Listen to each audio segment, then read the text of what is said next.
What is this poll question? Oh yeah, 54. Hey now! That's right. Interrupting. Hey now. How's everyone doing? It's your boy PSA Sitch here with the Tuesday show with everyone's favorite poll Anati, Adam Friended. What's up, everybody? Our audience wants you to get a mohawk haircut, Dev. So, can you do Sounds that good. for us this week? Are you busy this week? What's your hair situation look like? I'm thinking actually one of pretty those short tall, right now. super tall ones. I like the 2-footer.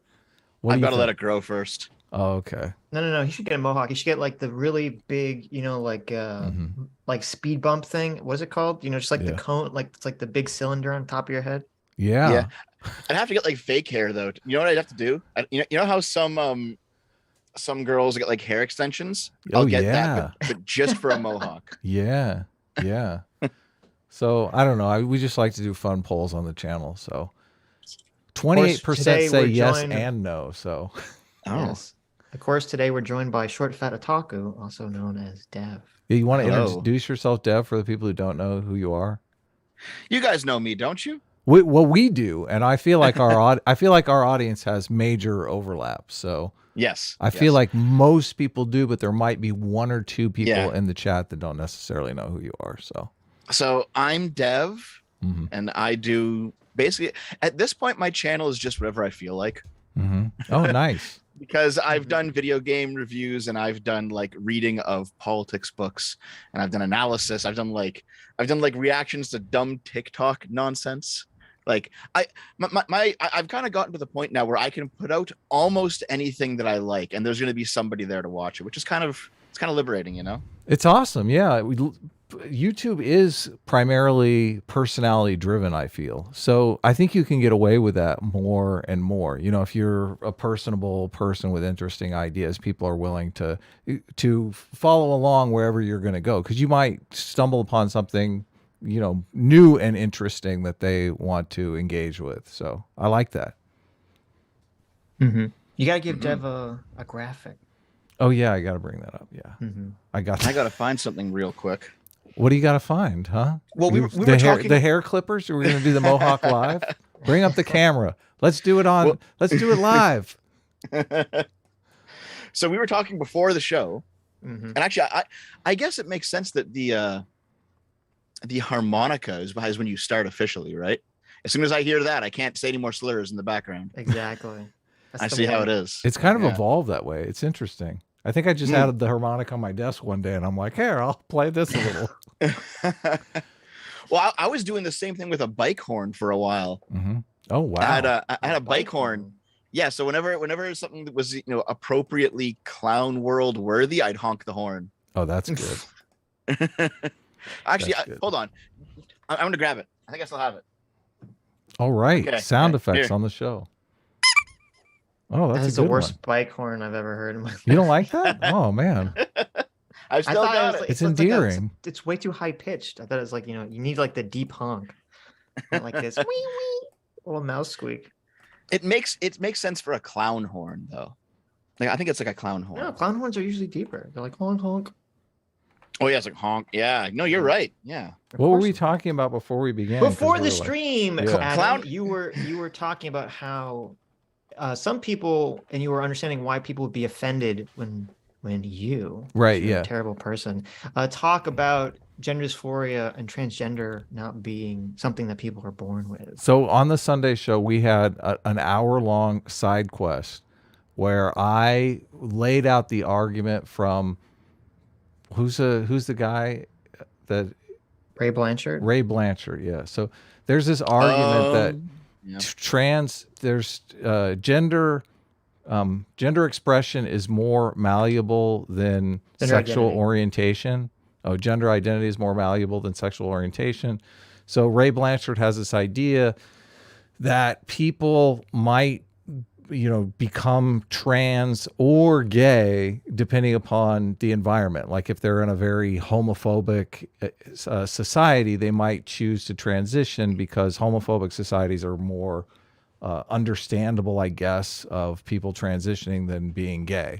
So we argued about this, I think, for an hour, and Sitch was arguing that is offensive and that Adam is going to eventually get in trouble. I don't think I'm going to get in Scott Adams type trouble, but maybe I. Well, no. Wait. I wasn't criticizing for being offensive. I just thought so specifically the argument that I read when we opened that Galileo's Male Finger book, which was claiming that someone said in a different book who was claiming that Ray Blanchard once said. It's like Inception. It's like 3 levels deep of quotation, was claiming that there's, this Ray Blanchard theory that effeminate gay men were having difficulties getting dates and sex with very masculine gay men, and thus would transition into women in order to snag, masculine straight men. And I said, intuitively to me, this sounds completely preposterous. Okay. So we asked our resident gay, Danimal. Oh my God. He's the resident Sitch and Adam gay. And he told us that. Well, he's a super fan too. I mean, he's not just gay, Sitch. I mean, that's why I said he's our resident. It's like Mr. Ubercross is our resident lawyer. Yeah. Our resident father. Okay. Yes. Yeah. Of course. No, we love Danimal here. And we asked him, and he said, Danimal's very smart, very knowledgeable. He's always giving us secret information about all sorts of topics. But he said the complete opposite. He said that twinks, who are like, the more effeminate gay men, get the most sex in the gay community. And so I was like, well, I guess that proves that theory wrong. Now, he said to remember that Ray Blanchard came up with all these theories in like the 70s, in the 80s. Danimal said that, yes. Yeah, Danimal said that. So, maybe in that time period, things were very different. But nowadays, that idea seems completely ludicrous. So I don't know why the woman brought it up in Galileo's middle finger. So it's funny too, because Danimal laid out the hierarchy. He said, in terms of getting laid, hierarchy for gay men is twinks, muscle, bears, normies. Which I'm like, normies is like the least, getting the least sex. Yeah. So, but this is the thing, and I pointed out in our DMs that I believe the study that she's referring to in the book of Ray Blanchard took place in South America. So it's not a westernized, industrial, rich, educated, democratic society. Yeah, so it would be a deeply homophobic society, which could change things. Like, obviously, this is the hierarchy in the Castro in San Francisco, but we don't necessarily know where the hierarchy would lie in a society where everyone is terrified of being outed as a homosexual, right? Like if you're in a deeply homophobic society and nobody, everyone's basically afraid to be a homosexual, and then, you find out, oh, well, people are cool if someone transitions but doesn't get bottom surgery. Isn't that kind of like you're down for that? Doesn't that change the calculation a bit? Isn't Iran like this? Yeah, that's what I'm thinking. Yeah, I think Iran is that. Yeah. So if you're a gay guy and you're like, no, I'm not gay, like you're just like Blair White's boyfriend. He swears up and down he's not gay, but Blair White hasn't had bottom surgery. So people are like, okay, that's how we're doing it. I mean, it's got to be a little bit gay, right? Well, so how dare you? How dare you? So Christian Baller sent me a paragraph. So we talked about this the other day, like what would it take for a straight, in finger quotes, straight male to be into a trans woman with a penis. Right. And I speculated, well, I've heard that straight men like fuda porn. I don't really understand the concept, but I've heard this from Count Dankula and other people. That is chicks with dicks. Okay. To be more specific, since I'm the otaku here, it's chicks with dicks, but they weren't born as men and transition like they're trans women. Like some kind of magical experience happens, so they get like an injection or a potion or something, and they tend to grow a dick, and they tend to have both a dick and a vagina. Right. Yeah. Okay. Yeah. So because I know like Count Dankula has very famously been a very big fan of this, and other people. But so Christian Baller sent this to me in a DM. He said I can read it on stream, so I'm not outing it. Okay. But Christian Baller said, and this is Christian Baller who, big fan of deep faking atoms. Right, yeah. Maybe this is, I don't know if it's related. It says, Sitch, as a man, he's saying as himself, Sitch, as a man who enjoys fuda, let me explain it to you. Oh my, okay. Here we go. Interesting. To be fuda, a character must have both a penis and a vagina. Most often, it is a female character with a penis growing where the clitoris normally is. This stream is not going to be monetized at all, but still has a vagina. The attraction to them isn't the penis itself, but rather the more masculine aspect of the girl wanting to have real sex with another girl. It's the same reason men get turned on by girls making out. Evolutionarily, I believe it's because it shows women also enjoy and want sex in the same way men do. As in pure evolution, men shouldn't be turned on by lesbian sex, but almost all straight men do. So in summation, if you don't like Fuda, it's because you're gay. Okay. Sounds right to me. Interesting. Yeah. So there you go. I thought the reason men were into lesbian sex was because they're like, okay, I'm going to have sex with both these women. I thought I think so it's that as too. well. I think it's that too. Yeah. Yeah. But I've hypothesized on this. I've hypothesized on the show before that that's also why women are into the gay manga and stuff, because they want two guys. They're like, oh, look, these two guys are making out. I can get them both. I don't know. Yeah, maybe. I don't know. I feel like there's two types of fetishes. I feel like there's a fetish that people develop that has an underlying psychological reason for it that maybe they're not aware of, or an evolutionary reason. And I think there's a second type of fetish where for whatever reason, people just get things cross-wired in their brain, and they're just not really a psychological explanation for it. Yeah, I think that can happen too. I mean, I know there's been research that they think foot fetishes can be related to brain damage. So. I know Taftage called it something like sexual target error or something like that. Yeah. Oh, interesting. Yeah. She's the smart. idea basically. She's totally smart. The idea is basically that, like, if your sexuality is focused on something that doesn't lead to reproduction, it's basically just a psychological mistake. It's like, well, maybe. I mean, it would be in the case of, like, if the person evolutionarily would be, not having sex with a person, right? I mean, if all you're doing is coming on feet.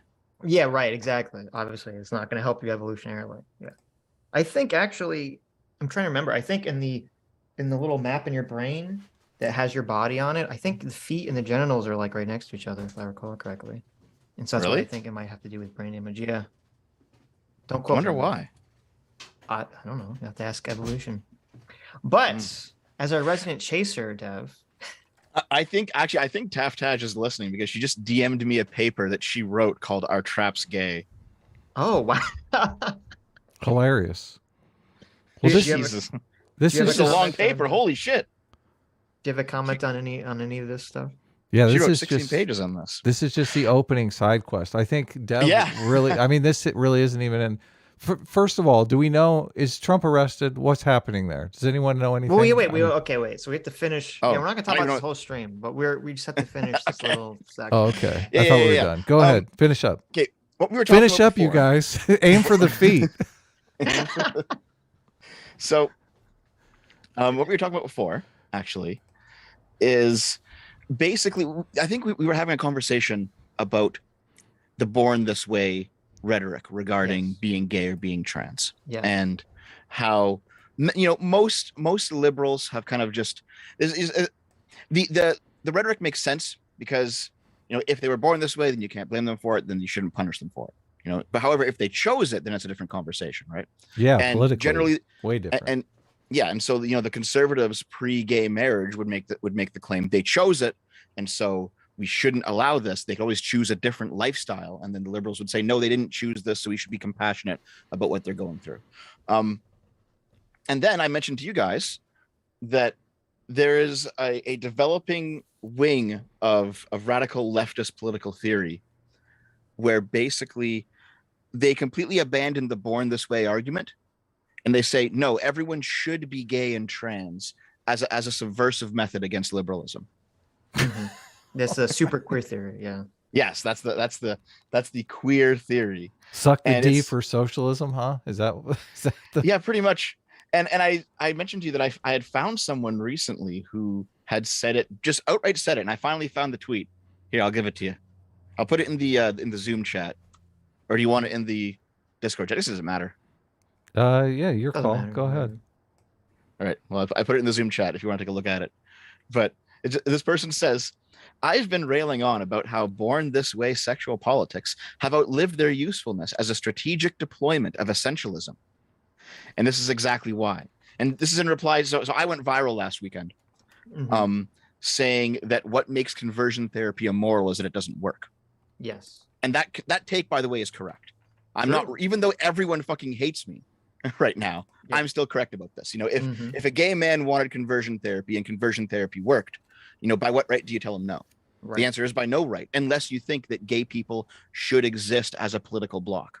Then you want there to be as many gays as possible. And basically this conversation has uncovered a lot of people on the left who have decided to say, no, we just want there to be more gays and trans people.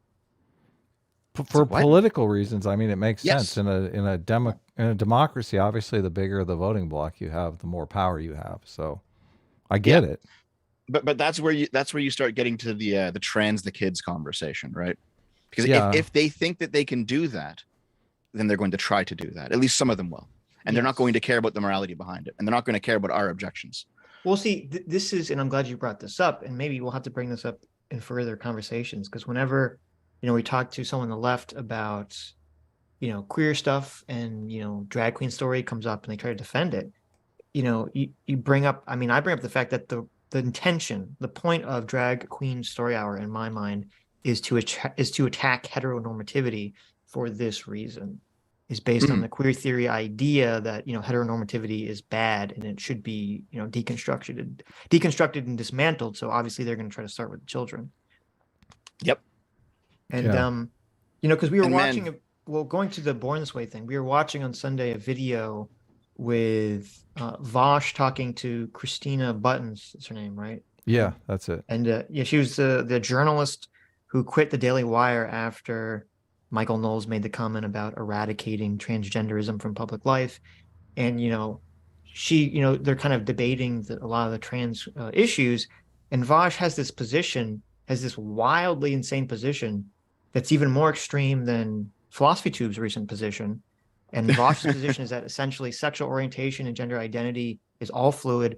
None of it's fixed. And he doesn't seem to think any people are born anything, really.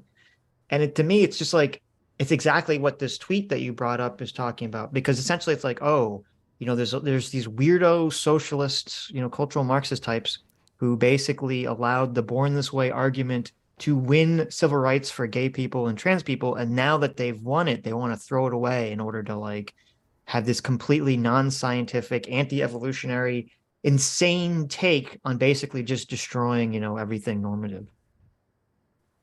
Yeah. I agree with you. I think it's as this person said, that it was just a strategic deployment of essentialism, because the left does not like essentialism whatsoever. Because essentialism means that some things are fixed, and if some things are fixed, that means that some things are going to be more desirable than other things, which means hierarchy, which means that their project's never going to go off the ground. So there can be no essentialism from the left-wing perspective if they're ever going to get their ideal society. I don't know if I agree with that framing. I think that like when gay rights activism was going on, I wouldn't be surprised if like 90% of the people believed, you know, the Born This Way argument. Yes. I think it was only like, you know, the queer theorists who, especially in those days, were far fewer. I think it was only those people that didn't believe it and maybe were just using it strategically. That's all true, but that's why those 90% who believed in the Born This Way argument, they're conservatives now. I don't. Some of them are anyway. Well, that's for some sure. of them. Yeah, I don't. Yeah. I think if you were to take like a poll of the majority of the left still believes the Born This Way argument. What if you believe the Born This Way argument for homosexuality, but not for gender identity? Well, I don't know. I don't know about that. But like, I think if you talk to conservatives today versus conservatives from 50 years ago, you'll find much more pro-gay marriage sentiment in conservatives today, obviously, right? Yeah, right. Because like that argument was kind of settled and that was that. But it seems to be the case, at least with the radicals on the left, they were trying to backdoor in something else along with it. And they partially succeeded. I mean, I made a video that I know Doomer fucking hated. It was a video critiquing the concept of gay marriage. And I named it that because I knew that was an edgy title. I didn't actually critique the concept of gay marriage. I critiqued the fact that a lot of, let's say, millennial gays and older don't seem to actually want gay marriage because they're not getting married statistically. They're just having a bunch of unprotected sex. They're spreading the monkeypox around, basically, you know? And it's like, well, hold on. Wow. Yes. Wasn't that disease like 99% gay men? Yes. I have no idea the situation. So, well, basically, the critique is we fought so hard for gay marriage, and man, I was like a teenager when that was going down in Canada, and I went to a few of those lefty rallies. Like I was out there, and yet my generation isn't doing it. Now the Zoomers might surprise me. Maybe they're going to start getting gay married like crazy. But it just seems to be the case that all of that political capital was expended for something that the people that it was expended for aren't even doing. Well, look, heterosexual couples aren't getting married either, but it doesn't mean we should get rid of. Some of us are married and like it. So, I mean, not anymore, Adam. I don't get it. Like, what are you advocating? Isn't marriage rate just down across the board? Yeah, it's not just gay people that are not getting married. Nobody's getting married because they can't afford it. Getting married is expensive. So, listen, two dudes with their double income, no kids. I mean, that's exactly married all over it. And both of them, they have their patriarchy infused salaries. You know, they have that extra 20% or whatever it is the leftists claim. They're still not getting married. Now you're just going crazy. They're still not getting married. So it just seems to be the case that like if there is a gay subculture, it is more promiscuous than was sold. Look at, you know? But here's the thing. I guess I watched your nothing video. Nothing like negative stereotypes. Yeah, I know. Just being thrown around all over the place. Okay, listen, so I'm allowed to say it. I'm bi, so it's okay. There you go. Oh, you've got. I watched your video. I don't remember it super well. I saw Doom in the chat, and I understand why he hates it. And that's fine. But so there's two things. First of all, I think marriage is across the board generally. Overall, and I'd be curious to see what the exact rates are for gay marriage. But secondly, I agree. I wouldn't expect gay marriage, at least among gay male couples. I don't know about women, but I would never expect gay marriage among gay couples to ever be reach the same level of marriage among heterosexual couples, because it's let's be real. If two guys are the ones making the decision, they're more likely to be motivated to just have sex and to not want to get married on average. I mean, I don't think that surprises really anyone. I don't think it's like an ideological, thing that's happening here. I'm not surprised. Not the least bit. So if you watch the video, Sitch, then you found then you also watched the end of it where I pulled up, let's say, a few of those radical queer theorists who were saying shit like, no, you have to be promiscuous and you have to like spread AIDS around and have sex in public to deconstruct capitalism. Right. So there's definitely that element of the movement that is but it's like I don't think that's really a pervasive of an idea among the general gay population. Give it 50 years. Yeah, maybe in 50 years it is. I'm just saying now. I mean, I think if you go to a gay club and you start talking about like fucking queer theory and like just deconstructing the heteronormative patriarchy, people are gonna be like, get out of here. Like, we're just trying to like, grind up on each other and have fun. Like, what are you talking about? Sargon in the chat is like, gay marriage among women is basically a form of UFC. There you go. Hey, there you go. That's pretty funny. That's funny. Yeah. Actually, real quick, before we actually jump on to the next topic, one of the super chats said, Mr. Otaku, Sitch has stated more than a few times that your deep dive videos are worse than Doomer's Chappelle and Django videos. Sitch. Look, I've been here the whole time, and I have never heard Sitch say that once. So obviously someone's trying to... No, that's not true. Adam's just trying to protect me. Every stream, I bring up one of your videos, and I say, another terrible video by Dev. This is worse than the previous one. They just get worse and worse and worse. Sitch, we're supposed to make friends with other creators. What are you doing here? So here's basically how I view my videos. If it has that fat dev, like the really fat dev with like the scrolling words in the background, and I'm like laughing. Yes, that is like me kind of dicking around. That's me doing like a video that I can secret decoder ring to the videos, huh? Okay. That's a video where like I'm just kind of having fun and I'm giving my that's why I call it a 10-minute take. It's just a take on a topic. But when I do a video that I actually intend to be serious, I put a bit more like editing into it. So that's going to be the 3 forms of fascism video. I put a lot of work into that one. I think you can tell that it looks different, it sounds different. So that's kind of how I divvy it up. So if you see the fat dev laughing, don't worry. I'm just having fun. Cool. Cool. Now we know. Now we know when not to take you seriously. Exactly. However, if you didn't take the 3 forms of fascism video seriously, I would actually be like, why? I thought it was a very good video. Did that have the laughing dev in it? I guess not. No, right? No. That was the one where I went over like a stack of books and talked about the origin of fascism and how like its 3 forms are different. Yeah, that's a great video. You obviously did a lot of research video. on it. Yeah. I'm doing a new one actually in that same vein. I just finished I didn't finish all of it because it's ridiculous to read, but I've gone through Antonio Gramsci's selections from the prison notebooks. Ooh. And I'm going to I'm going to outline a video. So I was motivated by Sock Done Left because he's a fucking retard. And he was like, there's nothing, the socialists aren't actually subverting Western liberal culture, and the conservative ecosystem is wrong about when they say that, and they're just like being racist about CRT and all this shit. And I'm like, hold on. We can trace the genealogy here from Antonio Gramsci's ideas all the way down through the Frankfurt School to modern critical theory. And so I'm going to do that. And that video is like an hour long, currently just sitting on my hard drive, waiting for me to add some effects to it. Wow. That's hilarious. That'll come out soon. That's a lot of work if you just have to add effects to an hour-long edit. Oh, man. Yeah. So another question. So I guess we can move off like the gay trans topic. I don't know if there's anything else to say about it. But I've seen you fighting people. Actually, no, there's 2 questions I want to ask. One, it is related to the trans topic. Sure. So I did see that your Twitter discourse about conversion therapy, which I agree with. But you asked the question. What is it for the audience? The reason that conversion therapy is immoral is because people were born gay, and that. Well, I would add to that. I'd say it's that people are born gay, and also that being gay inherently doesn't harm a person. It's only a societal expectation that causes the harm. It's not like gender dysphoria, where gender dysphoria inherently harms an individual. The way I laid it out is like I think there was 4 arguments against conversion therapy. One of the first one is that it was physically harmful, and I don't think that's an argument because chemotherapy is physically harmful, and we do it, right? So that's not an argument.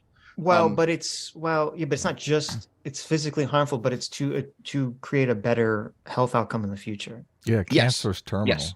Right. I don't think gender dysphoria is terminal. Yeah. But, the other three arguments will kind of cover that. The next one was that it's generally non-consensual, and that's true. So, if a gay person consented, that's kind of off the table now. Sure. The third one, and the most important one, is that it doesn't work. Yeah. That's the most important thing, is that it doesn't work. Right. And the fourth one is that, at least from a liberal point of view, straight people and gay people are let's say value equivalent. If that makes sense. You wouldn't say that a gay person's life is worth more than a straight person's life, or vice versa, just based on them being gay or straight. It's still one life. Yeah. And my conversations with these people got to the point where we were knocking down the first 3 arguments against it, but that final argument, a lot of the leftists just clung to. They actually believe that gay people are value superior to straight people. Right. And that was like that's where it's like, oh, so this is what you people actually believe then. So for them, even if conversion therapy was painless and gay people consented and it worked, you still would be against it because you just want more gay people. And that's basically, as soon as you start knocking down the various reasons, you can get at the core principle pretty easily. Yeah, for some of like the crazy, queer theorist people on Twitter, yeah. But I would just include that fifth element that I brought up, because that is why being gay is not considered like a mental illness. It's because it doesn't create harm for the individual internally. Yeah, I think that's mostly correct. Yeah, I mean, you can bring up like statistics on various STDs, but like that can all be mitigated, right? So it's not a big deal. Yeah, but that's just if you have sex a lot. That's not being gay. I mean, being gay might make you have a lot more unprotected sex because you're not worried about pregnancy. Yeah, but anyway. Hold on. Sargon says Dev's position is that gays are value superior. True. God damn it. He has been trolling me for 3 months about being more like 6 months about being a communist. I'm not a fucking communist. God damn it. Then again, doesn't he come on here and call you guys communists too? He's been known to do that. So yeah. But that's I don't know what you're talking about. But no. So you asked another question, which was kind of the pill question. If there was a pill for gender dysphoria, to cure gender dysphoria, would you take it? And I think that's a fine question. I think it's a completely fair question to ask, like generally. I think it's kind of an unfair question to ask trans people. Why? And I'm curious if you agree with that. I'm wondering why first. Well, it's unfair. First of all, it's like you're asking someone who's kind of going down a treatment path that they kind of have to buy into psychologically to bring themselves well-being, and you're asking them like, well, if there was an alternative, a magical alternative to make you, fix, would you take it instead? And I feel like just asking that question is going to bring up a lot of negative emotional feelings in an individual for a hypothetical question that doesn't really serve that much of a purpose. Well, they don't have to look at my Twitter.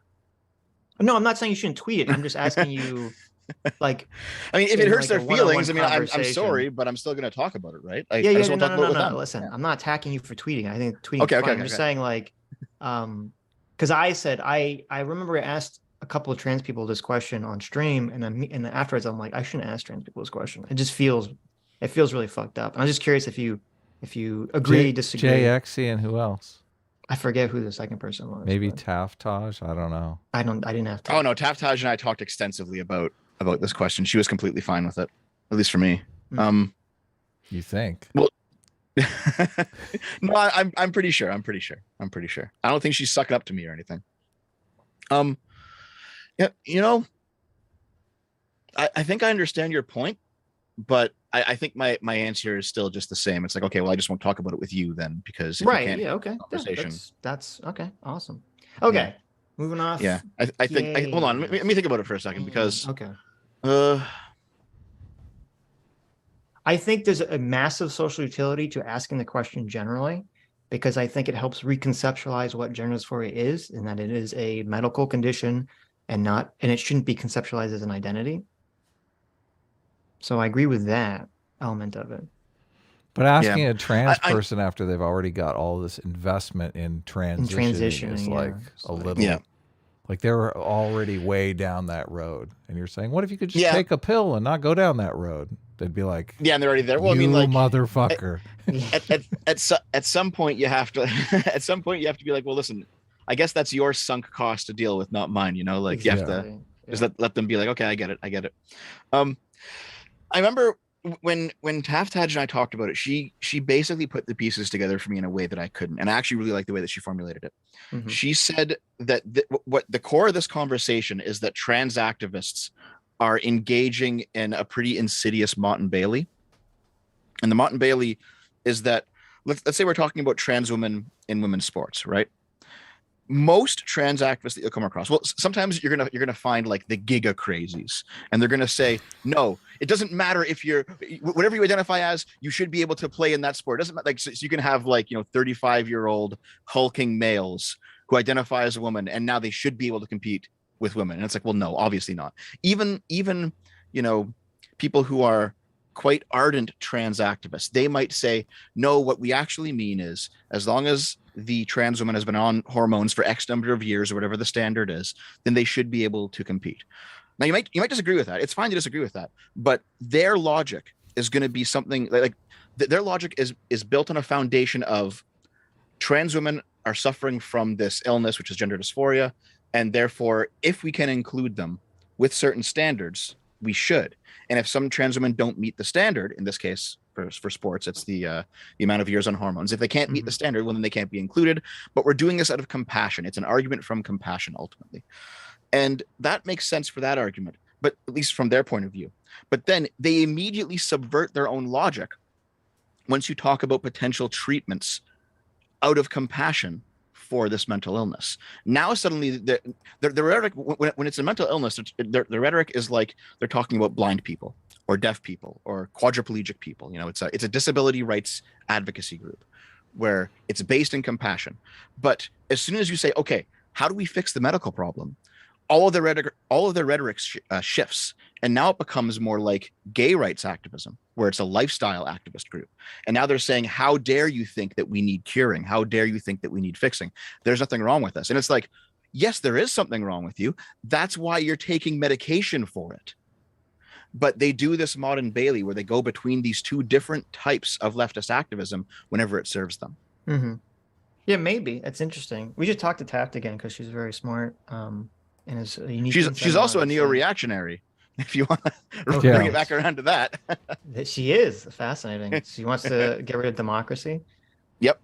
Interesting. Well, we talked to her about elite theory when she was on, so but we didn't even talk about trans stuff. What was her take on elite theory? She thinks elite theory is true, and I think selectorate theory is true. And a lot of people believe that if you subscribe to selectorate theory, you subscribe to elite theory, when the two are actually in contradiction. Because elite theory says democracy is completely pointless. Yeah. And selectorate theory says democracy is basically the ultimate deciding mechanism. So where do you want to go with? I'm not decided on between those two. I can think of examples where I think like each of them has been true at one point or another.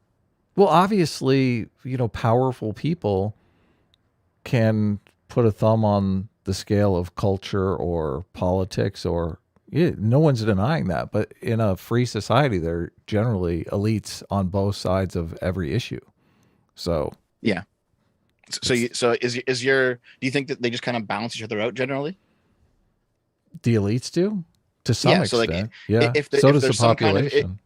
If there's some kind of issue and you have like, oh, well, the elites are just going to put their thumb on the scale. It's like, well, there'll be other elites who put their thumb on the other side of the scale. And then democracy, though, ultimately forces elites to cater to some large majority of people. They have to cobble together a coalition of citizens. And you can't do kind of terrible things if you're forced to go to the electorate for votes every 2 years, every 4 years. Much more difficult. Right. Yeah. Well, like Putin is not accountable to his citizens. Xi is not accountable to his citizens. When this happens, obviously you kind of get president for life situations. Mm-hmm. So, yeah. And not only that, that's another thing, because elite theory, and I guess we're going to talk about Mencius Moldbug, because he talks about wanting to turn America into a meritocracy, when the problem with monarchy is there's this huge centralized power base that everybody wants to get their hands on. So if you are the dictator, you don't want to surround yourself with smart people, because they're the ones that are going to be gunning for your job. They're the ones that are most likely to replace you.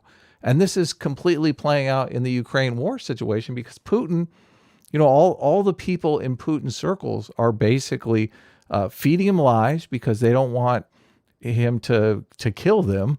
And I mean, let's face it, anyone who shows any intelligence, any aptitude, is going to be gotten rid of, moved away from the center of power as fast as possible. So you're actually creating a situation where meritocracy can't even get a foothold. Which we're seeing with the Wagner Group. Yeah, totally. Why do you think Putin sent the guy who's gunning for his job to the front lines in Ukraine? Get that guy away from me. Yeah, I mean, the massive amount of inefficiency and just ridiculous things that we've seen come out of the Russian military. Apparently one of the strongest militaries, most capable militaries in the world, getting absolutely fucking ass blasted for a full year. Like, okay, all right, guys. Corruption is part of their culture, which is a horrible thing. So that's a giant. People don't police each other's behavior as far as corruption goes. I think humans generally, and I don't think people don't appreciate this. Humans generally have a bias towards efficiency and convenience. Yes. And I think as soon as a system comes into place that's more efficient and more convenient, it just naturally dominates the ecosystem, because humans are competitive by nature, and efficiency seems to generally win out at the end of the day. Not always, not in like a micro sense, but definitely in a macro sense. And to me, it just, if socialism was more effective, if monarchies were more effective, I don't think we would have seen them be just completely supplanted by, Western style capitalistic democracies globally, which just seem to be doing the best overall. And I don't think it's a coincidence. Well, here's another issue that I have. A lot of these neo-reactionaries are ethno-nationalists. So I don't think Moldbug is, but a lot of them are, yeah. Right. So yeah, I don't think he is. But. I think generally society is like a human resources problem. And if you have only 20% of your population that's really motivated to be an innovator or a service provider or, develop some new technology, these things that make our society improve in leaps and bounds. If only 20% of the people are those types of people, and you start limiting society by, okay, well, women can't participate. Okay, well, blacks can't participate. Okay, Hispanics can't participate. Pretty soon, I mean, you're narrowing down that 20% considerably. So in Western culture, where we let everybody participate who has a good idea, you're completely upping those numbers like crazy. Other societies don't have that advantage. Not only that, since we have this open society, we're also, poaching all the people in other societies who have great ideas but can't get ahead because they're locked out on some caste system in India or whatever, right? They're coming over here and joining that 20%, which is like upping America's numbers, 20%, 30%, 40%. Pretty soon we're dominating the world. What's really interesting is that Moldbug at some point in the book, we're talking about a specific book more than anything else, by the way. Doomer says Trump is getting arrested. Oh, did it just fucking happen? Doomer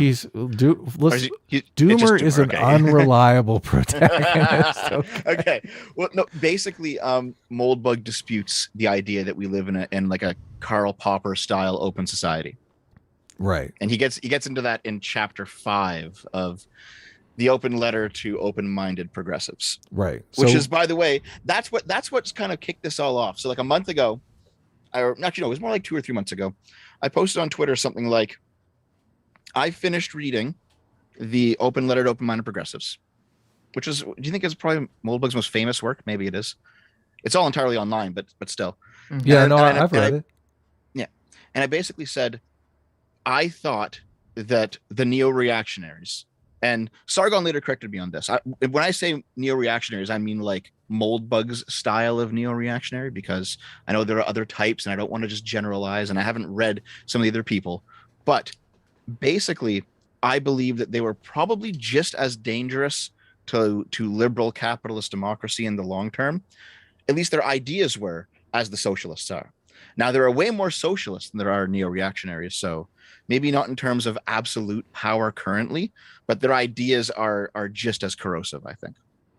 Okay. I put that tweet out. And then Adam, you messaged me and you said, "Let's talk about. Do you want to talk about the open letter to open-minded progressives?" It was months ago. Now I don't. Yes, now I don't even remember. Yeah, because you had the house thing come up. So we rescheduled it. So. So you asked me if I wanted to talk about it, and I said sure. But then it's been several months, and I'm just like, I forgot a lot of what's in that fucking book. So I started rereading it, and I started taking notes, and I got maybe halfway through the book in time for this stream. Okay. We could stream again and cover the second half of the book another time if you like. I don't mind. We can totally do it. Yeah.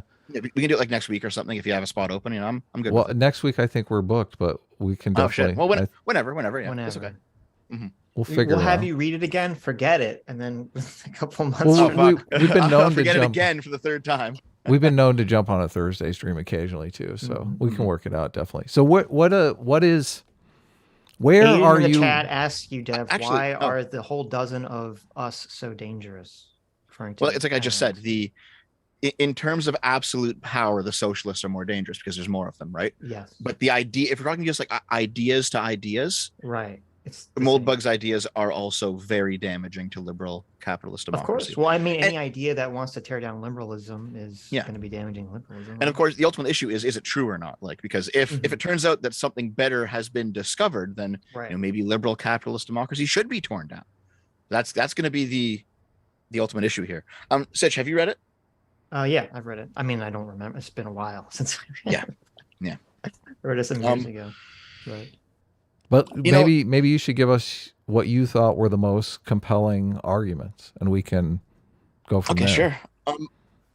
When it comes to so I guess hold on. Does chat know what we're talking about? Chat. Well, you want give us some. Okay, yeah. Here's the TLDR. Okay, so basically, Mencius Moldbug decided at one point to write what he called an open letter to open-minded progressives. And I know that Aiden's co-host open-minded progressives. Yes. An open letter to open-minded progressives. Yes. If you are an open-minded progressive, this letter is for you. That's what he called it. All two of you. I know that Aiden's co-host Spoon described himself, like, let's say 15 years ago or whatever, as being, your average center leftist who, he generally agreed with a lot of the liberal presuppositions, but there was a few like dangling threads that he couldn't quite pack away. And he said that this is what made him finally understand what was going on, this letter. And now he's an absolute monarchist. So it's like, okay, liberal and progressive have kind of really split ways. Like I see liberal and progressive as tangibly different now. Like liberals are in favor of individual rights. Like what I talked about is impossible with liberalism, without liberalism. The idea that you can have an open society where, people have ideas that they can work on, independent projects they can work on. None of that is possible without freedom of speech, freedom of association, and individual rights to do whatever you want to do, right? Okay, so I want to. Spoon is typing furiously in my DMs telling me to correct this. He did not read this 15 years ago, but rather it was published 15 years ago. Okay. Sorry, Spoon.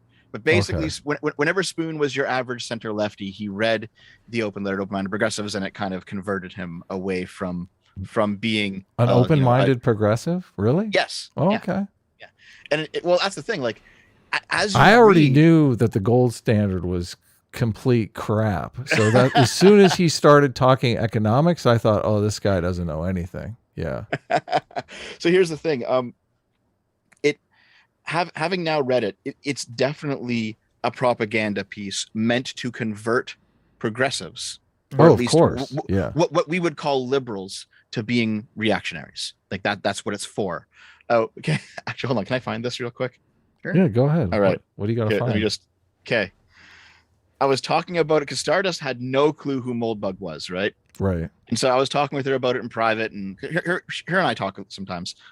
She's cool. She's been on the show before. She is cool. Yeah. So here, check out. Can you pull this up on the stream? It's fine. It's safe for work. I'm gonna post this in the chat. What is it? It's just a 10-second clip from Stardust stream. Oh, okay.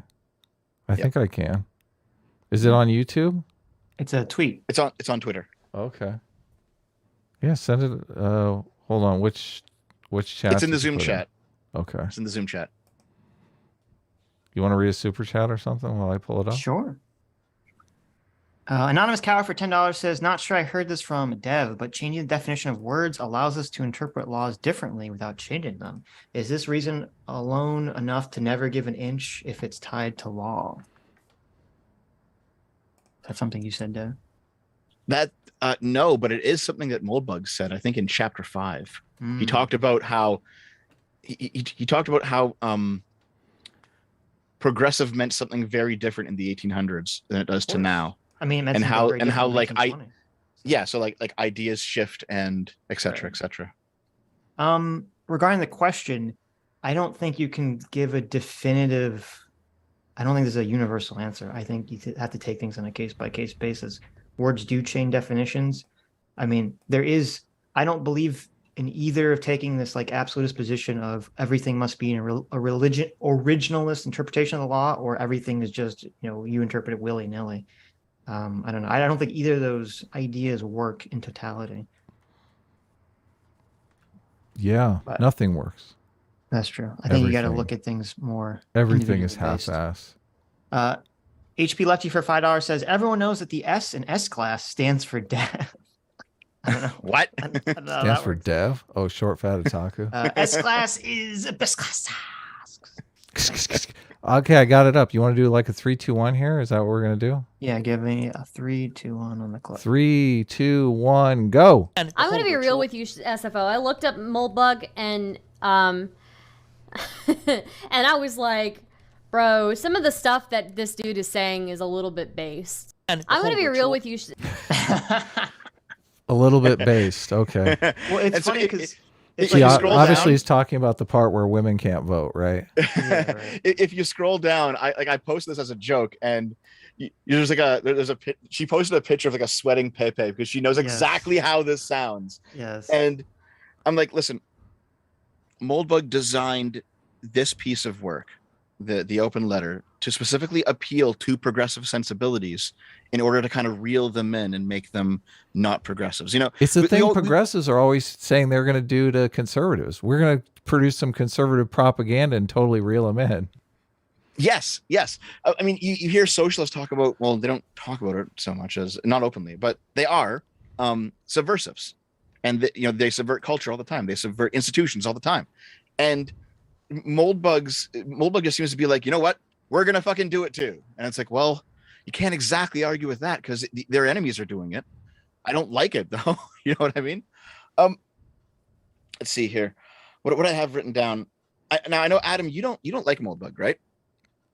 Yeah, I don't find any of it persuasive, to be honest with you. I mean, I read it, and in the beginning I had the same kind of intuitions that Stardust had, that okay, this guy's making a good faith argument here. Mm-hmm. This, same here. He's appealing to the things that are obviously problems that we have pointed out on the show. So, I mean, yeah, no, I totally get it. Yeah. But then when he starts pitching solutions, I'm like, oh, this guy's a madman. He really doesn't understand how power works. Like, he doesn't understand how economies work.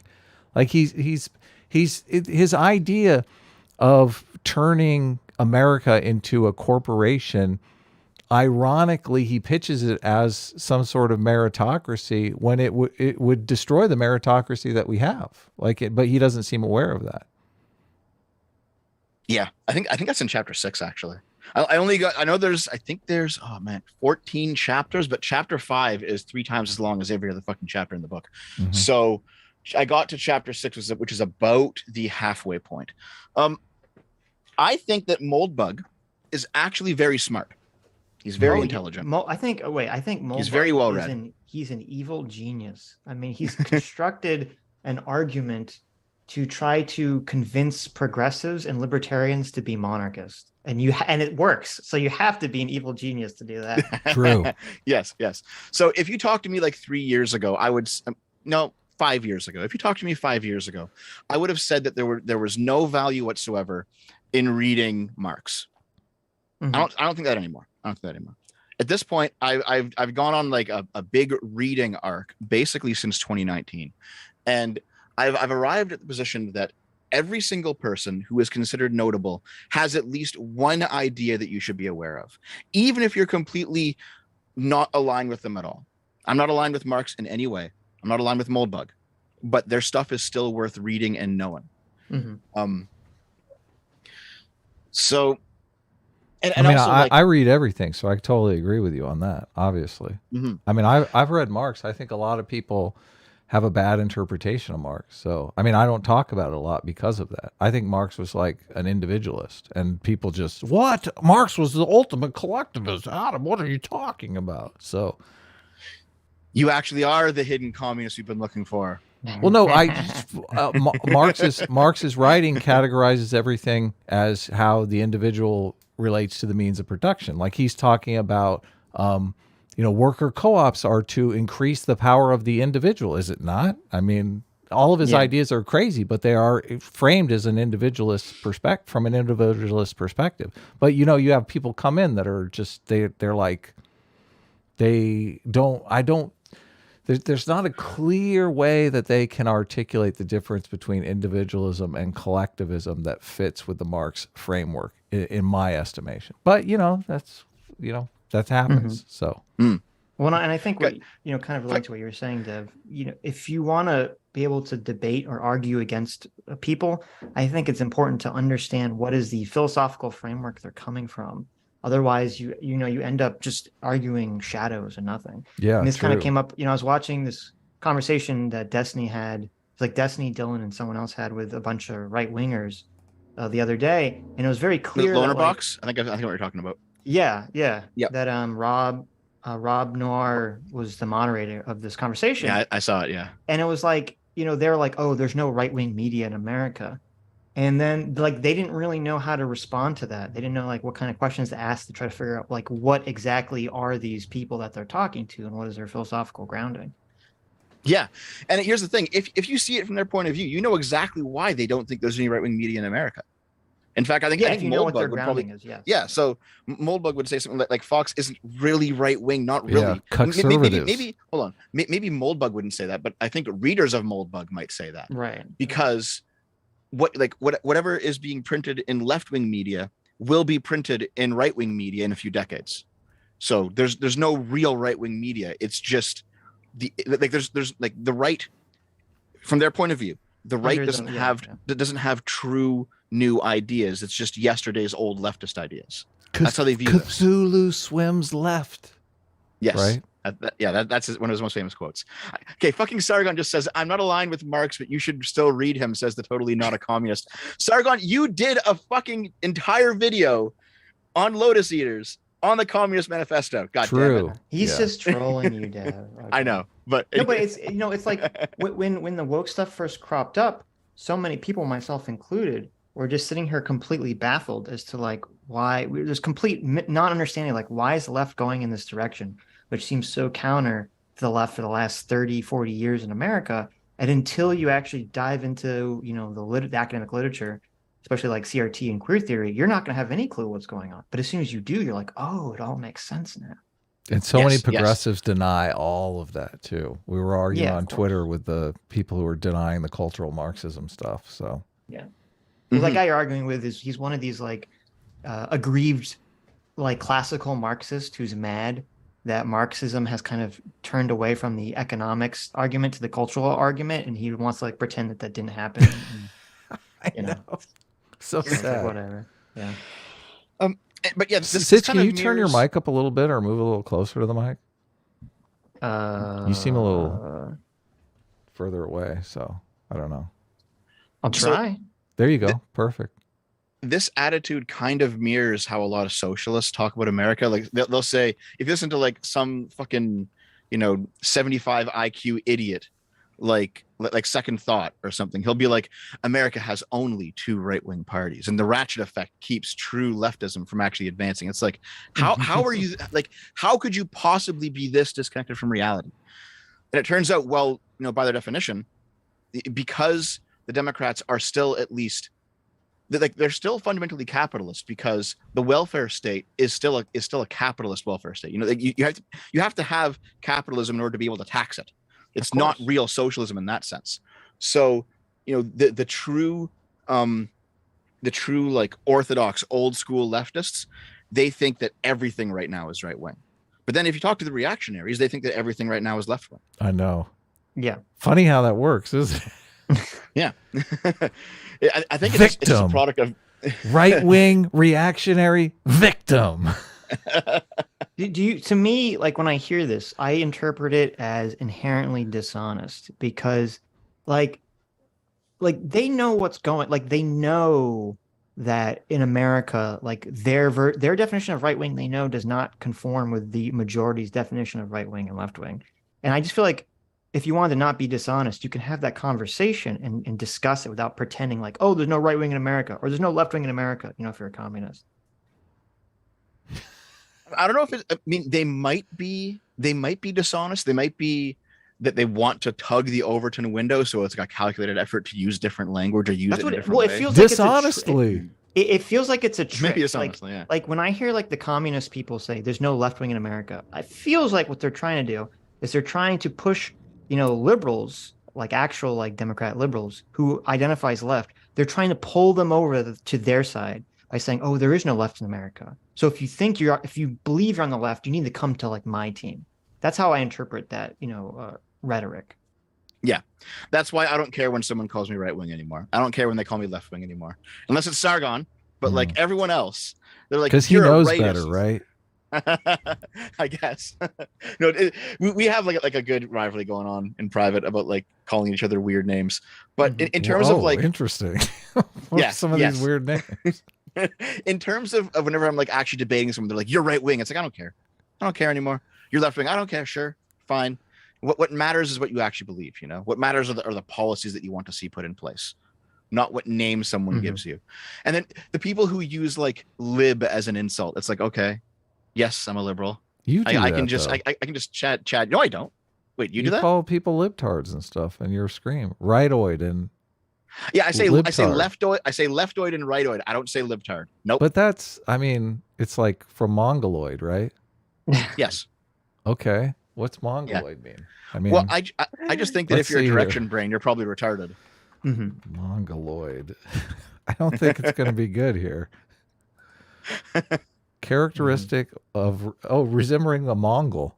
Okay, well, I guess of or related it's to an ethnic slur from the beginning. Of or relating to or suffering from Down syndrome. A person suffering from Down syndrome. Okay. So you're basically saying I actually don't know the history on this, but for some reason the Mongols leftoid and rightoid were considered to be a Down like, syndrome race. Leftoid and rightoid is not a neutral thing. You might as well be saying libtard or rightoid. I'm not saying libtard because I'm not a leftist or a rightist. I'm a liberal. Yeah, that's I think saying leftoid is fine. But I think to answer your question, I think it was just a coincidence that certain Down syndrome features would co-line with Mongolian features. Oh, really? Yeah. I don't think there's anything beyond that. Is that like the most racist word ever? What? So how are we? Sitch isn't doing some kind of like Mongolian race realism here. No, yeah, exactly. I don't think the Mongolians had higher rates of Down syndrome or anything. Yeah. So, Dev, you wanted to get through this entire book. Where are we at right now? Are we? We haven't even started it. Oh, okay. We're just dicking around. I thought we were like halfway through. Well, so no, I don't mind though. We're having fun. I'm having fun. I don't know about you guys. Yeah, no, I don't. I don't care. Every second I talk to Dev is just pure torture. I'm sorry. It's not that bad. Before we jump into I guess should we jump into the book, or should we talk about other people keep tweeting me, they keep DMing me your left-right definition. Okay, maybe we should work that out then. Okay, so what is your left-right definition? I mean, I understand a lot of other ones, but I don't know about my own. I have to think. I'm actually completely fine with accepting both the left's and the right's definition of themselves. So, for example, a leftist would say, you can't be on the left unless you're a socialist. Okay, that's fine. So I'm not on the left. And then a rightist will say, like a true rightist, they'll say, you can't be on the right unless you're anti-democracy. And it's like, oh, okay. That means that most politics is centrist, but I'm actually okay with that definition. Well, I understand why you're saying that, but do you think it's useful to conceptualize the left-right dichotomy by something that only 2% of America knows what the fuck you're talking about? I actually don't think the dichotomy is useful at all. Okay. But people still use it, so it has to have some kind of definitional value to it. I think at this point, it's just become a way to browbeat people. You have a view of, like, every person has a view of what left-right is. Every person has a view of what good evil is, and they kind of map on to however they say it.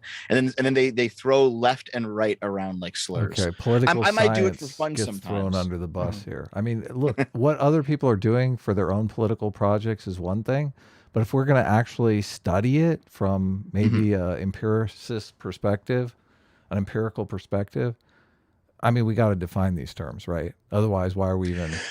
Why are we discussing it? So the issue ultimately is that left and right are two giant tents. Yes. And there's sometimes more infighting in between the tents than there actually is fighting across the aisle, which is why I don't think it's useful, because you're progressive and you're socialist and you're social democrat, you're classical liberal. Even sometimes you're libertarian might all be on the left, and sometimes you're libertarians on the right, and you're going to have neocons and paleocons. You're going to have like all these different factions, and they're not going to agree. And this idea that, oh, well, they have to someday agree because America has two political parties. Well, most of the world doesn't have two political parties. Canada has like 5 or 6 that are relevant. I think the UK has 3 that are relevant. The rest of the world doesn't really work in the way that you guys do. Well, so I understand everything you're saying, and I understand as a dirty Canadian, this is why you have this opinion. But and you're right that the left and the right are very broad categories, are very broad tents that have many different ideas within them. But maybe this is just my American superiority talking. It seems like when you say like what is left, what is right, it feels kind of like when you say like, well, what is a woman and what is a man? it feels like even if people have difficulty pinning down a specific definition, there's something intuitive going on here in this categorization, that people intuitively can look at a set of beliefs and be like, that's left wing, or look at a set of beliefs and be like, that's right wing. And so so that combined with the fact that people do use these terms, the majority of people in the world will continue to use these terms for conceivably forever into the future. I feel like we do need to have working definitions that we're using, as opposed to just saying, well, these definitions are useless. Well, it might not be forever because it is a relatively modern invention. So it might not stick around. It has currently, but it might not. Mm-hmm. But even if it does, the fact that it's changed so drastically means that, I mean, you can't define it permanently, obviously, right? So in the French Revolution is where you first get left and right, and you had the monarchists on the right, and then you had the Republicans on the left. And this is not just me playing a word game. Those Republicans, those French Republicans, would be right wing today. And it's because just the values of the values have shifted. Well, I don't know if I agree left with and that. right. Sure, absolutely. Well, because a lot of the people on the left, a lot of people in the left during the French Revolution were communists. So I don't know, like, why, like. But, well, this was pre-communism, though. This was before Marx. Well, I know, but they would basically be aligned with communists now. So I don't know if I'd say that they would be Republican in the Republican Party now. Well, a lot of them were Republicans in that. Okay, hold on. How do I look? I want to say something real quick before we move too far past it. But so you're saying that these ideas are very recent. I don't think that's correct. I think the moral intuitions are probably ancient inside of people. Just the way that we are identifying them and categorizing them is the recent part. So I do think there's a biological component that goes way back in all this. But go ahead. What I'm saying is, like, the left-right spectrum is probably the recent thing. Yeah, but we're categorizing moral intuitions in opposing factions inside society back when we were cavemen. Like, I'm sure there was. I know what you mean.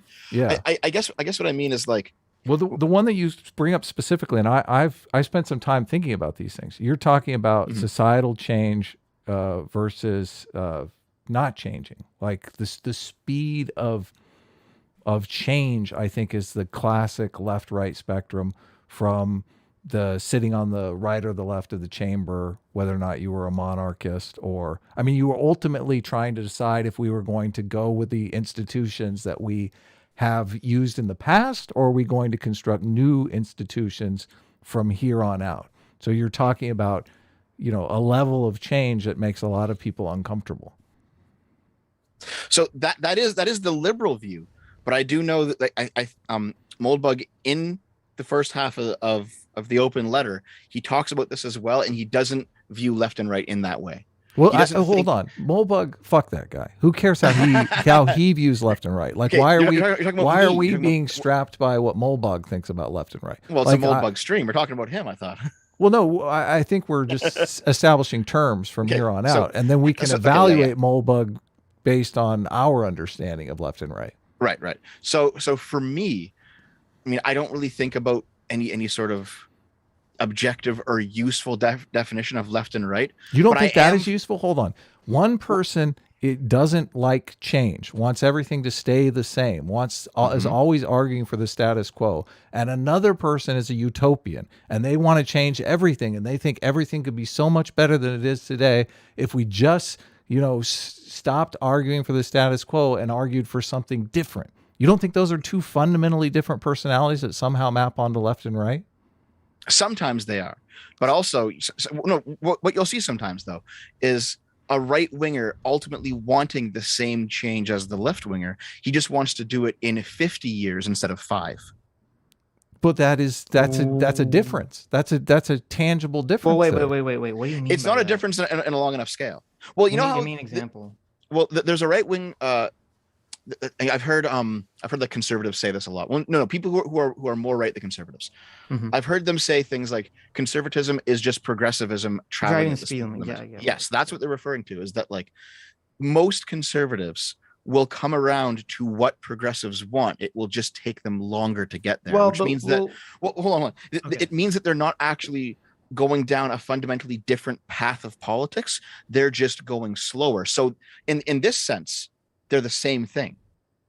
Okay, so I think, but you accidentally conflated two different ideas, because you first said that conservatives want what progressives want, just slower. But then the second notion is a different notion. The conservatism is just progressivism trying to speed limit. That's more about the idea that, well, progressives will eventually get what they want and conservatives will eventually come around to it. So it's not like they intend that they want the progressive change. It's just that they will eventually accept it because it will eventually become the norm. Well, they will accept it if the change works. Like we've talked about many progressive causes, like prohibition for one, which didn't work, and let me give. I don't know. So I don't know if you've ever heard. This is my left-right definition, which is that, and I think the left, and this is like trying to do the most general definitions possible. I think the left generally views that all problems in our society come from pre-existing systems, and then in order to fix societal problems, you have to look outward to something else. You have to go out in the world and find new answers to your problems. And this is why the left is generally more pro-immigration and more xenophilic in nature. And the right is the polar opposite. The right believes that all problems in society come from turning away from pre-existing systems and intuitions, and that all problems stem from infiltrators coming into your system and basically degrading what works. And so we need to expel outsiders and look back to our traditions, essentially, to find solutions to problems. And I think these are the general left-right attitudes. And I think since that's the way people basically evolved to have these tendencies as, hunter-gatherers. And I think that idea is kind of where you get this sort of Moldbug and neo-reactionary anger at the right, because under that definition, it's true that, yes, the right will eventually adopt a progressive value 50, 60 years down the road, because the progressive value will become the norm and that will become the system. And we saw this exact thing with we were talking about the French Revolution. It's kind of hilarious. The French Revolution was, the left was, people that were like pro having a republic, and the right was people that were pro having a monarchy. And nowadays, like the right wing is like, for the most people are right, not the neo-reactionaries, but most people that identify as right wing in America and Canada, they're not for monarchy. No, they're for, maintaining a democracy, very fixedly. And the left wants to, and some people on the left want to get rid of democracy and replace it with like socialism or something. Well, I mean, in Canada, the right wing they are actually monarchists. Yeah. But we have a constitutional monarchy, so it's like democracy. Well, I know what you mean. Okay, in America, let's just say in America. Because in terms of the parliamentary democracy system, you're talking about like absolute monarchy versus constitutional monarchy. So, monarchy with the consent of the people, monarchy without the consent of the people. The rule of law is the important aspect. In Canada, does the monarch have really any real power beyond ceremonial that they utilize? Yes. That they use? They have not utilized, but they do have it. And the last time it was utilized in a context of the Commonwealth was not Canada, but Australia, where Queen Elizabeth's Governor General used the powers of the Crown to dissolve a completely dysfunctional parliament unilaterally. Interesting. Because the parliament could not pass a budget, it could not get a majority. It just fucking sucked. When was this? Do you remember? Oh, back in the 80s. Oh, okay. It's been a while. And the Governor General said, listen, you guys are so fucking shitty. I'm calling an election for all of you unilaterally. Right. And so a general election was called, even though it was not time for one. Okay. And basically the way that, I don't know how the UK views it. I'm sure Sargon could fill you in, but in the Commonwealth countries, the monarch is basically viewed as the nuclear option. It's the kill switch. It's if every other institution is failing, the monarch will come in and upend the game board and make everyone restart. Sure. Right. So I don't know how it works in Canada. I would guess that most people kind of, if you only have the Queen last interacted was 40 years ago in Australia, I would guess most people kind of view the Queen as a non-issue in Canada when they have most political thought and discussion. Or the king now, I guess. Sitch, your definition of left-right is not that different from the tradition versus progress. No, it is very close, but it's a little bit more specific. Right. And actually, now that you said that, build a wall versus the open borders, I think is the spectrum where it differs. So now that you've said that, Sitch, and Adam, you've been talking about moral intuitions. There's an entirely different set of reading that did maybe 6 months ago on a completely different topic that I think I can answer your question now. That I've been thinking about it a little bit more, and very broadly, I think the left is like the realm of rationality with all of its pluses and minuses, and the right is the realm of gut feeling and intuition with all of its pluses and minuses. Oh, they would people on the right would tell you directly opposite. That. Yeah, I vehemently disagree with that. Yeah.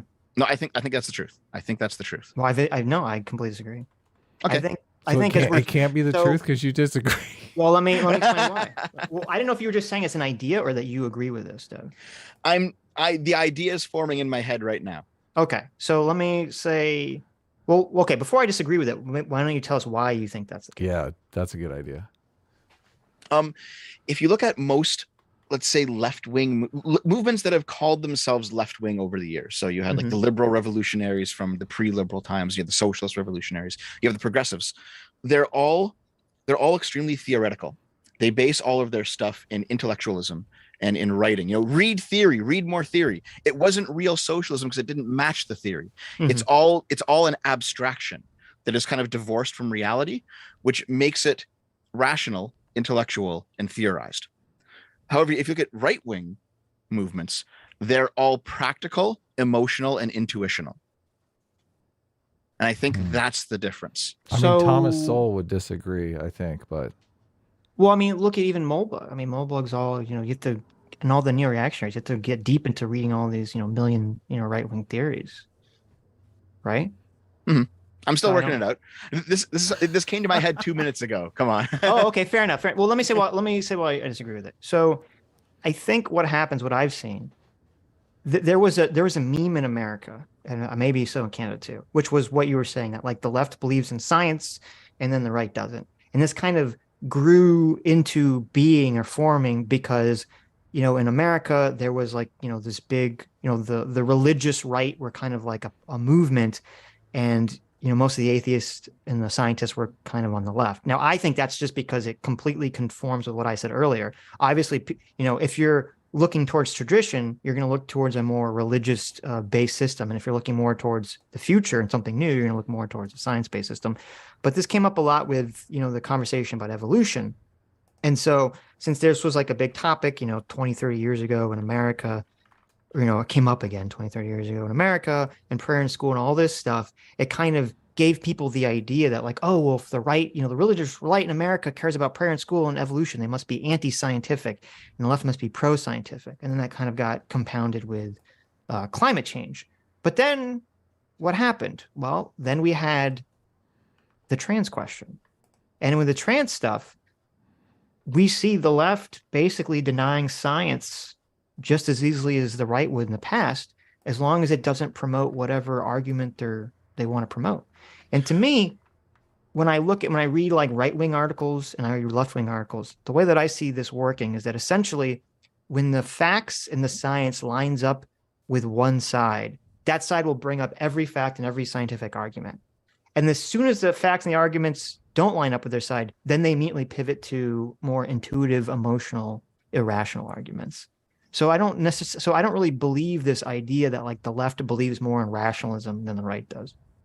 Well, first of all, I don't necessarily mean rationalism to mean being correct. I don't mean it like that. No, I know what you mean. Yeah. Well, there are people in the chat who are like, Dev thinks that socialism is rational. It's like, well, socialism is rationalistic, but it's also wrong.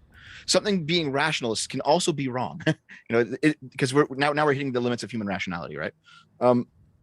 But it's also that if you talk to somebody who is, well, wait, let me just interrupt you for 1 second. Okay. To be clear, when you say rationalism, you mean that the idea that action should be based on reason and knowledge rather than, intuition alone and emotional and religion. That's all you mean. It's partially that, and it's also partially the belief that human rationality can basically win the day in all situations, which I don't think it can. I can hear your conversations with Sargon coming out. Yes.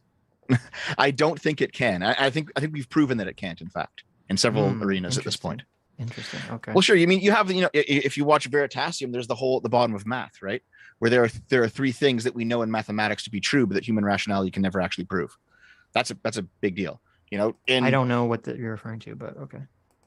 It's called Gödel's incompleteness theorem. Basically, we can't. It's a problem that we can't solve with rationality. We just can't.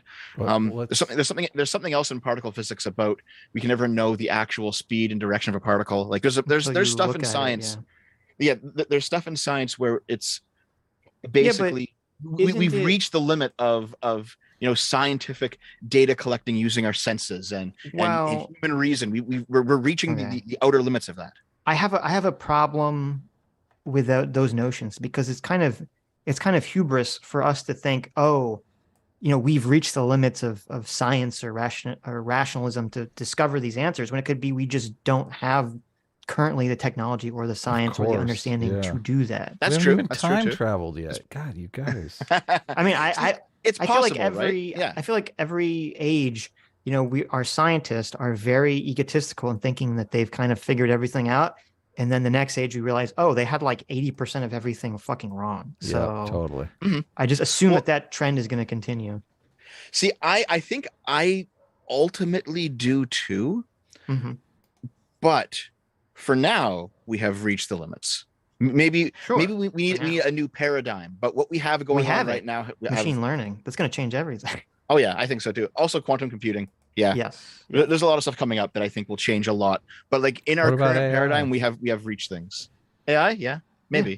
Machine learning, AI is kind of related to each we're on the cusp of like a lot of crazy shit. I mean, I feel like it's going to be funny when in 10, 20 years from now, we're going to put some completely impossible to solve problem into like ChatGPT, and it's going to come out with an answer that's true.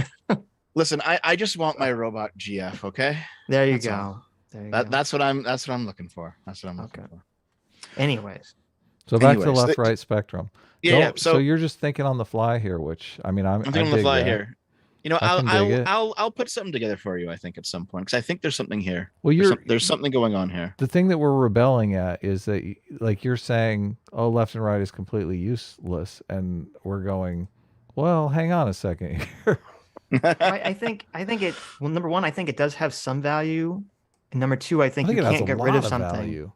I think you can't get rid of something if everyone's going to use it. You have to kind of figure out how to live with it.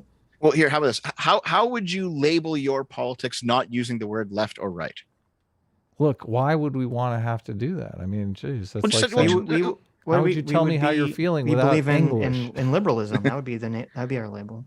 Yeah, liberalism, right? You'd be libs. Yeah. Individual rights, individual freedom, rule of law. I think is an important part. So here's the thing.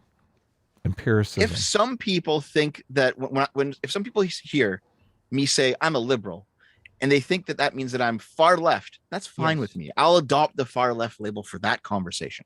If someone hears me say liberal and thinks that I'm far right, I'll do the same with that. But why? That's stupid. Because I don't find the tense useful. I find liberal useful way more than the two big tense. No, but like if I'm having a conversation with someone and they think I'm on the far left or I'm on the far right, they're going to have a completely different conversation with me than if they actually understand where I'm coming from. Yeah, that's the whole point of having the conversation. Yeah. Well, I'll say I'm a liberal.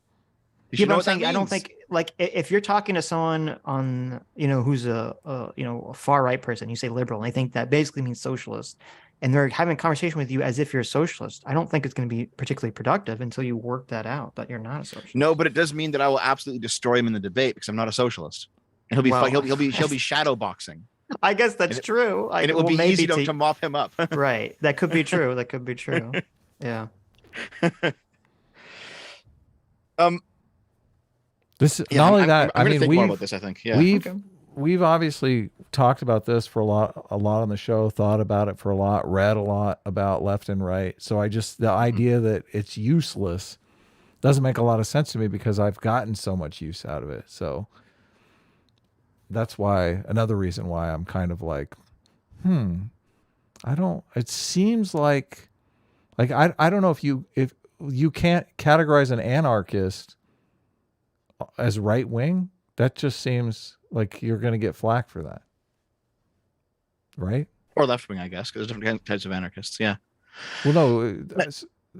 I guess you'd say like Michael Malice is a right wing anarchist. You can definitely be a right wing anarchist. I just think it's far more. No, of course, yeah. You have the ANCAPs and you have the ANCOMs. Yeah, you have left wing and right wing anarchists. Yeah, you have left wing and right wing fascists too. Like, this kind of thing. I would say what's going on there is you have multiple left-right spectrums, and they're defaulting to the spectrum that they think is most important to them. Like Michael Malice, I think, would fall on the left as far as radical change versus tradition, but he would fall on the right he would fall on the left in the anarchy versus no. order. So I think like, this is where some confusion comes from. Where's Michael Malice on the right?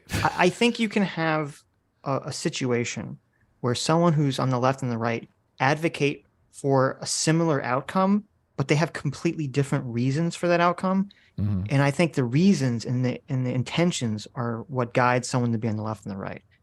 And so, like, if you have a left-wing anarchist who basically wants to dismantle everything because they want to live on their commune somewhere, and you have a right-wing anarchist who wants to dismantle everything because they want their Ancapistan society, like, the only reason that I think that they're anarchist is because the current system doesn't align with the system that they want at the moment.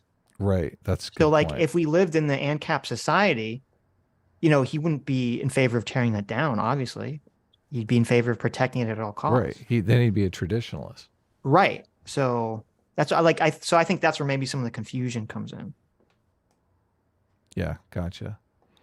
But I still think there are multiple, like, you got to narrow the left-right thing down to one spectrum, and then you place somebody on that one single factor, because that's where the problem is. Because I think, people fall on the left and right on, the 3 or 4 different spectrums that we conceptualize as left and right. And then you're going, okay, well, they're left or they're right because of this one thing. I think using the single axis, the single spectrum, is too limiting. I think you need at least the dual left, right, and then, libertarian, authoritarian, up, down axis. I think at the very minimum, you need to use that. Well, and I mean, the way people actually describe themselves, I think, is a giant factor. I do think there are people who are completely left wing, and they describe themselves as conservatives or right wing. So. I don't know. You have to give me an example. I don't know if I agree with that. I mean, just people I know personally. I'm not thinking of anyone like, some public figure. Because I think like this, this came up when, whenever someone gets into a Twitter argument with me about like, well, the Nazis were really left wing, kind of argument. And they like a lot of the argument about this is like, they were socialists, on the economic spectrum, socialist policies, left-wing, right? But then also it's that, well, the Nazis were, they wanted to change, they wanted radical change, so they must be left wing. It's like, well, if you look at what their ideology, what the philosophy was, I mean, there's a reason the Nazis were so enamored with Nietzsche, right? Because they wanted to go back to an ancient system. I mean, they were very sort of Moldbugian in the sense of like, oh, we need to go back further. The conservative movement nowadays doesn't go far enough. We need to like go back to the ancient idea that strength is a moral virtue and that meekness is, I don't know if I agree with you there. I don't know if I agree with you there. I mean, you don't? Okay. No. Reactionary modernism was basically left-wing academics trying to figure out why, if the fascists were reactionaries and they wanted to go really far back, why they were so modernistic, why they were so concerned with like efficient production and stuff like that. Okay, so I think I've heard that argument. I think there's kind of a mistake that people make when we have these conversations about like change and ideologies and going back and forth. We have to kick you off the stream now. I'm used to it. It's not. Chat said I've made hundreds. It's people don't operate so simplistically. Like, oh, I want everything new. Like, I want new things, so I want to change everything, right? Or I want old things, so I want to go all like every aspect of my life. Wants to go old. Like most conservatives, there are people that are conservatives. They believe in tradition. They believe in going back, but they're not fucking Amish, right? They don't want to go live without electricity. And then you have people on the far left, but like they don't want to go, not live in a house. They don't want to not have parents. I mean, some people do, but not all of them, right? Not most of them. Like, so it's not like people don't, I think, operate according to this like very like, oh, if I believe in change, everything has to change, super Lysenkoism idea. Or if I want to go to tradition, I have to be fucking Amish again, right? And so the Nazis were drawing upon, two, I think, very specific right-wing ideas, which was to go back to the old ideas of strength being power, to go back to the old ideas of we need to become an ethnic group again. We need to get rid of this concept of like kind of like the universal liberalism and go back to being an ethnic group. We need to expel the degenerate outside influences that have been degrading our, amazing systems from within, for years. Degenerate. Oh, too degenerate. Well, and also, I mean, it perfectly lines up with, Heidean moral intuitions of, what I'm saying. I don't think it's coincidence that that's why the left is so care-harm oriented and the right, cares about other things. Mm-hmm. I guess, see, the reason that I find this conversation at least a little bit interesting is because nationalism is viewed as very right-wing nowadays. Yeah. The idea, the nation state is yesterday's political game, and now we need to be open borders, and all the various ethnicities need to merge into one gray soup, and all the cultures need to be unoffensive and bland, and the pure cosmopolitan universalized society. Mm-hmm. However, back during the, even just 200 years ago, the idea of the nation state was a left-wing idea. The idea is you're supposed to overthrow the kingdoms so that you have these ethnic polities that have self-determination in their own state. The Italian wars of unification were considered a left-wing project. Mm-hmm. So, yeah, but things can change over time, obviously. Right. But so, yeah, internationalism versus nationalism, I think, is obviously one of the spectrums, right? Because we got everyone going around complaining about the globalists. Right. I think, and someone in the chat said this, and I think it's true. Left and right, in the way that I define them, it's always going to be changing what the exact policy is going to be. They are relativistic in terms of the environment. Like if if the entire world became communist, in 50 years, all the right wingers would be communists and the left wingers would be advocating for something completely new. Yeah, that's because it's tradition versus progress, and who knows where progress is going to lead. I guess maybe part of the thing, and maybe this is the issue here. I generally think that people have like personality types that draw them towards, looking forward, to change and being xenophilic, and looking to tradition and being more xenophobic. I think these are personality types. And then I think whatever political situation that exists gets kind of plugged in and interpreted through those personality types. Yeah, I think so too. I was having a conversation with someone else, and I had dug up a study where basically it said that at least part of anyone's political views are genetically determined because of personality type. You have more independent type personalities that are going to be more, libertarian or whatever. It's pretty self-evident, Yeah, I mean, I really think that there are people that have a more authoritarian personality type and a more libertarian personality type. Mm-hmm. So it does seem to be the case that a whole bunch of the people who were here to listen to us talk about Moldbug have marched off, and probably out of anger at us fucking around. You want to talk about? We have more people now than the beginning of the stream, so I guess it's fine. But we can jump into the Moldbug book if you want. Yeah, it's been an hour and a half. We've just been hanging out. Here's the thing: I don't get a chance to hang out with you guys much anymore. We only have 2 hours, so we're got 25 minutes. What do you want to do? Oh, what? No, are you serious? We have a bunch of super chats. Okay, Jesus. See, I thought we had till 7 o'clock. That's an hour and a half. Look, I'm working on one of my incredible works of art. Do you have a hard out? Do you have a hard out today, Adam? No. Okay, so we have technically infinite time. Infinite time? Yes. It's like one of those video games where basically... No, the stream shuts off at 12 hours. I know, because I've had to record the end of the stream. We have 12. We have the maximum 12 hours. So let's jump into the book. Where do you want to start with the book, or do you want to give an overall explanation of Moldbug's views or something? Well, I probably can't give an overall explanation of Moldbug's views. I haven't read all of Moldbug's stuff, but I do think that he is very intelligent, very well read. He knows how to write. He knows how to think. He knows how to draw people in. He's not just like some idiot. But does he know how to speak without saying or Well, I don't. Okay. You're doing better than him. I haven't heard him speak. Does he say a lot? I can't listen to any of his talks because it's all and like well, to be fair, he just needs to work on it. I mean, it's public speaking is its own animal, but I had somebody on the Tubcast who said every second word. Right. And I was oh my fucking God. This is so hard to listen to. That's tough. Have you ever listened to somebody spend a full fucking minute talking and not say a single goddamn thing? Yes. Yeah. All the time. Many times. We listen to Vosh all the time. They come on our stream often.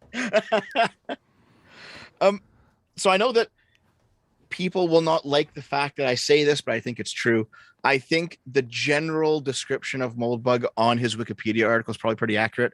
Now, everyone's going to say, oh my God, Wikipedia is a tool of the establishment. They're not going to present his views properly. But like, I'm pretty sure it's pretty close. Like, I understand no one can ever truly be objective. I get it, but it's pretty close. If you want to actually know what he's talking about. Moldbug, he kind of views himself, when he says he's a neo-reactionary, he views himself as a neo-monarchist. So he doesn't want old monarchies back, but he wants a new concept of monarchy. And the new concept of monarchy is based on the American corporation in some sense, where the government should be a corporation and it should be structured as one. And the person in charge of it should be the owner of a business or the CEO of a business. That's basically his ideal political state. Okay. Right. See, ruler as king as CEO. Mm-hmm. Right. King as CEO. With all of the obvious problems that entails, because there's some obvious problems. I know a lot of libertarians, they rely, and I know Hayek does this and Mises does it, they rely on praxology. One question on that, because I do know, as someone who understands Wall Street and whatnot, corporations do have shareholder votes. So what is the difference between, how he conceptualizes a corporation and how we already have society structured? Because obviously every American citizen gets a vote because they're an owner in the corporation we call America. That's already a thing. Well, I think his argument would be something that, like, most American citizens aren't actually owners because they don't actually own parts of the government. And this is kind of where you get into you hear some people on the right talk about how they want the vote to be restricted because there's at least some group of people that aren't bought into the system. They aren't paying taxes. Well, I'm for abolishing the income tax. So, I mean, I would prefer to go in the opposite direction to make more Americans not taxpayers. Oh, okay. I don't know how they'd square that, but I know their argument is something like, well, they'll just vote themselves other people's money because they don't pay taxes anyway. And so you should have to be someone who pays in more to the system than you withdraw from it in order to be able to vote. And from a property ownership point of view, that kind of makes sense. From a business ownership point of view, it definitely makes sense. If you pay in and not withdraw, that makes you an owner, not a worker. That's why owners, they fund the creation of their business with their own capital. Workers withdraw capital from the business. That's why the communists are fundamentally wrong. But that's for a business and not for a government that has the monopoly on force, which is why I think his idea is just fundamentally wrong. That's like a big part of it, because even if these people can't vote, they're still living under the law of that state. So, like, they're still going to get fucked by it. Basically, if you are subject to a country's laws, you should be able to, with some exceptions, you should be able to vote on those laws. I agree. That's my position. Yeah, that's what I said. Like, any nation that has the ability to incarcerate you, you should get a vote, right? Mm-hmm. Yeah. But I know a lot of people. Some people will say, well, women shouldn't be able to vote because they don't have to go off to war. So they shouldn't be, if they don't have to go fight a war, they shouldn't be able to vote to send the country into war. Like, these are reasonable arguments that aren't coming from places that are just the people who are making these arguments, they're not evil people who just want to, like, restrict women's access to voting or restrict the poor people's access to voting. They have ideas behind them. No. Some of them might be. But, like, if you look at the arguments as they're structured, it's not made out of malice. It's made out of but what comes first? Basically. What comes first? The intellectual argument or the intuition? Yeah. Like, my vote is worth more if other people I don't like can't vote, I think, is the intuition that's being activated there. Exactly. Yeah. Somehow it's always them that gets to vote and other people that lose the vote.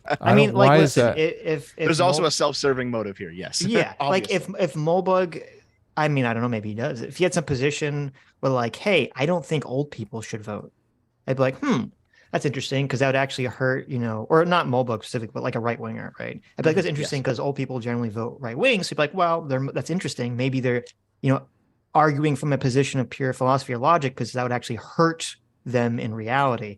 But whenever it's like, oh, I think the person shouldn't vote for purely ideological reasons that just as a demographic votes against my interest, generally, it's like, oh, well, I wonder what's happening here. And by that, he means he doesn't wonder what's happening. He knows what's happening. Yeah, exactly. Yes. Yeah. I mean, I do think that there are good counter arguments to these arguments, but I don't think that these arguments are just based in hatred, is what I mean. Well, I don't think they're based in hatred. I think they're based in selfishness.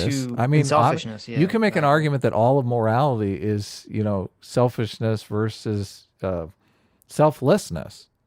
So which one is the moral end of that spectrum? Selfish or selfless? I don't know. Well, I would argue it's selfless, obviously. Maybe. There's something to be said for being self-interested when necessary. Yeah, I know. I mean, you got Bernie Madoff down at that end. Like you got Adolf Hitler down at that end. You got Stalin down at that end. I do. Okay, so I guess to go back to my notes. At the other end, you got like Jesus. You've got like Gandhi. Well, listen, Jesus could afford to be selfless. He kind of had God in his corner. I'm just saying, like if you're conceptualizing, giving away food doesn't matter if you can just generate it. Okay, it's less of a selfless act at that point. True. Yeah. Well, now we're moving in that direction. Obviously, this is my problem with Moldbug economics right here because they always focus on the monetary system instead of focusing on the production side of the equation. So, if we have Jesus levels of output through automation, then economics is a completely different game. But anyway, I don't want to get sidetracked on the economics. Where are we at in the Moldbug discussion? How far? So I'm looking at my notes just real quick. I know I wrote down a passage on academic agent. Let me just see what I wrote here real quick. Yeah, because I think he is where I first heard the name Moldbug, academic agent. And though I disagree with academic agent on basically everything, sure, I've softened on him in the past year or so. Oh, I think. Probably. Okay. I think he's worth listening to just to know where I disagree. You know what I mean? I mean he wrote that book, The Populist Delusion. It's an interesting read. I don't necessarily agree with it. It's one of those situations where it's like you should read the ideas of people you don't agree with. That's kind of how I feel about academic agent. I know Taftaj was not happy when I put Moldbug in my 3 forms of fascism video as a post-fascist. I should probably correct that. I think he's more of like a bridge between Moldbug. He's a present fascist. He's a no. I think what it is you have the post-fascists. So like the Nick Fuentes types, and then you have the more mainstream libertarian. What is a post-fascist? What does that mean? God! Wait, you don't remember from the video? No, I do. I'm for the audience. Oh, okay. I'm sorry. Jesus, I'm sorry. Doomer's going crazy in the chat. Of course he is. So a post-fascist chat is, you know how you have some people like Vosh who call themselves libertarian socialists. The idea is that we laugh at them all the time. Yeah, they're fucking stupid. Yes, but the philosophy, at least the philosophy, exists in an intellectual form. The idea is that it's a libertarian form of socialism. Right. Post-fascism is libertarian fascism. It is a libertarian form of fascism. It is fascist ideology implemented in a stateless way. So it's like anarcho-fascism. Okay, that's the view, and. It's fucking retarded. It's a fucking retarded way. Fascism is collectivism, the way. You're basically supposed to sacrifice yourself to the state. You're supposed to be selfless for the state, for your nation. But basically, people have been wondering, and I've been wondering for a long time, what is the pipeline between the libertarian right and the authoritarian right? Because there seems to be one, and that pipeline seems to be Moldbug's ideas, the neo-reactionary ideas. Yes, I agree. That's the pipeline. That's the tunnel. And so if you want to convert someone from a post-fascist from a libertarian into a post-fascist, you give them Moldbug. That's kind of how it happens. He didn't get me. What are you talking about? Yeah, but you're not a post-fascist or a libertarian, Adam. Well, I mean, I do believe in individual rights, so I do share that with the libertarians. And I'm sure they want to get rid of the income tax. So, that's true. Maybe you are a libertarian. Moldbug essentially, what Moldbug is doing is he is, and is very clever. He's saying, listen, if you libertarians want to get the thing you want at the end of the day, you know, it's going to have to be through this sort of authoritarian or whatever, you know, monarchy-based system. But like that's what's going to get you the end results, even if it clashes with your intuitions. I think that's essentially what he's arguing, and he argues it effectively. And to be fair, there is, I think, some truth, a little bit of truth in the idea that freedom does not simply mean freedom from external agents, because you can live in a complete anarchist shithole and you can have freedom, but freedom can also be granted through functioning liberal institutions. No, that's very true. Yeah, who disagrees with that? So you definitely need, you need some type of order that can maximize individual freedom for sure. It can't just be everyone living on their own plot of land, hyper vigilant with their guns, defending from everyone else, because that becomes so inefficient in terms of like who the fuck's doing anything then? You're all just guarding against each other with weapons. Exactly. Libertarians are like, yeehaw, that sounds awesome, but in actuality, you want to be able to go outside of your house and not have it fucking looted. You know what I mean? You would hope, yeah. Yeah. But I mean, we want to be able to loot other people's houses, so let's not go crazy. What did I write down here? Let's see. Here's my note. Moldbug is the bridge between your more classic libertarian types and the post-fascists. Hoppes' anti-democracy libertarianism shows how democracy is the tyranny of the majority against the individual. Moldbug shows how liberty cannot exist without autocratic power guarding against the tyranny of the majority. That's how it all kind of fits together. The tyranny of the majority. I've heard that before. I've heard that saying. I think a lot of people in the neo-reactionary camp think they're terrorized by the majority because they have such radical political beliefs that will never be mainstream, that they feel like, oh, since I'm never going to be a part of that majority, I feel tyrannized by them. So, but I mean, this is why we have. They might be. Are they? I mean, perhaps. I don't proclaim to know the mind of the neo-reactionary. So, I mean, well, I think Hoppe is correct. Okay. I don't necessarily like Hans Hermann Hoppe, but I do think he's correct when his most famous work is Democracy, the God That Failed, and he says that democracy is fundamentally anti-liberty because it is the majority ruling over the minority, the individual. Democracy has to oppress individuals, and oppress him how though? Because like my understanding of it is most people want like clean water, good schools, safety, security. Like there are all these things that I think are a moral good for most people, and just like the radical outliers, like, no, I don't want security. Like criminals, they want might makes right because they want to go around and terrorize people. So I don't. At the same time, though. The other way around, when you have a crowd of white people lynching a black man, that's democracy. Right. Yes. But this is why I was saying that we have the Bill of Rights that protects the rights of the individual from that kind of tyranny of the majority. So obviously, but I would say that that's like a criminal act. Is it not? It is. But what that means, though, is that the Bill of Rights has to be itself anti-democracy in the name of the individual. Well, in the case of lynching, I don't like. Well, wait. I feel like what's going on when Hoppe makes that argument. I tried to read a little bit of Hoppe. It's like fucking. It's torture. Yeah, I know. Yeah, but I feel like what's going on is it's sort of like a straw man because like no one's. I mean, there's some people, but there's not really. Most people are not advocating for like a pure democracy. People aren't advocating for like the Black Mirror. Everyone, or the Orville episode where everyone votes for everything via a social media app. Like that's not usually kind of the world that people are talking about when they talk about democracy. They really mean like this sort of constitutional liberal democracy where people have individual rights that are protected, and then we vote on a bunch of other stuff. Yes, but that system is, it's a golden mean of several competing factors, where you have democracy, which wants to pull towards just groupthink and rule the majority, and then you have centralized power in the government, which wants to pull away from that, but can also be destructive in its own way. And this is why I'm a liberal, is because you can delicately balance all of these different pieces against each other to make a push and pull system, where if only one of these things existed, it would be disastrous. But because they all exist and they all serve as checks on each other, it works. For them, it doesn't work very well, but it works better than everything else. No, I agree. Well, this is why we have the Bill of Rights, right?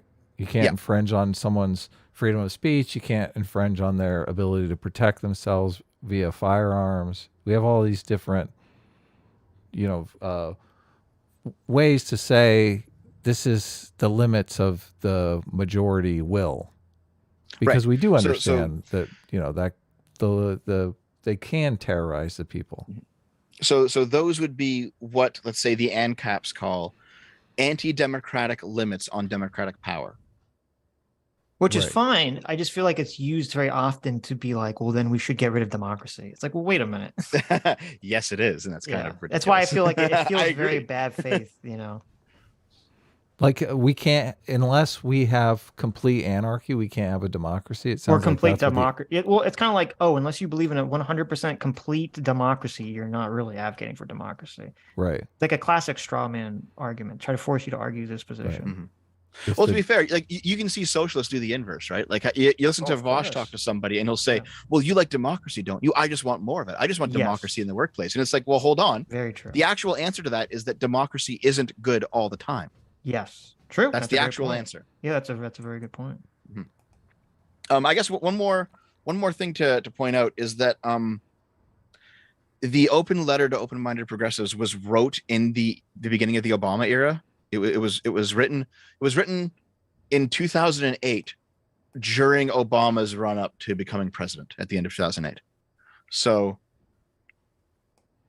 wait, that's how it happened. Hold on. Was he elected in like 2007? In 2008. Right. Okay. Yeah. Fuck. I don't remember. Fuck.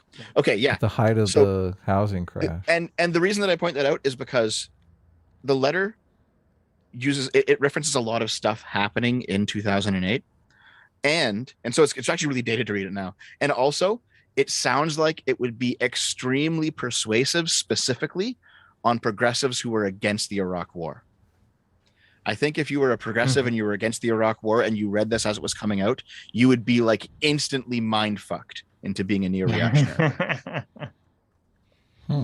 That's funny. Do you want to talk about the chapters I've taken notes on? Do you want to go over some of the ideas? Sure, yeah.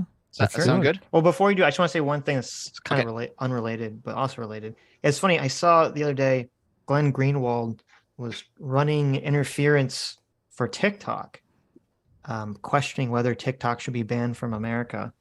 And I just thought it's hilarious that, we're going to really see where the American bad journalists are, who always complain about, the war in Iraq and all this other stuff. And whether they really have, views against the government or whether they really are motivated by just hating America.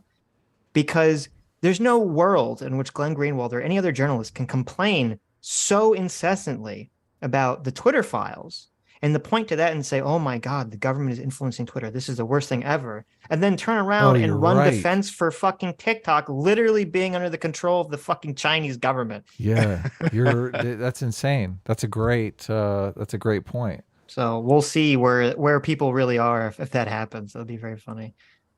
Or if they're just, conspicuously not very vocal on the TikTok issue. Where is the FBI's freedom of speech, Sitch? Come on. They should be allowed to call up Twitter and tell them to ban everything. I think it's very interesting that some of the like a lot of right wingers are raising the TikTok, but a lot of the America bad left wingers, the Glenn Greenwalds of the world, I don't know, they just seem very quiet on the TikTok issue. So it seems a little suspicious to me.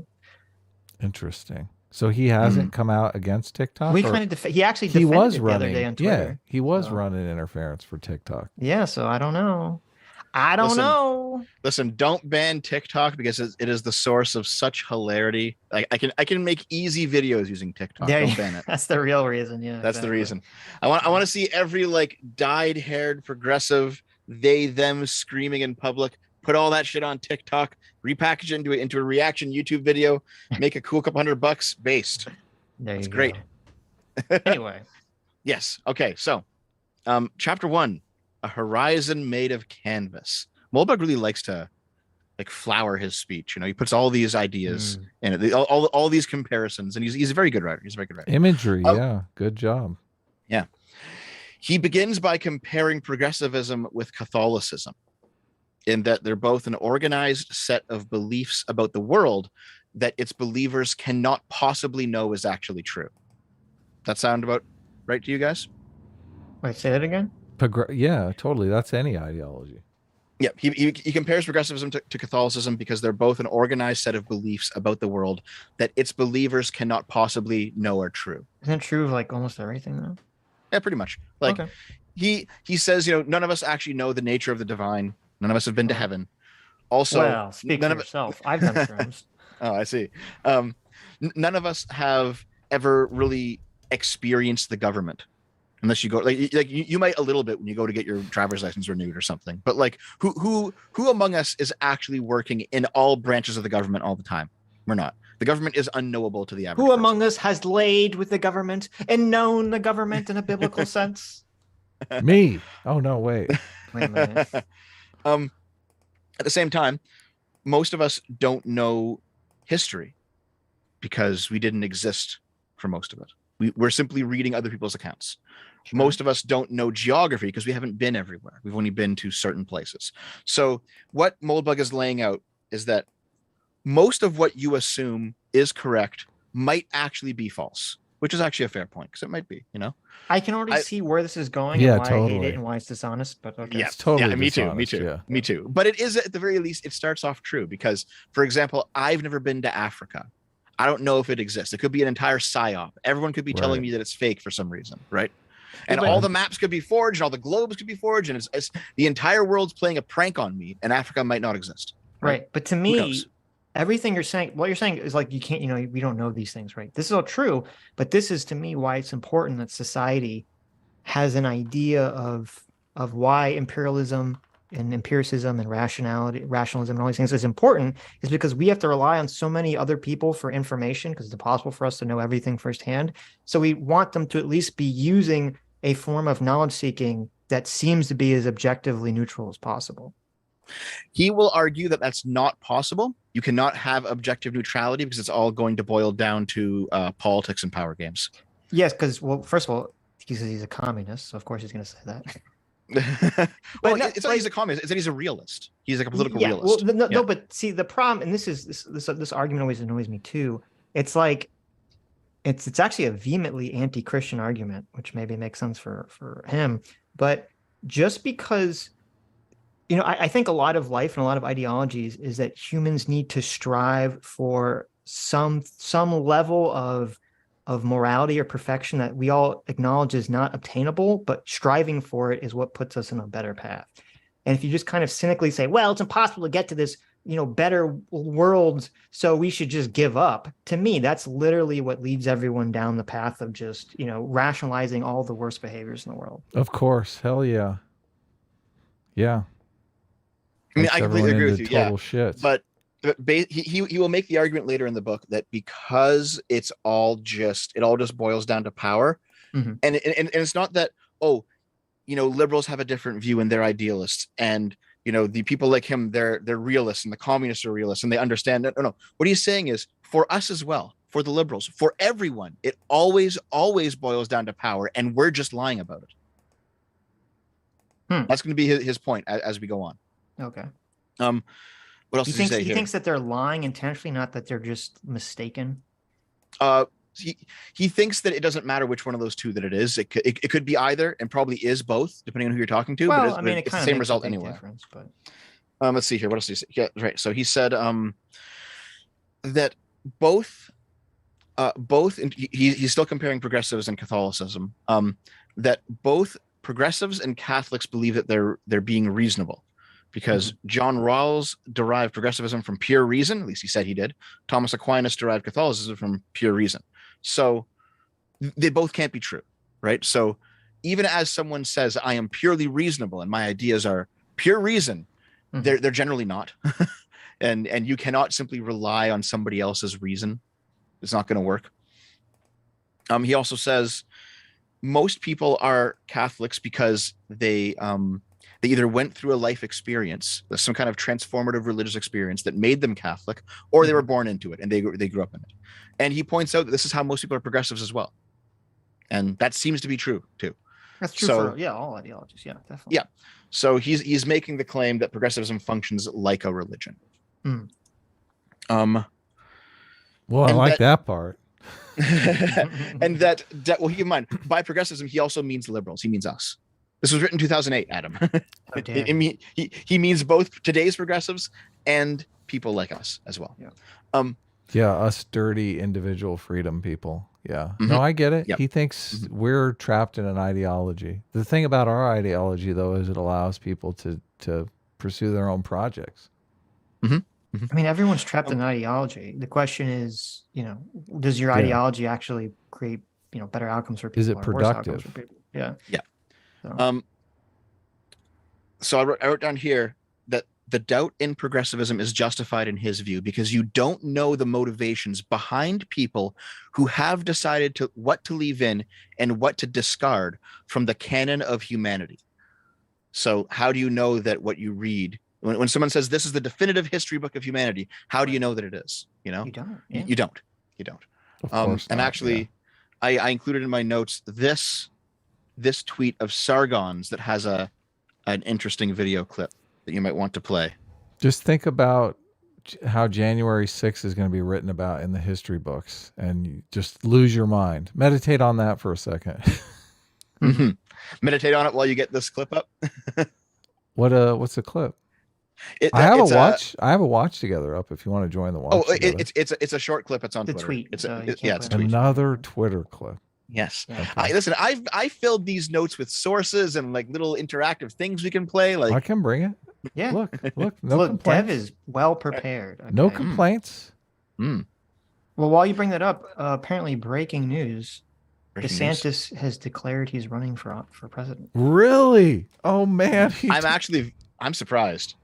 Well, I figured he'd wait for Trump to get shellacked in 2024 first. Well, to be fair, he didn't say I'm running for president, I don't think, directly. He said I can beat Biden. So, obviously. Oh, okay. Yeah. It's not like an official declaration. He didn't announce his candidacy, huh? Okay. Right. Well, it's actually, there might be some issue about that because I know that Trump's super PAC actually tried to challenge in the state of Florida that there's some law about like you can't run for two offices at the same time or something about this in Florida. And so Trump's super PAC was trying to say that since DeSantis is secretly running for president, he's in violation of this law or regulation and he should be, kicked out of the governorship in Florida. He should be deported. Right. So I do think Cuba. I do think it's kind of hilarious that while Trump's super PAC is trying to get DeSantis, thrown out of the governorship on a technicality, and then Trump talks about DeSantis being a pedo groomer. And then people are like, well, why isn't DeSantis protecting Trump from getting indicted in New York? Yeah. Like what are you talking about? Because they're like best friends. That's why. I can't imagine like if the tables were turned, if somebody called Donald Trump a pedophile and then someone saying, oh, Donald Trump should use his power to protect that person from, potential law enforcement. Like to me, that's just like fucking insane that anyone's even making this argument. He would never. Yeah. He would never do it. And not only if he did do it, and if DeSantis bent over backwards to protect Trump, he would look like a total beta. He'd look like a super cuck. So,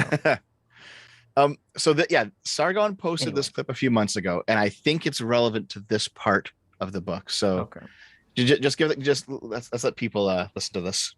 We're gonna do a 3, 2, 1 here. Yeah, that's a 3, 2, 1. 3, 2, 1, go. Viewers, you don't know who the cameraman is. No. You don't know why you're being made to see these things. Nor do I. You're seeing me. I can't even see you. I may be dead by the time you watch this. Very possibly are. You don't know who's the man who's making things he wants you to see. Destroy your television sets. now. You must listen to no orders. That's all I can tell you for this point of humanity. Believe me. Beautiful. There you go. Wow. Oh my okay. God. So that deep. seemed really, cringe, but cringe. Well, the thing is, this I think is actually core of it's a core component of the right wing's worldview right now. Mm-hmm. It's that now that humanity has become aware of how we frame narratives and who's doing the framing, who's holding the camera, you can no longer trust anything anymore. Because you don't know, this is like the Metal Gear Solid 2 ending where there's so much possible information. Yes. That in order for you to see something, you must necessarily not see something else. And if someone can control that process of what you see and what you don't see, no one has to lie to you anymore. They can simply give you, certain slices of information, and it'll already be so much that you'll never be able to get through it all. And yet it will completely control your worldview. There's a huge difference though between us being skeptical about facts and propaganda than saying we can't trust anything we see. I mean, those are giantly different positions. Mm-hmm. I tend to agree with you. Yeah. Well, and the implication here, where Moldbug is going is you can't believe anything. And I'm just like, nah, I think there's things we can believe. I don't think he's saying you can't believe anything. I think he's saying that everything is a product of power. And so it is best to believe what is in your power interests. Well, that's so stupid. Yeah. It's that's like, of course it's stupid, but I don't. Here's the problem. The whole point of having this sort of like Western, I mean, it's funny that he says that because that's literally CRT. That's literally CRT. That's literally what the socialists always say. And essentially it's just like, it's true that everyone in the world is going to be biased. Even the most scientific scientists are going to be biased, obviously. But the whole point of using, the scientific method and trying to be objectively neutral is to try to limit that as much as humanly possible. And it's just kind of this idea that like, it's kind of like what, you said this on stream the other day, Adam. It's like, don't let perfection be the enemy of the good. Oh, God, it's essentially, that's exactly what the fallacy of this is. It's just saying like, if you can't reach perfect perfection of objectivity, neutrality, then just fuck it. And it's like, well, okay, like it's very easy. And that attitude within of itself is completely biased in favor of what he wants to do, because when all of the logic and all of the reason and all of the knowledge points against the position that he holds, obviously he's like, well, then we need to throw out logic and reason and history. And like, it's true. It just annoys me because it's literally the CRT idea. It's literally the socialist idea. So have you guys seen Kraut's critique of realism? Hour-and-a-half video? Yeah, it's very good. Yes. Kraut goes into the crisis of modernity in that video, and he points out how these very, very different philosophers all came to the same problem. And the problem is the modern problem. And I think that's what we're getting at here. It's that Moldbug is saying some of the same things, or at least making some of the same critiques that the CRT people do, even though they come from completely different canons. And it's because of modernity. Well, it's because I think it's more than that. I think it's just they want to destroy liberalism. Yeah, they want to destroy democracy as well. They do want to destroy liberalism, but I don't think it's because they want to destroy liberalism. I think because there actually is a real crisis of modernity that has to be tackled. No. So there is a crisis of modernity that is. What is the crisis? But well, before we get into that, there is a crisis of modernity. But the reason that the left, the far left and the far right agree on this is because they can't get their ideologies into place until liberalism is destroyed. They both have to deconstruct and pick away at the ideas of liberalism in order to get people to accept their ideas. Well, to get a majority. Well, to get a minority in power, because the majority will never accept these ideas. Right, and so the crisis of modernity is used, I would argue, rather cynically to accomplish that goal. I don't think it's used cynically. I think they're products of it. I don't think they're using it cynically. I think they're genuinely trying to solve the problems. They just can't do it. The problems are their problems, and 90% of them are problems of aesthetics. Other people aren't having these problems.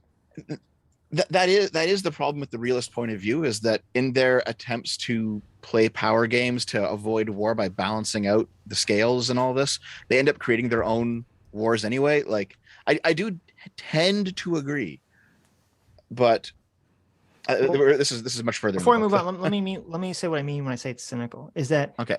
I think the people, the true believers on the far left and the far right of these ideologies, I don't think they're sitting around like, I want this evil ideology in place. I'm going to, trick people into doing it. I think it's more like they have their moral intuitions that first drive them into believing their far left or far right ideologies.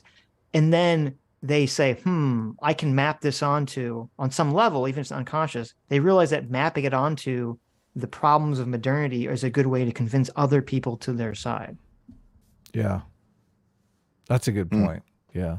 Because otherwise, why even implement them? I got to think about it. They're like, listen, we don't have a lot of problems, so we need to create some. Otherwise, we're not going to be able to enact our political change. Well, I think never let a good crisis go to waste, right? I mean, yeah, even if it's on an unconscious level, I mean, we definitely see that. I think that's why we see, the leftists will point to like, oh my God, everything's so fucking bad in the world, right? And it's like, well, compared to what though? Things are actually not bad. Things are actually not bad. Yeah, like this is why when we were talking to Kurt, I literally couldn't get him to admit that, like, yeah, living in America is better than living in China. God, just like he couldn't even bite that bullet. Living with digital photography is so much better than living with analog photography. I mean, it's just that one thing is like so massively better. Yeah, right. So in the next part of the book, Moldbug basically lays out the progressive view of American politics, and I think we all know what this is, but just really quickly, progressive and conservative are pitted as two opposing ideologies. There's an expectation that you are either one or the other. And most progressives are progressive because they believe something must be done about conservatism and vice versa. And also that most of them believe that they don't necessarily believe, they sometimes believe that the other is just pure evil, but most of them believe that they're all just radically misinformed. They're in some kind of mass delusion.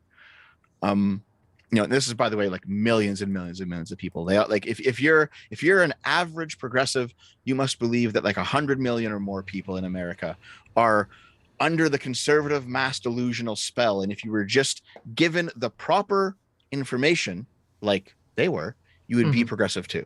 It's the assumption that your view is right and natural and inevitable, just given proper education.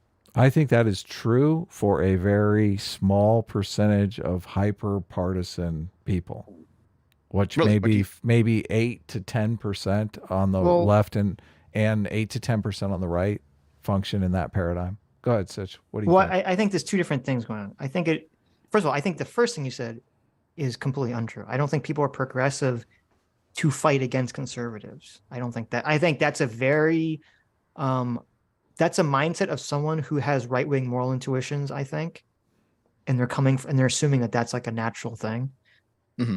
That to me is ludicrous. I think progressives just have left-wing moral intuitions. Even Vosh, though? I mean, Vosh his whole thing is fighting against conservatives. No, but that's not why he's a leftist. He's a leftist because he has moral intuitions that naturally put him in that position.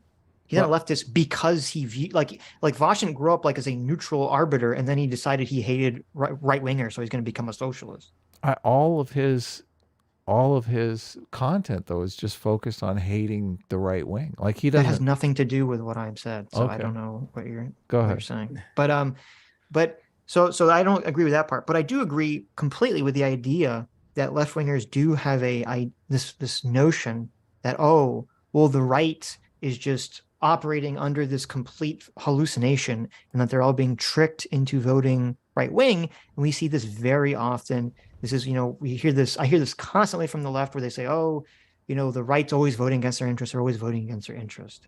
And what they really mean is they're voting against their economic interest because the left use like the Republican Party is basically the party that only helps rich people. Mm-hmm. And I think I think the left is completely wrong in that. They don't understand that there's a lot more going on here than the simple like economic argument that the left is kind of fixating on. So you hear the left say this more than the right, but you do hear both of them say it. They'll say something like educate yourself, right? Mm-hmm. Or take the red pill or whatever the fuck the right wing equivalent is. But the idea is basically that no reasonable person would actually disagree with my view. It's just that you don't have the knowledge that I have. So if I give you the knowledge, you will adopt my view. That's how the sides kind of view each other. There's no, and I guess, you know, if you take in the knowledge and you don't agree, then you just have to be evil or amoral or something. Like there can be no actual room for real disagreement. And this is Moldbug's description of American politics, like normal American politics. There's probably a lot of truth to that. Mm-hmm. And so progressives view American democracy as a climactic battle of truth and reason versus a political machine built on propaganda, ignorance, and misinformation. And I'm sure conservatives view it the other way around. That's his description of, you know, the good versus evil politics that progressives tend to discuss when they're talking about left versus right. Mm-hmm. There's I think Moldbug might have used it, but if he did, I haven't found where he used it. I know that Academic Agent used it and then credited Moldbug, I think. But it's a good analogy. And the analogy is that politics is the water in the fish tank. And the fish doesn't know that he's swimming in water. So the normative politics so for us, it'd be the air we breathe, obviously, right? Right. So the normative politics for us is the air for us is the air that we breathe. We don't notice that it exists. Of course, yeah. We only notice it when it vanishes. Sure. Right. Yeah. And I think in the story you have two fish who are swimming around, and then an old man fish swims up and is like, "How's the water, boys?" And the two fish say, "What do you mean water? What's water?" Right. You know. Yeah. And that's kind of how.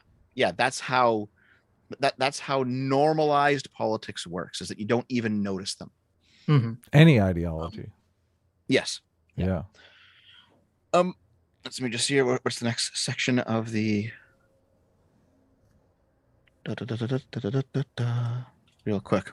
Okay, so his next section in the first chapter is describing how he's going to basically plant the seeds of doubt, and how if you're open-minded, you should be open to this because you're open-minded, right? If you're an open-minded progressive, you should be open to what we're going to explore here. Sure. He's touching on the progressive moral intuition too. They all want to think, look, I'm open-minded. Yes, right. Yes, exactly. Exactly. So come stroke my ego some more, guy. I'm all warmed up for you now. So he says, if we're going to be skeptical of things, because progressives tend to be skeptical of things, we should also be skeptical of the institutions that progressives trust. Because why wouldn't we be? Right. And how is it that one half of the country is insane and delusional and labors under this propaganda machine, and the other half doesn't? Well, maybe we should assume that they all do, progressives and conservatives, that they're all insane and they all labor under the delusions of a propaganda machine. What? Me? Look, I don't labor under propaganda. I'm open-minded and healthily skeptical. Yeah, so this is how he drags you in, right? and he'll say he basically goes into a pretty long segment here where he talks about how progressives and conservatives both vehemently hate different parts of the federal government in America based along their own moral intuitions, but that they never actually hate the whole thing.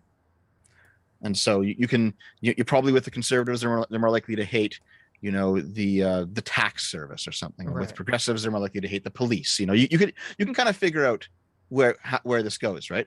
So because they hate different parts of the government, but neither of them hate the whole government, neither of them ever controls the whole government, neither of them can ever actually wipe out each other. So the left versus right split in America is basically just a game that everyone's playing with each other with no actual possibility of winning or losing. So that's an incredibly, I think that's sort of true, but the outcome is kind of stupid and evil because I think it's very simplistic mindset to think, oh, if the left got its way, we'd be perfect. Or if the right got its way, we'd be perfect. Like you need both the ideas of the push and pull of we need to change and adapt to things, and we need to keep the things that work. You know, we need the offensive team, the left, and the defensive team, the right, to kind of progress forward in the world. And I think that's why these sort of notions, the definitions of left, right that I put down, I think that's why humans evolved to have them. I think that's why they do seem to be universal. You think it's an evolution thing? I do. Yeah, of course. I don't know how I feel about that. I got to think about it. Basically the quote that he caps off this section with is, if you can find a way to stop being a progressive without becoming a conservative, you might even find a way to actually oppose the government. And that kind of, he views basically mainstream conservatism as controlled opposition. Mm-hmm. And how the both movements, even though they are nominally at odds with one another, they're kind of serving the same interest ultimately. And I think this also ties back into the whole conservatives or progressives moving at the speed limit idea. Right. That if they're both going the same direction, one's just going slower, what does it actually mean to go in a different direction? That's the question he is posing. And if you're an open-minded progressive, you might actually want to know that. So, he then goes into a section where he says that this entire conversation so far has been assuming that progressives and conservatives are symmetrical, but they're not. And in fact, they basically form two different ethnicities in America. And if you look at the progressives, they are overwhelmingly America's ruling class. They govern, they formulate public policy, they work at the NGOs, they're university educated, and they're generally linked with academic achievement. When a progressive gets famous, they tend to be intelligent. Maybe they're writers, maybe they're creatives, but this is where they operate. The conservatives, meanwhile, they're overwhelmingly white. They're generally overweight. They generally live in the suburbs. They like minivans, and they vote Republican. And if they did go to college, they hated the diversity training they had to sit through. And if their work is not white collar, but if it is white collar, it has no intellectual content. So those are the two ethnicities in America right now. Just call right wingers all stupid people. In his view, yeah, they're like the dumb working class people. Yeah, that's how he views them. Nice. And there is this conception of the ivory tower leftist elitist, right? That I think there's some truth in how he divides these two groups up. Mm-hmm. It's no secret that the working class tends to be more conservative and more right wing than the educated class. Yeah, sure. He compares this to various other groups. We don't have to go through them all, but I think probably the most obvious one is he talks about Angola. Everyone in the Angolan People's Movement is Ovambo, which is an ethnicity. Everyone in the Democratic Angolan Front is Bakongo, even though they both claim to speak for all Angolans. This is the same in the United States. No matter what political party you're on, you claim to speak for everyone, even though there's clearly two very different groups of people here. And and the other group doesn't accept you claiming to speak for them, right? When it comes to culture, the progressive culture is more fashionable than the conservative culture. And in fact, conservative culture tends to be yesteryear's progressive culture, right? And you think about it, the food, the music, celebrities, stuff that, 30 years ago, health food was like a niche, ultra progressive thing that you only saw in like the richest cities, the richest areas, the richest cities. Now you see Whole Foods everywhere, right? Mm-hmm. It's that sort of thing. Meanwhile, so he makes the point that if you are going to be somebody who opposes conservatism, you are fighting a weak enemy. Conservative institutions are fringe, their intellectuals are rare, conservative people are generally stupider. The only real bastion of conservative power in the government is in the military. However, progressivism exists in the most distinguished circles in America, the great universities, the great newspapers, the great families, in government, in the old foundations. Its adherents are the ivory tower elites that run everything. Progressivism is the mainstream American tradition, and to challenge progressivism means to challenge the end result of the entire American project, while conservatism is easily challenged. Well, okay. To me, that's his view, by the way. I understand that. So, first of all, to say that there's no conservative power except from the military is an incredibly dumb view. I mean, yeah, if you're looking at it from this strictly realist perspective, like maybe that would make sense, or the socialist perspective. Like, conservatives have had the power over the culture in America for most of America's existence until very recently. Yeah. Until very recently. He's going to dispute that a little bit later in the book. He's going to dispute that hard later in the book. Right, but so he's going to say like, well, that golden age of the 1950s, Leave It to Beaver. I mean, was that not the conservative social control over things, when Hoover was like doing everything he could to just, to be afraid of, to root out, secret communists everywhere. And McCarthy was trying to root out. He's going to call that progressive. He's going to call all that progressive. How is it progressive? We'll get to that. It's like, that's like another 2 chapters ahead. That's just so incredibly and it's so incredibly wacky to me that, like, when you have half the country is Republican, this is actually, and this, I think this came up, I don't remember if this came up in our conversation with distributors or someone else, and it drove me crazy. I'm like, when he said something similar to that, and I was like, what the fuck are you talking about? Like, the entire reason the Democratic Party is the way it is right now, where it's not neoliberal, but it is more neoliberal than it ever has been, was because after having, 40 years of kind of left-wing economic policies after World War I kind of dominate the cultural zeitgeist, you had the inflation problem with Carter, and then you had Ronald Reagan come in, the right-wing, neoconservative, neoliberal, right-wing Ronald Reagan comes in and completely kicks the table over and changes the entire landscape for economic policy in America and in really the entire fucking world. And we've been in that paradigm ever since. Do you want me to spoil something for you then? Yes. He is going to claim that everything from before America's founding is progressive. So he just has like a super wacky idea of how he defines, progressive. Essentially, that doesn't. Yes, he'll explain it, but yes, he does, and it's in here. It's in here. And here's the thing. By the way, I agree with your view on this. Like, obviously, the neocons were like the resurgent right that came over and like basically smashed the hippies into oblivion. Yes. Like obviously, yeah. The whole things always move leftward has been proven wrong so much. But yes. But yes. So. Well, but I just want to break before you continue. Like, this is why I do call it dishonest when someone on the far left or the far right says, "Oh, there's no left or right wing," because it's to do this thing. It's to dismiss when the left and the right does gain control of things in the country, and to kind of paint themselves as the forever outsiders or the forever victims. Yep, victim. Mm-hmm. The moral majority. They ran the show during the 80s, and George W. Bush got elected by catering to evangelicals. He made it a base election, remember? And yeah.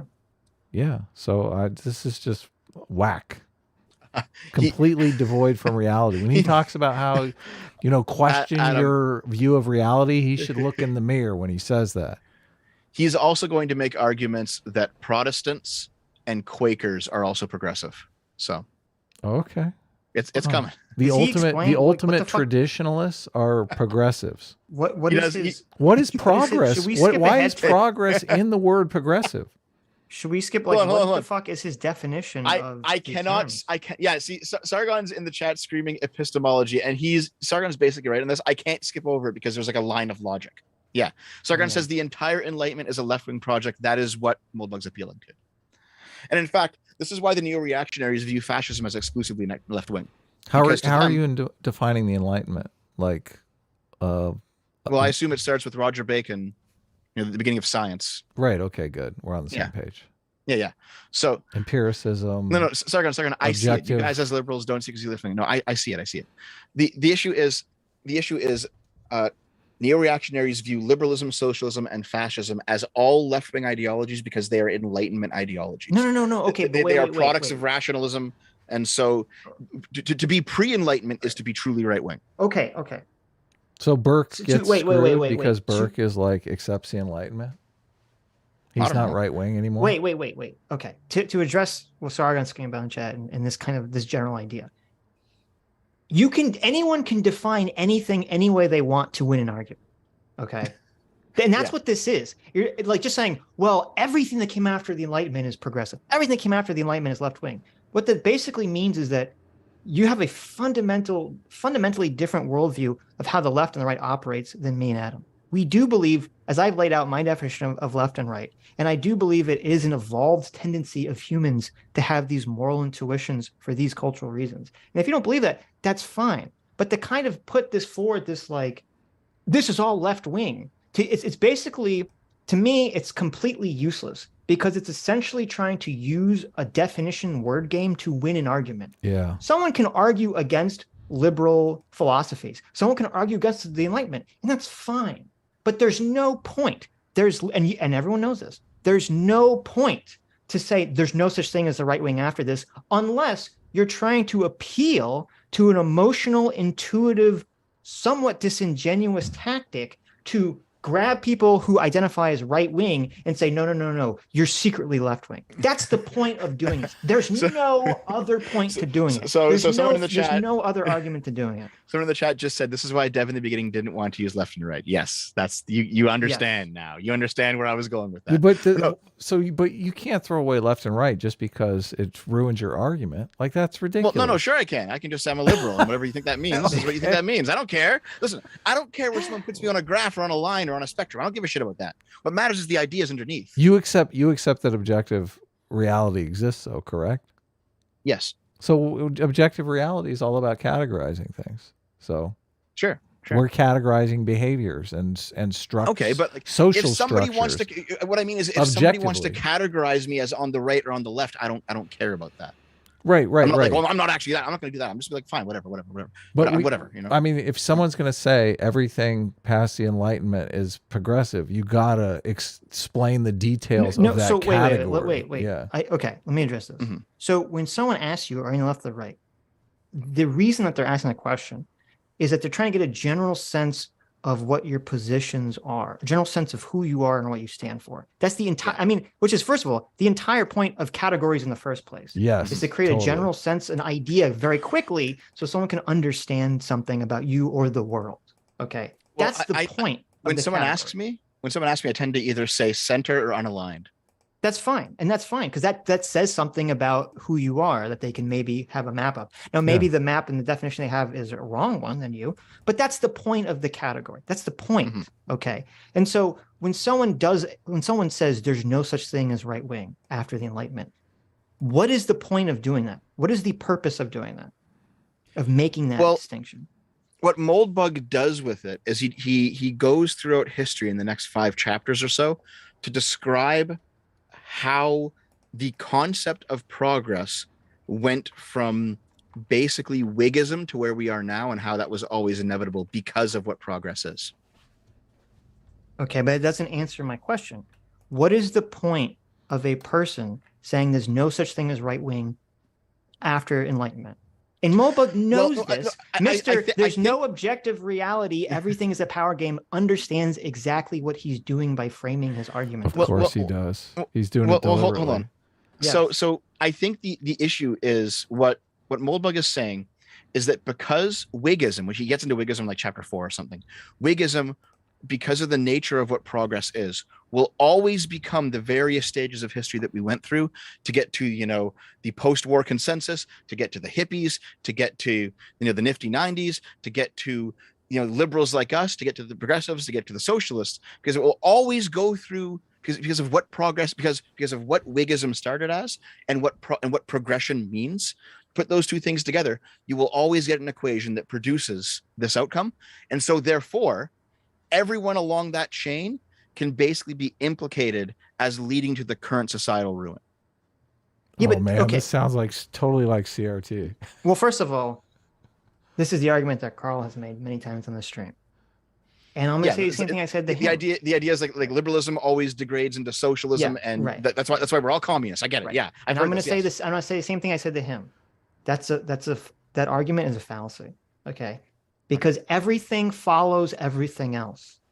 Someone could just easily make the argument and say, listen, monarchy is obviously going to lead to the Great Enlightenment, which is obviously going to lead to liberalism, which is obviously going to lead to socialism. So monarchy is just a path to socialism. We need to return to monkey. Like, you can't make these causality. Like, it's just, to me, it's that's so why they say that, by the way, Sitch. Yeah, exactly. It's so incredibly foolish to make these causality arguments, because like everything leads to everything else. Everything is a reaction to everything else. And there's a big difference between saying like, oh, right now with wokeism, it's someone directly using Marxism, right? Hollowing out class and replacing it with race and sex and culture. And so I think labeling it as cultural Marxism is applicable because they're using that specific ideology. But then to say, well, liberalism is what created Marxism because Marxism wrote it as a response to liberalism because he wanted to get rid of it, that doesn't make any sense. At that point, everything leads to everything and everything causes everything else. And we're basically in the social constructivist realm of everything's a social construction, and nothing matters at that point. Right. Yeah. I mean, I tend to agree with you. Yeah, like, I don't find this logic appealing, but I am just describing his logic. Yes. No, I'm not. I'm not attacking you. Yeah. Actually, Sargon said in the chat much earlier, I've kind of held it on my screen, to be right wing is to not be rationalistic, which I think is something that I was getting at like an hour ago. Just I didn't know how to quite.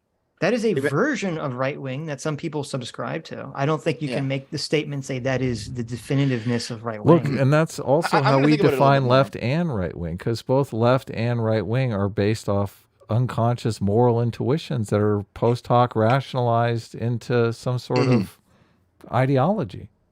So basically, what I was talking about, I'm sure Sargon's now here, so he's listening. What I was saying earlier is that one possible definition of left versus right, which I think has some merit the more that I'm thinking of, is that the left is intellectual and theoretical, and the right is practical and intuitional. That's why you have more leftists work with their minds, more rightists tend to work with their hands. More leftists tend to be more intelligent, more rightists tend to be less intelligent.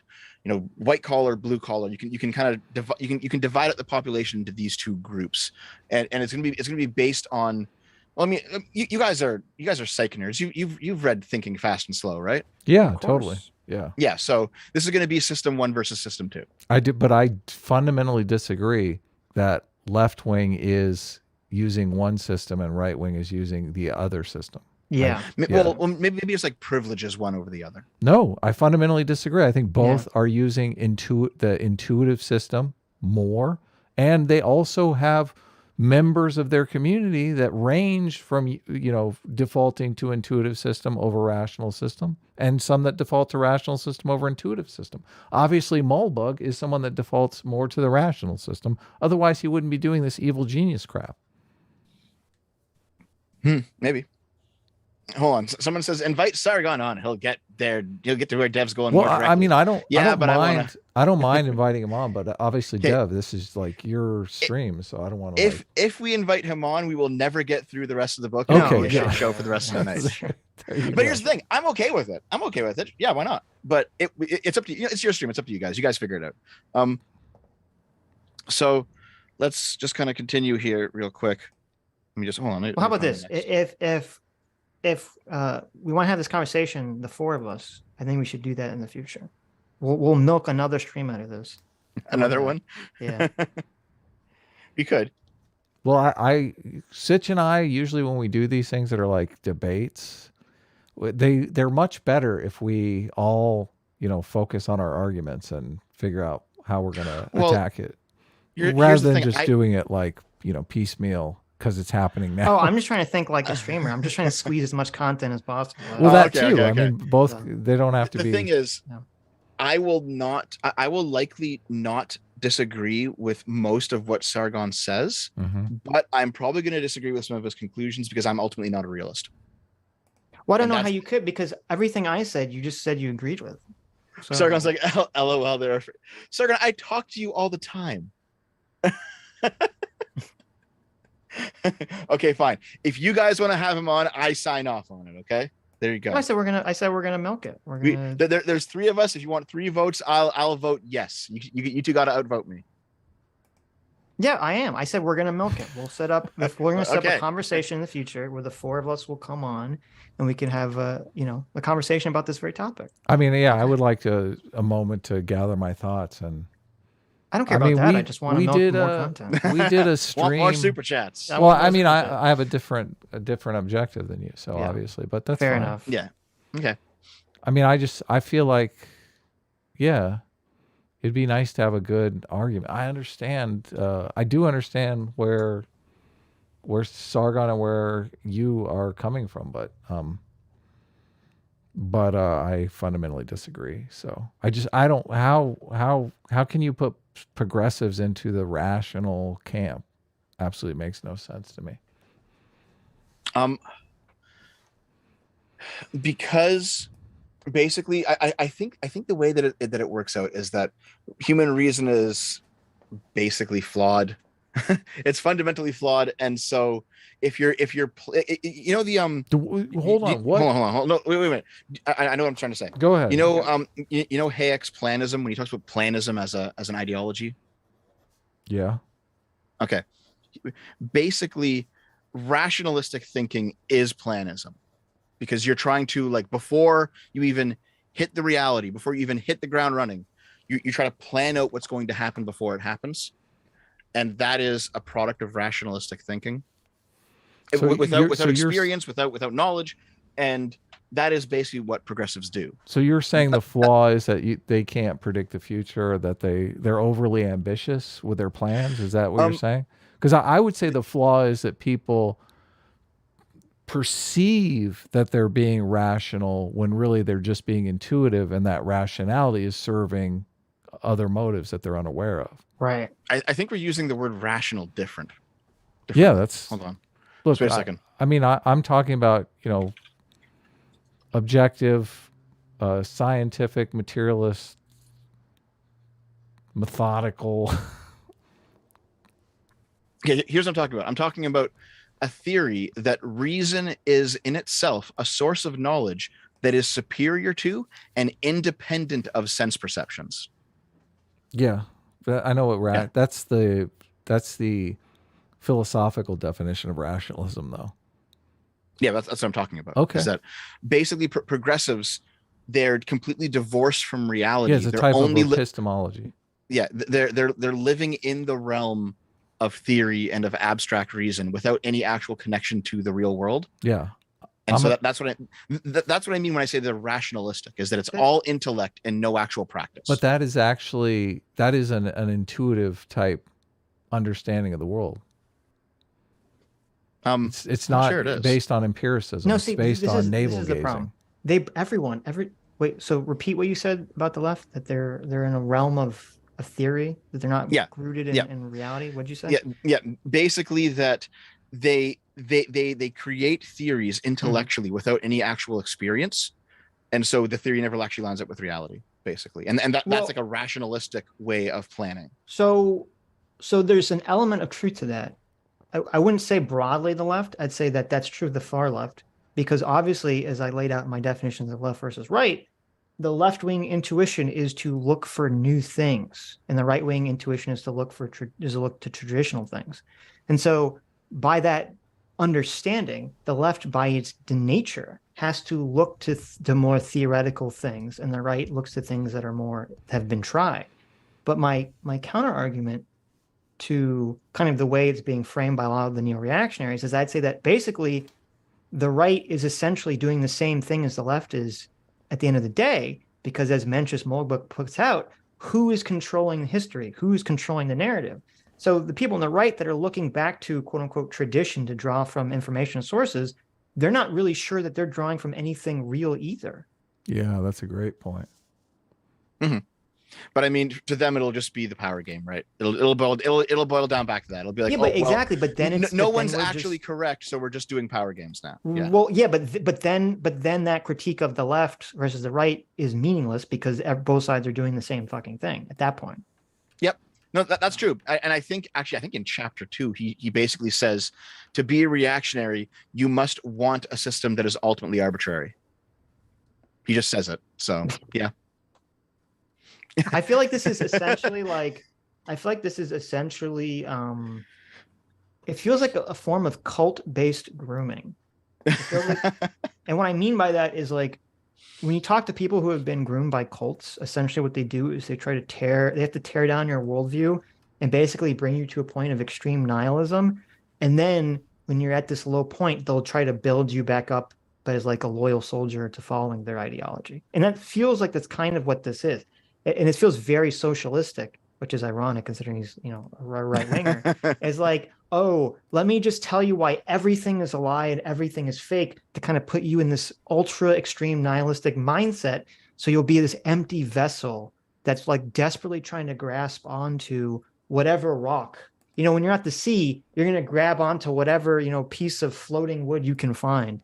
And so that's the thing. I'm going to destroy the ship you're on, so you're floating in the ocean, and then I'm going to throw you like a life raft, and you're going to desperately grab onto it. That's how I kind of perceive this psychologically and emotionally. Yeah, I agree. It's total gaslighting. Just give me a moment here. Total manipulation. Okay. Completely self-serving and selfish.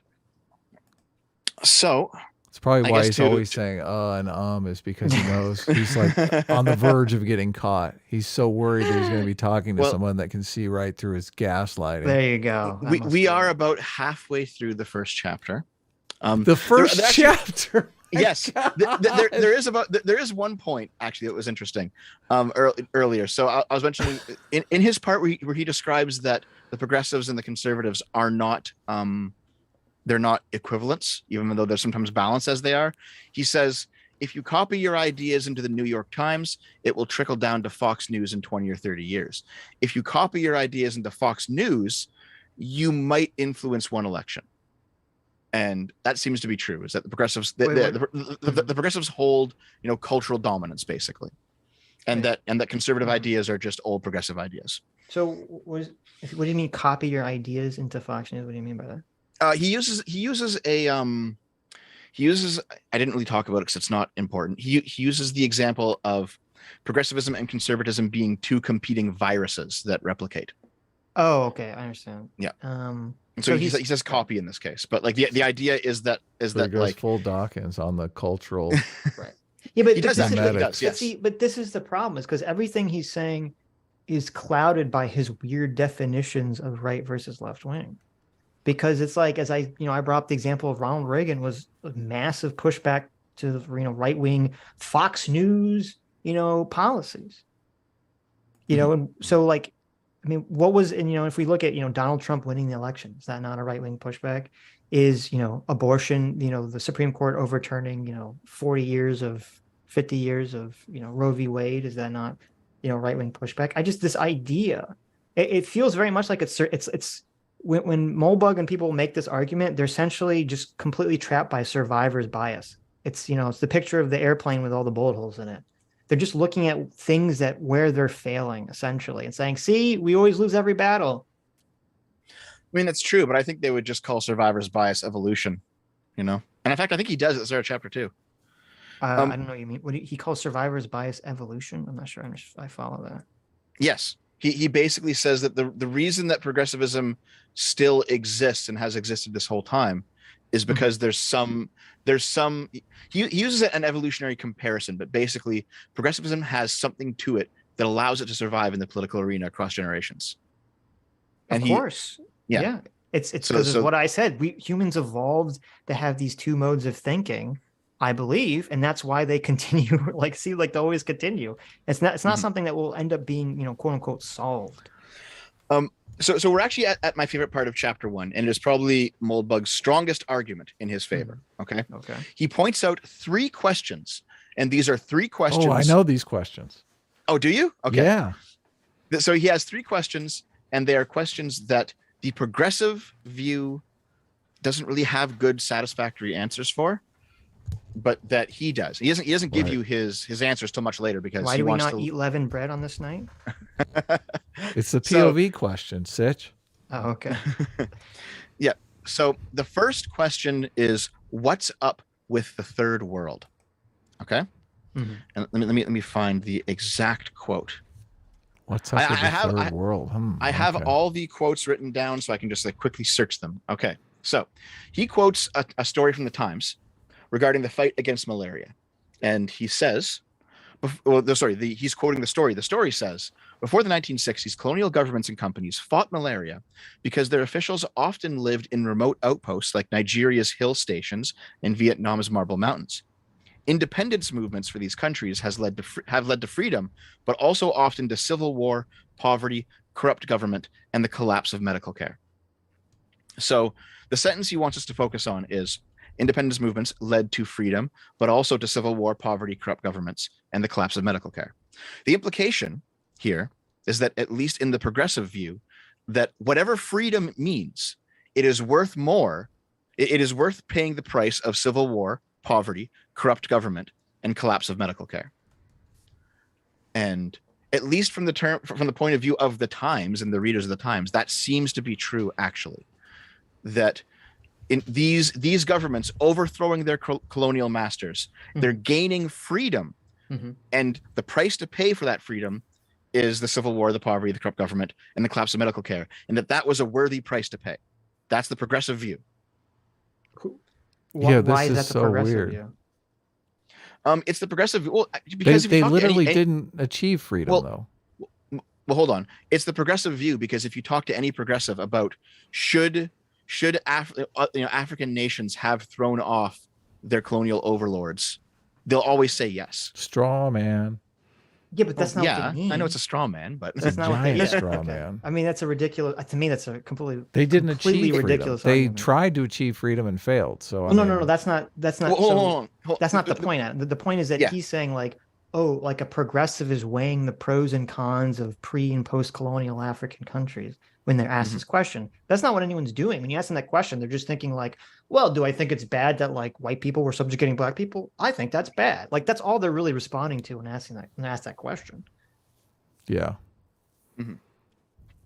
So the logic that he's trying to lay out basically is that we don't know what the definition of the word freedom is. So we don't know what freedom is. Oh my God. But hold on. He'll define it later. We don't know what freedom is. Whatever freedom is, it must be worth more than all of the chaos that came after independence. Because they got the chaos and they also got freedom. Therefore, the freedom was worth all that chaos. So what is I know. But like what is it that freedom could be that it's worth all of that chaotic action such that they shouldn't have kept the orderly governance of being a colony? Mm-hmm. That's the question that he's asking. And basically he says, if you even dare to ask this question, you are off the progressive reservation, you are off the conservative reservation, and mainstream politics will call you a Nazi. Which is honestly probably true. You know, if you ever ask the question, should African colonies have been decolonized, some fucking moronic progressive is going to call you a Nazi. I don't disagree with that. That is true. That people will definitely. You're not allowed to question that. We've also finally got to my second political spectrum: personal freedom versus social cohesion. This is the left right. You have anarchy on one side and you have oppression on the other side. And on the left you have liberty, and on the right you have order and balance in the middle. This is a viable way to look at the left-right spectrum. The left is anarchistic, personal individualism, personal freedom. The right is all about order. And Moldbug himself is saying, look, order is more important than freedom. Is he not? Is that not the argument he's making here? It seems like it. Mm-hmm. He definitely makes that argument. More concretely later. Yes, he does. He's arguing for the right side of the political spectrum. Look, I think anarchy is its own curse, and obviously, fascism is like the extreme end of order. So obviously, you're trying to balance the two. But he's saying we've gone too far in the freedom realm because we let people dye their hair blue and stuff. No. He's saying that we've gone too far in the freedom realm because it has caused the collapse of the third world into anarchy. Well, that's not true though. They don't have freedom. They don't have individual liberty. They're basically subjugated by warlords, and we're funding it with our. Well, no. Here's the thing. I actually think I might agree with him over you on this point. Because you haven't read the Narrow Corridor to Liberty. I mean, maybe. No. Maybe it's true. You guys are talking past each other. He's trying to make the argument, Moldbug trying to make the argument that basically, that picture, that really racist picture of like white people pulling black people and Asians like into progress. Mm-hmm. No, it's like a white guy carrying like all the third world countries on his back and is like walking towards a line that says progress. Have you seen that picture? No. Yes, I've seen awful. it. Yeah. So that's the picture. So that's kind of what the, Curtis Yarvin is kind of talking about here is that like essentially the, Africa and all these other countries would have been better off if they had all remained, being subjugated under, imperialist, European rule, essentially. Not subjugated, but if they adopted the Western package of freedom of speech, well, no, that's property not even on the rights. table. That's not even actually, Adam, he says the opposite of that. He says the opposite of that shortly. Yeah, right. we can get to that if you want. Right. So what you're talking about, Adam, that's not even on the table. It's not even being discussed. Okay. Now it's possible that in a hypothetical world, if England and Europe had maintained all these African colonies, and still evolved to be the countries they are today and were able to basically force Western values onto African countries, yeah, I'm sure a lot of countries would be better off today than they are now. However, this is kind of a contradictory thought experiment, because I would argue that a lot of the ideas we have today about freedom and liberty that make these, European countries and America good, those completely contradict the idea of having other countries be colonies of America or European countries. So I'm not sure that you could have this kind of hypothetical world where, modern countries exist the way they do, and they also retained all their kind of colonial ship ownership of, Africa or whatever. Yeah. So, here, you guys know about the anarchy of states? No. Political theory of the anarchy of states. Okay, so basically, if you exist in a state of anarchy, what that means is, let's say that there's no government, and you and I we have a conflict. Okay, we can fight, we can avoid each other, or you can negotiate, we can work it out. Right. Those are the options that we have available to us in a state of anarchy. If we don't live in a state of anarchy, if there is some sovereign power above both of us, we have a fourth option. And the fourth option is to defer to his judgment. All right. And basically, because we're citizens of a country, and if you two are in the same country, so I'll just use you two. If you two have a dispute, it's a serious enough dispute, you can't work it out, you go to the government, you have some kind of arbitration, and hypothetically that could go all the way up to the final level of government if it were serious enough in order for it to be disputed. Now, if we're talking about states on the world stage, there's nothing having a dispute with other states, they don't have anyone higher than them to appeal to. America. So they exist. well, they exist in a state of anarchy. Yeah, this is the realist world stage. So it's called the anarchy of states, right? Gotcha. So that even though people aren't living in an anarchic society, states exist in a realm of anarchy. Right. And of course, you can have like lesser states and greater states. You can have vassal states. So you just keep going up the hierarchy till you get to the top, to the uppest level of the hierarchy, the top, and that is where the anarchy exists. The way that the reactionaries solved this problem was by appealing to God. They said, well, there actually is a higher level. It's God, and we all have to defer to his judgment. Right. And so in a society where multiple states followed the same religion, they didn't actually exist in a state of anarchy. They could appeal to what united them, which was the religion. But that's gone now. Death of God. That era is over. So now we just have states that exist in anarchy. And there's probably something to this way of viewing the world. You can probably get some information out of it, because there's something here. But the reason I bring it up is because this is what he's appealing to when he talks about Zimbabwe in this section. So, I mean, you all know that Zimbabwe and Rhodesia are the same country, just changed names. Okay. So there was an op-ed published on what site is this? CFR.org, and it starts with this line: when Zimbabwe became an independent country in 1980, it was a focal point for international optimism about Africa's future. Today, Zimbabwe is a basket case of a country. So he focuses in on the phrase independent. What does independent mean? Well, it means not dependent, right? Now your government is the sovereign. The government of Zimbabwe exists on the level of the anarchy of states. It is not below any other power, right? And the issue, and he takes actually a lot of issue with this framing. Let me just pull up. I'm trying to find it. I've saved all the quotes. I just got to copy paste them into the Control F box to get down to the part. Honestly, sometimes he writes too much. Well, obviously states are different. I mean, I would say right now we're in the real challenge is autocracies versus democracies. That's like the new challenge. Obviously in the 20th century, it was communism versus capitalism. Mm-hmm. But that's the problem. The states he's talking about are not ruled by the people. They're actually ruled by the system he wants to implement here. Monarchy or dictatorship. He doesn't actually care about the legitimacy of the systems themselves. He only cares about if they exist and how they exist in relation to other systems. So here, let me read this to you, because this is from. Oh, what is this? Oh, this is actually just from Wikipedia. Okay. The unilateral Declaration of Independence of Rhodesia from the United Kingdom was signed on November 11th, 1965 by the administration of Ian Smith, whose Rhodesian Front Party opposed black majority rule in the then British colony. Although it declared independence from the United Kingdom, it maintained an allegiance to Queen Elizabeth II. The British government, the Commonwealth, and the United Nations condemned the move as illegal.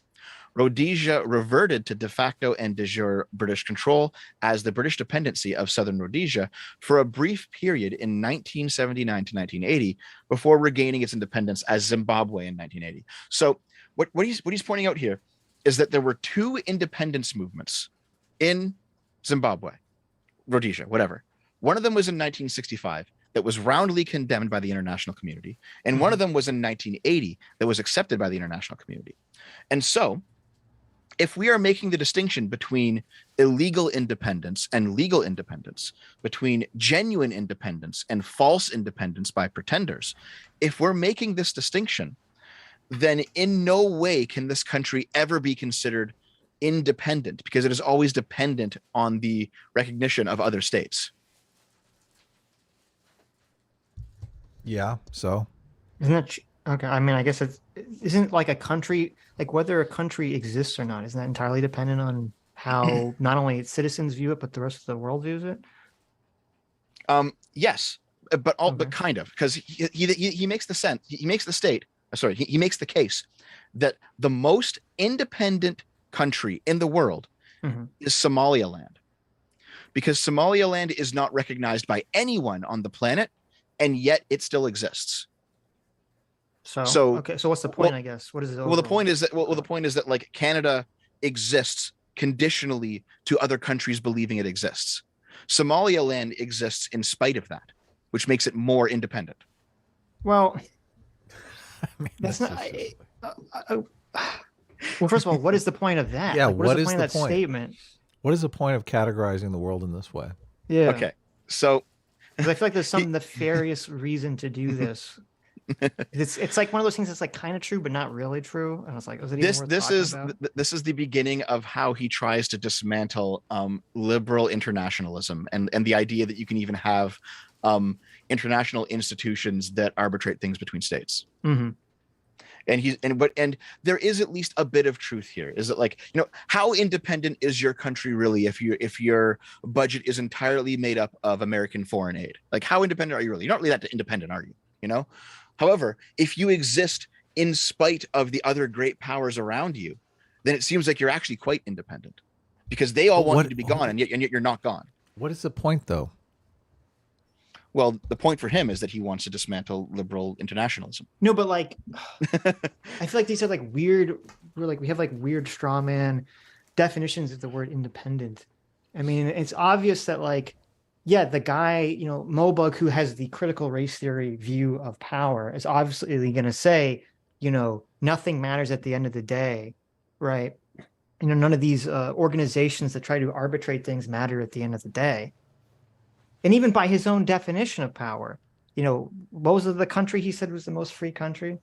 Somalia. Somaliland specifically. Because Somalia claims Somaliland as its own, but actually has no real power over it. Are we supposed to aspire to be Somaliland, though? I mean, why is he even talking about this?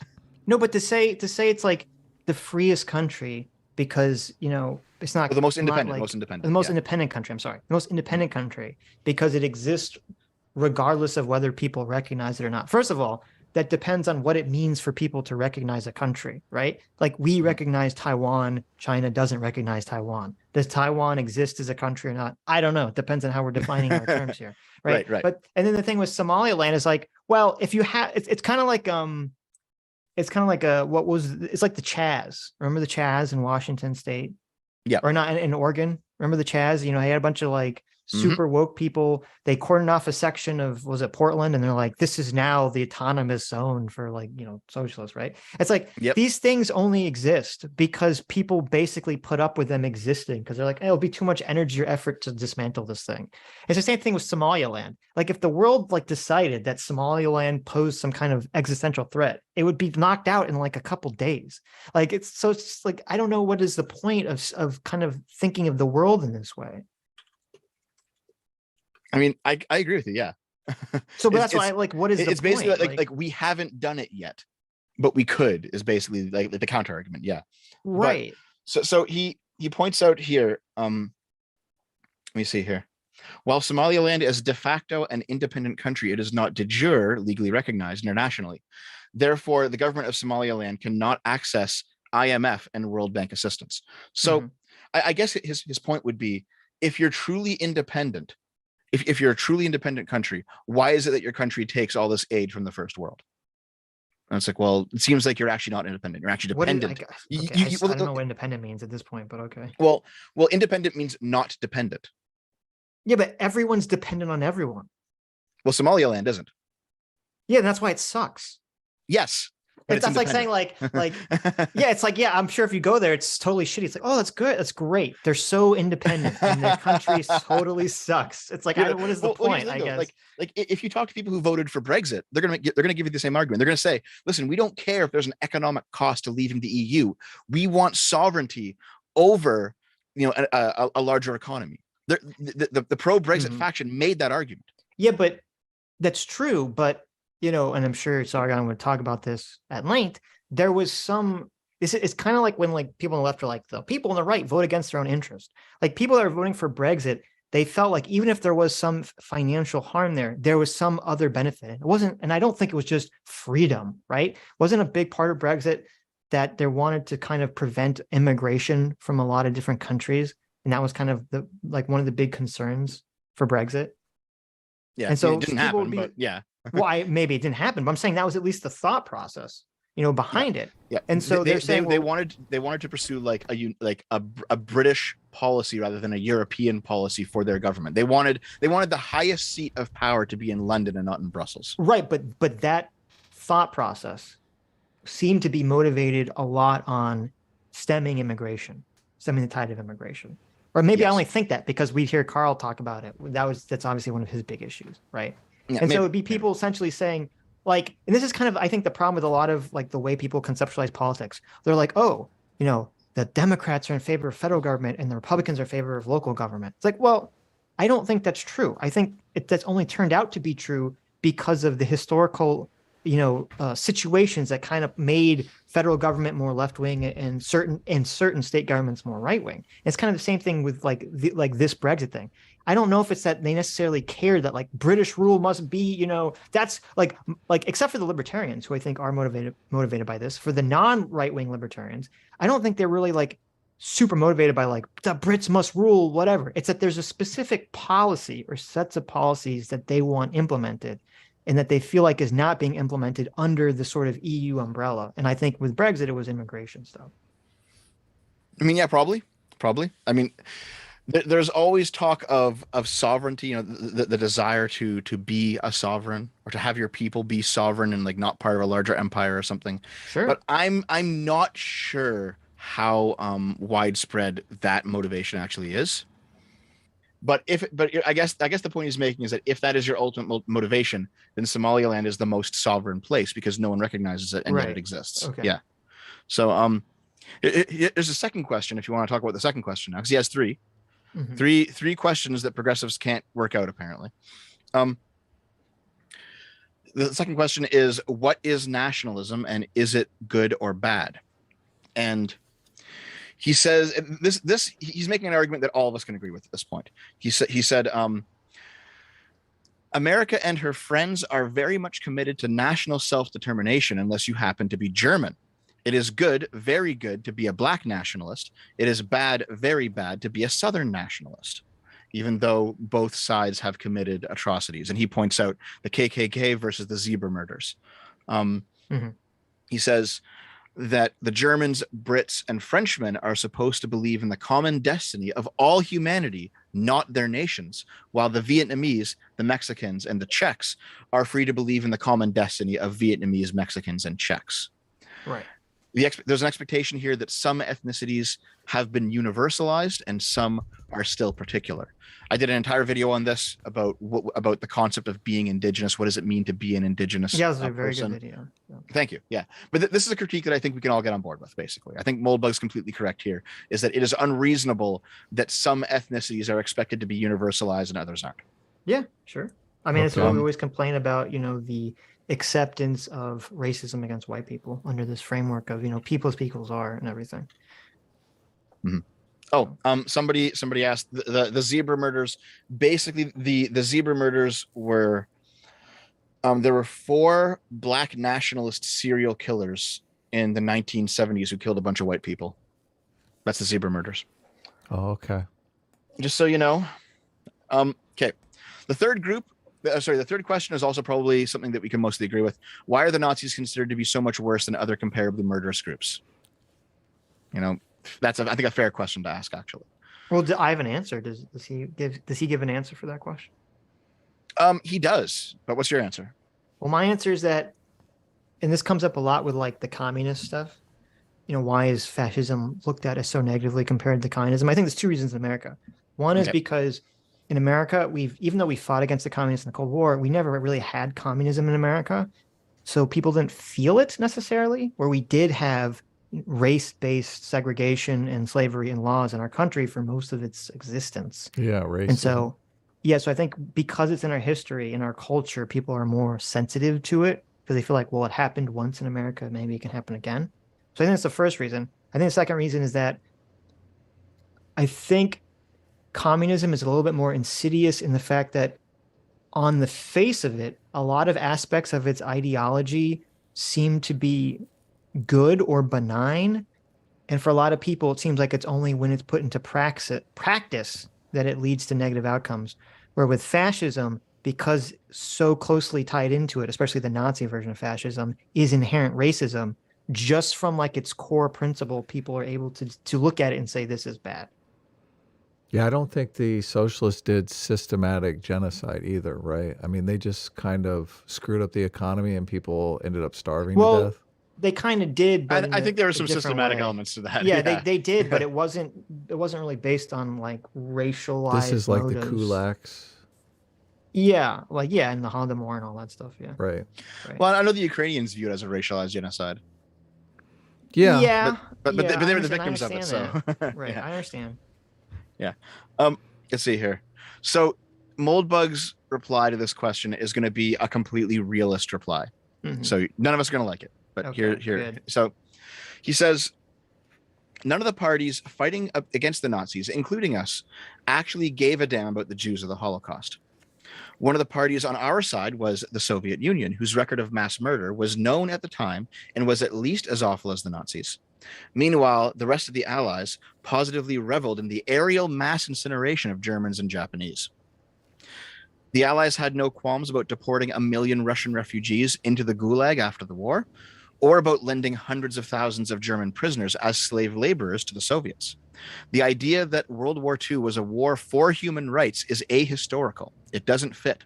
If Nazi human rights violations were not the motivation for the war that created the world that we now live in, what was?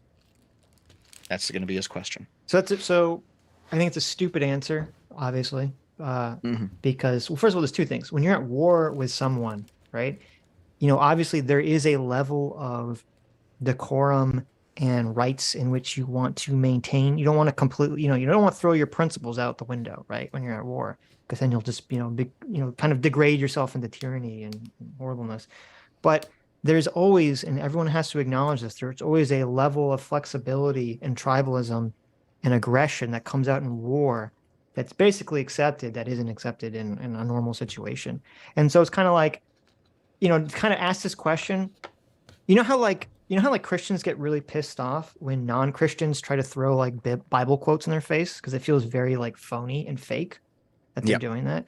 So essentially that's what he's doing, because he's like, well, if you care about civil rights, why didn't you care about the civil rights of like the Nazis? And it's like, well, I mean, like we're in the middle of a war and you kind of need to stop these people from taking over the fucking world. Like, I don't know what you want. Like, well, obviously I guess the idea. Yeah, obviously you need to like blow shit up and to prevent, the war machine from going forward.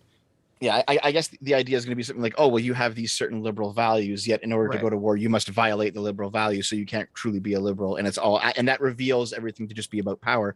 And my response to that is liberals tend to do those things in times of extreme necessity, while non-liberals do it as a matter of course.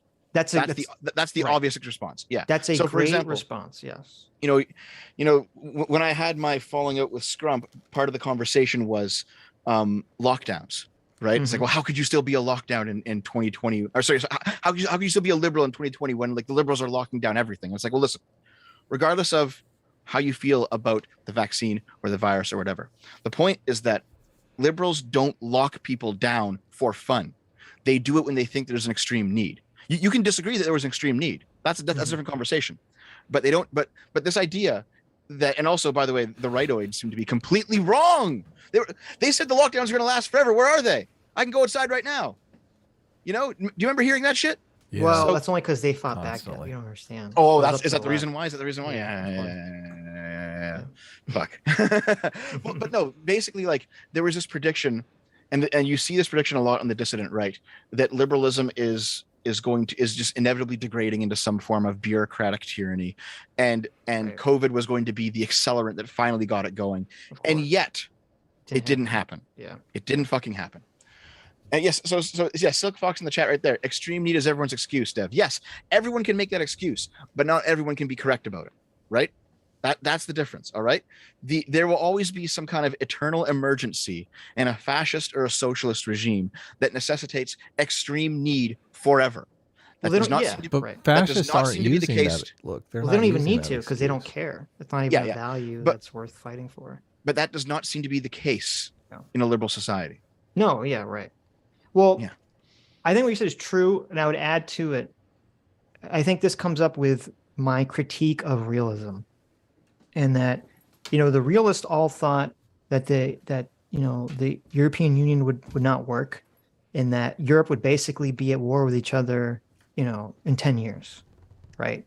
They thought, John Mischmeyer thought that Europe was going to completely fall apart and be at each other's throats. He didn't think any of these international institutions would work, but he was wrong. They all totally worked, and he predicted very bad outcomes for Japan turning on the West. That didn't happen. And yet he pats himself on the back because Russia, right? And so I think what a lot of people kind of get trapped in this like universal mindset, this kind of like, we need one explanation that's going to explain all of human behavior and all interactions, when that's not really how any of this works. Well, I think where he kind of fucks up here is that, and even the liberals and the liberal internationals fucked up here, is that, yes, if you have a bunch of countries that are operating under the ideas of liberalism, they will work together, or they will work within the bounds, to an extent, obviously, of international liberal institutions. And they will use those institutions to solve conflicts between each other without going to war. But that's only if they buy into the principles and philosophy of liberalism. If you have a country that doesn't, like Russia, obviously those predictions and those ideas aren't going to work on Russia and predicting Russia's behavior, because they don't buy into that philosophy in the first fucking place. Didn't they do the same thing with Christianity before liberalism? I feel like they did. They did. Yeah, they did. Right, exactly. So as long as they have a shared philosophy that they understand, a shared ideology, then of course they can interface and solve conflicts using that. But let me just finish. And so the reason I bring this up in terms of right now is in terms of the question of like, if Moldbug is saying, the liberal countries, they're not behaving very liberal in war. Okay, that's because war is not a liberal thing. The concept of having to take a bunch of people and murder each other to force someone into doing something is not a liberal idea. So obviously, things that happen during the war are going to violate liberal principles. And that's because, the liberal countries, as you said, they're going to use liberal solutions to problems until one of the countries violates those liberal norms and decides, fuck it, we're going to war. And then what are you supposed to do? Are you supposed to just sit back and say, listen, I'm not going to use war against you. I'm just going to try to debate you in the, in the marketplace of ideas. And then you just let yourself get fucking murdered? No, you have to defend yourself. You have to defend yourself with power. But that makes you not a liberal, Sitch. No, it doesn't. It makes you understand the fucking real world. That's realism, Sitch. That's realism. Yeah, no. See, realism is giving up. Realism is saying because and here's the problem. There's a seed of truth in a lot of these deceptions. The seed of truth is, yes, technically, at the end of the day, well, actually, it's not even a seed of truth. The problem is there is an element of truth that for some people and some countries, at the end of the day, all that matters is power. For some people, that is true.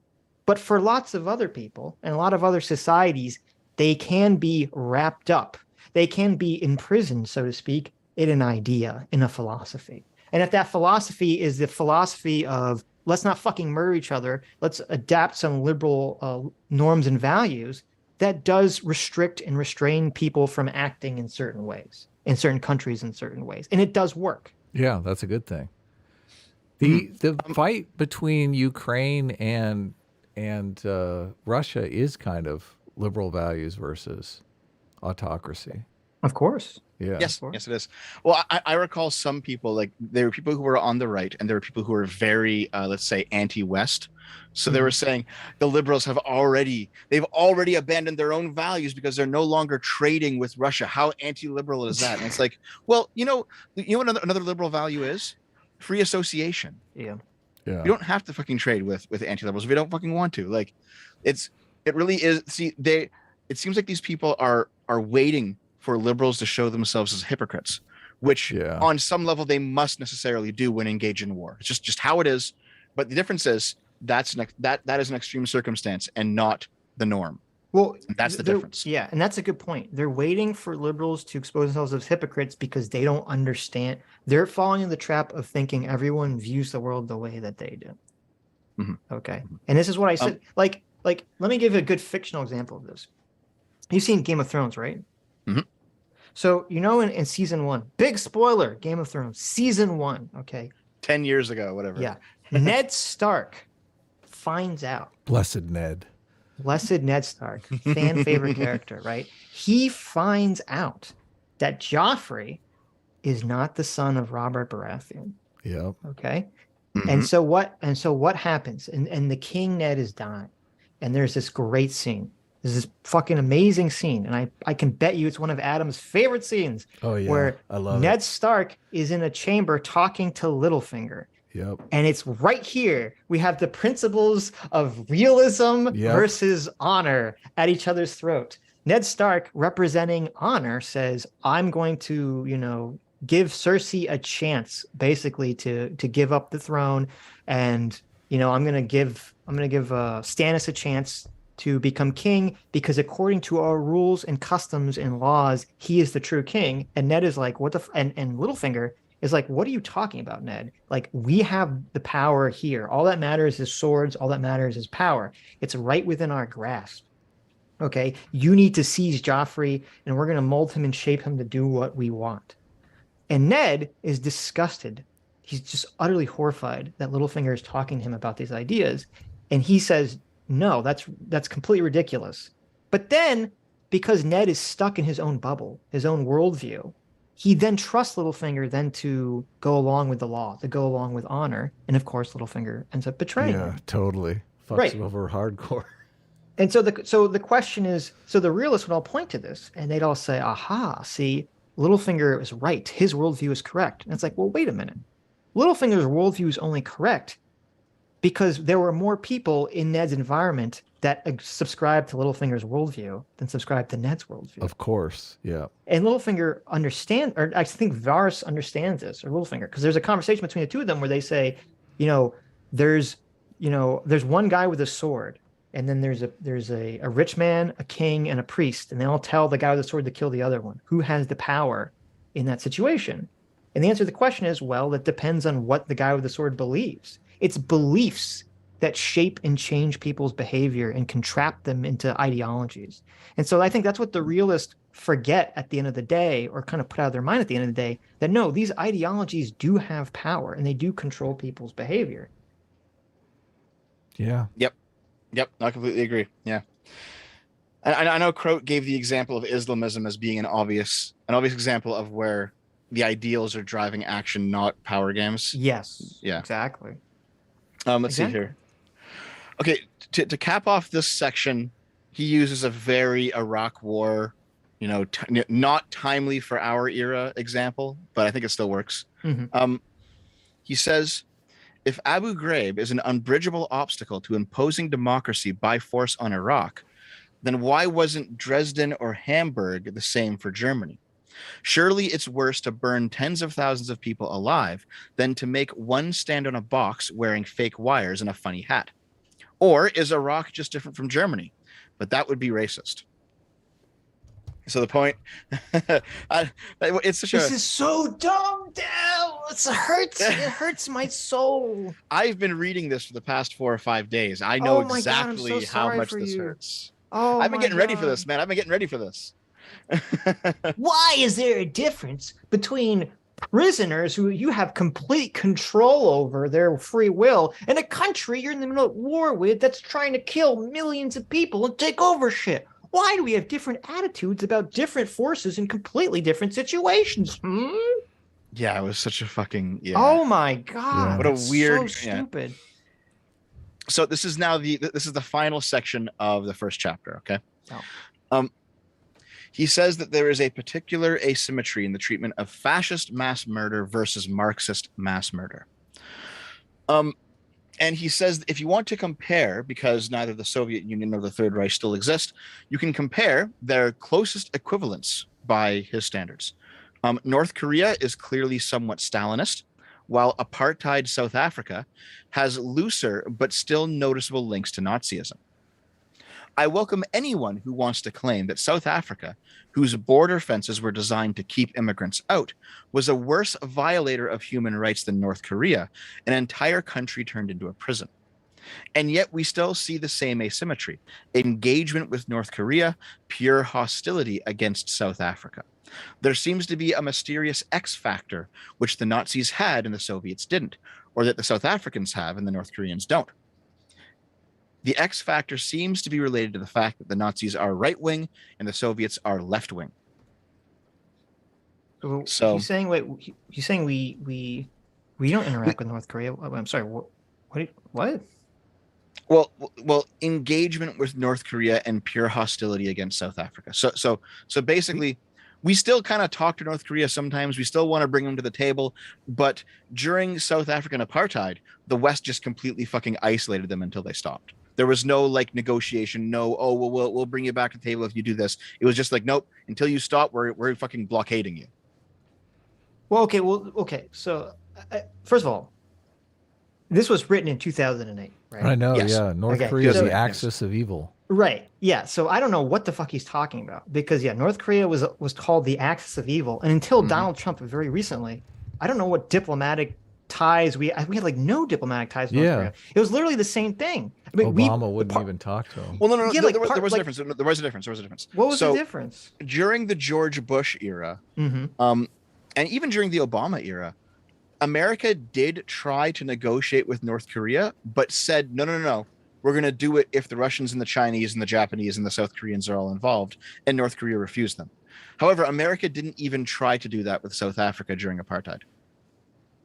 Yeah. So how long? Okay. Here's the. Oh, God, I hate this. How long was what year did America and the rest of the West say, we're not going to deal with you, South Africa, as a form of protest until you get rid of apartheid? Let me look it up. And how long was North Korea fucking North Korea, before we decided, hey, maybe we should just stop completely blockading them from everything? Like, this feels so blatantly historically dishonest to me. Apartheid lasted from 1948 to the early 1990s. Right, but when did the West adopt this policy of like, we're not going to deal with you until you fix this? Because that wasn't from 1940s. I'm assuming that wasn't the position. Let's see. I'm trying to find it. Because the problem is, it's like, for him to say that makes no sense, because the reason, and people brought this up, the reason that North Korea is so fucked, the reason that the people don't have any food and there's like no technology and anything, is literally because the entire Western world has blockaded North Korea. That's why it's the way it is. And so people are saying, hey, all we're doing is hurting the people that live there. Maybe we should change that policy. So for him to pretend like, oh, we have relations with North Korea, but we don't have relations with South Africa, that doesn't, because they're communist, that's fucking gaslighting. That's insane. There's that satellite picture of North Korea where it like doesn't even have any light at night. Yeah, exactly. It's completely shut off from the world. And South Korea is amazing. Exactly, but as you said, Adam, that's because it's shut off from the world. Yeah. And okay, so I looked it up. This argument doesn't make okay. Okay, so from the 1950s to the hold on. America cooperated with South Africa during the apartheid era. Mm-hmm. However, the tide started to turn after the Sharpeville massacre in 1960, where the cops gunned down a bunch of black people.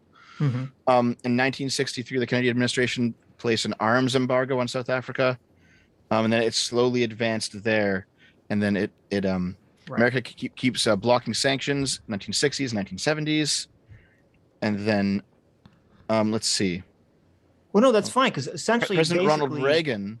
Reagan practiced a policy of constructive engagement to gently push South Africa towards a more racially sensitive regime. What's his argument that just America cuts off all right-wing governments? Yeah. His argument is that America, or that I guess the West, treats Nazism as worse than, let's say, Marxism, Stalinism, the various socialist types of governments. Well, I mean, even though push the socialists have, though, so I mean, there is a push to change that, yes, and which, by the way, I agree with. I think we all do. But his argument is that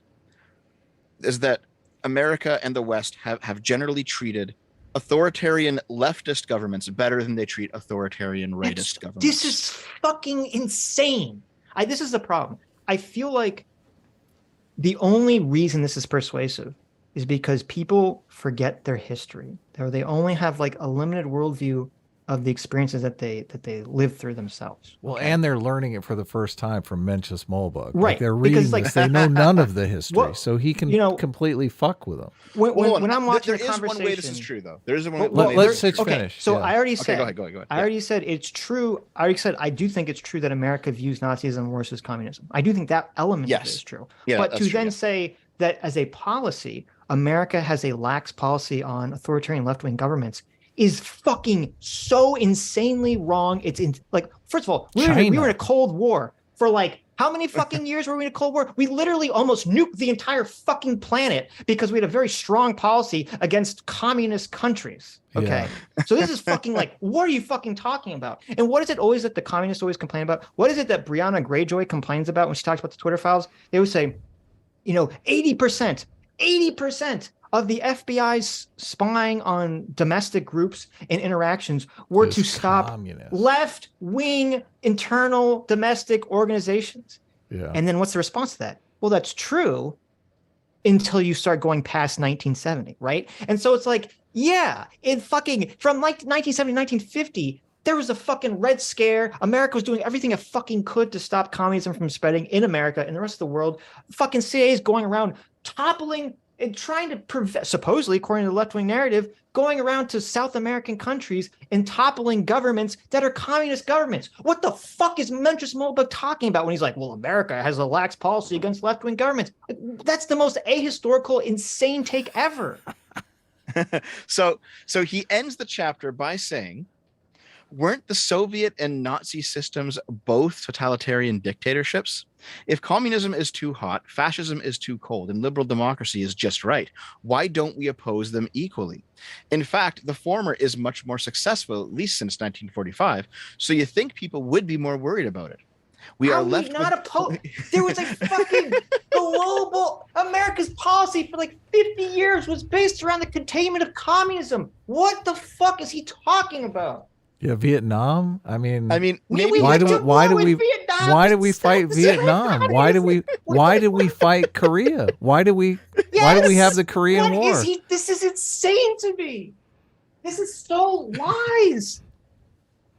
So later in the book, Moldbug argues that the Cold War was actually a civil war because America and the Soviets are both progressive. Oh my God, no! Yeah. This is so dumb. Okay, so that's the end of chapter 1. But how did you read this? I couldn't read this. I could physically not read this shit anymore. God, this is probably why I blocked it all in my mind. I probably read this and was like, fuck. So I have to go to the washroom before we read chapter 2, but we can keep going. Yeah, okay. Go to the bathroom. I'll be back, okay? Sure. Oh my God. Are you okay, Adam? Okay, Sitch is losing his mind. Adam, you sound like you're like half asleep. Are you okay over there? Well, it's like I'm into the broader concepts and stuff like that. I don't, I'm not big on, I don't know my South African foreign policy, so I don't know how intelligently I can talk about this stuff. So, all right. Okay, I'll be back. Well, like, okay, the South Africa to North Korea comparison, to me, it's like, that has to be intentionally dishonest. There's no way he could be that he could be that historically stupid. Illiterate. That's insane. He could be that stupid. Come on. Maybe. But he seems like a smart guy. The way he's framing these arguments is so manipulative. Yeah, but if you learn your history on Wikipedia, who knows what's going to happen. Yeah, but as I said, the reason North Korea is the way it is because the world shut them out of everything. That's why we it's had the a way war. it is. We had the Korean War. Right. We fought to the 49th parallel or whatever, and we just drew a line there, and we said, okay, it's going to be South Korea, and this is going to be North Korea. And North Korea fell into autocracy, and South Korea we imposed liberal values on. Yeah, exactly. But like that's why it looks so different on the map. Yeah, but it's the reason it looks so different on the map is not just because North Korea's own government sucks, which is true. It's because their government, we don't agree with their government ideologically. We're like, we're not going to trade with you. We're not going to give you access to fucking anything. Right. Okay. Yeah. And that's a communist government, quote unquote. So that completely destroys the entire narrative that he's saying. And like the reason that, and then America, on the other hand, seems totally fine working with South Africa until there's some like massacre that gets a lot of bad press during America's own civil rights movement era. And so we're like, oh shit, maybe we shouldn't be so, maybe we should be pushing for them to change for like very political reasons that have nothing to do with this weird like socialism versus Nazism idea. Yeah. I mean, we did fucked up shit in the Middle East too, because we wanted access to natural resources. So sure. It's completely, I look at the world like we want certain things and we're very pragmatic about how to get them. We're not remotely ideologically possessed how he's framing it. Like if we think we can get something out of this is what people constantly complain about. This is what Kurt Metzger will complain about. What Jimmy Dore will complain about. It's like, we don't care if you're left wing or right wing. If we want your oil or your rare earth materials. Right. Well, I'm glad you brought this up because it's actually a good point, a really good point that I didn't even realize he said it. He's being completely hypocritical here because he's on one hand saying he's trying to take the realist position, right? Where everything's power games. But on the other hand, he's claiming that America is not operating under realist ideas or principles. Yeah, they're operating under their own liberal ideals. Right. So which is it? Yeah. This is just, it's goofy. Oh my God. But I mean, I do understand how it's written in a style that's very kind of like Revelations. Oh, yes. Yeah. Right. So I do understand why the right wingers just love it to death. I mean, it's written like 40K. You're like, oh my God, this is the world right here. You're like, yeah. Well, that's why, but that's why I was assuming maliciousness on his part. He is a very intelligent person who's crafting his arguments in very persuasive ways. Yeah, it's all propaganda. It totally is. Right. But then it's like, what the fuck? This is wild to me. Look, you read that stuff and you think progressives always win. I'm tired of being under the boot of the progressives. Right. I want freedom. Right. Well, do you want freedom? Freedom is overrated, Adam. Oh yeah, no, I want freedom. No, do you even want freedom? He lays out in the look. I hate that I think this because it's the counter argument to not citing books is just moronic. It's like we live in a world where our store of information is in these things called books. Mm-hmm. You agree with that, right? I mean, reading books is good. Sure, of course. You just can't uncritically. No, obviously. You got to take it all in and kind of sift the wheat from the chaff. But exactly. He lays out an argument in the narrow corridor to liberty. I mean, we've talked about it before, like the Gilgamesh problem. forces uniting against the populace to tyrannize them. And he talks about some of these places that are, basically anarchy. I mean, he might even mention Somalia. I'm trying to remember if it is Somalia, where he talks about this road to the airport where like if anyone who goes on that road ends up getting pulled over and jacked for their car and their gasoline. So that's freedom. I'm back. Hello. Welcome back. Yeah. Welcome back, Dev. So how much more of this are you going to subjugate us to? I do kind of feel like I'm being oppressed a little bit here. Oh, do you want us? I mean, this is okay. So we did chapter 1 plus all of our other talks, and we have about 5 more chapters to go. Yeah, we can't do 5 more chapters. I'll have a heart attack and die before that. Well, we can get through them faster because we're not like goofing around with other like trans topics and stuff, though.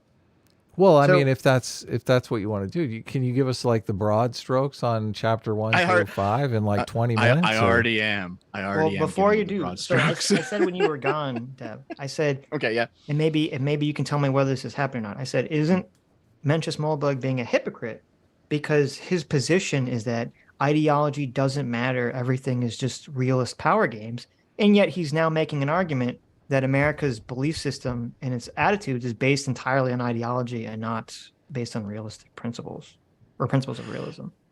Yeah, possibly. I think so. Yes, I think you're correct there. Okay. Yeah. Got him. And I think, well, that's the thing. He's a very good writer, so you don't notice the first time you're reading it. Well, also because you might not notice it while reading it, but then if you summarize the points and then look back. Yeah, you go back and you read it again. And it's a very different experience. You're like, oh, wait a minute. Yeah. So. But I can try to do a little bit faster though. Okay, here. It's me. Oh. I have like a 20-minute fucking diatribe every time you say like a sentence. Well, and I don't. I don't know how this stuff relates. I mean, I do know. It's basically he just wants to make the argument that progressives have their boots on the right wingers' necks. That's the broad strokes. Actually, the whole thing, the 5 chapters. That's where all of it goes. Very slowly with a lot of evidence, but yeah. Well, evidence in finger quotes, obviously, because that's what I mean. Yeah. Seems to be getting a lot of the history wrong. So, yes, he does. Yeah. So actually, okay. So here, let me read to you the first little bit of the second chapter. Okay. Here. Okay. So he says, in chapter 1, we looked at 3 anomalies in progressive political thought: a surprising definition of the word independence, an oscillatory ambivalence around the concept of nationalism, and a gradient insensitivity to human rights violations. And so he's summing up, here's the 3 questions that I asked in the first chapter that the progressive answers to are not really all that compelling. And I'm just thinking like, well, yeah, but also your description of the 3 problems were not entirely correct either, though. Right. So which is kind of where the actual issue lies. Well, but it's like I created a straw man of you. How come it isn't, your answer? It's like there's a great political comic I can't find anymore. That was like every political comic is the same. It's calm, rational, reasonable person that represents the artist view. Irrational, yelling, crazy person that represents, the other side.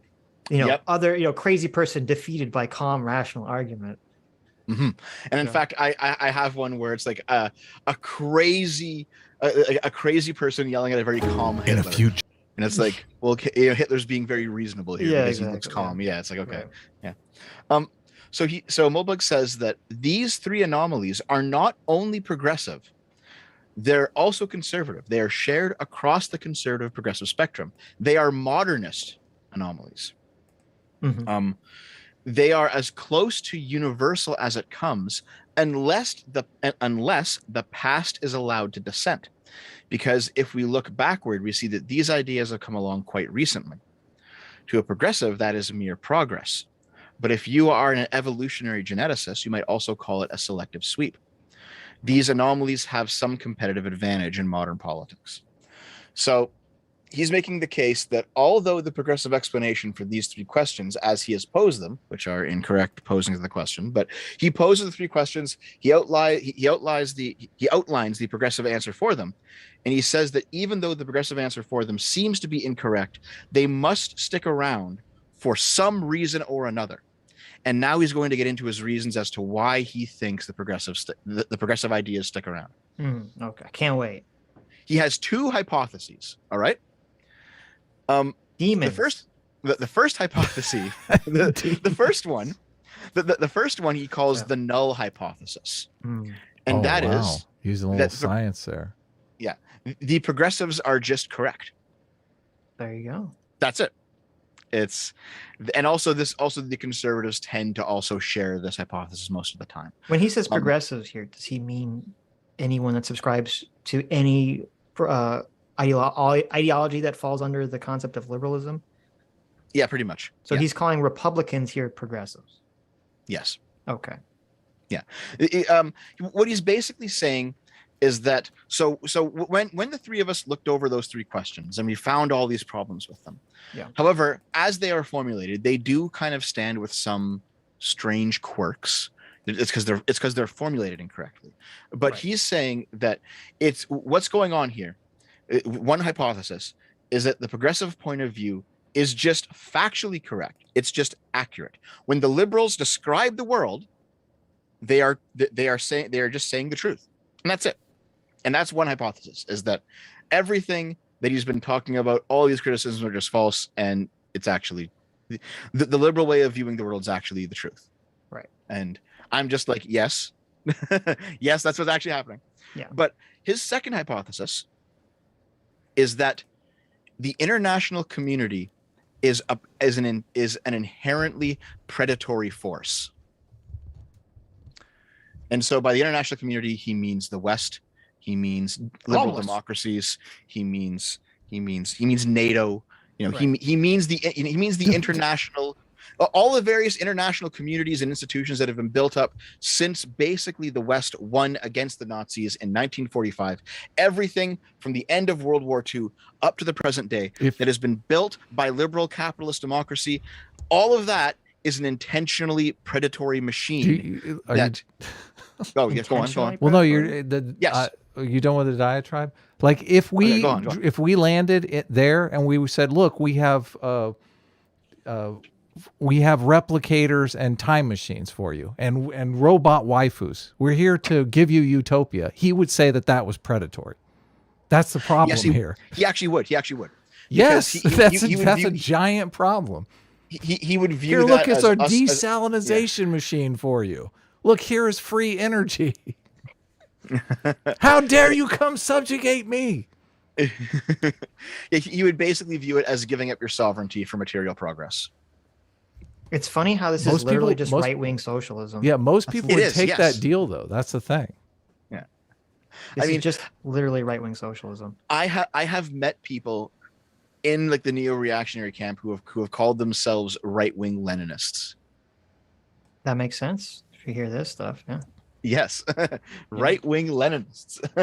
So now that he has laid out the two hypotheses, right? The null hypothesis is that those three questions, that they are as they simply appear to be, as regular history will tell you, as Wikipedia will tell you, as journalists will tell you, as the media will tell you, as all the books that you can read in the library will tell you. Things just are as they appear to be. However, the three questions, if you look at them through the filter of the second hypothesis, that the international community, the progressive international liberal community, is a predator, it's a predatory machine that devours nations, suddenly we start to get very different views of what these three questions actually are. So the first question was, what happened to the third world? Moldbug makes the claim that it was conquered and devastated by the international community. So wait, before you continue, so is he saying that the international community intentionally conquered the third world and then cut it loose for some reason? He's arguing that colonialism never ended. Okay. Yeah. So, but so is he going to make the argument that like the reason the imperial powers left the third world is because they wanted cheap labor or something? He's going to make one of those arguments? He is going to claim that the imperial powers have never left the third world. I mean, to some extent they haven't. So what does that mean, I guess? Well, let's see what it means. Okay. So I know exactly what it means in his view. Okay. Gotcha. So he asks the question, what is actually, in terms of the functioning of the state, a declaration of independence? Well, on the progressive side, it tends to, especially if we're talking about decolonization, it tends to mean a change in the ethnicity of the individuals running the government. So the foreign colonizers who are running the government, they're out, and then native workers come in and run the government. So you're changing the ethnicity, the ethnic makeup of the state. However, that's considered racist in the West. Is he saying that's every constitution is just that? It's just changing ethnicity of who's in charge? He's saying that a declaration of independence. Remember, he's a realist here, right? So we're talking like the actual ideology of the state doesn't matter. It just matters who's in control. So what he's saying is that when one state declares independence from another state, all that changes is the ethnic makeup of the people who are in government. That's one of his arguments here. Yeah. Okay. So, and it even makes kind of sense for America, right? Because the British were replaced by the Americans. So it's like, all right, okay.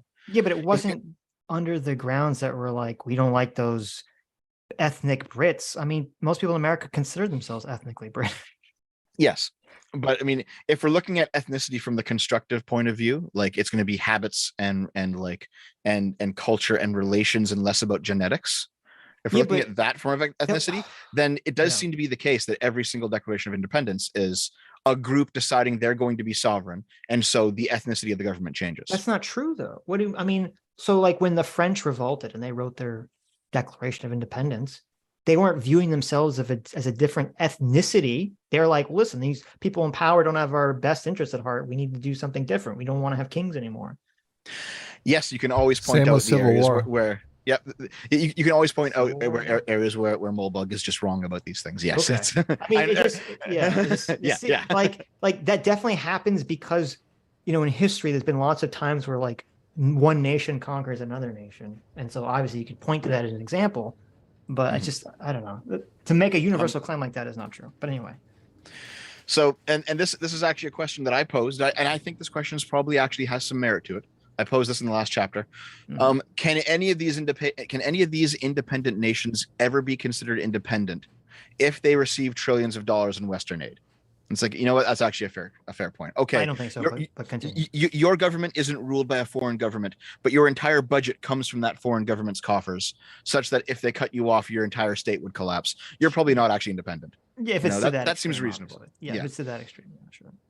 And then he says, the structures of government in a genuinely independent, decolonized country should resemble the structures that existed before colonization. And because this never happened, and the entire third world retained its post-colonial Western-imposed nationalism. So because Africa did not revert to a tribal state, or like an era of like various tribal kingdoms and stuff, because it kept the modern form of government, it is still colonized. Okay, that's really stupid, but okay. Totally stupid. Because modern governments, modern democracy, modern nationalism, modern socialism, these are all Western constructions, and it's the institutions of the old African tribal kings. So does that mean we're still English because we fashioned our system off of English common law? It does mean that you're progressive. Oh, okay. Because yeah. So the argument that he's going to make is that even if you have independent countries in Africa, because they use the progressive government form of having a nation, like a modern nation with borders and passports, and rather than having some sort of tribal chieftain or some sort of tribal kingdom structure or something like what Africa had before colonization, it's still fundamentally colonized. This is literally CRT. This is like, oh my God, Black people didn't find their own Black version of government or knowledge and instead used a quote unquote white European version of governance and knowledge. Therefore, they've lost some aspect of their Blackness. Like that, this is literally CRT. Hilarious. Oh my God. Yes, it's right-wing CRT. Oh, this is so bad. Why are they all falling for right-wing CRT? Presumably for the same reason that leftists fall for left-wing CRT. Well, someone brought up a good point, and that CRT naturally, I think, has a lot of alignment with Nazism. And so there is a question of whether CRT really is a left-wing or right-wing philosophy. So then he also makes the point that Moldbug asks in his words, to whom did this rash of fresh presidents, congresses, and liberation fronts owe its existence? And he points out that usually they owe their existence from Paris, London, Moscow, or Washington. So the idea is all of these various post-colonial governments that are supposed to be decolonized were all nonetheless funded by various European and Western powers. And he'll call them progressive powers. And so he calls these states Muppet states, not puppet states, Muppet states. And he says that they are like puppet states, but they appear to be far more independent, but they're actually not. They are often hostile towards their masters. However, this shouldn't be considered some sort of sign that they're not independent, because as he says, the phenomenon of dependent rebellion is quite familiar to anyone who has ever been a teenager. And then he gives the example of Charles de Gaulle in the Second World War, where de Gaulle, even he was allowed by the Americans and the British to oppose their ideas, even though his Muppet government was entirely based within Britain and was dependent on Britain's support. He was allowed to put forward a different point of view in the name of speaking for the French people, even though he just had no power whatsoever, because that legitimized him in the eyes of their enemies. Does this make sense? Cope. This is insane levels of cope, but yeah. I think this analysis probably has some truth to it, because de Gaulle was basically propped up by the British, and de Gaulle did spit in the face of the British a lot during World War II. Right. No. So let me be clear. Yeah, right. I'm not saying his example is true. The same way, like what's that Ukrainian guy that everyone points to? They're like, he was a Nazi. The Nazis supported him, and he's some like Ukrainian hero. You know who I'm talking about? No, I know who you're talking about. I don't know the name though. Yeah. So because there's this guy who basically I think he was literally arrested by the Nazis or something, but then the Nazis eventually let him go because he was so virulently anti-communist that they knew he would just cause trouble for the communists in Ukraine, essentially, right? And so it's like, yeah, there are times that happens in the world, but this line of logic really triggers the fuck out of me, which is like someone says, hey, Johnny Appleseed over here, he's doing something wrong. I go, well, how do you know Johnny Appleseed doing something wrong? And then they say, well, I know Johnny Appleseed doing something wrong because last week I saw Paul Bunyan do something wrong over there. And you're like, well, wait a minute. That's a different person. Busted. Situation, doing a different fucking thing. And so we see this a lot like, oh, well, the reason that we know that my theory is correct, even though that there are all these, third world countries and affiliated countries that piss off first world countries and do things that they don't like, even though they're still under their thumb and still on a leash and still ruled by them, is because I have a different example of a different person in a different situation where that was the case. Do you want to keep raging or should I continue? No, keep going. Okay. So he says, under the pretext of liberation and independence, most remnants of the traditional non-European governing institutions were destroyed. The colonialism of the old gave way to the new colonialism of the Cold War. And in Moldbug's view, this was far worse. The third world continues to westernize. Westerners still control them, though now they're called aid workers instead of administrators. However, the West doesn't even profit off it anymore. Western taxpayers pay for it, and the people of the third world collapse into government dysfunction and civil war. And so this is his theory of the international community. All right. And he says, well, we can filter it down through the two hypotheses again. So what is the international community? If the international community is actually, a righteous and true and good progressive institution, then the third world will eventually come around as it goes through these growing pains, and it will also become progressive as well. And it will also become more functional over time.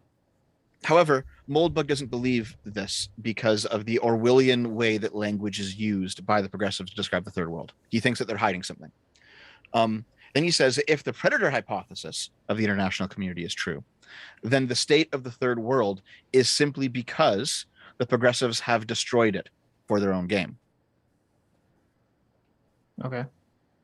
These are his two explanations for this point of view. This wouldn't if you have a, this is where what you said earlier comes into play, Sitch, because if your ideology is liberalism, individual freedom, and you have a standoff approach to these other nations, they're going to fall apart if those liberal principles aren't embodied within the nation, because they're going to become autocracies. You know, a small ruling elite is going to subjugate the mass of the population, and they're going to fall apart. So where's the contradiction? I don't know. Where's the contradiction? Well, no, I don't know. There's a secret plan, Adam. Don't you see? There's a secret plan here. Is he saying that we've foisted liberal values onto them and that's why they've fallen apart? It's actually quite the opposite. We have not foisted liberal values on them, and that's why they fell apart. Yeah. He is saying that the entire colonial project has been foisting progressive values on Africa for 400 years. That's not true. It's been a long, slow 400-year destruction of the entire continent. That's not true. We tried that in Iraq, and it was an utter failure. Right. I mean, I don't agree with him, but that's the claim that he's making, is that the reason that all of these colonized places are in the state that they're in is because they're still colonized. Left. He's saying that because we left and said, you manage your own affairs along with liberal principles. He's saying that was just all smoke and mirrors. We're still there, but now we're there under the guise of being aid workers, and they're still implementing our political theories by unless you have resources states that we need. Take care of your own affairs. That's liberalism. I mean, he's literally making I hate it. He's literally making every fucking possible left-wing socialist argument. You know, everything that's wrong in the world is the fault of America. America's so bad. All these third world countries, they're only third world countries because America bad. Now, on one hand, I earlier complained that, you know, why didn't the America and the European powers retain control over these African countries? But on the other hand, I'm going to complain, well, they didn't, you know, retain direct control over them. And instead of doing the soft power shit, okay? It's like, it's one or the other. One or the other. So the second question was nationalism. What's the deal with nationalism? How do these... What's the deal? How does he lay out that these third world countries actually have liberal values? Because they don't. They're like authoritarian regimes run everything and subjugate everyone. He doesn't say liberal values. He says progressive values. What does that mean? And he specifically means progressive style governments. So that is not. They don't have democracy. They have fake democracy. But he says that's also progressive anyway. The president of Zimbabwe literally won the lottery. Yes, that's how corrupt it is. The argument is that a truly non-progressive Zimbabwe would not have a president. It would have whatever tribal leader that area had before the Europeans came along. Yeah, but that's brain dead.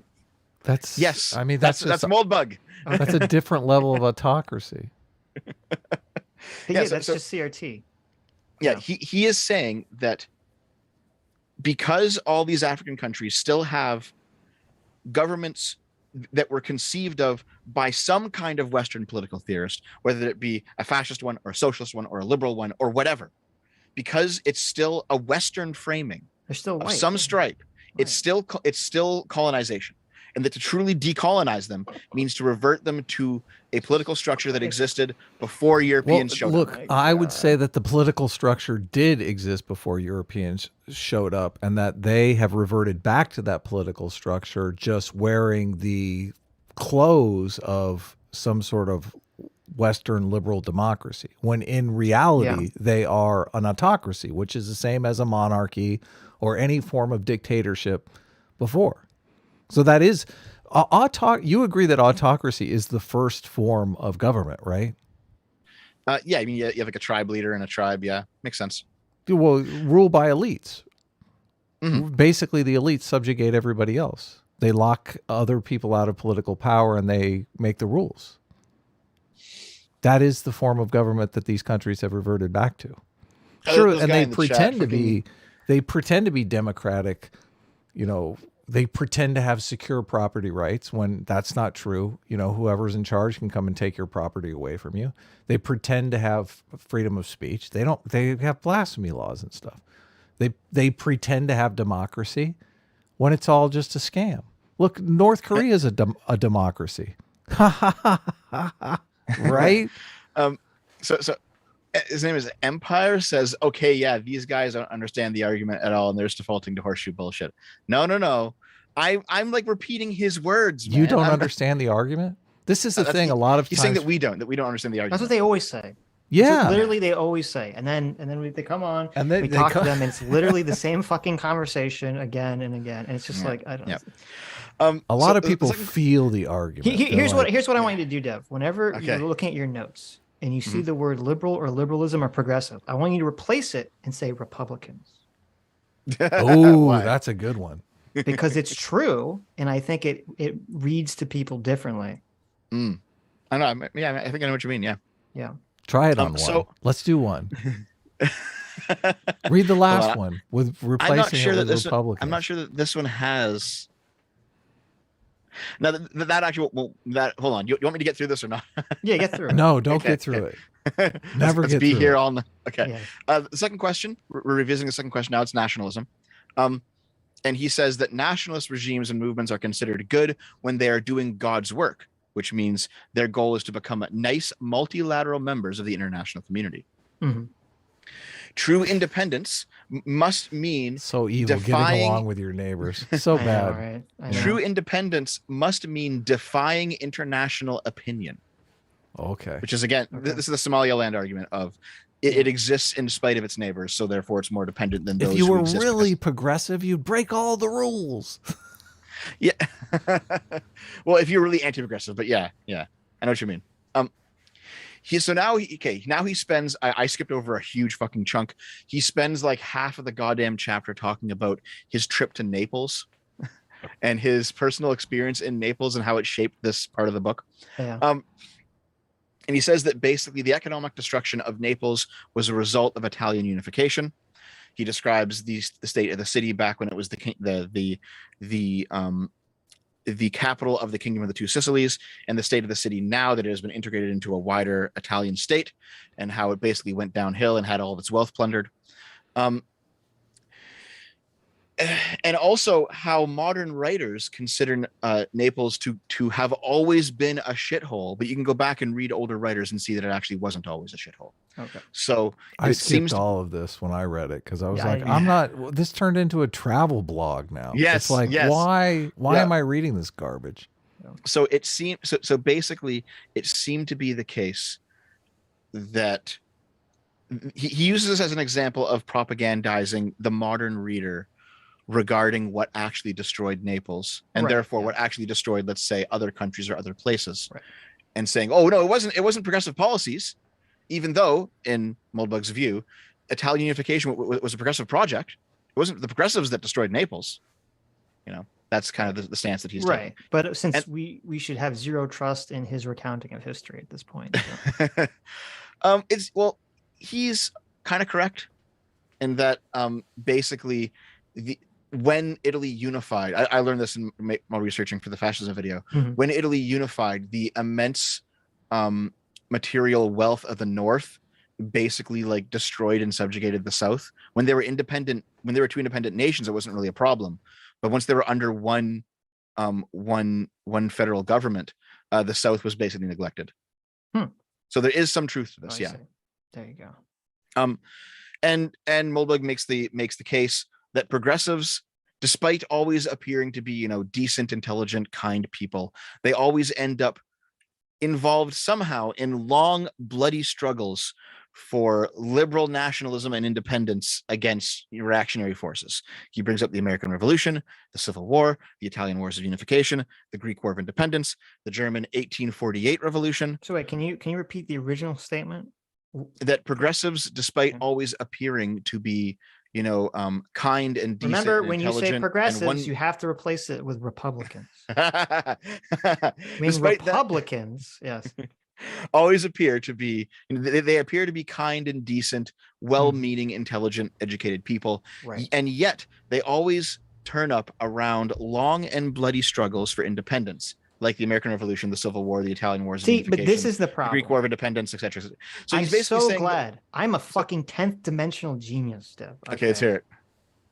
When you read this is a problem. When he says progressives, he's including Republicans in that talking point. Yeah, the neocons. But he knows that the word, it's like, because the word means something different to everyone reading it than what he means by it, that statement hits you so differently. When you say, well, why are progressives not living up to their values? Okay, they're in all these bloody wars. And you hear progressives, we think of like a bunch of fucking hippies, a bunch of AOCs somewhere. But then you're like, wait a minute, he also includes Republicans in that statement. So if you just switch out the language a little bit and you say, well, why are Republicans, who are good, decent people, always fighting in wars for their own freedom? And suddenly you're like, wait a minute, we all know the answer to that question. It makes sense instantly why that's going on. Yeah. So totally. To me, it really shows kind of a dishonesty of the use of language and completely fixates on my point I said about why he's defining progressives and conservatives the way he's doing it is in a very dishonest fashion. Because if he says, why are Republicans fighting wars for their independence? Everyone says, no fucking duh. Then we all intuitively know why Republicans are doing that. We want the oil. Well, no, because they believe in having fucking freedom and independence. Yeah. And the oil. Remember Donald Trump said we should have kept the oil? Donald Trump was like, thank you. Why didn't we keep the oil in Iraq? What a bunch of dumbasses. There you go. So at this point, Moldbug asks a question. And the question is, why is it that educated, cosmopolitan, and civilized thinkers like the progressives support predatory, Republicans, cynical, bogus nationalism? That's what he's asking. And basically he's saying that like the progressives, they prevent themselves as being, good and moral and right and just and well-educated and intelligent, people of culture, people of morality. And yet they're always around these events and these movements. But wait, he's mixing up tons of bloodshed. Now. He's mixing up his terms now, because now when he says progressives, he means the American definition of progressives. He doesn't mean his unique version of progressive. Well, no, because he views pretty much everyone who is a liberal or anyone who is I'm thinking. I'm trying to formulate it here. When he says progressive, what he means are liberals and socialists, and sometimes fascists, though sometimes not. And he also means conservatives. He means neocons. I know, but this is the problem. He means everyone who believes in any philosophy that is post-enlightenment. I know, I understand that, but when you read the last sentence you just read again, he's not talking about anyone that believes in post-enlightenment. He's talking about coastal elite lefty types. Yep. So he's using his language very all over the place. So back in chapter 1, he defined the progressives and the conservatives. And he said, like, well, the conservatives, like, they're like white and fat and they live in suburbs and they drive around minivans. Like, exactly. He defined these two classes, right? Yeah. And now it seems like, you're correct here. Yes. It seems like he's doing like a weird switch. But because this is why I'm saying it's intentionally dishonest. Okay. Yeah, he's like, I'm going to define progressives this way so that I trick and emotionally manipulate conservatives, American conservatives, into becoming my weirdo version of conservatives. Well, because he views those conservatives as progressives moving the speed limit, right? So they will eventually become progressives anyway. But the way he's using the language, he keeps jumping back and forth between his definition and the American definition.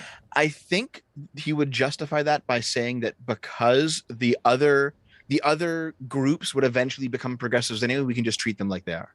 Yeah, but he can't justify it because he's it's stupid. But like, it's not a question of stupidity. It's intentionally dishonest.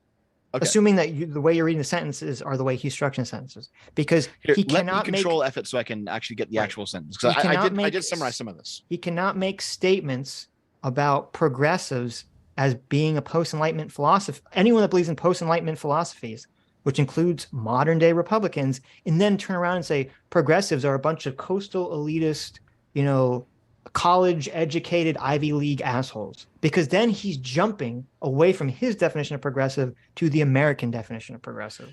Here, let me actually read the passage. Okay. So it's just so it's not my summation of that might be the problem. Okay. He says, the unification of Italy was an event in the 19th century's great struggle between liberalism and reaction, the international liberal movement of the 20th century. in which a figure such as Karl Schurz could go from German revolutionary in 1848 to Civil War general in 1861, was the clear precursor of today's international community. And once again, we see it playing the same predatory role, conquering and destroying in the name of liberation and independence. Unless you count the American Revolution, perhaps the first and clearest case of this strange phenomenon, multilateral independence, was the Greek War of Independence. As Lewick, without a trace of irony, puts it, after a long and bloody struggle, and with the aid of the great powers, independence was finally granted by the Treaty of Constantinople in July 1832. And if we look at the citizens of said great powers, principally, of course, Great Britain, who gave us the Greek independence, we can see the same type of people who are behind Mazzini, Schurz, and all the way down to today's international community: liberals, radicals, thinkers, artists, progressives. Again, these are the best and nicest people in the world, now or then. So why in the world do they always seem to turn up in the same breath as phrases like long and bloody struggle? So we have not solved the anomaly of nationalism, but at least we have reduced it to the same problem as our first anomaly, which has to be something. What happened to the third world? It was devoured by predatory, cynical, bogus nationalism. Why would educated, cosmopolitan, and civilized thinkers support predatory, cynical, bogus nationalism? And that's the entire passage that I summed up. Okay. I mean, that didn't really help the conversation. I know. Sorry, I was like, what the hell is that? We were kind of talking about something different, but it's fine. Oh, okay. Well, Jesus, I'm sorry. I thought that would help. No, it didn't help at all. I guess. Oh, Jesus. Well, I guess. You, Dev. Okay. Well, I think you have something that because like here's the thing. If you look at the people that he's talking about, the 1848 German revolutionary, he's not a progressive the same way that like AOC is. He might have been a progressivist. Even calling them a progressive is deceptive, though. No, obviously. Well, no, he might have been a progressive in his era, but he's not today. Right, so but grouping together is not really relevant. Right, but my point is, that's my argument. Yes. Right. Okay, so I feel like he is grouping them together for nefarious reasons. Right. Yes. That's the relevancy he says, right there, is to be dishonest and propagandistic. Right. That's the relevancy. He says, if we look at the citizens of the great powers, principally of Great Britain, who gave us Greek independence in July 1832, we see the same type of people who were behind Mazzani, Schurz, and all the way down to today's international community: liberals, radicals, thinkers, artists, progressives. So he is taking these two groups and saying they're the same thing.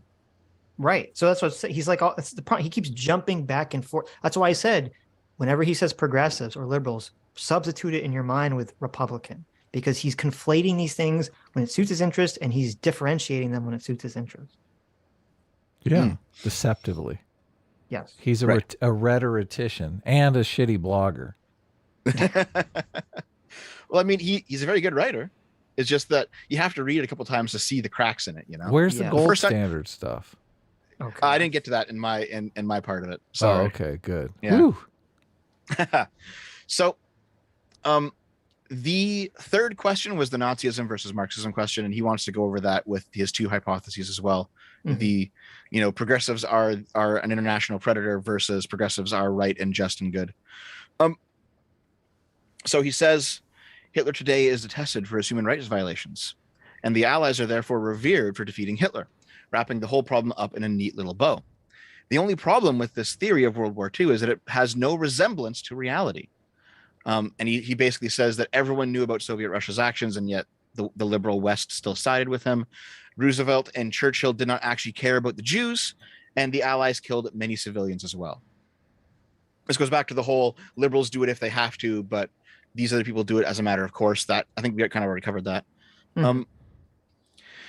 He then makes the claim that I just want to say for a second, I don't know if that's historically accurate, because it wasn't.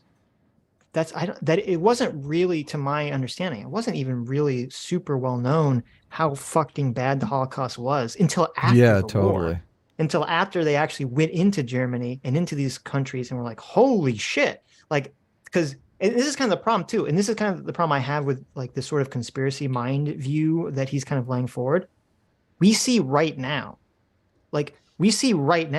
with with all the wealth of information we have, no one can decide on fucking anything. No one can understand, even with all of our information, no one know, there's all these arguments. Is Russia winning against Ukraine? Or are they losing? How badly is Russia winning? How badly is Ukraine losing? What exactly is going on in the situation? No one can agree because there's so much propaganda on both sides. And that's the way it's been forever. There was so much war propaganda going on during World War II, going on during the Cold War afterwards. I mean, we've seen all these articles, they prop up these articles in the New York Times, like, here's the New York Times defending Nazism in 1930, right? Or here's the New York Times defending the Soviet Union in 1960. Like, so the idea that, look, everyone knew what we know nowadays, that's not true.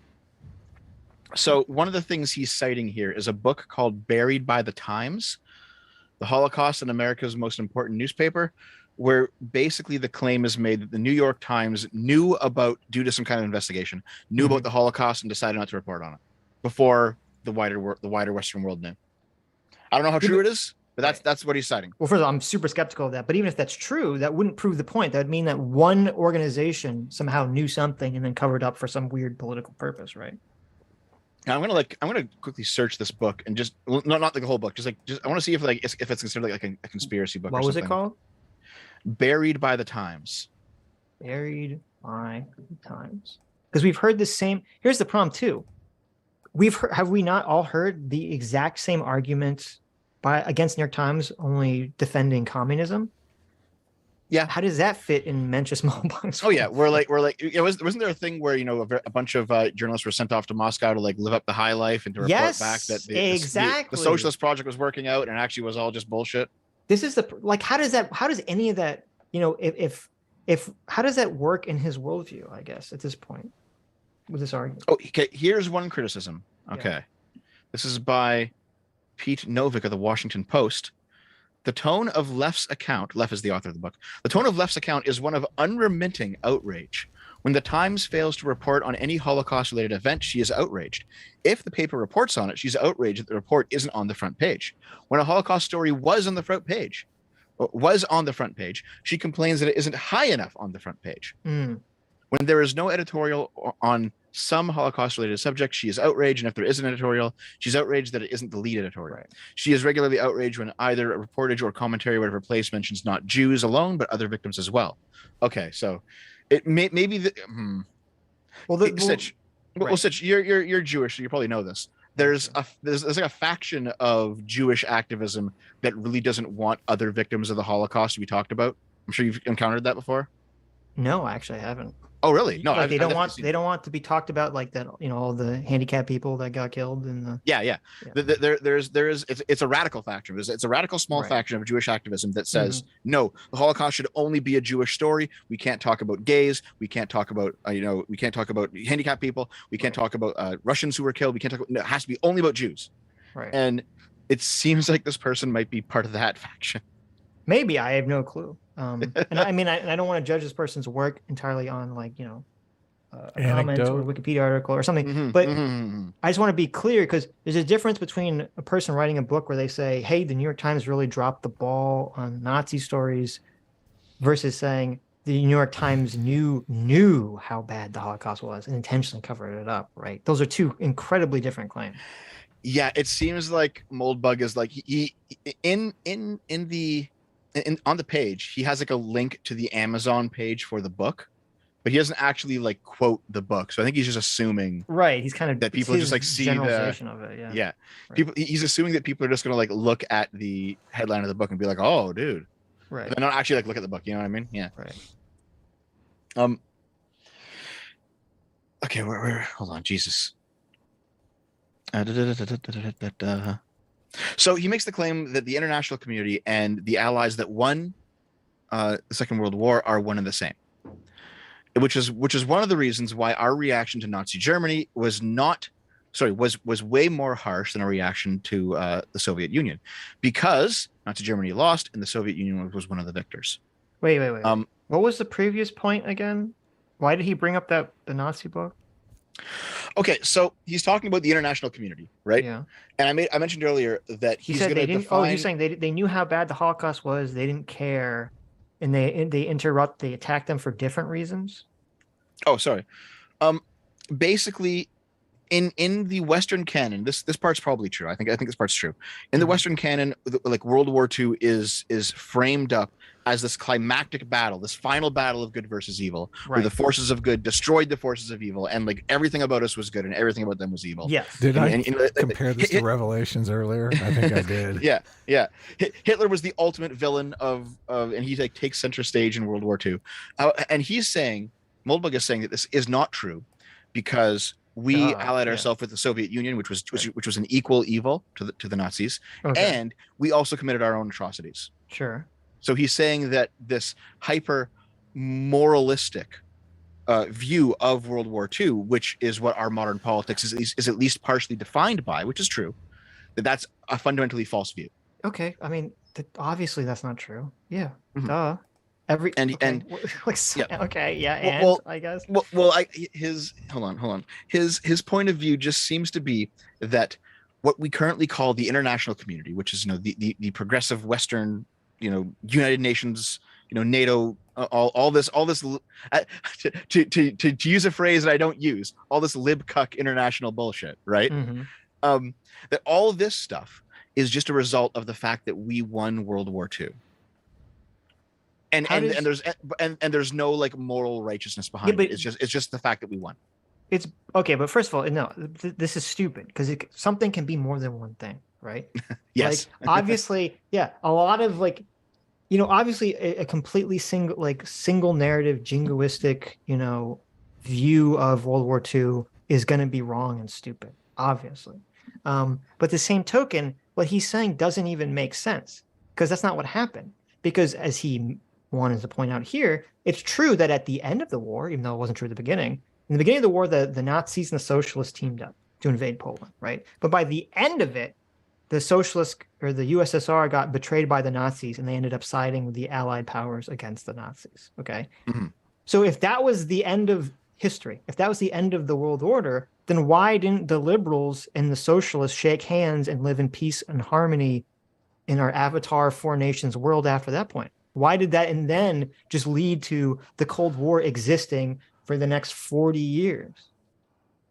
Well, it's like so Moldbug says this much later, but that he basically it's like I said it before, he views the Cold War as a civil war between two different types of progressives, and that basically the competing predatory block of fascism had been destroyed, and now it's all about just who gets the crown. I understand that, but he was making an argument that the liberal order was established with the defeat of the Nazis or whatever. But that's not true. The dissident right calls it the post World War II consensus. Yeah, that's what was established. Which was that fascism bad? I mean, it was basically that the people who won had some sort of moral righteousness, and that was like linked to our politics, and that moral righteousness is kind of unearned because we had our own problems. It's something like that. I get that's literally every country in human history. I guess. I know. I mean, I don't know. Like, sure, okay, good job. I don't know. Really, every country creates like a narrative around, like when they win. Was it history is written by the victors? Yeah, fucking duh. Okay. I actually don't agree entirely that history is written by the victors. That's not a universal truth. Yeah, I mean, I'm oversimplifying it, obviously, right? But... When is it written by the losers? All the time. Okay. Think about it. Like, if America, would we have ever actually heard about any of America's atrocities if history wasn't always written by people who have lost? We never would have, right? Because America. Right, but that's because we have free speech in this country, and we believe in liberalism and all those horrible cucked things that Moldbug wants to get rid of. Yes. Right? Yes, but that's what I mean, though. So we essentially allow history to be, talked about by multiple sources, essentially. Yeah, and of course they'll say that's not true. That it's all just, it's all just the water in the goldfish bowl. You know what I mean? Yeah. But there's always this effort to. Well, I'm sure the Iraqi writing of the American-Iraq War is much different though than our writing of it. Yeah, of course. Yeah. Sure. Yeah. Let's see if I can find the next quote here. Okay. All right. He says that the fascist movement was a competing predator. So we're still doing the whole predator hypothesis that the international community, the modern progressive order is a predator. Well, the fascist movement is a competing predator.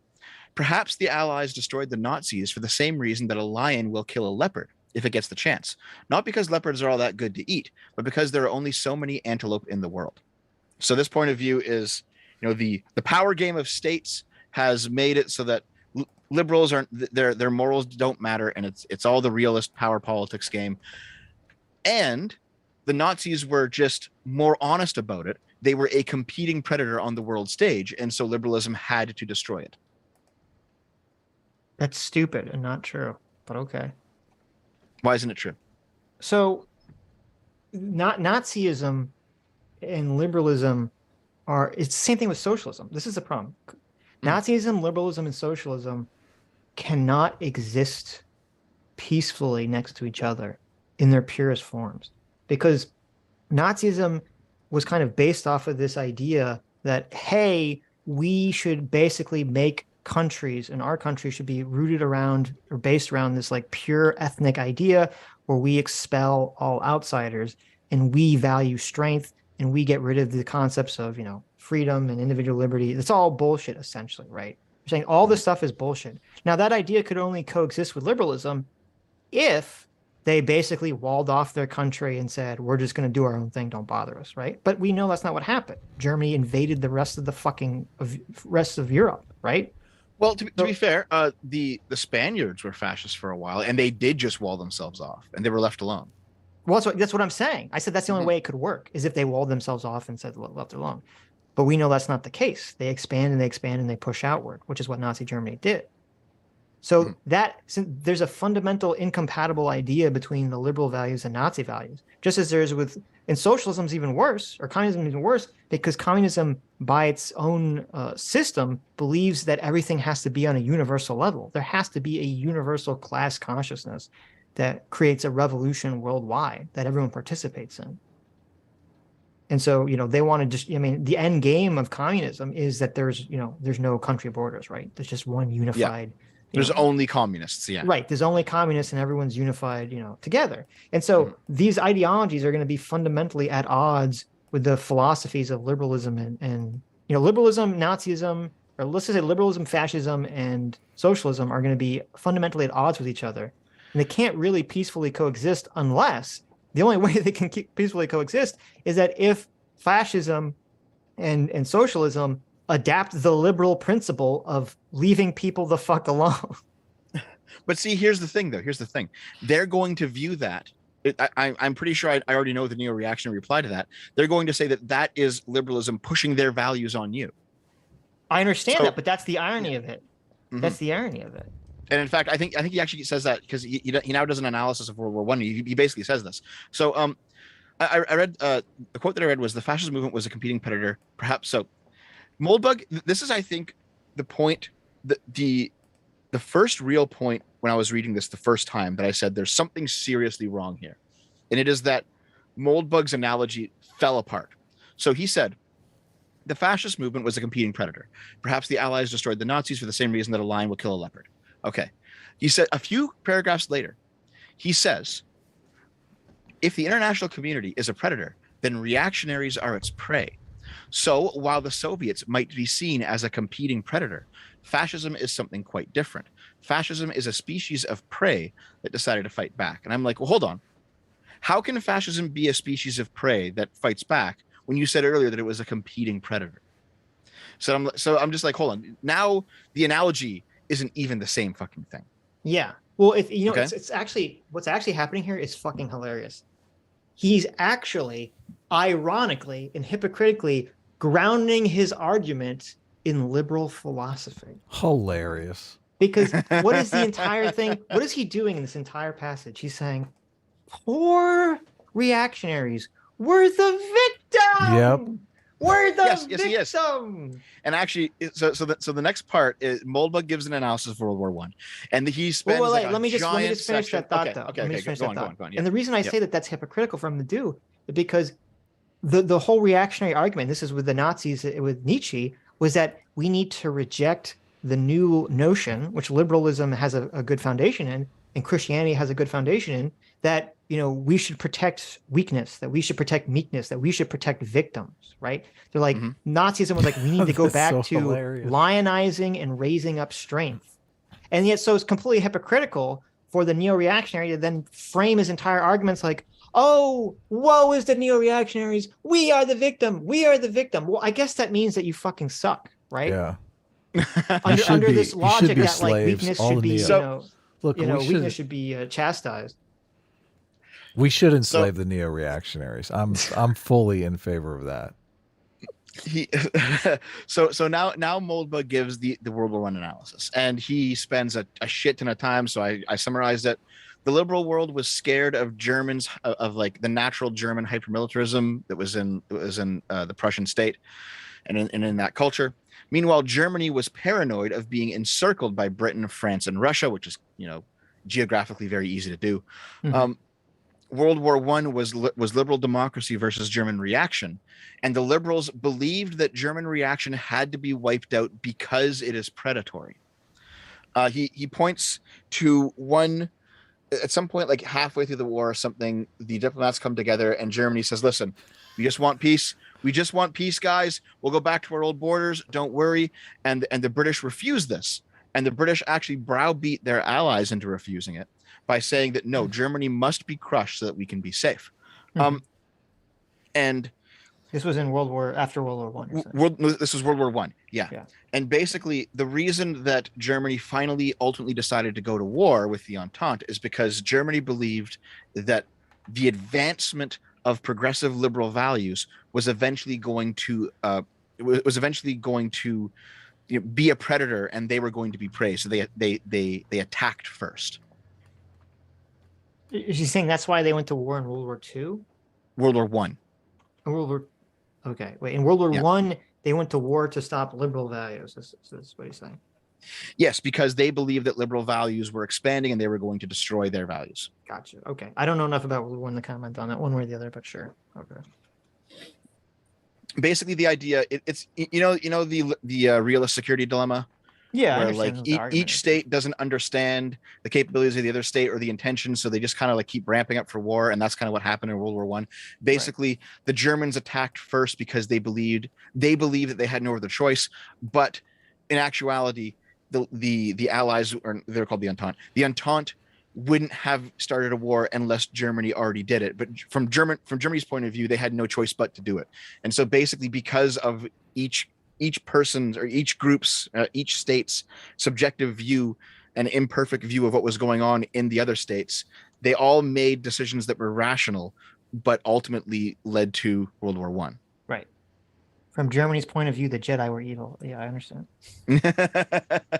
Well, it's not just that. It's that like the Germans legitimately believed that they were going to be destroyed by the advancement of liberal values. And so they said that we had to strike first. Supposedly. Aiden wants to come on, and she swears she's only had one drink. They did actually believe this, Sitch. Okay. They just, As I said, I don't know enough about World War I. It wasn't true, but they did believe it. Okay. Yeah. Gotcha. So basically, the null hypothesis that progressivism is good and true and righteous just doesn't seem to work in Moldbug's opinion, and the predator hypothesis that Western liberal capitalist progressive democracy, et cetera, the international community, the current world order is actually a predator that does not act like it's a predator. It may not even know that it is a predator, but it is a predator. Oh, we know we're a predator. Don't okay. Don't mess around, okay? Don't make us come up there to Canada. We know what's going on here. So that's chapter 2. My God, I can't believe there's 5 chapters of this thing. Well, no. There's actually, how many is this? 14. Oh my God. It's never ending. But I've only prepared for done 6. 5 chapters. I've only prepared for 6. I prepared for 6. Yeah. Well, should we call it here? Yeah, you don't want to keep going. Let's read super chats, and because we haven't even gotten to like the crazier parts yet. Look, why? How is that possible then?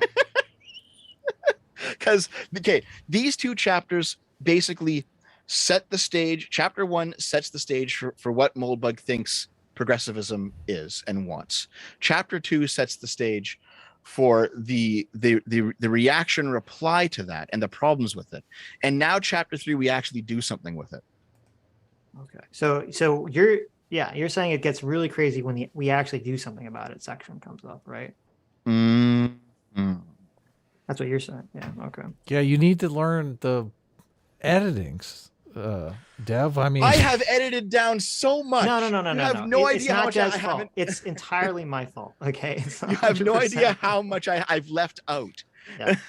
No, it's entirely Dev's fault. I mean, my fault, not Dev's fault. For the rage responses. I mean, I feel like the rage responses are warranted. I have to flip out every 10 seconds because what you say is ridiculous. Okay, here. You know what? I will edit my editing real quick. Okay, let's do the next bit. The next bit real quick. Okay, chapter 3. I'm going to skip over the preamble where he talks about history written by the victor nonsense. Give it like in a sentence. Give it in a paragraph. Just like what's the overlying. Chapter 3, he asks the question, what is a reactionary? So he defines it. A reactionary is someone who believes in order, stability, and security. And also a reactionary believes that order, stability, and security are all the same thing. Okay? You understand?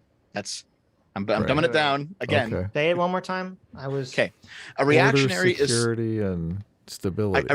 A reactionary is somebody who believes in order, stability, and security, but he also believes that those three things are the same thing. Okay. That order is stability, is security. Gotcha. Okay. Right. Okay. Yeah. A progressive views this as stupid. Okay. And so he then says that... Wait, views what is stupid? That those things are not the same, or views that the attitude that they are the same is stupid? A progressive thinks that those three things are not the same thing.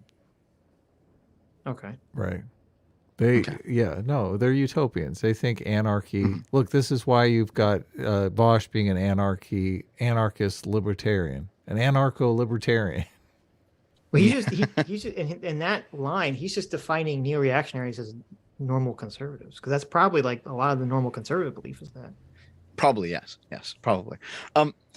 So he then says that one synonym for reactionary is a legitimist, and legitimist talks about like what makes a ruler legitimate, right? Well, what makes is it the case that a king has a hereditary biological property? The answer in the modern era is obviously no. And this is where he says the order that the rational reactionary seeks to preserve or restore is ultimately an arbitrary one. Perhaps it can be justified on a moral basis, but probably not. It is good simply because it is orderly.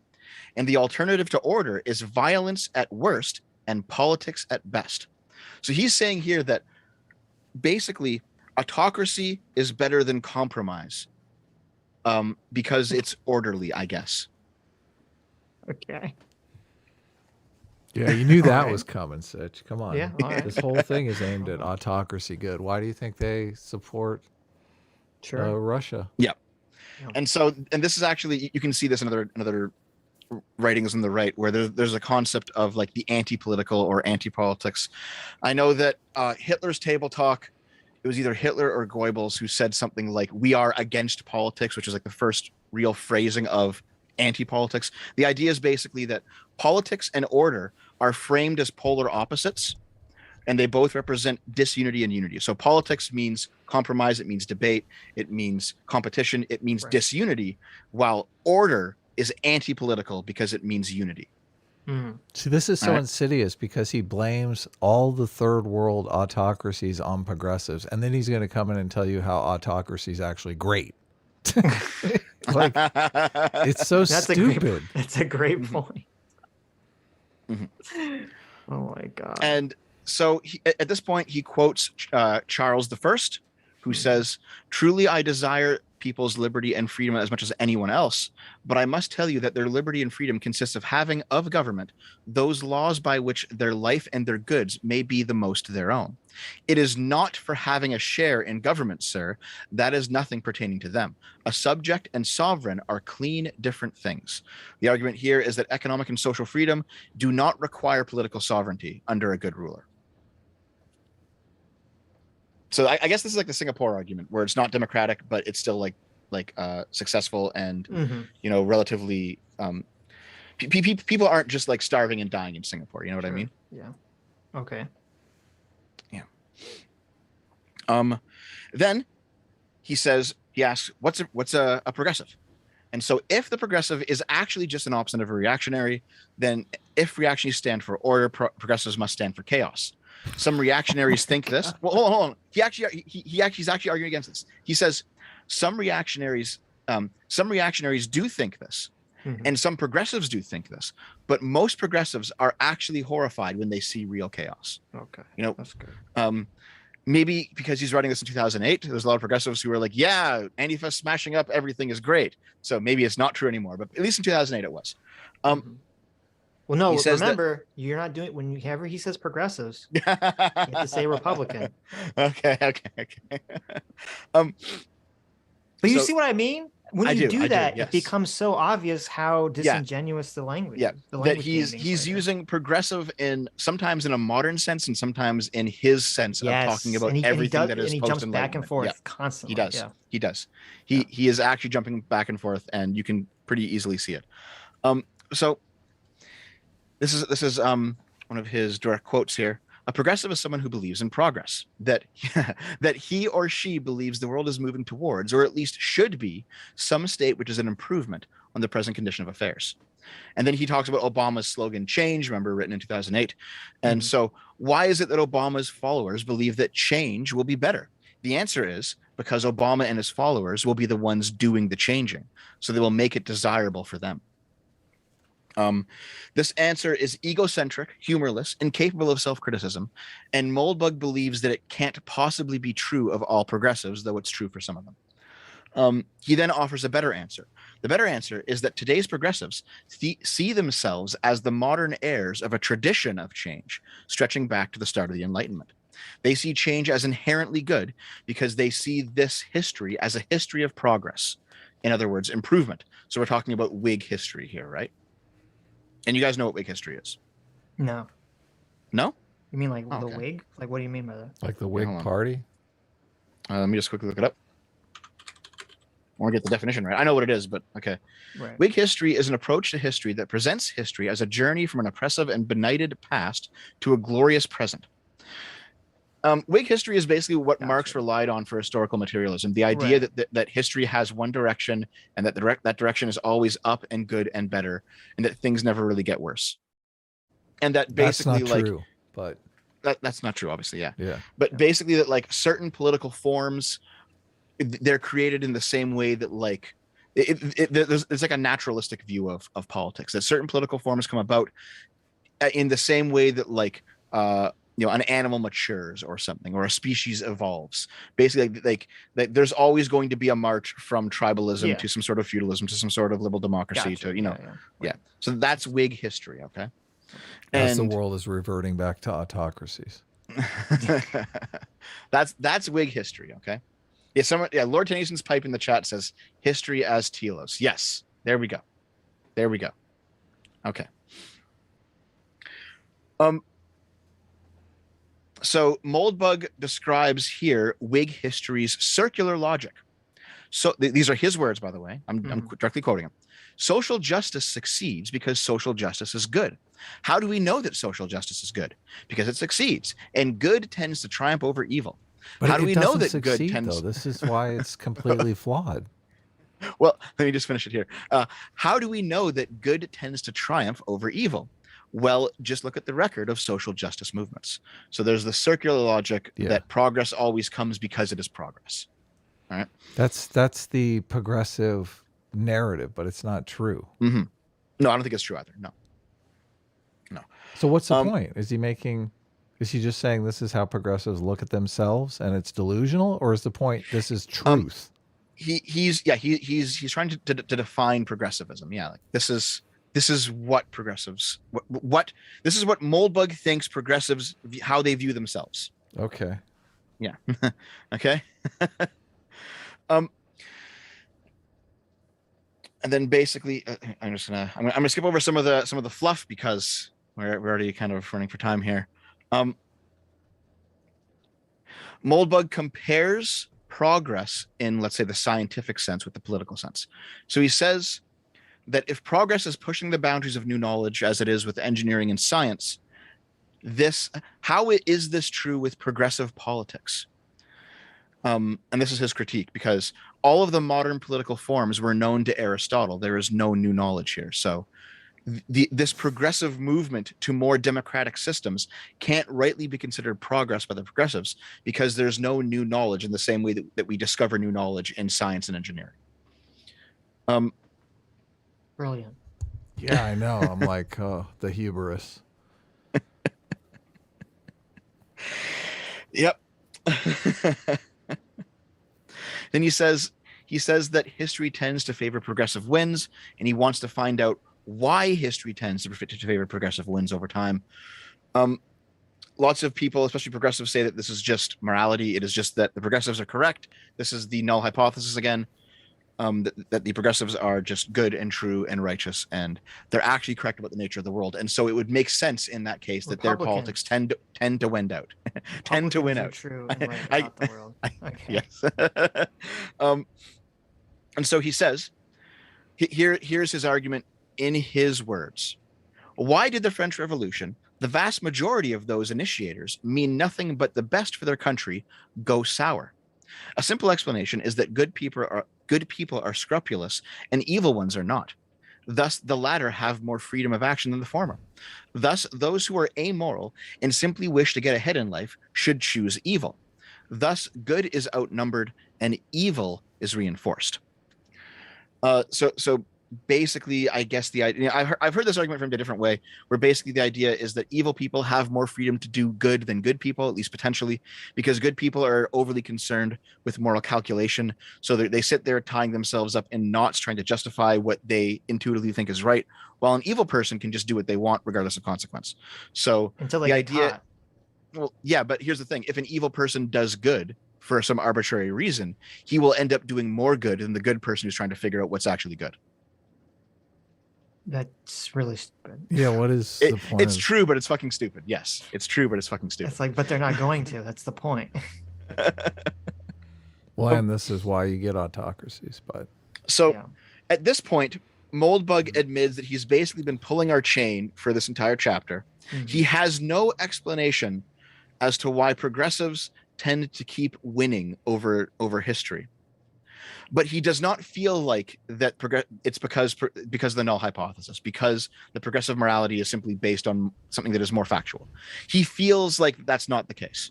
That could be the case, but he feels like it's not. But he has a secondary explanation from the reactionary position as to why that's the case. Oh, I can't wait. Okay, so here it is. Here it is. All right. He says that progressive politics itself,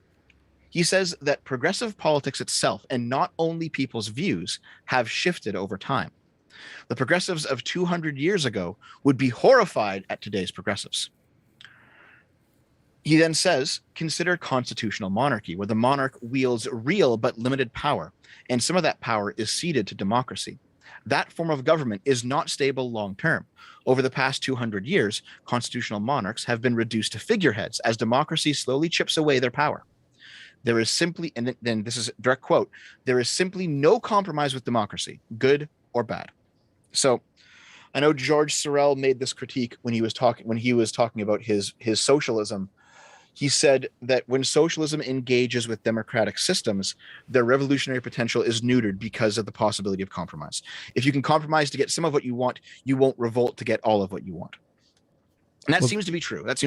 Democracy is a moderating force that keeps certain powers in check. Therefore, for the reactionary, monarchy will always fall to democracy if given even an inch. Just takes longer. That's his view. So he then says, is he saying that democracy is uncompromising? It sounded like that's what you said, but then he frames democracy as compromise.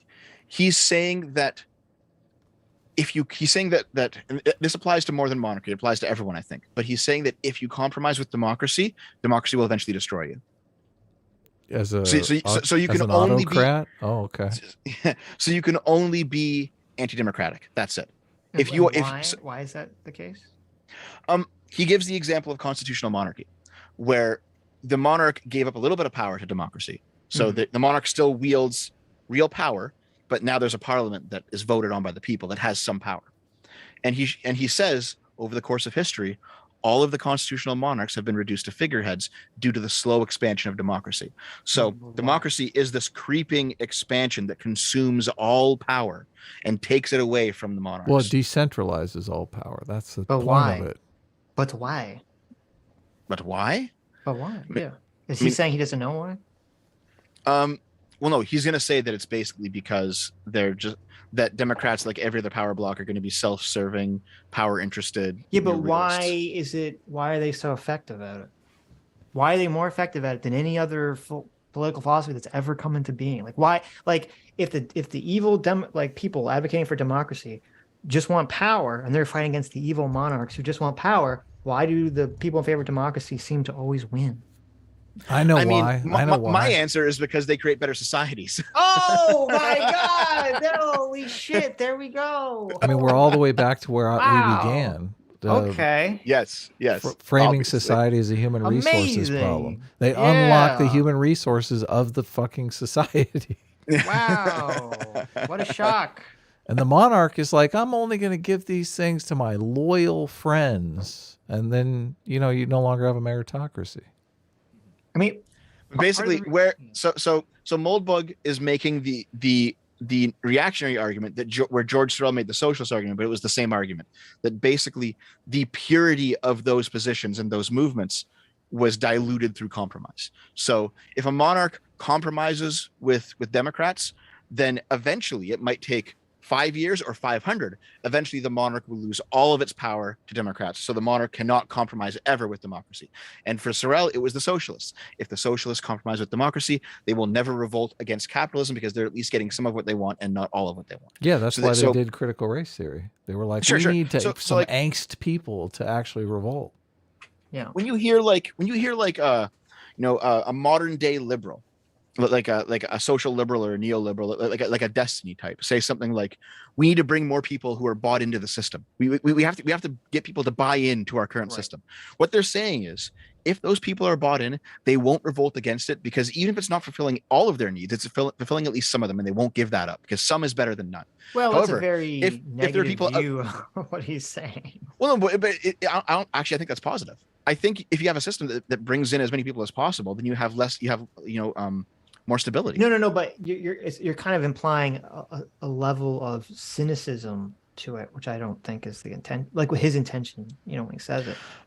I mean, even if it's cynical, I mean, it still does what it says it's going to do. Okay. So I don't think it's a bad thing. I mean, this is part of why I love the movie Fight Club so much. I think it's a very, very truism that if you, if you expel the boys from society, the boys will come back to burn everything down. Right. Yep. And so that's kind of what you're saying. Yeah. People need to, if people are not bought into a system, then obviously they won't see, it's kind of, if we can bring this into sort of like a Jordan Peterson frame, if people don't understand the purpose of what they're dismantling, they're more likely to dismantle or burn it down. Right. Like if a lot of people who, we always say this with the communists, the communists always want to burn down liberalism, replace with communism. It's like, yeah, it's because they never lived in a communist country. Right. And it's like, it's the same thing with, I would argue, the neo-reactionaries. They never lived in a fascist country. They never lived in a monarch, an actual monarchy like they're advocating for. They've never lived an absolute monarchy. Yeah, an absolute monarchy. They never lived under these systems. So it's very easy for people to advocate for like radical change they've never experienced. Yeah, and I mean, there's also like there's that one website I know, Adam, that you've linked a few times called the Anti-Reactionary FAQ that just lays out the numbers. Codex. Yeah.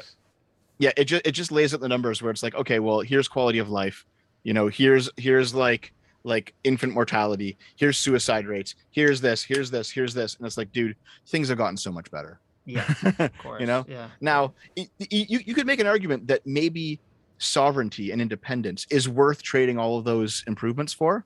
Then you can go be Somaliland, right? Yeah, but he doesn't want independence. Most people wouldn't. The opposite of it. Maybe, I don't know. Well, I mean, how is living in a monarchy independence? Well, it's independent for the monarch. Well, what about everyone else? I always tell them, just imagine Hillary Clinton as your monarch for life. Yes. Yes, exactly. Now, do you want monarchy? How do you feel about monarchy now? So yeah, I'm gonna control F this segment so we can talk about this real quick. Oops, hold on, I'm on the wrong chapter page. Okay, here we go. Gone. Okay, here we go. Let's see here.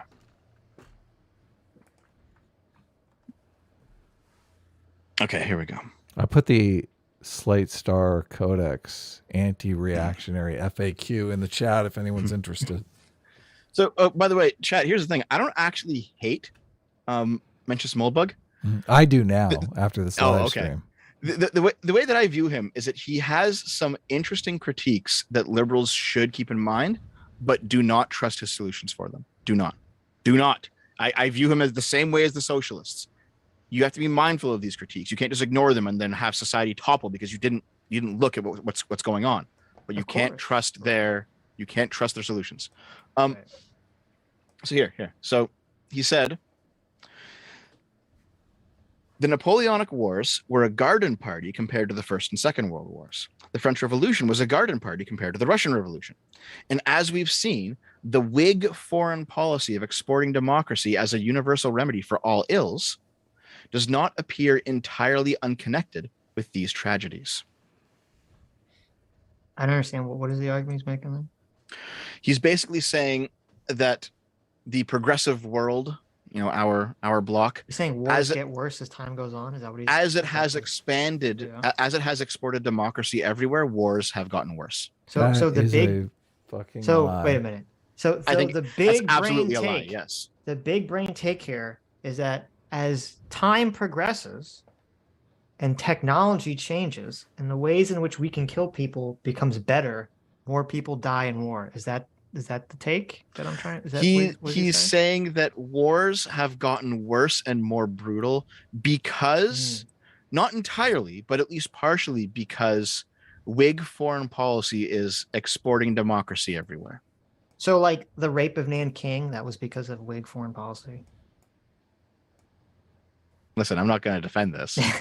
I think this is one of the things he's the most wrong about. Okay, yeah, this is like wildly ridiculous. Like if you look at like pre and post 1945 rates of warfare, it's not even fucking comparable. I brought him up, from the Slate Star Codex. Well, that's the waning of war. Oh, okay. So if you're not talking about, is he talking about like the amount of war or like the total death rates of people that dies in this war?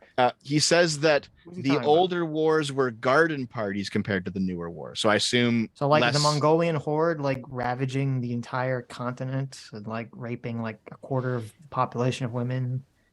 Is that a garden party? It's not the language I would use to describe.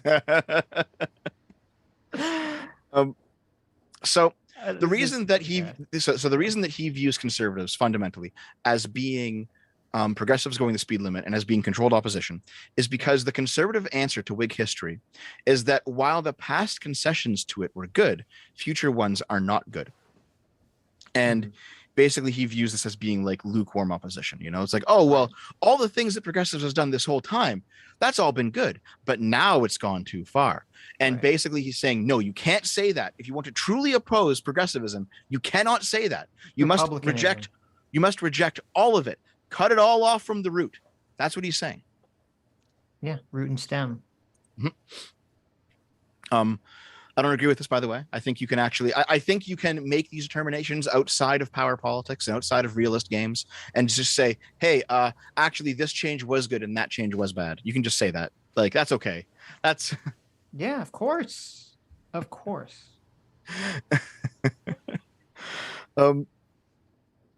see here.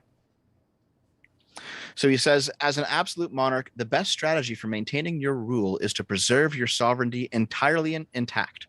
Ripping off chunks of it and throwing them to the wolves only seems to encourage the critters. So this is the reframing of if you compromise with democracy, democracy will consume you, so you can't give it an inch. So this is like the core of his why there should be absolute monarchs. Because even if you compromise a little bit, you will just lose your entire system, and it's all going to be gone and devolved into socialism. So you can't give it an inch, and you just have to oppose all of it. God, this is so dumb.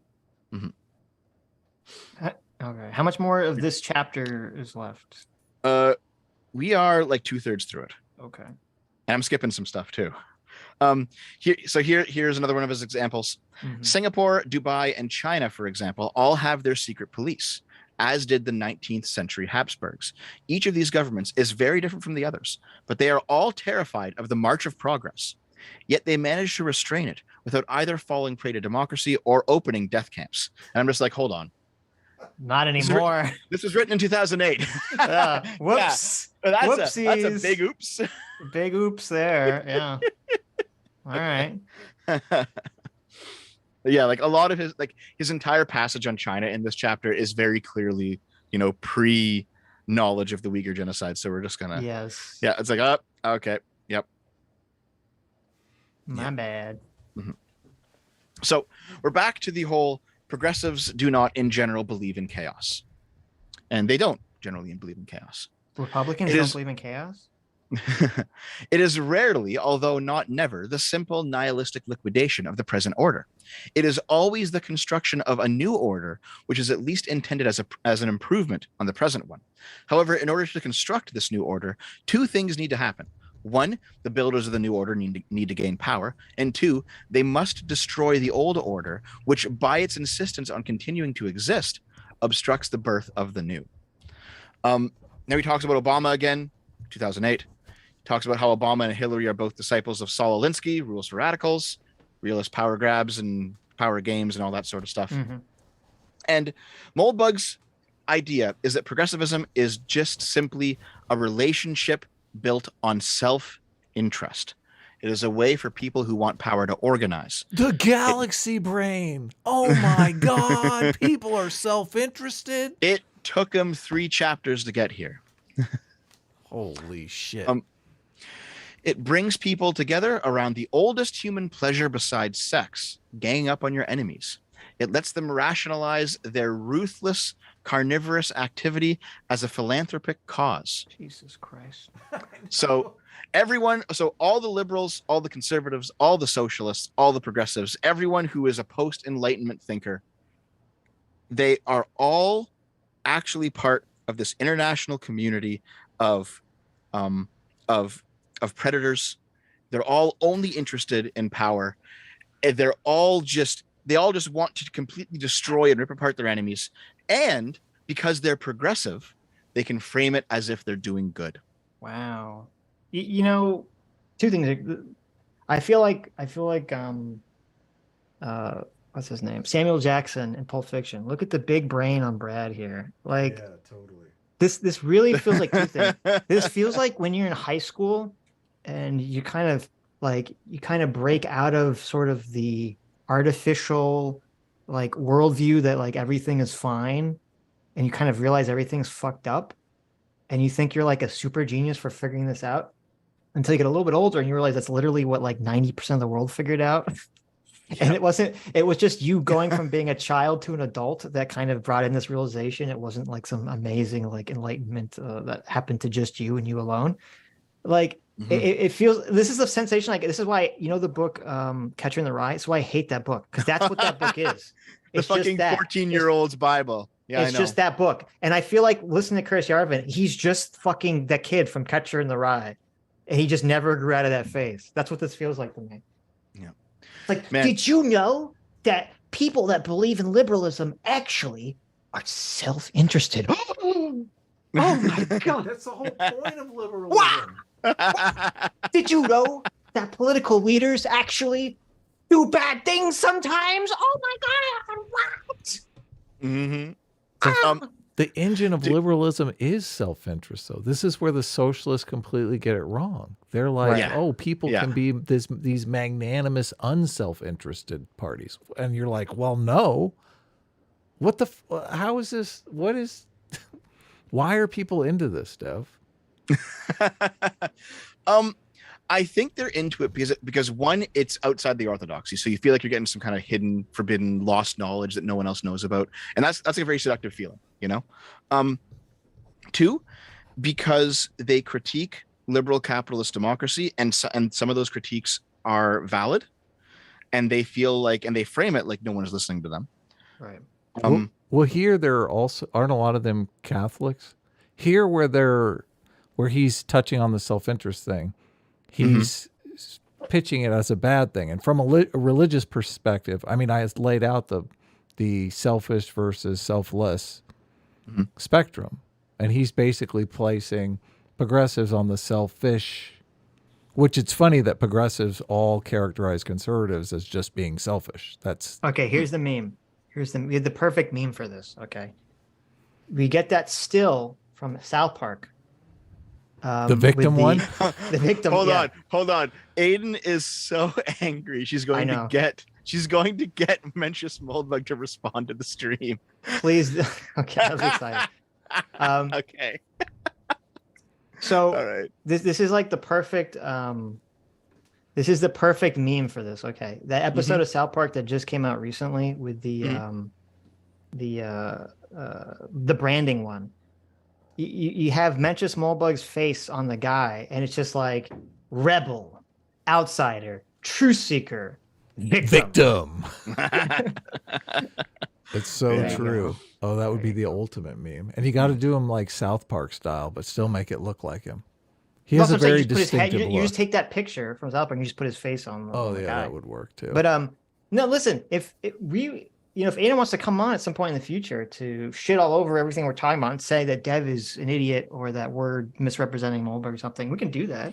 I'm down to do that. I just don't want to do it tonight because it's like it's like 9 o'clock at night already. We've like barely gone through what Dev wants to talk about. I am having fun. I don't know about you guys. So it's ridiculous and stupid, but I'm just having fun hanging out with you two. I don't do it enough. I like hanging out with you, Dev. So let me ask you a question because I'll be honest. The entire time we've been talking, I've been playing Slay the Spire. Okay, I haven't been looking at the chat at all because I just got too angry. So is Aiden's contention that we're misrepresenting Moldbug, or is it that he's right and we're stupid? Aiden's contention is the same as every other person who's like pro Moldbug in the chat. It's always like these guys are idiots. They don't understand. They can't understand. They're fucking midwits. They don't get it. They need it explained to them. How can you be this fucking stupid? How can you know what I mean, right? Gotcha. And you know that if most of them come on the call, it's going to be like, oh well, what actually is it? And they're going to say it, and it's going to be fucking retarded. I mean, I would assume, but yeah. But I'm glad to have Aiden on at some point to present her problem with all of this at some point. So, we now finally get down to the part where Moldbug is prepared to offer his definition of progressive. Okay. He says, the progressive is indeed the polar opposite of reactionary. Just as order and stability are essential to reaction, disorder and destruction are essential to progressive. The progressive never sees it this way. His goal is never to produce disorder and destruction. Unless he is Alinsky himself, he is very unlikely to think directly in terms of seizing power and smashing his enemies. And here's an example he gives. So let's take homophobia, for example, because this is one area on which I am fully in agreement with most advanced progressive thinking. And yet, the destruction of homophobia is an act of violent cultural hegemony. Americans and Europeans have considered homosexuality sick, evil, and wrong since Jesus was a little boy. If you have the power to tell people they can't believe this anymore, you have the power to tell them just about anything. In this case, you are using your power for good. Is this always the case? So this is the argument of, if you're morally correct and also in the minority, and you could force the majority to think like you, should you? Yes. Sorry. I'm sorry. I totally, yes. Look, that's the whole thing. Look, this is what parents do every day. They're like, oh, sure. But you want to do the thing. Not children. We're talking about like grown people. Yeah, but your parenting is about making people do what's good for them against their will. Well, that's exactly what parenting is. Well, so wait, what was the question? Tell me the question again. Because I think I might disagree with Adam somewhat. You can't disagree with me. It's impossible. I know. So if you were morally correct, and you're in the minority in your society, and you have the power to make the majority think like you, should you do it? It depends. No, it doesn't. Well, I mean, I don't think I couldn't give an answer for a question that broad. Like, morally correct about what? How do I know I'm morally correct? Well, what does it mean to force people to do something? It's part of he used the example of homophobia. Thought experiment. Yeah, so he used the example of homophobia, where most people are homophobic, and yet should the government force an acceptance of homosexuality on the population? So in that case, well, okay, but this is kind of a loaded question, because he's not really saying, when you say force people to not be homophobic, it's like, well, what do you mean? You mean not discriminate against gay people, right? You're not saying we're forcing you to gay marriage. We're not saying we're forcing religious institutions to perform gay marriages. We're not saying every home has to adopt, a gay couple to have sex in front of their children. Like, right? Like, it feels like the way this is framed is so bad. Well, now in a liberal, well, let me just finish. In a liberal society, okay, where people have individual rights, and part of those individual rights are to participate in public life without being discriminated against if you're not committing a fucking crime, then yes, I do think it's totally justifiable. We could use gay rights. We could use, property rights. Yeah, property rights. It's totally justifiable Freedom to say, of speech. Listen, Black people shouldn't be discriminated against on the basis of their skin color. And if you're some person who's racist in the South during that time period, you need to fuck off. We're, going to force integration. Second Amendment. Right. Yeah, we love forcing those values. So that's what I'm saying. It depends on the issue. Okay. The right to bear arms. Look, you want us to come up there to Canada and force that freedom onto you? We were willing to do it. I wouldn't mind. Okay. So the neo-reactionary response to that is going to be that compromise with progressivism will simply lead to more encroachment in the future. You cannot compromise and hope that they will stop coming for you. So, and you know what? That seems to be tribalist. But that seems to be true, at least in this case, because, or at least from their point of view, in this case, it seems to be true, because you can chart a line from gay marriage to the bake my cake bigot to the let our teachers choose your child's gender on TikTok. Like remember you guys are all. But people are against that. People are against that. We're working that out right now. That's being worked out in elections and in court cases. This is the thing. Progressives always talk about how, oh, look, we win always. And I always point to prohibition. No, you lost. You did a policy change that actually hurt more people than it helped. And I really think this is the new prohibition with the transgender stuff. Like, it's not going to work out. Progressives are not going to be able to say, oh, we're always right, we never wrong, because this is a total disaster. See, I agree with you. But from their point of view, what they're seeing is this progression from gay marriage to the nonsense that we see on libs of TikTok right now. Yes, they do. They can chart points in history that have led from that to here.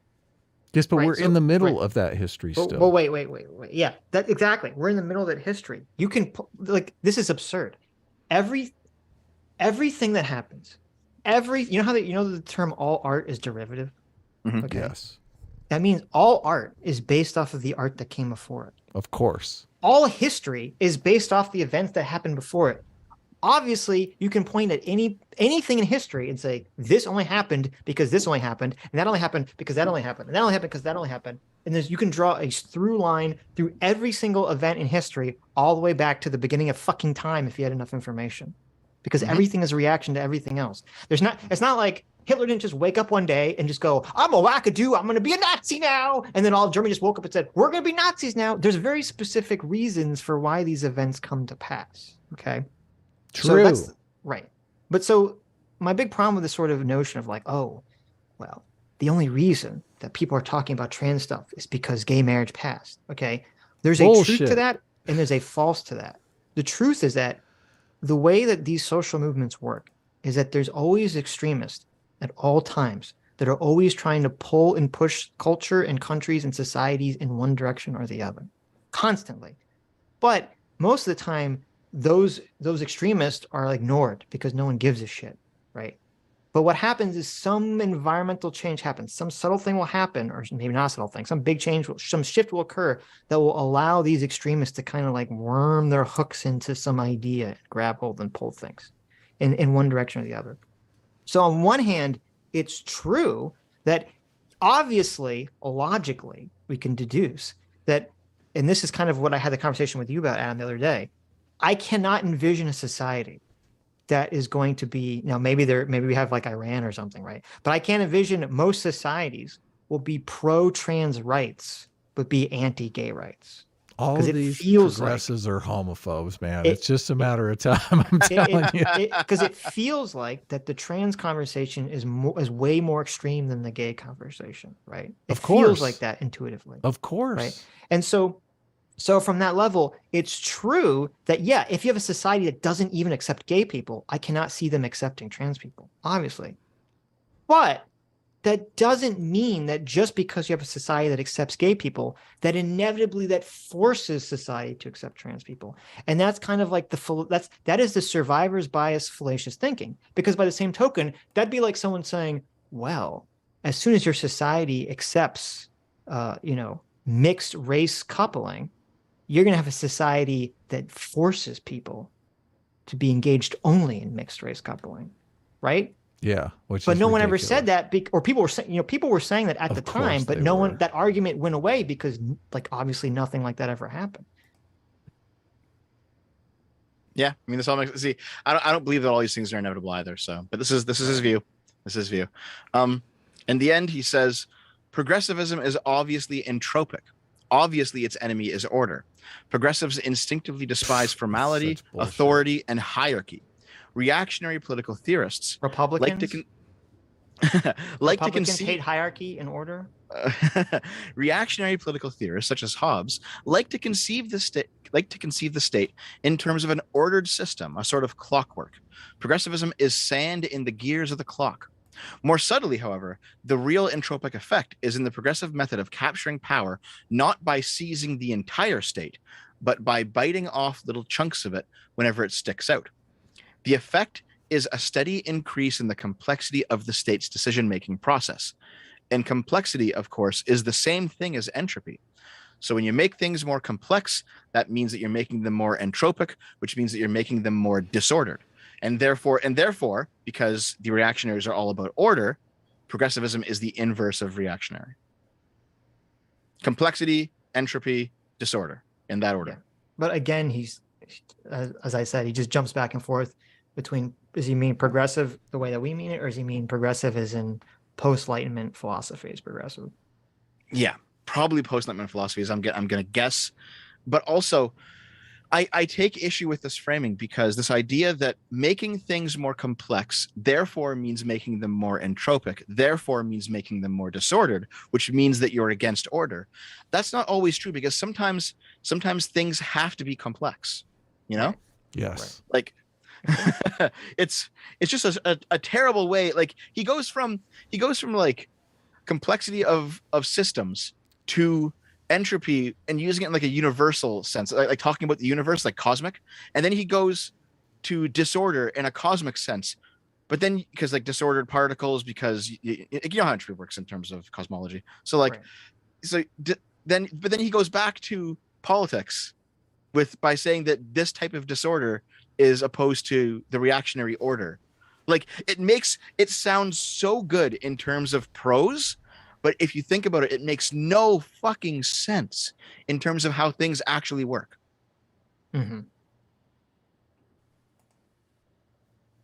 What's up?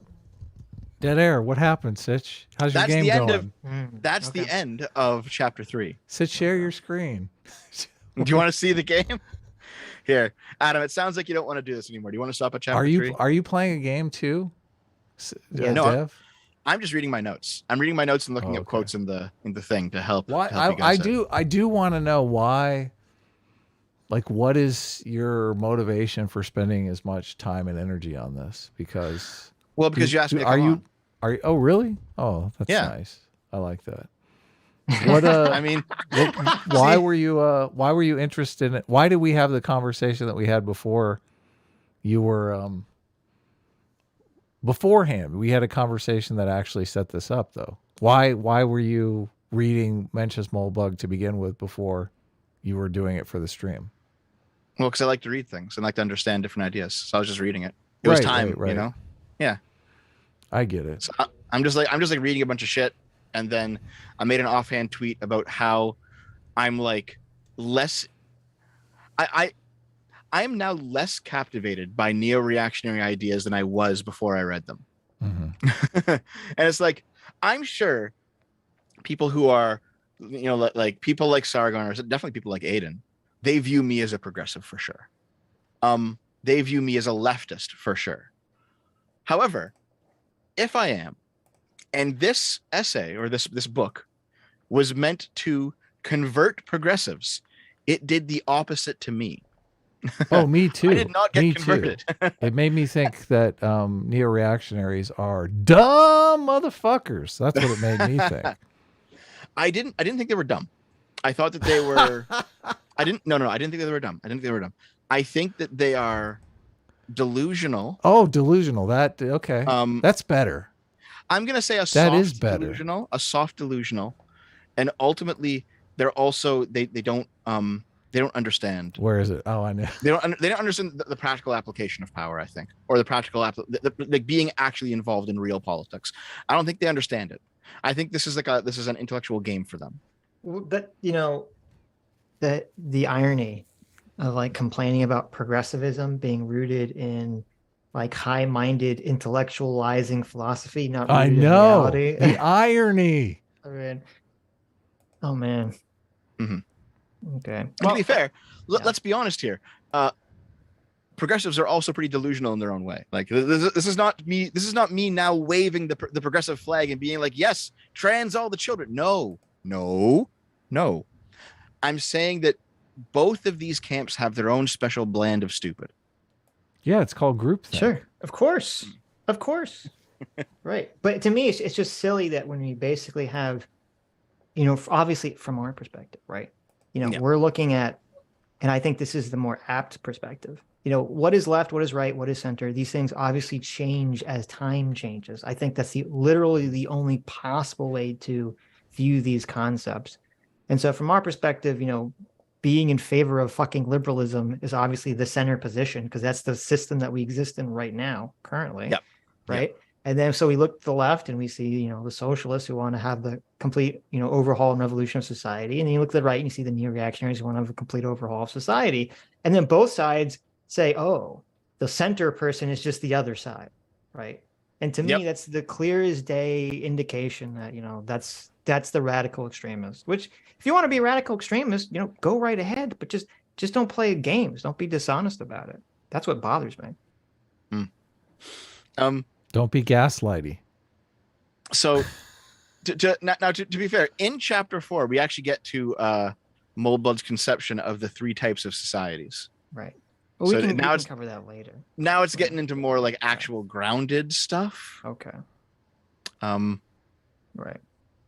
If you want, Adam, you could just ask me. I would have shared my screen.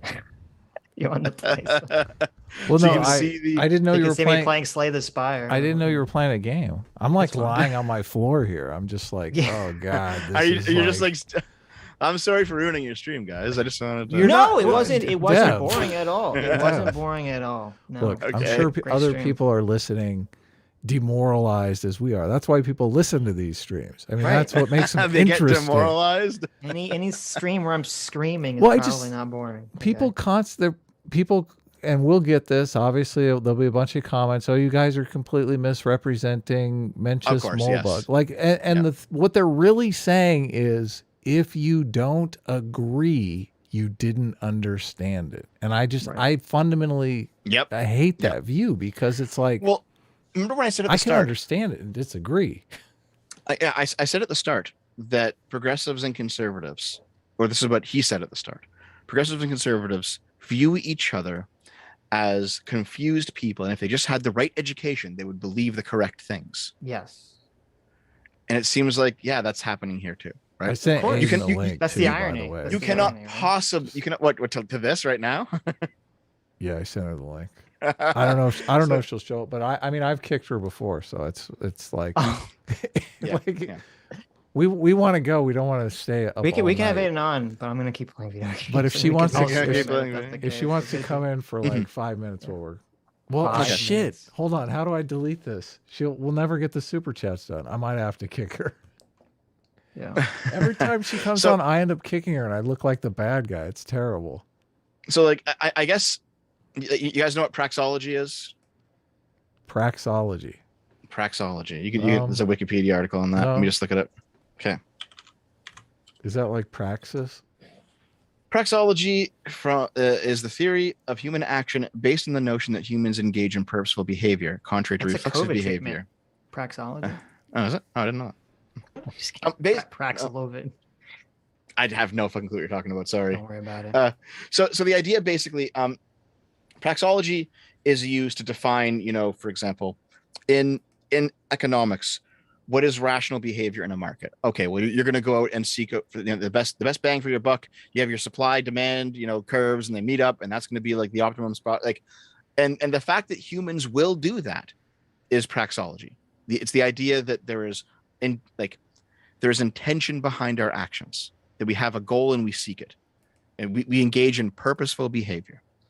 And praxology is used it's used to great effect, but it's also used to justify some weird things. So, for example, when you get like, a libertarian monarchist or someone who will say, oh, well, if the king of the society is actually the CEO and the government is structured like a business, he will be incentivized to do as well as he can in his business because it is the source of his personal wealth.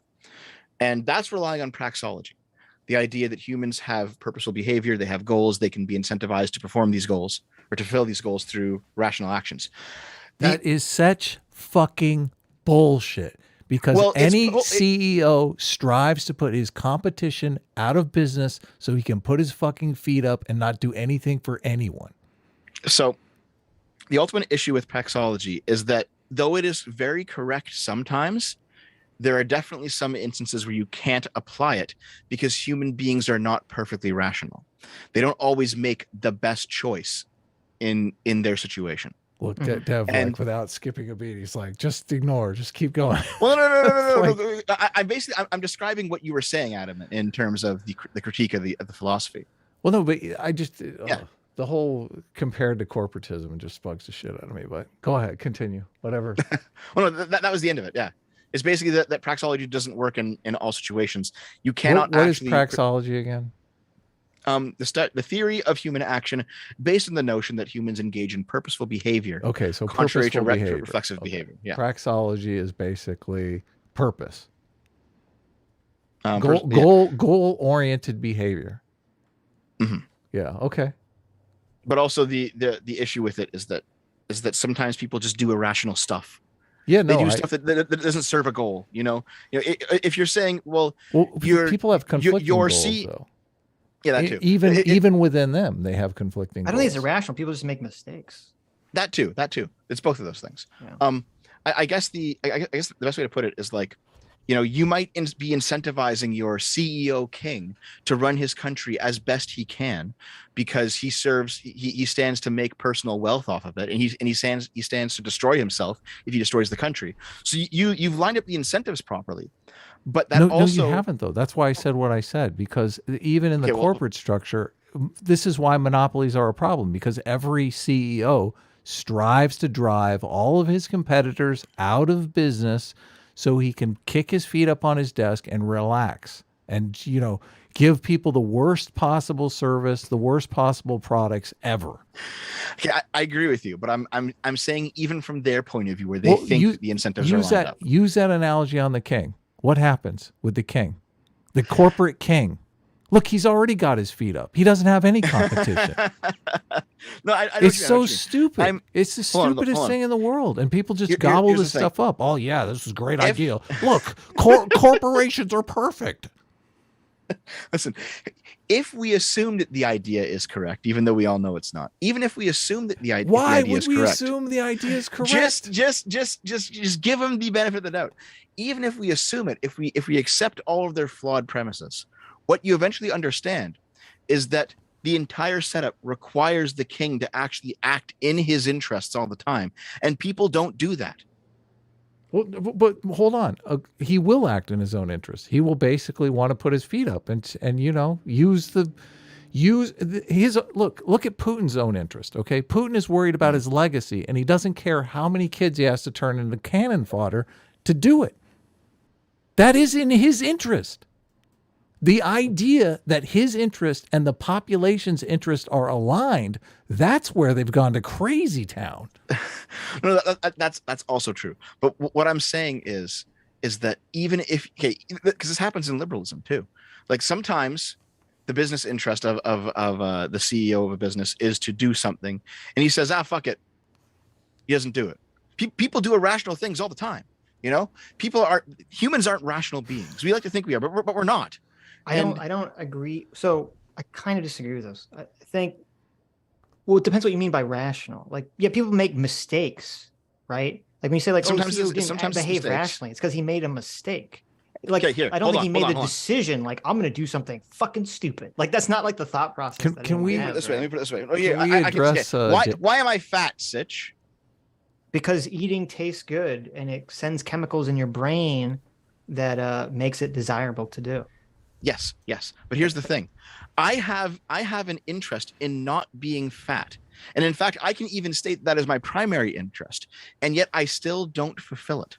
Right. So, but first of all, let me say one thing. And in fact, hold on, because I know that I'm addicted to eating food, at least in some way. I can actually feel when I'm eating something that I'm not supposed to be eating, and I know it. It feels more like a reflexive behavior than purposeful behavior. Okay. Well, let me say it. Number one, Adam, turn on screen sharing ability. Oh, okay. For you. Well, I want to answer JMac super chat too, because it's relevant. But secondly, no. So I'm not saying that humans are not Vulcans, right? Do they not behave in a fashion of like, what is the most logical outcome for every situation for my goals and purposes, right? So if that's what you mean when you say humans behave irrationally, then I'll agree with that. But I'm just saying, I feel like in the framework they're kind of laying out, there's like when you say humans just behave irrationally, it's like people always have a reason for what they're doing. People don't just do random shit. Unless they're crazy. Unless they're literally crazy. They don't just do random shit. They think they're going to achieve their goals, but they end up. Or they're just like, this feels good. I'm not going to think about it. Like when you eat something. Well, that's the goal. That is a goal in and of itself. Yeah, it's a different goal. Yeah. So like if you blow off your job knowing you're about to get fired to have sex with a beautiful woman, you're just not going to think about the fact that you're about to lose your job. You know what I mean? I think you should do that. I completely agree with that. But then the next day you're like, oh fuck, what I needed that job. Why the fuck did I do that? Oh, so like this idea that we always engage in purposeful behavior. Sometimes our passions just blind us to what should be our goal. Let's of course go back to JMac super chat. JMac for $20. JMac super chat? JMac for $20 says, this is not remotely true for the vast amount of entrepreneurs. CEOs, Adam, I feel like your perspective is reductive and heavily biased.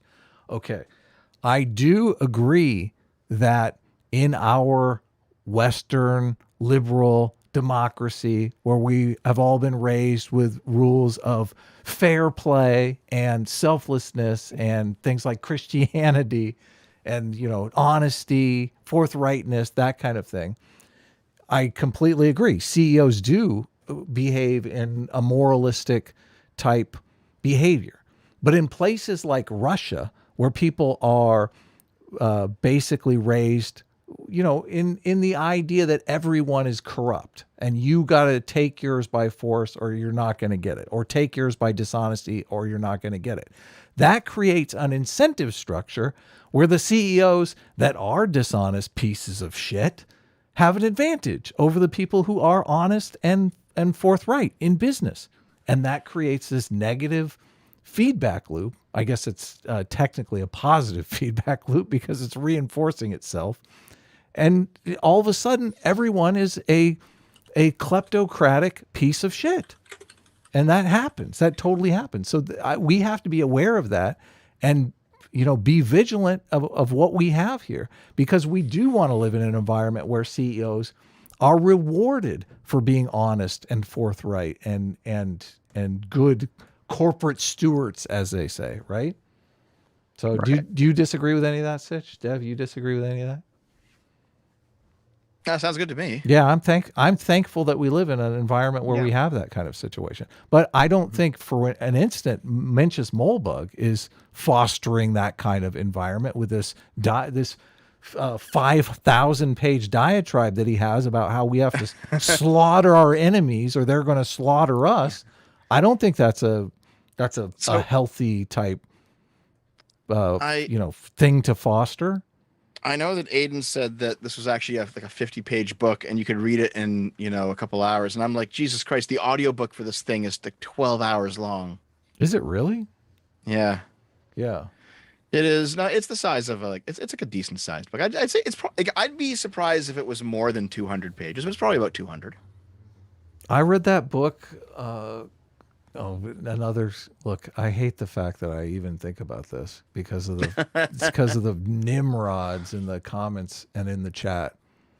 I'm kind of getting a reputation as the person who like always has read a book or something like that, as opposed to why is Destiny so popular when all he ever does is read Wikipedia? Why is Vosh so popular when all he ever does is read Wikipedia? I guess it's probably because they stream every single day, and at least Vosh doesn't do this anymore, but he did. They debate a lot. Well, no, it's completely ironic to me that the people on the left are, have this reputation for not reading anything, yet they call the right the anti-intellectuals. It's like, anyway, I won't tell you about the book. It's there's oh man, the whole anti-intellectual thing is such a fucking joke. Like, Jesus. None of them they're like read theory, none of them have ever read theory in their fucking lives. No one reads Capital. It's like a 600 page, ballistic weapon you could kill someone with. Yeah. Well, books are so good for getting people's firsthand experiences. I love reading memoirs and stuff like that. So, God, this guy in the chat has been digging into me all night. What's he? People like talking heads who seem confident and think they know everything. Destiny and Vosh are Exhibit A, and Dev is not far behind. Man, I am really stupid. I know almost nothing. All right, and I say this all the time. I always like whenever I cite a book in a video, I say, read the book. Don't take my word for it. Read the fucking book. Yeah. All right. I'm not sitting here presenting myself as some sort of like intellectual. I'm definitely not. Yeah. Russia went through this when they went from being the Soviet Union to actually Russia. Like a lot of Western business interests moved into Russia, and there were some that were good, corporate citizens, and there were some that were lying, cheating thieves who just wanted to take advantage of the situation. So I think you see that a lot in business, where you have some people who are just nefarious shitheads, and you have others that are good people. So someone in the chat, James Lindsay is smarter than Destiny. Listen, I don't know much about James Lindsay, but that one clip where James Lindsay tries to say that like the World Economic Forum is Mussolini's fascism, I'm like, you're fucking retarded. Listen, not everything is just like the same thing as something else just because they share a couple like qualities. Yeah, I disagree with James on a lot of stuff, but I mean, I like him. He's a cool guy. He's been on the show before. Oh, has he? Yeah. I've only ever seen that clip of him, so I'm highly biased. I can't, but like that, I saw that and my brain just fucking melted. So let me give the James Lindsay take. James Lindsay is very good at reading woke academic literature and pointing out how it's awful and kind of tying it into, the threads of how it ties into Marxism and kind of exposing what wokeness really is. I think where I disagree with him, and I think where his mistake is that I think he's seeing the rest of the world through that same lens. And I think he's seeing dragons where there are windmills in a lot of situations outside of the academic realm. Yeah, that is probably the case. Yeah. Like people say that, all of these terrible woke shows and movies and games, it's all just a plot by big socialists to subvert the culture. What it actually probably is, I mean, for some of them it's going to be that for sure, but what also a big part of it is that some dumb disconnected capitalist who doesn't know what the kids like nowadays has been convinced that this will make him money, and so he invests in it, and then it doesn't, and he's like, oh well, shit. Yeah. And then you do that enough and the market adjusts. So right. I'm actually not too worried about the fact that, pop culture and media is kind of garbage right now. I think it'll just filter its way out. It's already starting to be honest. To an extent, yeah. I mean, I think it's bad. I don't think it's the end of the world per se. So maybe some people think, but things are going to be worked out. They definitely are, and things are even getting more interesting now. Like this, I'm super excited about this election season because now we're finally talking about woke in no uncertain terms. There's like a dialogue that's happening, and it seems like the Republican nomination is going to involve a lot of debates around that. And I mean, it should be super interesting. And the Democrats they're going to be out there virtue signaling about how, oh, the Republicans, they don't understand what woke is. I mean, it's going to be hilarious. Oh my God, this presidential cycle is going to be ridiculous. Think of all the Democrats running. Well, I guess they're not going to be running. What am I thinking? It's going to be Biden. There's not going to be a Democratic primary. I mean, he might not make it, dude. There are going to be Democratic politicians though responding to the Republicans talking about wokeness and saying, "Oh, they don't even know how to. Woke doesn't even have a definition. They're just insane."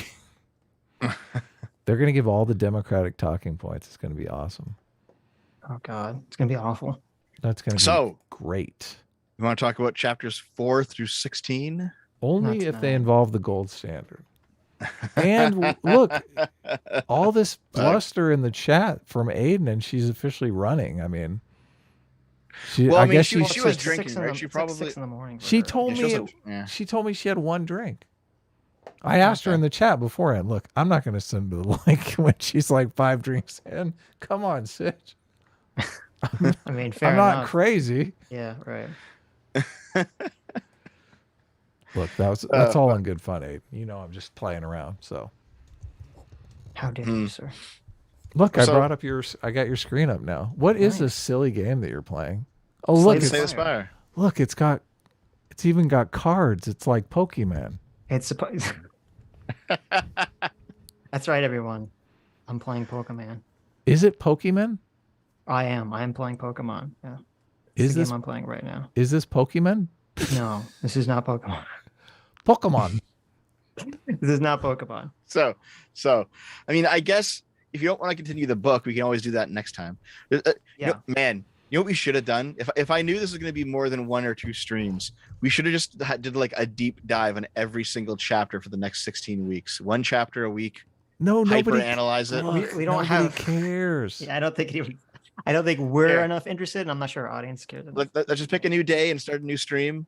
Yeah. We'll do Moldbug Mondays. When we do the economics one, it's like a double whammy because everyone hates it when I talk about economics, and now we're going to be talking about Moldbug. Right.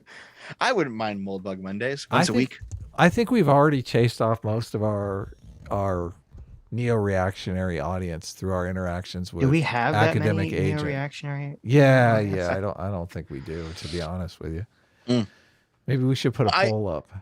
I think people like Moldbug and academic agent, they're definitely intelligent. Probably, you know what? Sure. I'll go out on a limb and say it. I think probably during the Tomboy Abs debacle, you guys might have not necessarily treated him the best, but to be fair, I think he kind of deserves it. Yeah. What do you mean? What do you mean? Wait. He did not treat Sitch fair at all. First of all, no, he didn't. He's fucking really anti-Semitic, so I don't really give a shit. Okay. Secondly, is he? We offered him to come on stream and talk to us about it, and many times pushed out. So I mean, what was not fair about us? Well, wait. What do you mean the anti-Semitic thing? You gotta explain that. Like, you gotta back that up. What's going on? Oh, come on. He just loves Avola for all the non-anti-Semitism. Really?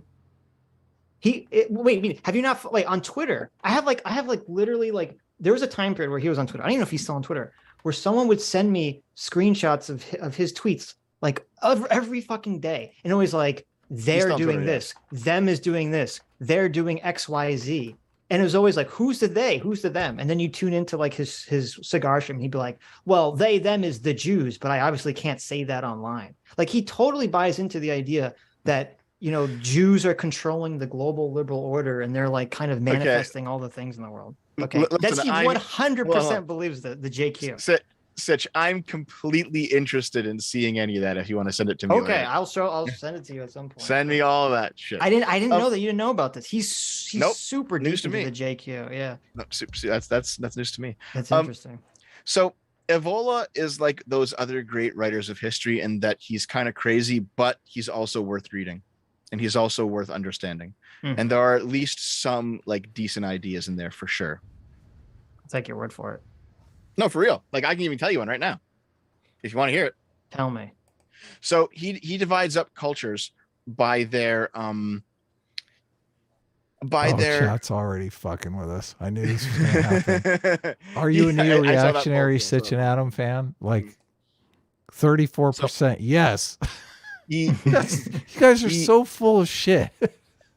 This is a very generalized description because I don't fully understand it yet, but he divides up cultures by their idealized utopia, and you can tell the virtues of those cultures and therefore how advanced they are and what they will produce based on that utopia. So example, you know, you can see, like, for example, a lot of African cultures, a lot of Asian cultures, their utopia is something like Shangri-La, right? It's the land of milk and honey. It's the idea that if you're in utopia, it means you can lounge around, you can relax. There's just infinite amount of food. You get 72 virgins if you're a Muslim. You know, just it's the eternal pleasure place. All right.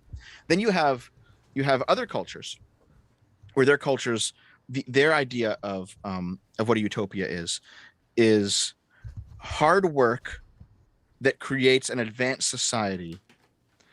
But where the work itself is not valued, but the output is valued, and I think he calls these Atlantean cultures. And then you have the cultures, and but of course it's going to be these ones. You have the cultures that are, you know, Germanic and let's say Scandinavian, and oddly enough the Japanese, where all those cultures value the suffering for its own sake, and all of their afterlives and all of their utopias are like, you know, going to war with the gods in heaven and like fighting an eternal battle where the suffering itself is the reward and not just something you have to endure to get to a better life.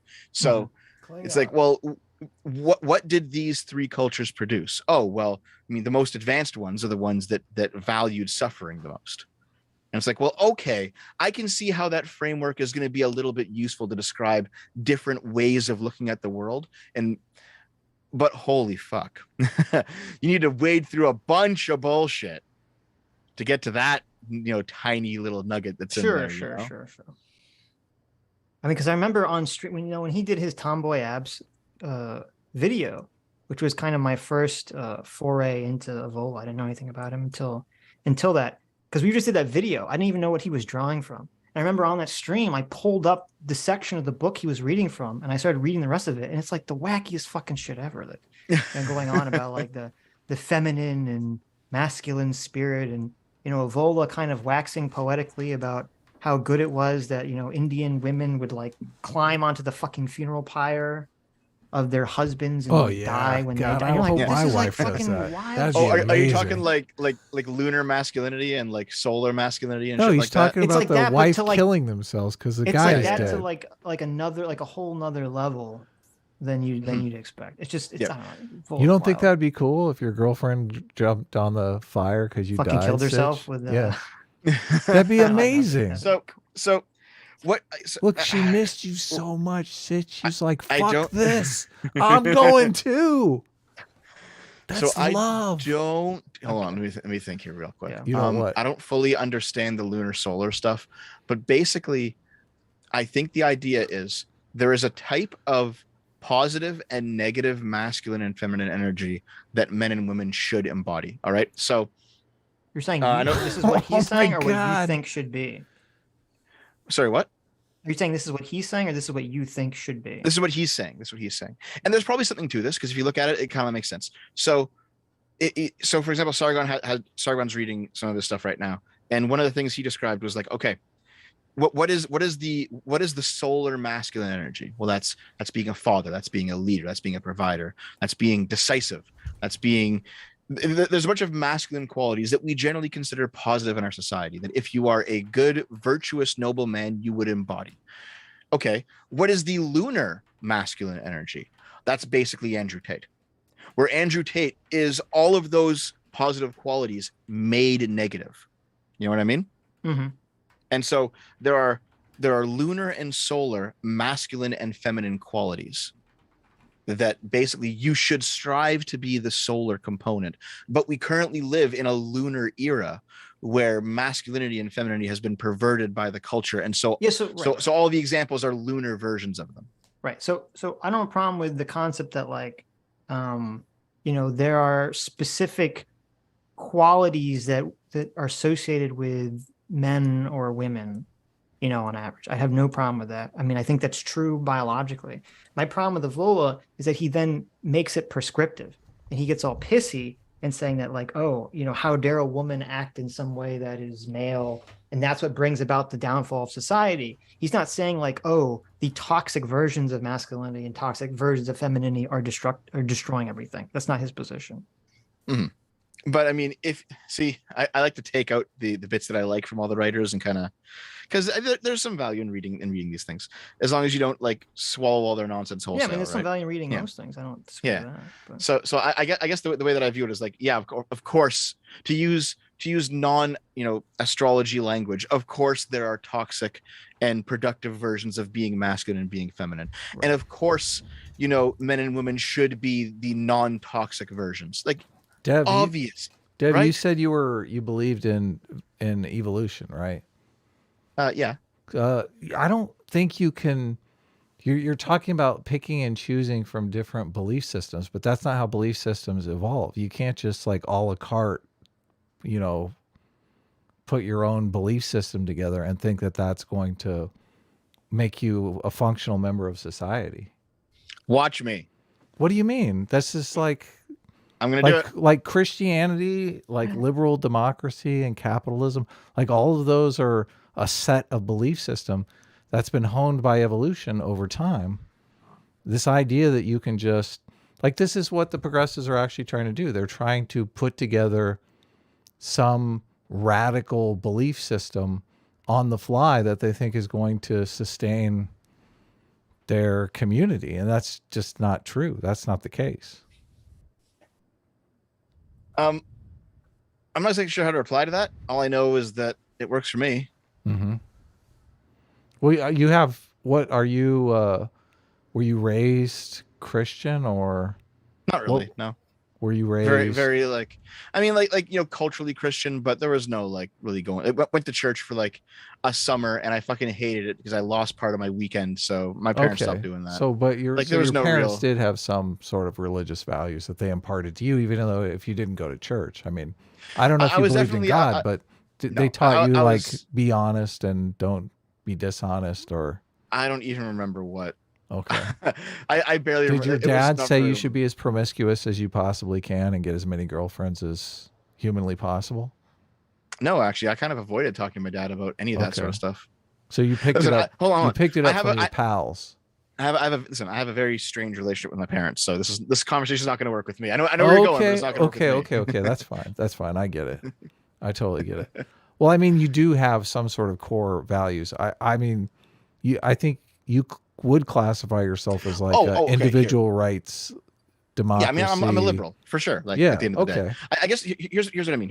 Okay, so when it comes to an open-lettered, open-minded progressives, Moldbug designed this thing to convert progressives because it is written in their language and is meant to appeal to their values. Yeah, to gaslight them into deceiving themselves, into believing that he's got he's starting a cult. I get it. Yeah.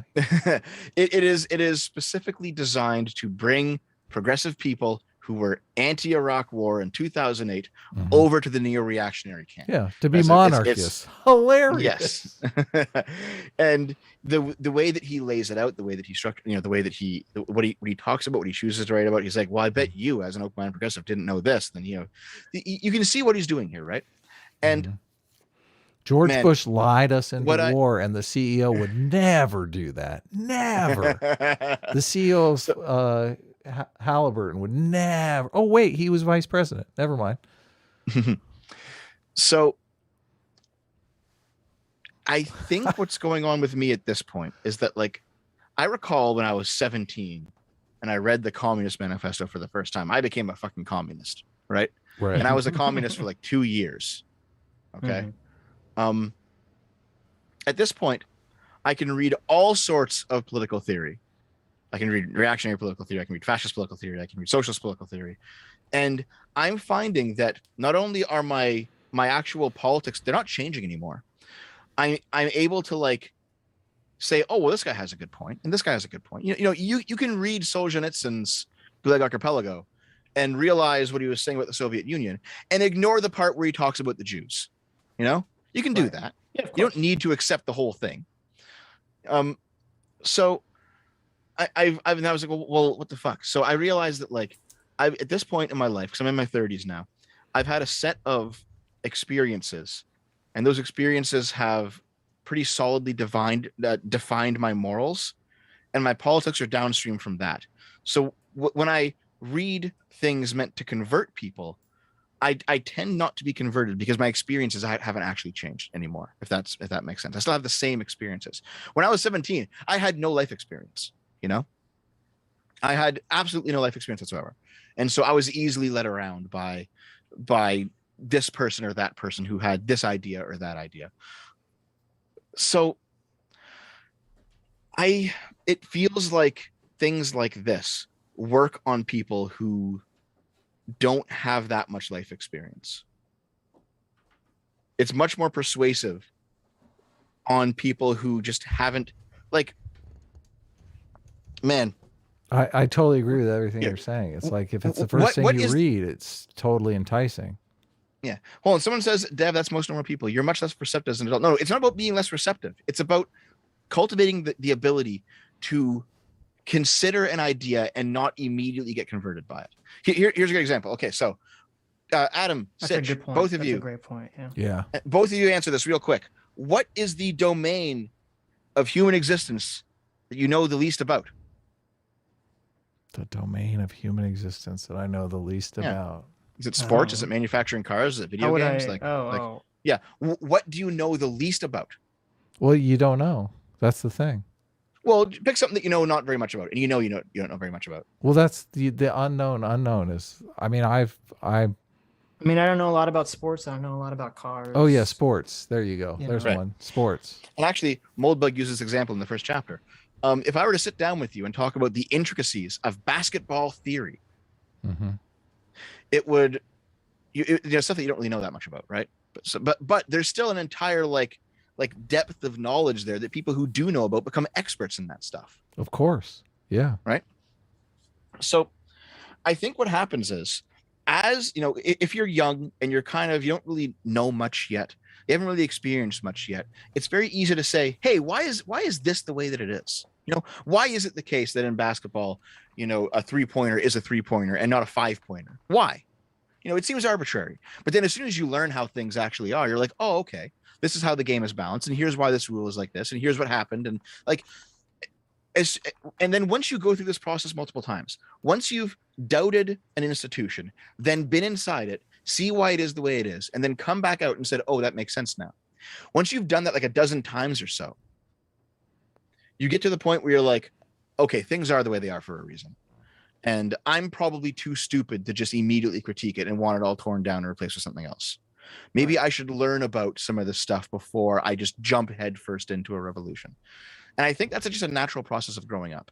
So it's not like people who are older or become more conservative. They're more set in their ways. They're more like, oh, their minds crystallize and they're just stuck in the politics that they lived in, 20 years ago. It's more that you realize that everything has near infinite amount of complication. and you with your dumb fuck new idea probably don't actually know what you're talking about. Yeah, I agree completely. I mean, that's why there's a great. Did you ever watch The Young Pope? The Young Pope? No. Yeah. Is that a TV show? It was an HBO show with. Nope, never even heard of it. Oh well. Anyway, there's a great line in it where one of the old religious people says, people forget that the young are always way more radical than the old, and it's because it's exactly what you're saying. The old, like when you're young, you kind of have this hubris and ego to not realize how complicated the world is and why certain systems exist for reasons that you're not aware of. And so it's very easy for you to want to dismantle them without really thinking about it. Yeah. Like if you sit down and talk to like a 17-year-old socialist on Twitter, they'll just be like, just give the means of production to the workers. Like, why don't we just put all the homeless people in houses? We have all these houses. Why don't we just put them all in the houses? I don't understand. Yeah, it's so. Yeah, it's really stupid. And sometimes it gets tiring it to does deal with these people. But shit, yeah, we didn't actually really talk about like Curtis Marvin's his ideas. Curtis Marvin. Oh my god, fucking Curtis Yarvin. Sorry, Curtis Marvin. I love Curtis Marvin. I like it. Marvin is better. Curtis Marvin. Curtis Yarvin, aka Mencius Moldbug. We never actually discussed his ideas. This is all like his description of why progressivism is bad, right, and also what it is. I mean, hold on, just his description was pretty stupid though. So give me one paragraph, okay? Give me one fucking paragraph. Paragraph? Here. Oh no. One paragraph. It'll be a short one. Well, it's from your link, Adam, so it'll be okay. Okay. My so link? There we go. Oh, the Stardex Codex. Yeah. So, neo-reaction is a political ideology supporting a return to traditional ideas of government and society, especially traditional monarchy and an ethno-nationalist state. Though with Curtis Yarvin, Jesus Christ, he wasn't really an ethno-nationalist. It sees itself opposed to modern ideas like democracy, human rights, multiculturalism, and secularism. And there you go. Bum. That's what he actually believes. Okay. Right. Yeah. He's also like a technocrat, which is kind of its own thing, and a cameralist, which is a weird fucking German philosophy of industry. But a what? I don't know what that means. A cameralist. Okay. Look this up real quick. Cameralism was a German science of public administration in the 18th and early 19th centuries that aimed at a strong management of a centralized economy for the benefit of the state. Yeah. Anonymous coward for $10. Not sure I heard this from SFO, but changing the definition of words allows us to interpret laws differently without changing them. We read that one already, but yes. Is this the reason alone? Yeah, of course. Oh. Okay. Is this reason alone enough to give an inch if it's tied to law? On that, I guess that's on language, so. And the answer is, it depends. I mean, obviously. I guess that would be the argument for not changing the definition of the word for sex and gender, because I'm sure there's lots of laws, but I'm sure the laws use sex and gender kind of interchangeably, so I'm not sure. HP Lefty for $5.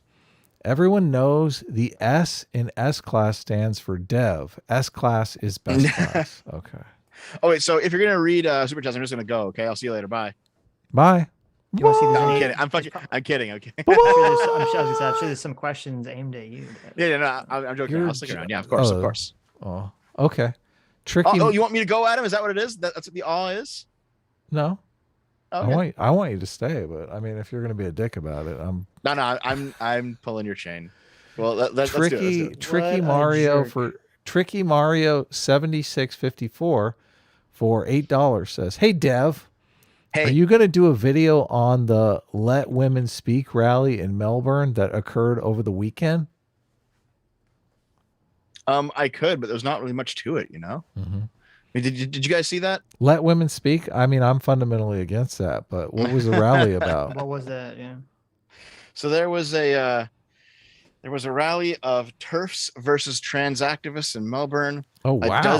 A dozen neo-Nazis showed up and started saluting in the street, and I did see the pictures of that. Yeah, there was some kind of banner where they were like like destroy pedo freaks or something. And some people are saying that was like a clear troll op or a glow op. Some people are saying that they were actually real neo-Nazis, and you can see how terrible the TERFs are because the Nazis are siding with them. But this is you guys don't have the FBI in Canada. What do you mean a glow op? Well, we have the RCMP. Oh, okay, so it's a equivalent. Yeah, Secret Service. Mm-hmm. So basically, there's some coping happening, and then something happened where the TERFs had set up a stage, and there was somebody who was there speaking, and they had like a mic, and they had the speakers and all. And then a trans activist ran up on the stage and tried to grab the mic out of the woman's hands, and security took her down. Mm-hmm. And now there's a giant fucking shit show about how dare security tackle this trans activist who's just trying to speak truth to power. And it's like, it's not your fucking stage, like it wasn't your venue. But of course they don't care about that. They should incarcerate her for like 10 years. That's what I would do. Oh, Jesus, really? Yeah.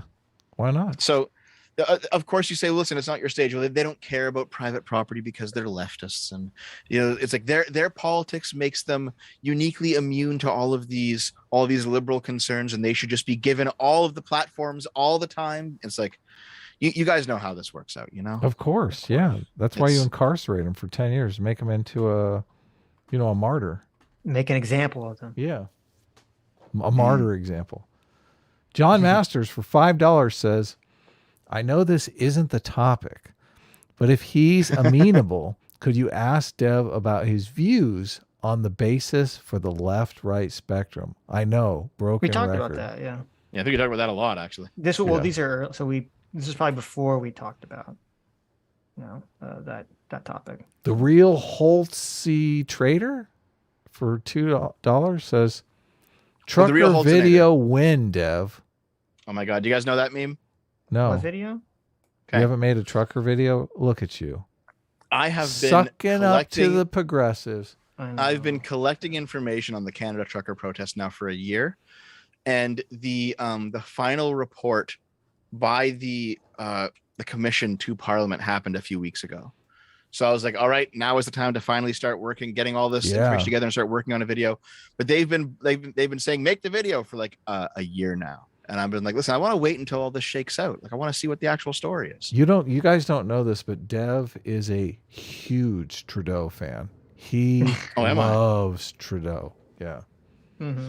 I did vote for him in 2015. Prime Minister Trudeau is like his guy. So he was in favor of the truckers getting cleaned up. One horse-sized duck a member for 5 months says, Mr. Otaku, Sitch has stated more than a few times that your deep dive videos are worse than Doomer Chappelle and Django Unchained video. Care to comment? What? Explain, Sitch. Explain that shit. I told you, I hate you and everything you do. So I think we might actually be to new super chats now. I don't know, how far down the list did you go? I don't know. It feels like we're in new territory. I think that was the last one I read. The real Holtzinator for $5 says, can you please argue if generally for the purposes of entertainment is a necessary part of the definition of the word story? Generally for the purposes of entertainment. So this is like a EFAP overlap here. So story has to be for entertainment to be a story? Well, I mean, I disagree with that. I don't think it is. I don't think you do need to have generally for the purposes of entertainment. I don't have that in my definition of story. My definition of story is somebody wants something and is having difficulty getting it. Okay, hold on. This fucking retard in your chat here, all right? So he fucking says, LMAO, waiting for the Canadian government's report on the trucker protest is crazy. Not if you want to get all sides of the story, dude. He's on the Trudeau brain-rotted fuck. He's on the Trudeau tit, man. You guys can't. There's nothing that can be done about it. Why would I want to get all sides of the story, Doug? Oh, that's right. It's all just power games. That's right. Yeah. Caffeinated tweaker for 2.20 Canadian says, listen, Adam may be incorrect, but he's never wrong. Absolutely true. Give that woman a wrench. Oh, wait, she already has one. J-Mac, 50 gifted subs. You didn't even call out the 50 gifted subs. Welcome. I didn't call it anything. We were deep in the conversation. I like this. I get to play video games and Adam has to read. This is amazing. Welcome new members. And thank you, Daddy J-Mac. J-Mac for $20 says, get a mohawk, Dev. I have a mohawk and I'm an absolute Chad. That is true. He is an Here, listen, J-Mac, if you start donating to my channel like you donate to this one, I'll get you a mohawk. Oh, look at that. Oh, my goodness. You better watch out, Dev, because he'll do that. Dev, what is the super chat number that will get you to do a mohawk and come on stream in a mohawk? We'll discuss it. Okay. No, we need to know now. What is your number? $100 super chat? Is that a good? I mean, certainly for 200 you would do it. I get 100 on my own all the time. What do I need? Wow. 200. What haven't I seen? I've seen 200s before. Would you do it for 200? I don't think 250. What is the cost here? I have not seen a $500 super chat. 500. So okay. It's gonna be 5. It's gonna be a 5, and I will shave myself a mohawk for you. How tall are we? 500. I think we need at least. I mean, it's got to be. First of all, it's got to be side walls. It's got to be down to the skull on the side. Jesus. Right? I'm gonna look like a fucking moron. It's got to be down. I mean, that is the point, right? It's got to be down to the skull on the side. How wide? I'm thinking maybe like skinny bicycle tire mohawk. Oh, like one of those thin ones. Yeah, spiked up. Well, J-Mac keeps posting I guess J-Mac's working out now. He's making me feel like he's getting some nice gains. I know. Yeah. Oh, is he getting those tomboy abs? I'm feeling like a schlub. I should be getting those boy abs. I have my weights. In the other room. I'm gonna bring weights in, Jesus. and I'm gonna lift weights on stream next time. We're on, so I can start getting some of these guns that J-Mac has. Wait, Sitch, do you mean cum troughs? Oh my God. No, I do not mean Please. Have you not heard that before? Stop. I have heard that. It's not what I meant. The Brody Biss for a 6-month member says, you're forgetting the most important question, guys. Balls or no balls? Well, I'll let you answer that one, Dev. For the foodus? That seems right up your alley. Yeah, see, so there's like several different types of fuda that happen in hentai. So sometimes these are the magical creatures, right? Yeah. So sometimes something happens and the girl's clit grows into into a dick. And so generally in those there's no balls. All right. Sometimes there's like a different like a strange new. You could just say you don't need literally the world explanation. You could just say what you balls or no balls. Come on, I got a lot of super chats here. But like hang in front of the vagina, or sometimes you know how the vagina has like 2 flaps. Oh, sometimes the balls sit inside those flaps. What the fuck are you? This is like it really depends what type of food we're talking about. Okay. Oh my God. Please. But most of the time there's no balls most of the time. J-Mac for $20 says, Adam, put a pull-up bar in your office. Well, I have one right in the other room, but yeah, that would be the thing. Look at that. J-Mac wants me to work out on camera. Godlike Snake for a 4-month member says, I love you 3 with a heart. Well, thank you. And that's also outside the simulation. That's a $50 tier right there. 4 months. Thank you so much. Yeah. Thank you, Godlike Snake. Thanks for the love. Andrew Clark for $2 says, Fujoshi? Yeah. Are famous asexual. Like Sammy G. Look at that. I do not believe that Fujoshi are fucking asexuals. I don't fucking buy that for a second. What's the Fujoshi? Do you believe that a Fujoshi is a woman who is into degenerate porn, especially degenerate gay porn? But do you believe that Sammy G is a asexual? Because we had questions about that. So you describe yourself as such. If she's a Fujoshi, she's definitely not. Sammy, explain yourself, Sam. June is calling you out. Junebug for $2 says the real. Oh, I think didn't I already read that? There's another one. Junebug for $2 says the real question is balls or no balls. What? How many of these are there? Well, you want to talk about the balls or no balls again? Oh my God! Okay, I guess I did read. There's 2 of those. Sammy G for $5 says, But it's not gay for anyone to buy a Sitch and Atom body pillow. It's just a form of exercising your free will. Lol. Do you guys sell those? We did. I think Sammy G designed her own. Oh, body pillows? No, yeah, we didn't sell those. No, I thought you meant. We had little plushies that we sold. Yes, plushies are good. I saw those. Yeah, right. Those are. Hey, so I actually have a question. Those plushies looked a lot like Shoe on Head's plush. Is there like a company that does these for YouTubers now? There is a company that does them for YouTubers, but Sammy G designed ours and did them herself. So. Oh, that's actually really cool. I don't ask her what the company was. She contacted a company who she didn't sew them all herself, but obviously she did the design template. So, and I honestly, and I hate to say this because it's like we're friends with all the plushie people, Mahler and Rags and all those. But their plushies, I mean, they're kind of big. They're kind of like almost a stuffed animal, which maybe that's your thing. But I mean, I kind of like fun size, and our plushies are like they're a lot cooler size, I think. Oh. Yeah. Well, maybe if my channel keeps growing, I can commission her to make a plushie for me. Like she wants the job. I could take our plushies comfortably, to dinner. Like Mahler's plushie is like a little big for dinner. Everyone would be like, Adam, why do you have a stuffed animal? Everyone would be like, oh, such an adorable Sitch plushie. Yes, you can ask her. I mean, I think Sammy G did it out of love, not for money. So, oh, yes. Well, I mean, I pay people anyway, so it's fine.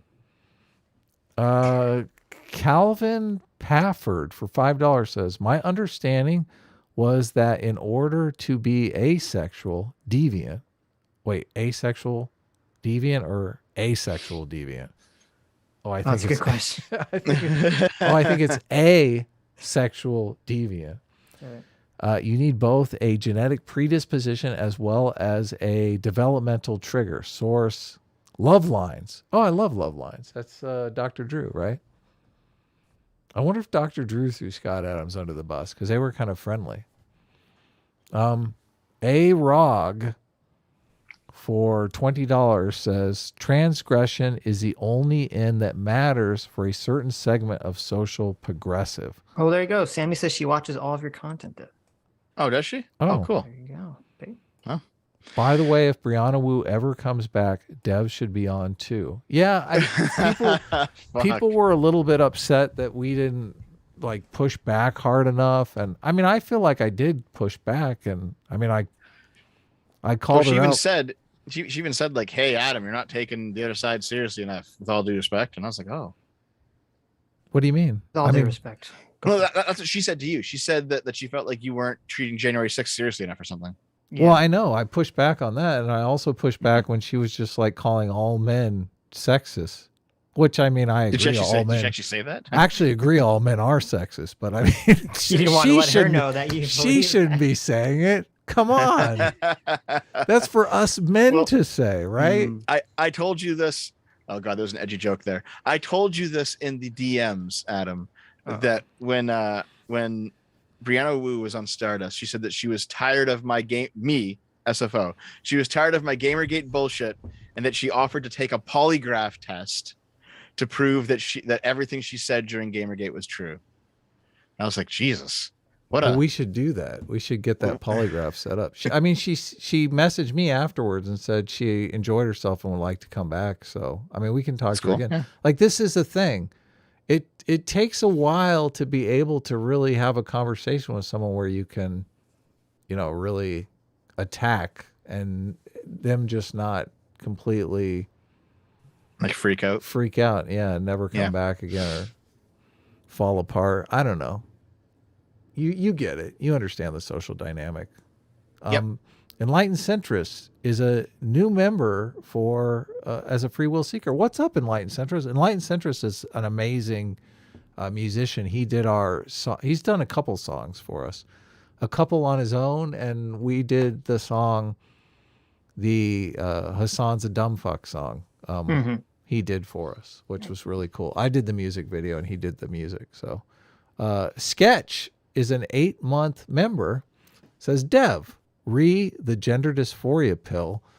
Wouldn't hormones of the biological sex be more beneficial for alleviating dysphoria than opposite sex hormones. I've heard Carl Benjamin say this before as well. So I recall that at one point, Sargon hired somebody to load his eaters who had like a background in psych. And he asked him this on one of his videos. And the guy said, well, it seems to work for people with like a low amount of dysphoria. You know, if you're like slightly dysphoric and you're a male, give him some testosterone. It'll, you know, he'll be more male and he'll be like, okay, yes, I'm actually a man. Okay. However, it does not work for someone who has severe dysphoria. It will make them more dysphoric. Interesting. So it seems to work for edge cases. Do you know that Sitch believes gender dysphoria doesn't resolve, that anyone who has gender dysphoria and the gender dysphoria goes away, that they never actually had it, that it was just a fake out? Really? Yeah. Why do you think that, Sitch? I don't think, because I don't think it resolved. I think gender dysphoria is caused by a problem in the brain that I don't think is ever fixed. Yeah, that can just I just go think away. I think it's just people misunderstand a situation about themselves, and then generally when they go through puberty, that kind of can resolve itself. It's kind of like a mole that you can never get removed. It's always with you. Oh, okay. I mean, I don't know how I feel about that. I got to think about it some more. I'm not sure. Okay. Jan Javi for $10 says Drag Queen Story Hour would be okay if it was something like Clifford the Big Red Dog or whatever, but it's never a kid's story like that. And the less said about family-friendly drag shows, the better. Well, I'd be careful with that, because sometimes it is like just Clifford an the Red innocuous. Dog, is it? Yeah. I still am not in favor of it. So to me, I'm not in favor of it regardless of what the subject matter of the book is. It's not Clifford the Big Red Penis? Look, I'm going to say. I mean, that would make it significantly worse, obviously, if that was the case. But... Yeah. Look, I think all that is, the only purpose that serves is to trigger the conservatives. That's really all they care about.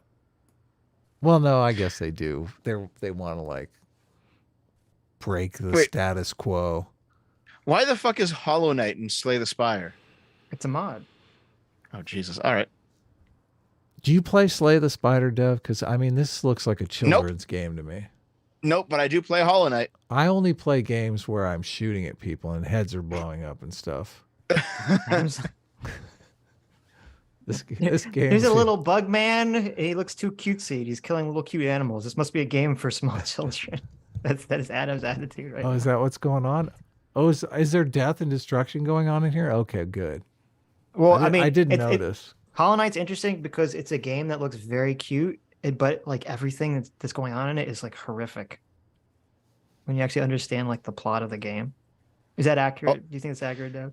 It is, yeah. But honestly, for me, Hollow Knight, just the map, the controls, it's such a tight game. Yeah, it's very, obviously the gameplay is very good. So yeah. A-Rog for 4 months says something I completely agree with. He says, folks in the modern era are more hostile to all commitments, not just marriage.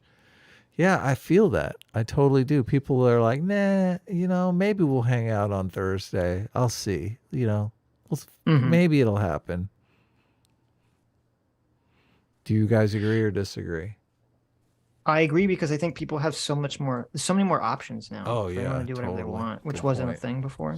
Good. Because before it'd be like, oh, hey, neighbor, you want to come to like the neighborhood cookout? And you're like, yeah, I mean, what the fuck else am I going to do on, Exactly. Now you're like, oh, but I just got the new PlayStation. And I yeah, exactly. Now stay home there's a million things I'd rather do. Good point. Excellent point. Oh, I guess Aiden she's not contacting Moldbug anymore. Oh, well. Okay. Oh, did she? What? She dropped back. She dropped back in the chat, and she's like, "I'm not going to contact Moldbug." Actually, it's like, "Oh, okay." I mean, he's not going to want to watch a 10-hour show. Yeah. Also, I'm sure he's used to people criticizing his ideas. Right. I'm sure it happens regularly.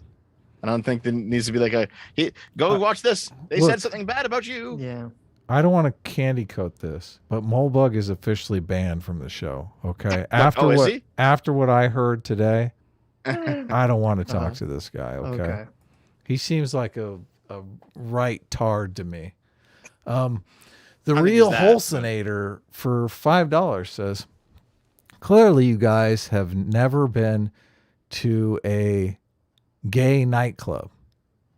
Well, I have been to a gay nightclub. I went to a gay night. I used to live close to San Francisco, and I was born in a gay nightclub. You can't like sooner or later, you're going to be out with your friends in San Francisco, and they're going to say, let's go to this club. This is a gay club. And if you don't want to seem like a giant homophobe, you have to go, oh, that'll be fun. Let's go. Yeah. So, and the next thing you know, you're at a gay club. Next thing you know, Adam, you're getting fucked in the ass. I mean, what? That didn't happen, of course. Sure. Fortunately, a likely story. A likely story. But you do walk in there and you're like, wait, there are a lot of really attractive women in this club. Because all the hot girls go to the gay clubs because they don't get hit on right and left by guys. So there is a lot of really attractive women there. And you're like, oh, man, this is great. But you're like, I can't really talk to one of these. Well, I guess you could talk to them, but you're like, I can't really hit on one of these girls because obviously it's going to be like a faux pas. Like a social They came to get away from you, Adam. Yeah, exactly. What are you, a straight man in this gay club? How dare you? Bouncer, over here. This one is heterosexual. I gotta go to the washroom again, but I've got 30 more minutes, so we should probably keep doing supers. Look, you should, Dev, you should have thought of this when you were reading all that Moldbug crap, because we got at least 2 hours of super chats here. So sorry, guys. Look at this. Look at this. He's going to make us suffer through this Moldbug, and then he's going to bug out for the super chats. What a bug man. Even after he said, he's like, oh, no, I'm in it for the super chats for 30 minutes. Aiden for $10 says, I consider you a friend, Dev. I know you probably don't anymore, but I appreciate you anyway. I already sent an email to Curtis. I don't want to have any animus. There you go. Aiden, I sent you the link too, but don't come in here because we're it's a little late now. Yeah, it's a little late now. Trying to get through super chats, but I don't have any animus against Aiden either, obviously. Of course. So no. Dev said I bullshitted on talking to Curtis. Oh, is that what Aiden said? I guess that's what she said. That's she did not bullshit on talking to Curtis. There you go. Yes. Also, JMac for $no says Adam is 100% correct. Now that I'm going to screenshot because that I think will be. I think that's always true, right? I think that should apply to just about anything. Perfect. Thank you. Save. Let's bring that up. Okay. Where was I? Oh, damn. I lost my place. For shame, Adam. For shame. Novo Leon for $5 says the born this way argument was always bad. See naturalistic fallacy. But it seems to make sense to normies, so it quickly gained traction. Well, the whole idea behind born this way is not that just because you're born this way, it is correct. I mean, obviously, we don't extend that born this way leniency to pedophiles. No, they get the wood chipper. So, but if in a situation where it's like two consenting adults, I don't know why you wouldn't extend the, live and let live sort of paradigm to them as well, regardless of the naturalistic fallacy. But I do agree that it is the naturalistic fallacy. Well, it's what you said is true. It's a combination. It's not just being born this way. It's born this way. And also what is there like it seems cruel to sort of force a change on someone that doesn't seem like you really can change, that they're born that way, and it's not really causing an actual harm. Yeah, it's not necessary. Right. Well, outside of an ideological one. It is necessary to meet, other people's outside aesthetics, which I think, right. Granting more and more individual freedom has kind of been the secret sauce of liberal Western democracies that we've spent the entire live stream listening to a guy who doesn't believe that. So. Well, also, part of the reason that Born This Way became popular is because the thought process until recently was that gay people weren't born that way, that it was some kind of deviant choice. Or they were victimized as children or whatever, which. Yeah, right. So. But none of that. But it was generally thought of, and it still is by a decent amount of Christians, that it is a choice. It is a decision a person is making to be gay. So, which, this came up in kind of, we watched one of the what was it called, the Vice videos. Right. Remember, this kind of came up, and the guy was like, "Well, I mean, maybe I could be." And I was like, "Whoa, wait, what?" Oh, you're right. The conservative guy was like, "Of course, being gay is a choice. I could be gay." And yeah, we were like, wait a minute. Is your wife watching this? Maybe you want to tap the brakes there, big fella. He did kind of walk it back, because he was like, well, I've seen women that were trans that I thought was attractive until I realized they were trans. And I was like, right, yeah. I was like, that's nice save there, buddy. I don't know if I buy it. I saw some Fuda, but I'm a no balls kind of guy. So I was like, Exactly. Yeah. As soon as I saw the balls, I was like, I'm out of here. Right. Texas P12 for $5 says, thanks for telling me about the Ghost Show, Dev. Dev's gone. Okay. Well, Dev became a ghost. We'll have to double back to that one. Blaine's Escape Corner for $5. So I think Blaine's Escape Corner is in the Discord. Hold on. I'm back. The Ghost Show? Yeah. Texas says thank you. Yeah, he's talking about ghost politics, which is an entirely unserious show that no one should watch. Oh, okay. Blaine's Escape Corner for $5. When I was in middle school, I saw Immorality, the future anime, and I turned out fine. What? Haname? Is that Fuda Haname? Oh, okay, when I was in middle school, I saw Immorality, the Fuda Haname, and I turned out fine. Okay. No balls for the sanctity of the Fuda stack. Okay. So he's saying he saw some degenerate anime and he turned out fine. Blaine, I've seen you in the Discord. I'm not sure I believe that you turned out fine. Aiden said she didn't get whatever the link you sent. I don't. Oh no, did I send it to the wrong person? I don't know. Holy shit. What do you mean? I don't know. That's what she said. I mean, it's too late to come on now. Oh, hilarious. What? Can you resend? I don't know. It's not working. Probably on my side. Hilarious. Did you send it and it didn't go through? Like maybe it did go through, but it's not working. I can't remember if I copy and pasted the link from the show into I know what you're talking about. If there's one link, if you copy paste, doesn't work. So yeah. Get Adam to reread Aiden's chat.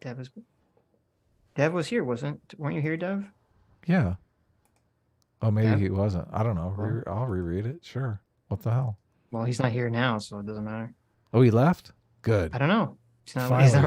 Finally, we got rid of that guy. Jeez. Finally. Doctor, I'm still here. Listen. I have wireless headphones. I got to make dinner in time for 11, so I'm doing that while I listen. But I'm here. Did you hear when I read the whole Aiden says that she considers you a friend super chat? Yep. Did you hear that? Okay. Mm-hmm. Did you ever respond? Aiden Paladin for $10. I used to consider you a friend, Dev. I know you probably don't anymore, but I appreciate you anyway. But I don't appreciate you anyway. I already sent an email to Curtis. I don't want to have animus, but you have it coming. You look at him, he's adding all this. Sounds good. Okay, I added a lot to that. I kind of changed it a little bit. Aiden really says, I consider you a friend, Dave, she says, but I think she meant Dev. I think we know who she's talking. I know you probably don't look, this is for you. Look, I know you, Dev, probably don't consider Aiden a friend anymore. Dev, you gonna want to respond? But I appreciate you anyway. Dev gave up. Your silence is deafening over here, Dev. I know. Jeez, I already sent an email to Curtis. I don't want to have animus. Look, Aiden, I tried, okay? But Dev is just a fucking hard-ass piece of shit. The real Holsinator for $5. He's listening. He's just not. He's just doing other things. Sure he is. Okay. He's playing with his food balls. The real Holsinator for $5 says, what about the UK where the average Tory representative is more left-leaning than the average Labour voter? I think they mean. Okay. Yeah, what about it, Adam? What about? What? Look, I don't even know what a fucking Tory is, okay? You don't know about the Tories, Adam? I don't know. I would assume Labor is someone on the left, but then when I hear people talk about them, I think, oh, well, that's a conservative. So you guys haven't heard about this before? And conservatives are in favor of Labor, right? I mean, they want to work us to the bone till we're like 75, right? There you go. Okay, hold on. This was actually a controversy. JMac for $20. Hey, wait, I'm still talking. Any rube can point to a leaky pipe. Adam. But it takes a little more skill to fix one. Adam. Oh, yeah, that's true. Let me explain. Oh, you're back? This. Oh. Yes. You're back already? Damn. Yes. How's the dinner going? How's the food going? How's your food going? How's the food going? Okay. There was a controversy where some sort of polling data from 2019 came out that showed that members of British Parliament, even if they were conservative, they were more left-leaning than people who voted for Labour. And so this reinforced the already prominent belief among British conservatives that their Conservative Party is actually just controlled opposition and no one actually represents their views in democracy. Okay. It's actually like, if you want to make a solid anti-democracy from the right argument, that's actually a good set of data you want to rely on for that argument. I'll see if I can find it if you want to see it. I don't care enough to. Oh, okay.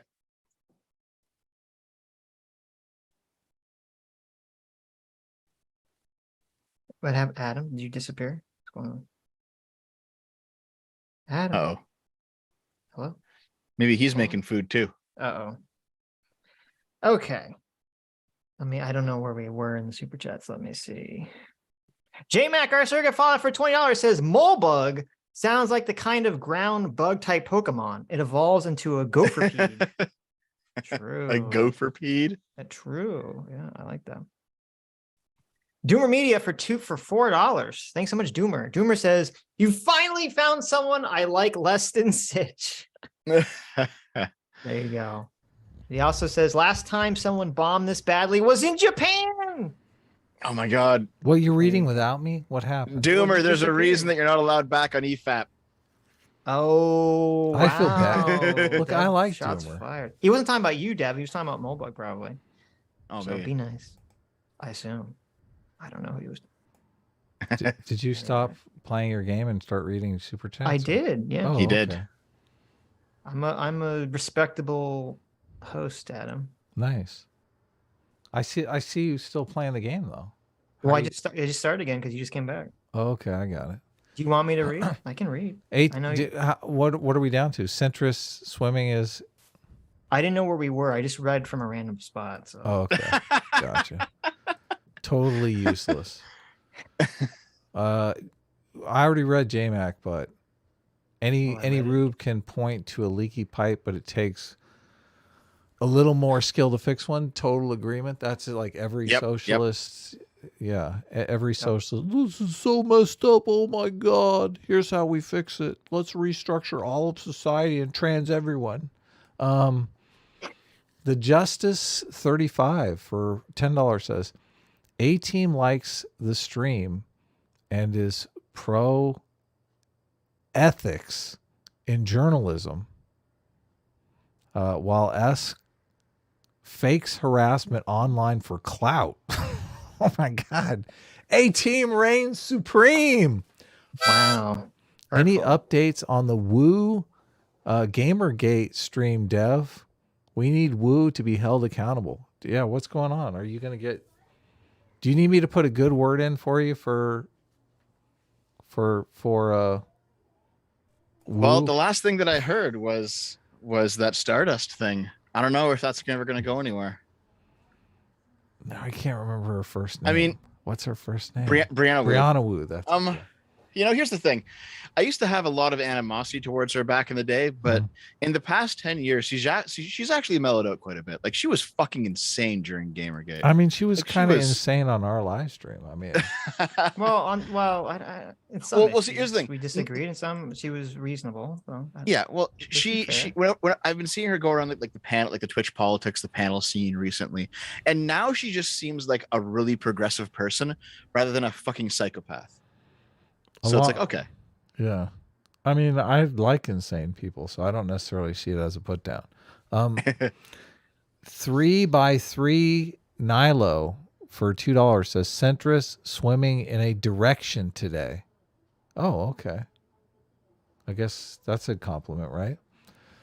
Thanks, Lord of the Nerds. Clyde for 5-month member says, if Trump gets arrested and runs while in confinement, Sitch should have to pay double. Well, I agree with that. Why would I have to pay double for that? That doesn't even make any sense. Just for the awesomeness of it. Oh, okay.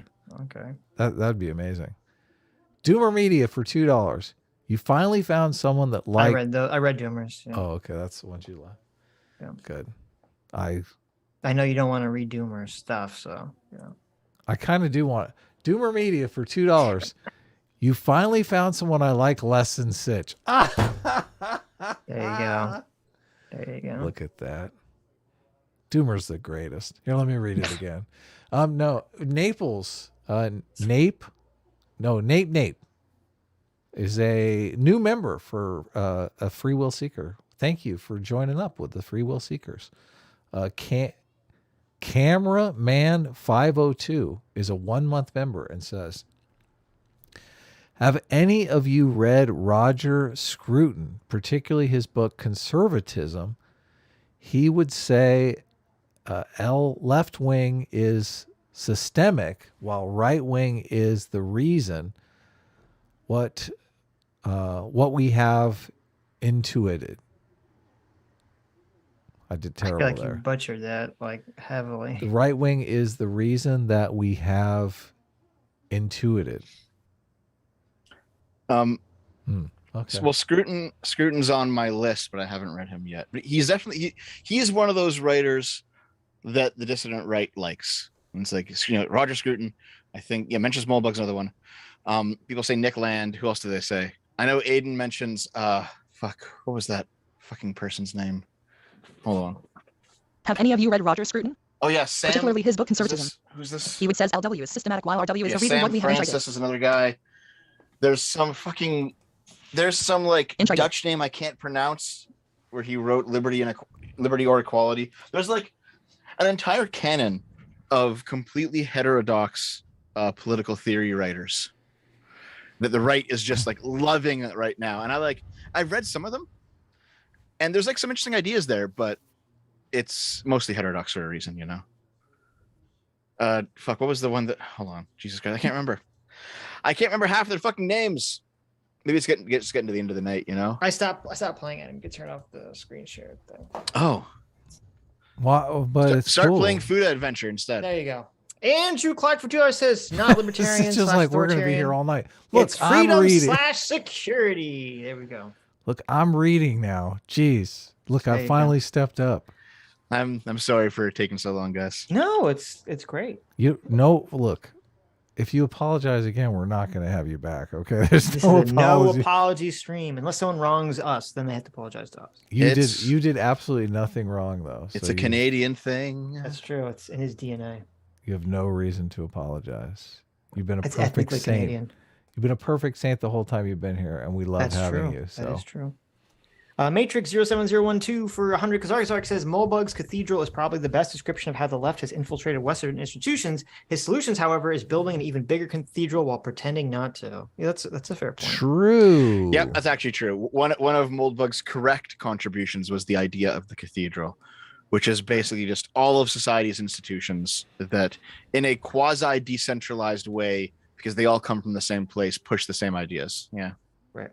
Junimus Prime for 8 Aussie bucks says this is why commie countries, i.e. Cuba, maintain they are still in the revolution, because the second the revolution stops, they become reactionary. Yeah, they're status quo. That's a good point. Yep. Yeah. Squeeze Louise for $20 says 24-hour stream when? Everyone Hopefully wants never. a 24-hour stream. I know. Have you guys done one before? No. Of course not. You should give it a go. Of course People not. want us to do one for our 100th and 200th episodes, but we're like, no. Why SP not? Elite for $2 says, Dev, I may be going to Vancouver soon. What do I do there? Shoot up heroin. Oh, sweet. That's my Here at the kind Sitch of Adam town. Show, we do not advocate illegal drugs per YouTube's Dude, guidelines. Vancouver's a really lovely city if you're in the rich parts, and it's If you just got a it. big old pile of meth otherwise. Yeah. Nice. WT1A1A for $10 says, we're currently working with the legislature to not have to tally them all without a candidate declaring their candidacy. This is a quote from local government for or against praise Lord Foaming. Okay. It was, quote, we are currently working with the legislature to not have to tally them all without a candidate declaring their candidacy. I'm not sure I understand what they're saying exactly, but this is a quote from my local government. Oh, okay. Gotcha. That sounds weird. Okay. Are they saying they don't want to count the votes unless there's going to be a winner or something? I don't understand. This is a good time to Google Trump arrest. It didn't happen. I already looked it up on the stream. Oh, you did?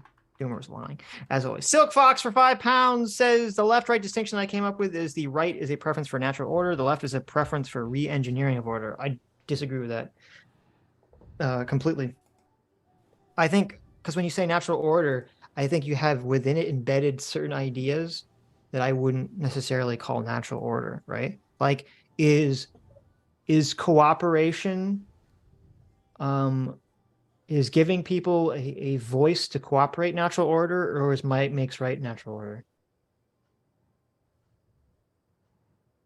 Natural order is might makes right. Is it? Hell yeah, law of the jungle.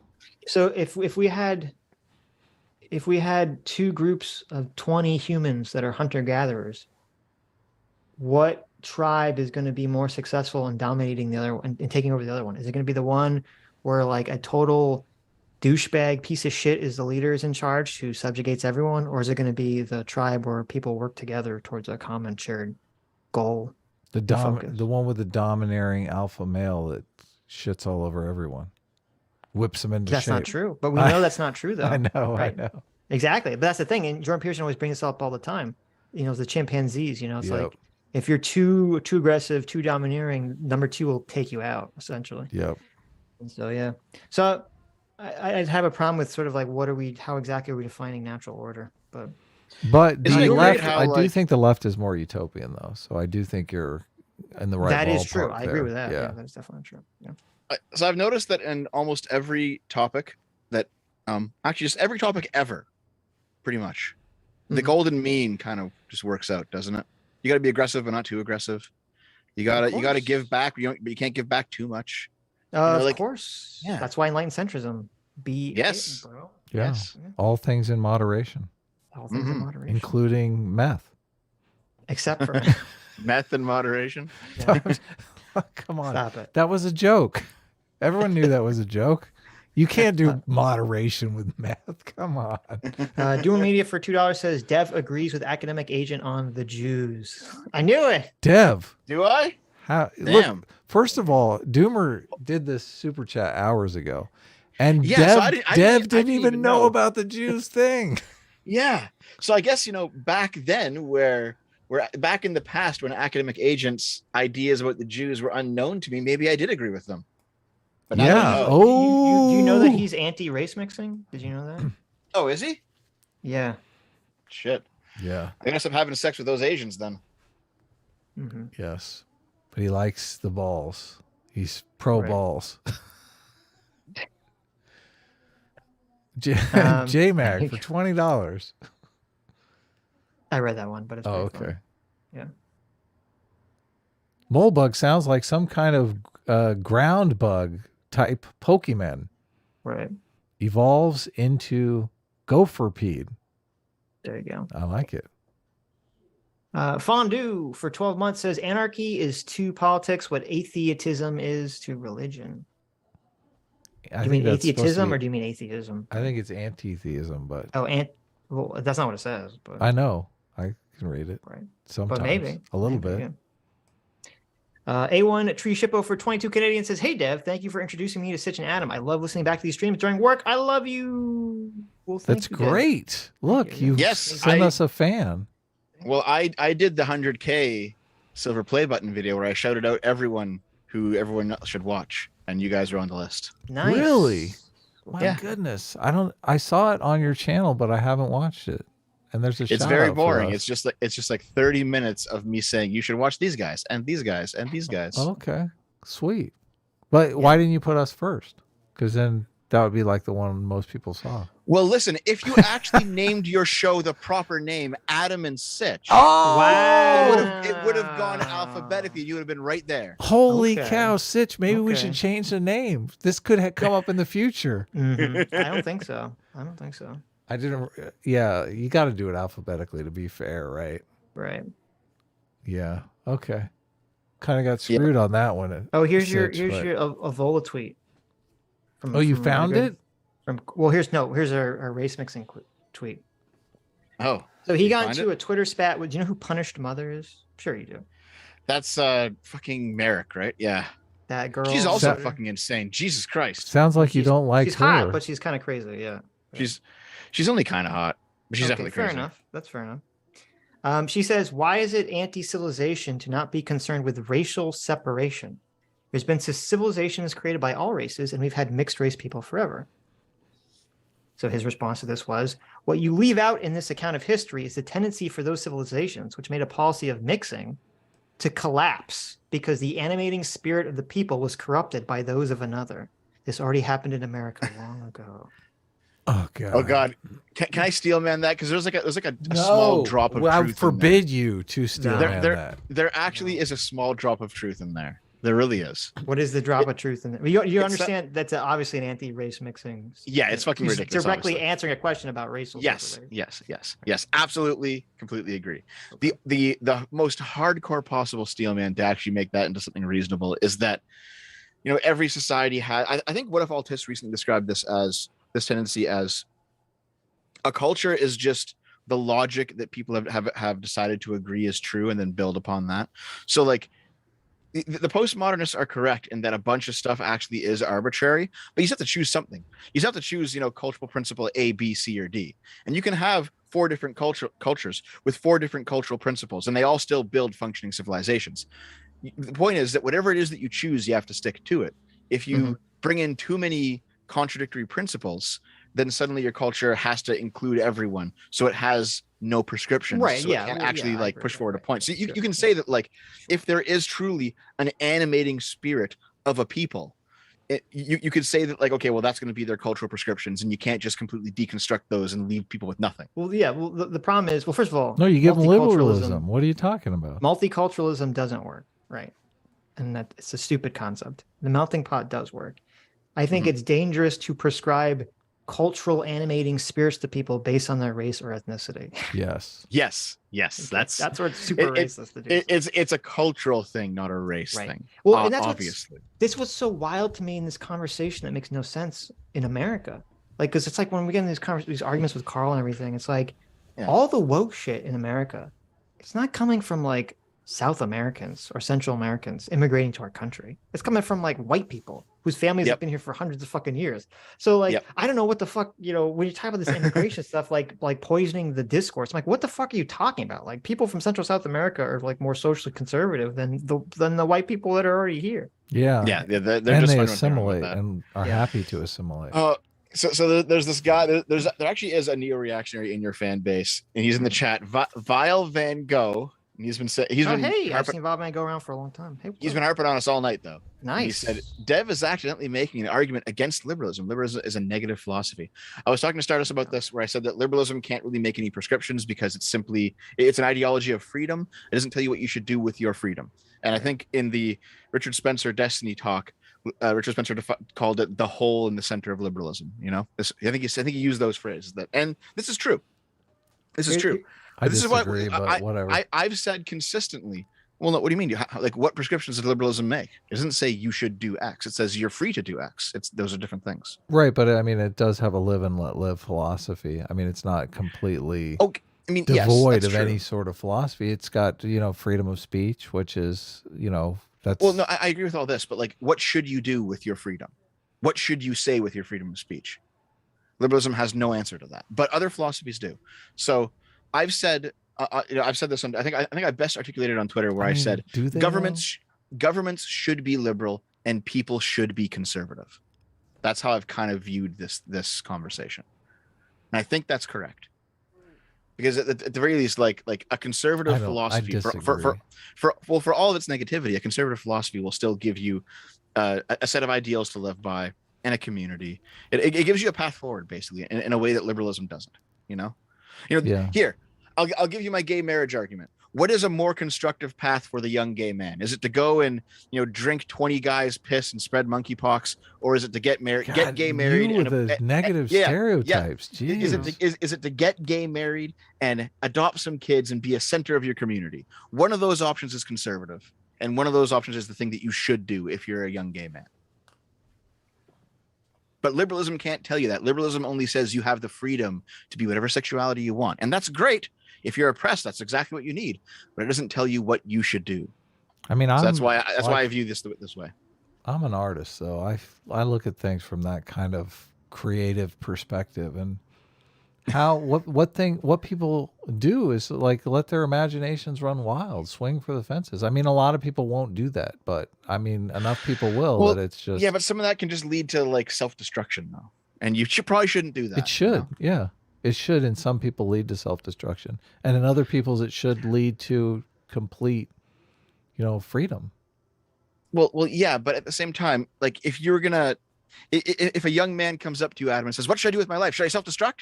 You're gonna be like, "Well, no." You're gonna tell him no, hopefully. So this is what I mean, though. Is it like what is a positive path forward? It seems like liberalism can't answer that. It's different for different people. Liberalism does answer it because it says it's different for different people. That's the problem with conservatism. That's not an answer. Conservatism says here's how to live your life. Yeah. That's not an answer. Well, no, because here's the thing. Because that answer might not work for you, which is true. But there's different strains you can go into, right? Like maybe being a churchgoer isn't for you, but maybe being diligent in your studies is. And those are both conservative answers, though. I want the tribe conservative and the tribe liberal, the tribe, freedom to get along. I want the people who would call themselves progressives, who lean more towards the artist end of the spectrum. I would like them to stop dunking on conservatives and think, conservatives are a valuable part of society. They're the ones that knuckle under. They're the ones that knuckle under and have the kids and raise the next generation. We shouldn't be accosting them with crazy values that they don't accept or want. We should have a live and let live philosophy.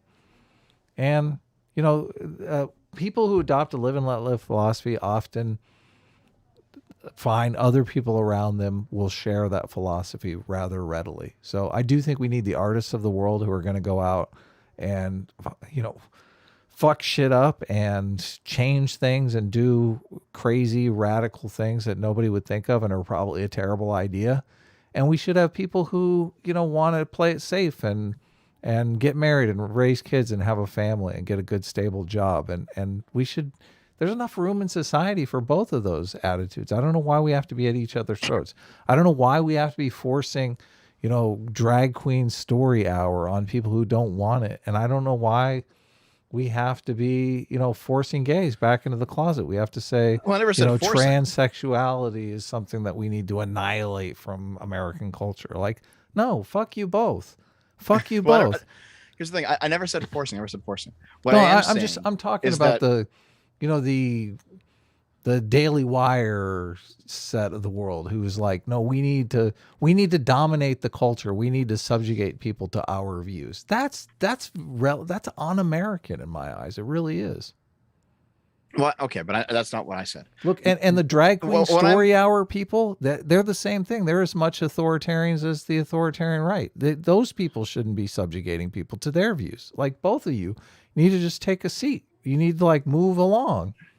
Well, what I'm basically saying is there are multiple constructive pathways forward, but they all involve basically giving up some of your freedom. And in some ways, they have to be not liberal in that sense. They have to be more conservative than liberal because they're going to involve hard work, or they're going to involve discipline. They're going to involve something that is hard work. You're killing me here. They're going to involve something. They're going to involve something that a liberal might look his nose down at. So it's important to be both a liberal in some senses and a conservative in other senses. Look, this is the thing. That's why I'm team liberal, is because I don't feel like liberals look down their nose at anyone. I feel like it's the progressives that are the authoritarians who are saying, listen, we're going to come in drag makeup and read naughty books to your kids and you're going to like it. And that's fucking authoritarian. And that's why people are losing their shit. They're like, listen, we had the kids.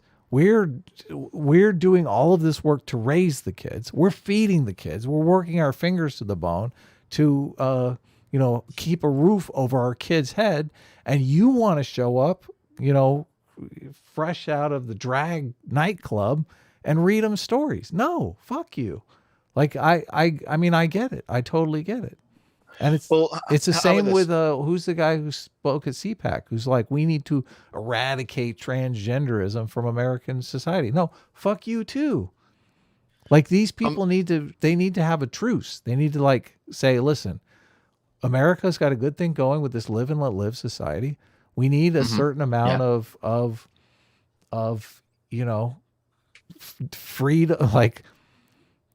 freedom to the point where maybe it's not necessarily healthy. And we need a good dose of, home life and stability, family life and stability, even maybe to the point where that's not exactly healthy either. Maybe, no fault divorce should be something society thinks at least is something that we don't just give a pass to socially. I mean, I tend to agree with you, yeah. But if I were to describe to you, when I said to you, the gay guy should have his gay husband and then adopt some kids and be a responsible member of his community, that's not a liberal ideal. That's a conservative one. No, I agree. Yeah, right. But you're saying that he should follow that path, and I'm saying he's got two paths to pick from here. Yes. But here's the thing. Liberalism cannot tell him you should follow that path. Liberalism will say you should be free. Yeah, no, I know what you're saying. But do you understand what I'm saying about the live and let live? Like, that's most, I mean, 90% of cultures are not about live and let live. Look, the Han Chinese, Chinese are trying to take over China because it's not like a live and let live. It's like, no, you're Han Chinese, you adopt Han Chinese culture, or you're out of here. No, I get that. It's just that, like,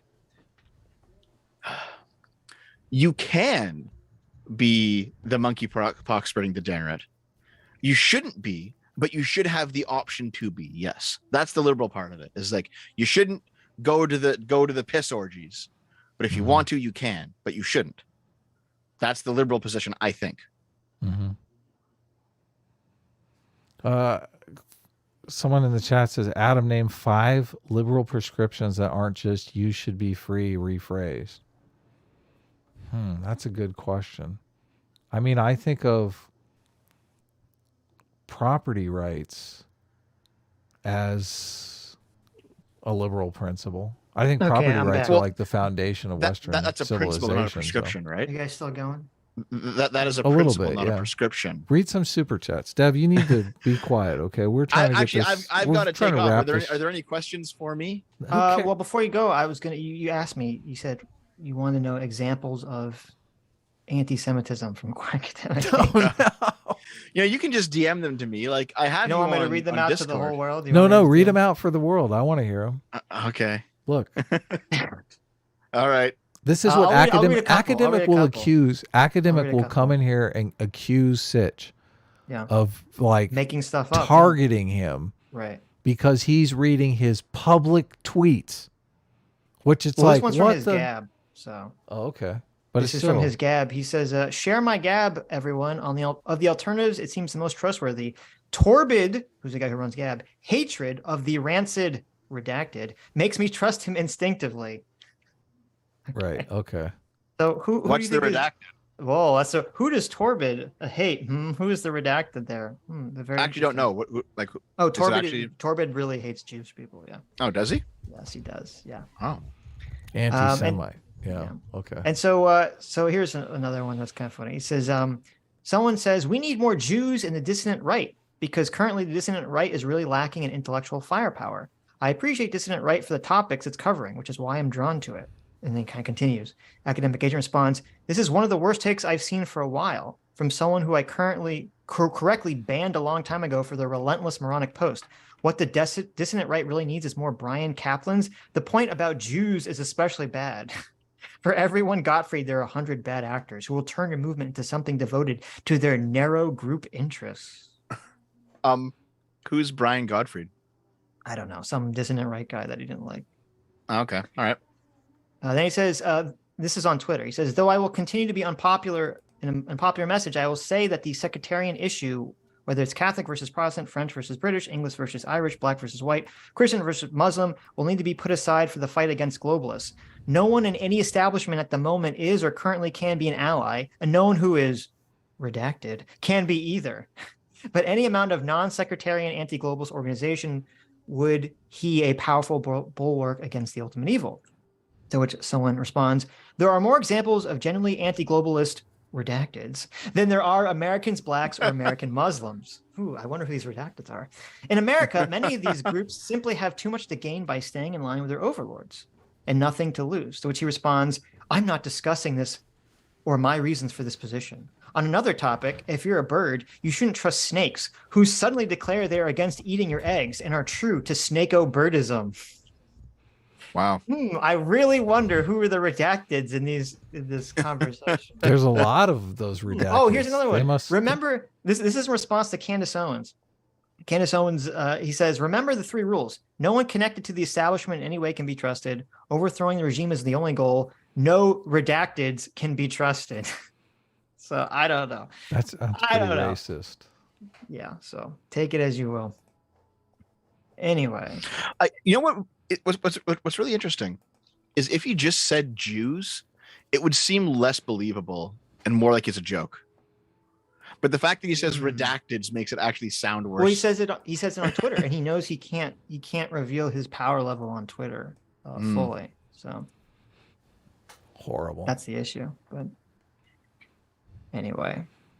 I brought up there's a clip on him on stream talking about like he doesn't know how to solve certain minority problems. And then someone starts playing like Jewish music. So it's annoying. It's annoying to me because like his fans know exactly what he's saying, but then if you're like kind of tangentially following him, it like slips through the cracks. Yeah, I know what you mean. Yeah. Well, I mean, send me all those clips and things, I guess. DM them to me. I want to take a look. The Unknown Talking for $2 says, got the commie on the cast. This is gonna be good. Thank you. I'm not a fucking commie, goddammit. Val Van Gogh for 8 months. Thanks so much, Val Van Gogh. One of our few, you said, neo-reactionary fans. Says, quote, everything outside my liberal bubble, including 99.9% of human history, is fascist. That is true. According to the poll, we have almost 400 neo-reactionary fans. So. Oh my Very God. skeptical. But Fondue for $2 says, I'm a libertarian because I'm introverted. Nice. Mr. Uber Cross, thank you for the 10 gifted memberships. Thank you. That's awesome. Gene the Angry Penguin for $5 says, here have we considered the possibility that human nature and its inherent limitation precludes a solution to the problem. In the end, monkey smash wins. Well, that's kind of the whole point. I mean, the issue is like, this kind of comes up when we critique objectivism. Like the whole point of morality is to sort of have humans work together cooperatively beyond monkey smash, right? Yeah, I would say so.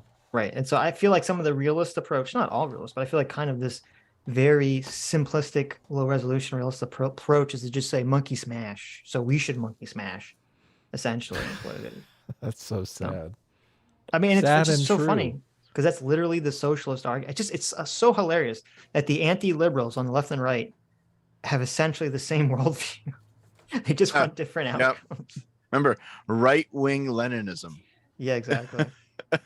It's kind of ridiculous, isn't it? Weird Dick Pics, that's a great name, for €2. Says, Dev, what is your take on minarchist, like mini anarchist? Minarchist? Oh, no. Minarchist is basically just like anarchists who realize that they can't actually be stateless, so they want the smallest possible. Oh, I see. Gotcha. Yeah, so like minimum archy, yeah. Right. Minarchists. I mean, they're more understandable than the anarchists are. Mm-hmm.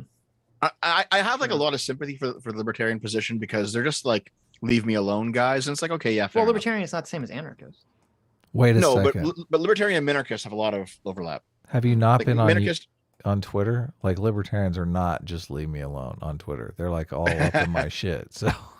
No, I know what you mean. But like, there's a lot of libertarians out there who are just like, I just want guns and weed and like, don't bother me, government. And like, I think that's actually a pretty sympathetic position. I love that position. I agree. Yeah. I mean, the ultimate issue, I guess, is that a lot of the liberal institutions do require a buy-in, and a buy-in requires that you engage with them, so you can't just be left alone sometimes. Right. And that's a tough pill to swallow. But it really depends what we're talking about. Andrew Clark for $2 says, can we skip the quote, the right believes in CRT era? Yeah, I mean, it's not good. I don't think it's going to be something that we focus on heavily, but I think it's hilarious. Stug for $2 says President Sunday versus Moldbug debate. Oh my God. That would be epic. That would be the best debate I've ever seen in my life. Apparently President Sunday just, while we were doing this, did a 2-hour stream on my video about conversion therapy. My reason why conversion therapy is immoral. Mm. Oh, really? And okay. I'm sure it's fucking retarded. Like, I'm obviously. Sure it is. Yeah. Yeah. So that happened at the same time as we were doing this, and people in the chat were actually saying, I was reading it, but I wasn't responding. Just that, that President Sunday was going in on me hard, apparently. And I find the best thing to do is just to ignore him because he just wants attention. He is very stupid. Oh well, I mean, I'd like him to come back on the show again because it's. Well, he said he was going to debunk height. Yeah, but he never did. He decided he was going to go after not so erudite instead. And that didn't fucking work out for him, did it? No. Not really, yeah. Yeah. Diogeny. Oh, you can leave, by the way, if you want to. I will be in a second. Just, okay. I wanted to point out, I guess, one last thing. Wait, it's already left my head. Fuck. One more thing. It's left my head. I don't remember it anymore. Becky. Old School for $10 says, Dev's classification of left smart, right dumb is pure BS. There are many right-wing intellectuals. Did we ever? I think we already read that one. Yes, yeah. Okay. Well, first of all, I was describing, I think, Moldbug's classification of them in the first chapter. Yeah. I think that's what we were talking about there. I think. But secondly, I mean, there is sort of in a very general sense, are there more right-wing working class people who aren't all that intellectual or left-wing? The answer is clearly right-wing, So like it's not like a huge amount. There's probably, I think there's something there. I think there's plenty of left-wing dipshits. I mean, well, of course there is. But I'm saying like there's the redneck works with his hand dipshit, and then there's the overeducated, has a degree but is actually a moron dipshit, and those are two different types of politics. Right. Yeah, maybe so. Diogenes for 5 months says, guys, you don't realize the amazing discovery Moldbug has made. Progressivism is when things change. Who knew it was that simple? Wow. Yeah. True. Yeah. Oh, I remembered it now. Okay, Sitch. Yes. You said at some point that there was a moment while I was going over some of the Moldbug stuff where you just said, this is just right-wing CRT. Yes. Was that like the first time you had realized that's what Moldbug was? No, I know. It's one of those things that, like, whenever I read Moldbug, I go, this is right-wing CRT, and then I forget it. Mm-hmm. And then when I read it again, I go, oh, of course, I forgot. Yeah. And I mean, like, I've heard from, like I said, right-wing Leninism. I've heard right-wing socialism. I've heard all this stuff where it's sometimes it's the tactics, sometimes it's the ideas of the left, but adopted in service of a right-wing goal. Well, it makes sense because the paradigm right now is liberalism. So whether you're on a far left or far right extreme, that's going to take you away from liberalism. You're going to have to adopt similar anti-liberal philosophical views in order to dismantle liberalism. So there's a logic to why it ends up being that way. Oh yeah. And I mean, like, when you see places, this happened definitely in Italy and in Germany, places where a socialist revolution failed, but a fascist one didn't. Yes. All of those socialists joined the fascists to take on liberalism, and they're like completely happy to do it. They just want to fuck up. Did that happen with the Nazis? Yes. Interesting. Because I know they had all their worker revolutions and that failed, and that was part of what kind of led to the Nazis taking power. Mm-hmm. No, a bunch of the Communist Party. Look, first of all, the Nazis purged a lot of socialists too, so it wasn't all. But the ones that they didn't purge had joined them already. So as soon as it became obvious that the Nazi Party was ascendant, a shit ton of socialists just switched factions. Yeah. Well, I think a lot of it's like, when, Jordan Peterson says the socialists, they don't love the poor, they hate the rich. Mm-hmm. I think a lot of socialists are like, they just hate liberals. Oh, yeah. They just hate, like, they just want to, a lot of people just want to rage against whatever current thing is. Yep. And at the end of the day, I think that's the guiding principle. For my Antonio Gramsci video, I'm going to talk about Italy's 2 Red Years. And in the 2 Red Years, there was a bunch of factory uprisings where a shit ton of workers got armed and took control of factories that were working at because of just the deplorable labor conditions they were working under. So they had an actual armed revolt. And so the capitalist class went to the liberal state and was like, what the fuck? We have to do something about this. And the liberals were kind of weak and ineffectual. And then Antonio Gramsci advocated the Italian Socialist Party to support the workers because they were setting up councils, and they wanted those councils to be recognized as owners of the factories. So like actual worker co-ops before worker co-ops were a thing. And Gramsci was like, these are like the Russian Soviets. We got to support these. This is the way forward.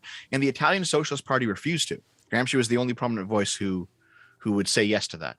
Mm-hmm. And then what happened was Mussolini, who at this point had been fighting the liberals in the street with the Italian Fighting League, which became later the Black Shirts. This is very early in Mussolini's political career. So he was fighting the liberals. He went to the workers and said, "Hey, I'll recognize you if you support me. The only catch is, after I gain power, your councils have to be nationalized." And the workers agreed. They said, "Sure, sounds good to us." So Mussolini ended up taking all of that working class support that the socialists basically left on the table. And something similar happened in Germany too. Interesting. So it's very that kind of like shaped Gramsci's his political opinions going forward. But it's very interesting that the big bursts of support for these fascist movements tend to come from the working class. Right. Interesting. True. Val Van Gogh for $5 says, left equals division of power, right equals consolidation of power. Absolute left equals direct democracy. Absolute right equals absolute monarchy. It's funny because a lot of people literally conceptualize it the exact opposite way. I know, I'm sure you've been familiar with Tick's videos, Dev. Whenever the conversations of whether the Nazis were left wing or right wing comes up, someone inevitably brings up a Tick video. And even though I think he makes fair points about calling them economic socialist, he does have a totally wacky video where he brings up a political chart. He basically defines left and right as the opposite of that. He says consolidation of power is left and freedom from like authority is right wing. So that's like, libertarians will say that a lot. They'll exactly. Say like, exactly. Yeah. Well, that's like the culture versus economic divide, though, because economically you would say liberal is or left wing would be consolidation of power and right wing would be laissez-faire, but culturally you'd say it's completely opposite. Yeah, but what does that tell you? That tells you something very important. Yeah. It tells you that it's not about that left and the right spectrum has nothing to do with consolidation of power or not. Yeah, not as a principle. Yeah. Yeah, as a principle. Right, as a principle. That those things are just means to an end, essentially. Yes. Yeah. So that's why so I understand that a lot of people they put left right on those values. I don't like to do that because I don't think that's not how I conceptualize it. And I don't think that's true. I think ways of power, libertarian versus authoritarian, are just means to an ends for most people. So yeah, except for obviously libertarians. If they have the power, they're going to use authoritarianism. It's just human nature, which is sucks, exactly. But true. Right. Dev, are you leaving? Is that what you were saying? Or yes, I think it's time. I should have left 25 minutes ago. Don't get thanks for coming on. It was a good conversation. We'll have part 2 at some point in the future. We'll have part 3, part 4. We'll have part 3 where you, Aiden, and Carl all argue while me and Adam sit back and try not to lose our minds. Well, so. I mean, listen, we can't do chapters 4 through 16 in one part. We're gonna have to spread it out. We'll keep coming back to this. I don't know. Maybe we'll do it once a month. Maybe we'll have a Moldbug Mondays, guys. Moldbug monthly. Moldbug. I like that. Moldy bug. Moldbug. Moldbug. Every Monday, come back to the Sitch and Adam and Sitch show for Moldbug Mondays. There you go. That's how it's. That would be so cancerous. That would be pretty bad, yeah. Because can you imagine? Yeah, I don't know if I'll ever do a video on this. Probably at some point, but I mean, he's not that relevant, unfortunately. Well, it's like I said at the start of the show, though. Like hilarious. Like even though the neo-reactionary ideas are ultimately just as bad towards liberalism as the socialist ones are, there's not. Aiden said in the chat, there's 10 neo-reactionaries, and that's true. That's true. Yeah. Right. There are millions of socialists. Yeah. Clearly, the socialists are the bigger problem, right? So there's a bunch of them. I don't know if I'll ever. Yeah. How many neo-reactionaries are in Congress? 0. Well. One. I know Steve Bannon was one, but he wasn't in Congress. He was an advisor. No, what's his name? Who's the guy that wrote Redneck? I don't know. He's not a neo-reactionary. Who am I talking? What's the guy's name, Adam? The guy that wrote Billy Elegy guy? Yeah, right. I don't remember his name. That guy. Wait, J.D. he's Vance. A huge. That's it. Vance? Yeah, Vance is J.D. Vance is not he's a massive. He's a massive Moldbug fan. What are you talking about? Is he really? Yes, he. It's like him and the PayPal guy fund Mencius Moldbug's annual meetup thing. I forgot what it was called. He has a based voting take, but now I hate him. Oh my god. Dev sounds like a college kid who's into Chomsky. I don't like Chomsky, dude. I'm not a Chomsky fan. No. Well, you keep saying Gramsci, and I keep thinking of that. Who's that?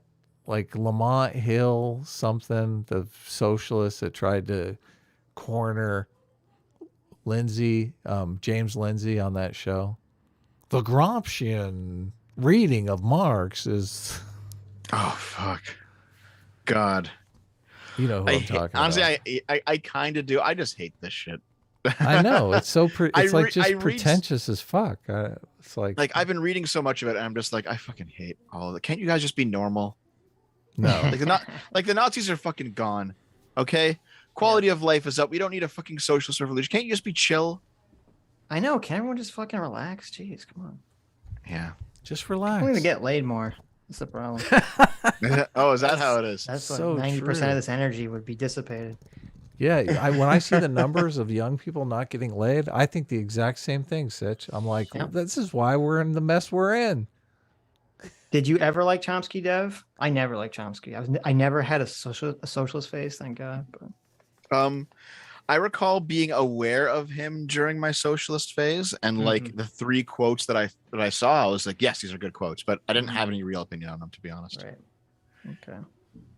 Yep. Well, thanks for coming on. We love you. Take care. All right. Well, we'll do this again another time. We will. I guess whenever. We'll get through another one chapter. Another one fucking chapter. Yeah. Oh fuck.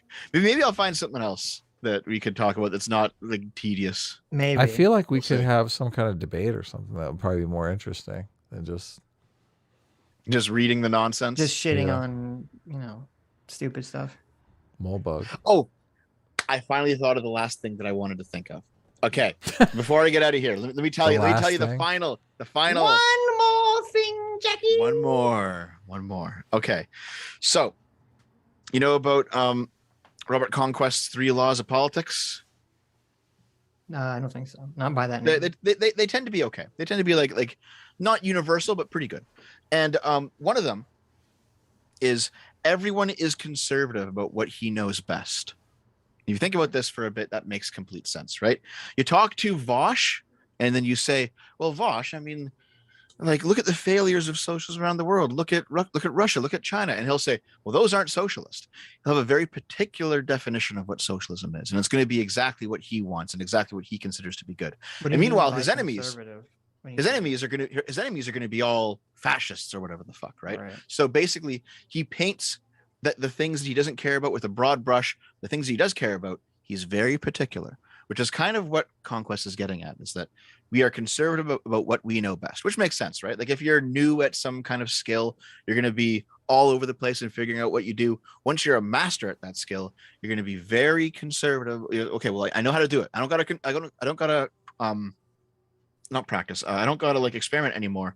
I know this is how you do. This is how you fix a car, right? This is how you cook a decent meal. This is how you like. As you learn more, you become more conservative and less needing to experiment. I see. When you say conservative, you mean like set in a way of doing something? Yes, I mean set in a way specifically. Yeah. Gotcha. So, what I have found is that this applies also to politics, like I said, with Vosh and socialism, but most people who have been against our interpretation of Moldbug tonight have been in the chat coping and saying stuff like, you guys don't understand, you just don't get it, that's not what he really said. And that's kind of what's going on here, is that they have a very particular interpretation of what Moldbug's written down, and we must be wrong because we don't agree with him. And I think that's just, there's something psychological to this effect too, that you become conservative about what you know and what you care about. So I'm just like, okay, well, I guess that's the case. I guess it is the case that you have lots of people who say you don't really understand it. It's because they actually like hyper care about the stuff, Mm-hmm. But I don't. So even if I'm wrong, I'm still right. There you go. Nice. I love it. I love it. Anyway, thanks for having me on, guys. I'll see you next time. Okay. Take care. Oh wait, one last thing. You know where I should probably shut myself out. Shout yourself out. Yeah. Yes. ShortFatOtaku. That's the channel. Do it. I'll put a link in the description. So. Oh yeah, there we go. Because I do like videos and streams all the time. I try not to overlap with you guys or with EFAP because you're my friends, but sometimes you just kind of have to do it. Don't worry about it. Yeah, we don't care. Do it up. But thank you. You know, I'll jump in the chat and give you a hard time. Yeah. Also, I think I usually raid you anyway. Like if I stream on like a Tuesday, I usually raid you anyway. So sweet. But, yeah. Wait, you guys not notice the raids? Are you fucking kidding me? Well, they're so tiny, so it's like 3 people. It's not really a big deal. True. A lot of the times we get raids from like people when we're reading super chats. Oh Not looking at like the screen. Yeah, that makes sense. Yeah, and honestly, when I do a gaming stream, I have like 50 people maybe. Yeah, when I do a politics stream, it's like 500, like 1,000 sometimes. But like, yeah, no one watches the gaming stuff. But you know what? It's actually pretty fun. Thank you. Though. You should do MMT streams. Those are really popular. Oh fuck yeah. People love those. 6T76T is Apaben's girlfriend, who apparently left me a super chat and wants me to read it before I go. So I'll do one more. 6T76T. Apaben's girlfriend, if you know who Apaben is. Their username is like the number 6 or 6 spelled out. Yeah, it is the numbers 6T76T.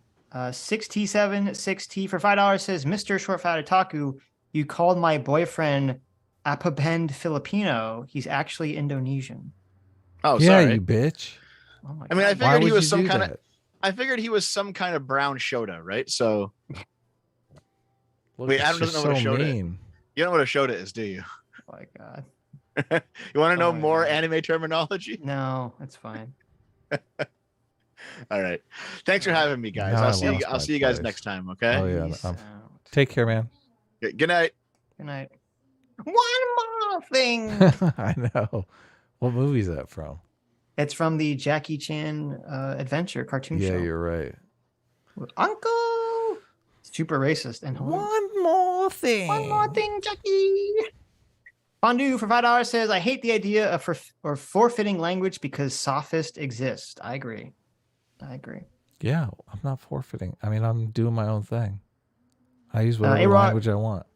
There you go. A-Rock for $5 says, quote, the inevitable march of history. Where have I heard this argument before? Yeah, that was particularly telling. Yep. Old School for $10. Oh, you read that one. Stug for $5 says, I think you might be conflating rational with empirical. I don't know that I would agree with it either way, but I think that's the issue. Yeah, that's possible. That's possible. I do think that generally people that operate in those spaces use both, but empirical as opposed is to on like my an list. intuitive model, but empirical is on my list of essential beliefs of liberalism. Knowledge is based on evidence. Right. That's divergent from standpoint theory or, the others. It's funny. If it's funny, it ain't racist.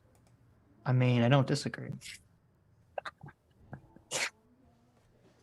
William Morrison for $5 says, Hayek's name is not pronounced Hayek. It's pronounced Hayek.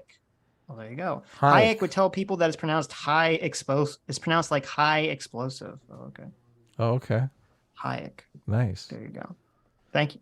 Kyle Vernon for 2 months says, do you agree with the idea that leftists inherently believe in some version of utopia while conservatives reject the idea for what they know? I think... well, neo-reactionaries are utopians, obviously. Yeah. I think everyone believes in some utopia to an extent. But I think the left-wing version of it is a lot more apparent, the lefties that believe it. Now, I don't know if that's just because the far leftists, like I think if you go to the more extreme versions of the political spectrum on the left and right, that's where you get into the utopian thinking. And I don't know if it just seems like we see it more from the left just because, as Dev said, there's like 10 far right people and there's like 1 million fucking socialists nowadays. So do you think it's just a numbers game, Adam? Or do you think it's something inherent to left-wing ideology? Well, I think we're in a space with a lot of young people, and young people tend to be socialists. So that's a good point. Though I will say this, I do think there is more inherent utopianism in left-wing ideology, just because when we've talked about this, I think left-wing ideology is generally rooted in a more blank slate idea of society kind of changing and controlling all human behavior. And I think right-wing ideology is more in a belief that there is some level of natural biological personality types that basically society governs around. Right. So, they don't see the levers being as malleable. Right. Yeah. So obviously, if you believe in blank slateism, I mean, if you believe that there is like a magic utopia, I think it's easier for you to get there if you have a blank slate approach. So,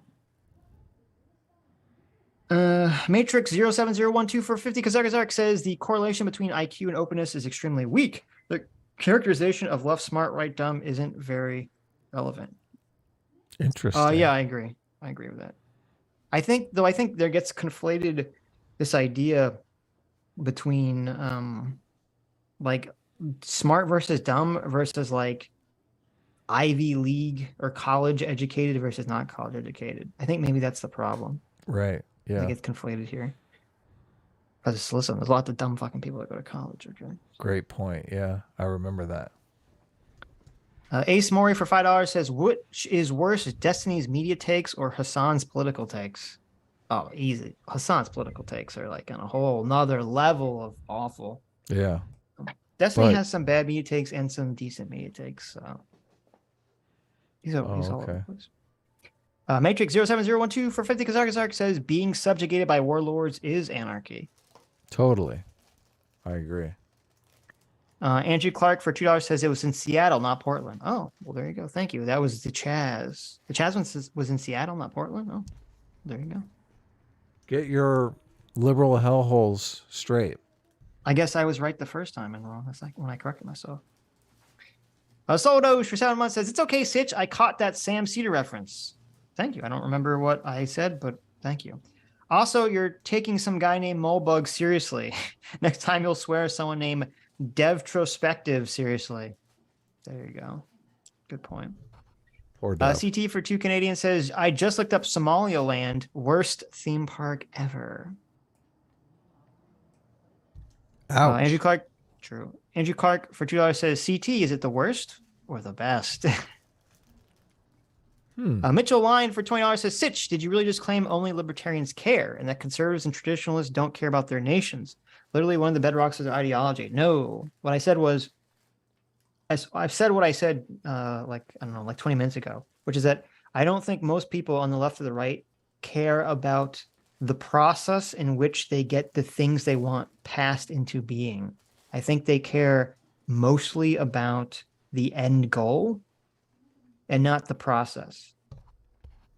I said I was excluding. And so what I was saying is, I don't think like the principle of like big versus little government. I don't think most liberals or conservatives care about big versus little government as a principle. They only think they do because in their mind, big government in America represents more liberal government or more left-wing government and small. So that's why the left is kind of in favor of it and the right's against it. Like a perfect example of this is the FBI. The left was against the FBI for years when the FBI was going against communism and left people. And then as soon as the FBI is perceived as like going against right-wing people and Donald Trump, suddenly the left loves the FBI and the right hates the FBI. And so that's what I mean when I'm saying, like, I don't think in terms of like these trappings of power, big versus little government, I don't think that's really what's motivating the left as the right. I think it's what they think the government represents. Who's more in favor of procedural fairness, left or right? Procedural fairness? Yeah, like everyone's treated the same procedurally. There's like, well, I think that's entirely dependent on the situation as well. Oh, so, do you? Yeah. According to the Heights data on moral foundations theory, it's equal, both equal amounts. Well, that would be the equivalent of what I'm saying, right? I guess. Yeah. So that's fair. That does make sense. I guess you're right because they're both like equally. It depends on the situation. Right. Because like, you know, the left is all like, we care so much about procedural fairness when we're fighting for civil rights.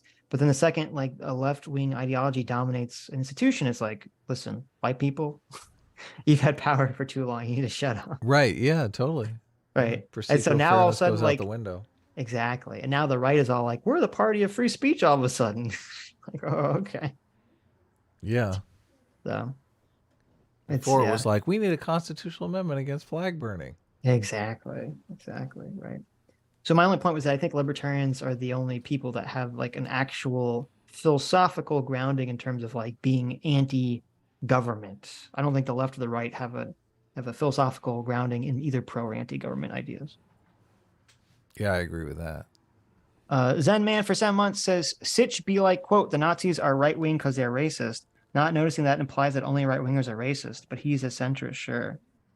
It's really weird and annoying because sure, you're a centrist, Sitch. like just because, so it's really weird. So because, you know, I've defined the left wing as more xenophilic and the right wing is xenophobic, people have like they think, it doesn't matter how many times I say this. And I say, I don't mean xenophobic or xenophilic as a positive or neutral statement. And people think, oh, Sitch said the right wing is naturally xenophobic, so he's saying they're racist, or that. I mean, that's bad. Okay. You understand that xenophilic means that you're racist too. You understand that, right? If you love people that are not of your culture or your race, that's a racist thought. It's just racism in the other direction. You understand that, right? Like, I mean, it's a little bit of a stretch, but it's not a little bit of a stretch. What do you mean? When Uncle Ruckus comes in and talks about how much he hates black people and loves white people, right? He's racist. Oh yeah, that's in that situation. Right. Yeah, definitely. So if you have So there's two problems here. First of all, when I give kind of the definition of left right, I'm giving kind of like the most extreme endpoints of left to right, and then there's obviously a spectrum of behavior that exists in between.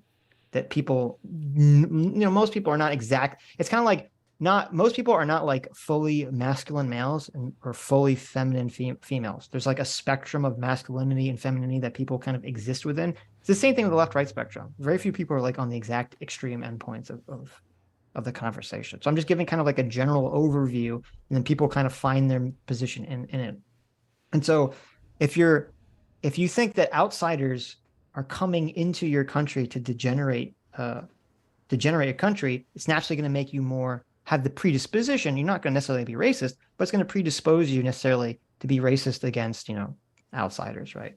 But if you have the opposite attitude and you think, well, all the problems come from my people, generalizing, quote, my people or my systems or my traditions, right? So I need to look for outside reasons. That's going to naturally predispose you to be more racist against your own racial group. So both sides very easily have racism, and we see this manifest exactly right now with wokeness being super anti-white. There's all these white people that are fucking super racist against white people right now in the woke movement. So I think the Nazis were definitely ethnocentric, and I think just if you have two societies and one that is ethnically homogenous and even racially homogenous, and you have another society that is, multiracial, don't you think the racially homogenous society is going to have less conflict? And there are trade-offs. I don't want to say, I actually believe that the multi-ethnic society is going to be more successful than the homogenous society because you get a kind of dynamism that you might not necessarily get in an ethnically, racially homogenous society. So there's a trade-off. You're trading off, economic dynamism for social anti-conflict. What is the word? So I don't agree with that statement. And the reason I don't agree with it is the same reason that there's no utopian and there's never been a utopian culture or society. Okay. When we look back at our history, human history, and you had all these cultures and all these countries and all these nation states and societies, which were all racially homogenized, were they all living conflict free? Well, no, I'm saying, look, I'm not saying it would be conflict free. I'm saying there would be less conflict. Right. So there is a lot of racial conflict. America is full of racial conflict. What are you talking about? So right. So, but obviously, if there's one ethnicity, one race, there's going to be conflict between people of the same race. Like I'm not saying it's going to be conflict free. But guess what my point is that if you live in a racially homogenized society, there's going to be just as much conflict. It's just going to be about different issues. Okay. It's going to be about something else. That could be the case. That definitely could be the case. And here's part of the problem that people forget. Okay. You got to remember the Independence Day problem. Okay. Do you remember the movie ID4? Yeah, that was a great really movie. Shitty. I love that. Roland Emmerich movie. That movie's amazing. What are you talking about? You don't like that? You didn't like I liked it when I was a kid. When he gives the speech at the end, we're Americans. That's right. You gotta love that. He says today Independence Day doesn't apply just to America, it applies to everyone. We're all Americans. Right. So Independence Day has the same, it's very funny, basically the same problem presented by the comic Watchmen. And this is the same problem that we've talked about. This is humans are basically wired for conflict, and humans are wired to organize around an in-group that's fighting an out-group. So if you have a racially homogenous society, people are going to have conflict based around something that's not race. But as soon as you have a racially heterogeneous society where there's mixed races, it becomes very easy for people to then organize around race and draw their conflicts based on that. Because it's like a very visible. It's like a magnet for conflict, yeah. Right. Well, no. So what I'm saying is, imagine there's always conflict, and it's conflict. Some conflict is based in reality. Okay, it's based in like physical problems, right? But a lot of conflict is psychological. And it's the psychology around these physical problems. And so if you have a racially homogenous society, all these problems still exist. People are just drawing the lines about what group and what person is causing the problem around non-racial lines, because there's nothing racially there to do it. Maybe it'll be along class lines. Maybe it'll be along location lines, right? Oh, those fucking Highlanders suck. They're not like us lowlanders. It becomes, conflict based around city, et cetera, et cetera, et cetera. Family lineage, or something. People will always find ways in which to draw lines of conflict. Okay. And all I'm saying is that when you take a homogeneous society and you introduce a heterogeneous element to it, so it's racially mixed, it actually can unify the people that were once splintered together, because now suddenly they're all banding together based on their race against a different race of people. Yeah. Right? White people. Like that, you do whiteness studies and you form an academia to there you go. That's why I was bringing up Independence Day. Independence Day is, what did it take for all the humans to work together and unify? It takes aliens. It takes a different species, a different intelligence attacking us for everyone to unify against it. Right? They did that thing in Aliens that I hate, where the movie Aliens. No, in the movie Independence Day. Now that I remember the thing where, they touch the person and they see their thoughts, and all of a sudden it's a big plot point for the movie. God, I fucking hate that. I don't remember that happening. You talking about when the alien grabs Brett Spiner and uses him to talk? Yes. Yeah. Okay. Did you like the part where the alien blows up the street, and there's a giant fireball coming, and the dog jumps out of the fireball into the little side? That part was great. Yeah. Catches the little doggy. I like the part when Will Smith punched the alien and he said, "Welcome to Earth." Oh yeah, that was amazing. That's that's the Will Smith we're all used to from the Oscars. Chris Rock must have been in that movie. If Will Smith would have said "Welcome to the Oscars" when he slapped him, I think everyone would have immediately forgiven Will Smith and be like, "That's funny." Welcome to Earth. Now he's "Welcome to the Oscars." Ah! That's hilarious. That would have been great. That would have been great. Oh my God. This is why we take forever. Look, I was thinking, I was like, should I ask him about the race conflict, or should I just shut up and he can read the next super chat? And I'm like, nah, I gotta ask. You gotta ask. Well, I'm curious, because it's a tough question. It is a tough question. I get what you're saying, but until you go out and do the math, you don't necessarily know. Right. Now, obviously having a very different culture that's trying to mix together can create obviously very additional problems, right? Well, this is the whole idea behind the Black national anthem being sung at football games. So now we have 2 national anthems at every football game. Well, that's just creating conflict. But I'm saying, it's not but that conflict wouldn't exist if it's not really a question of racial homogeneity. It's more a question of how different is the culture that's mixing together.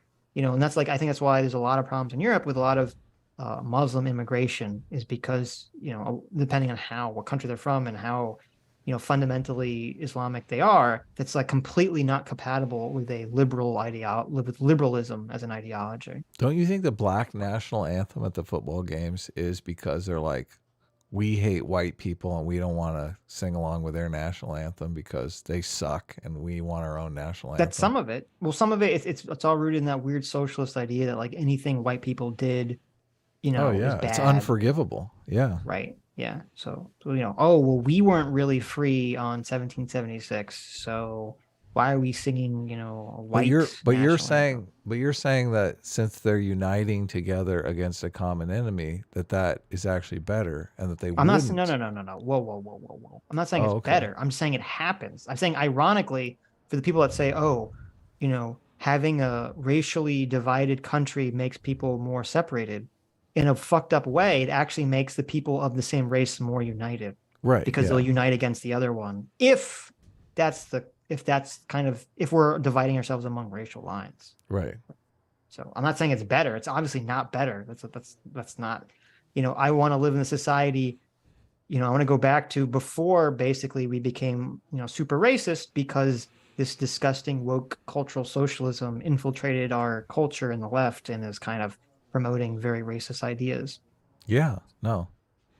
I mean, we've come full circle because the super chat was about whether or not the left wing can be racist. So, which obviously they can. Yeah, and are often racist against white people specifically. Right.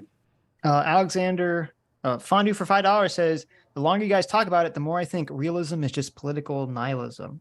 It is to an extent. Yeah, it is to an extent. Alexander Kulin for 6 months says, the far left is seen as less evil because their ethical justifications are based on altruism, whereas the far right explicitly relies on power. I think that's definitely a big element of it. Yeah, that's an element. It's a great observation. Soupy Cappy for 2 SGDs. Oh, I don't know what that is.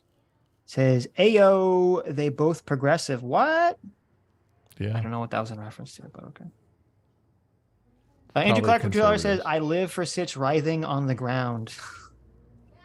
Laughing, crying face emojis. Thank you. I assume that's when I was screaming about something. Yeah. Andrew Clark for $2 says, sounds like Moldbug asked ChatGPT about history. True. God, it's so bad. Stock for $5 says, I've said this for a while now. It's not a horseshoe, it's a circle. That is true. I've listened to some of these Moldbug talks, and I don't, if we had him on, I don't really even know. He's kind of long-winded and kind of snooty. I don't think it would go well. No, I wouldn't. Yeah, Martin Cordy for $20 says, I've heard from others that both Sitch and Adam think the Nazi ideology was right-wing. Untrue. The Nazi ideology was neither right nor left. It was centrist, just not enlightened and freedom-pilled like you both. So I've heard that argument.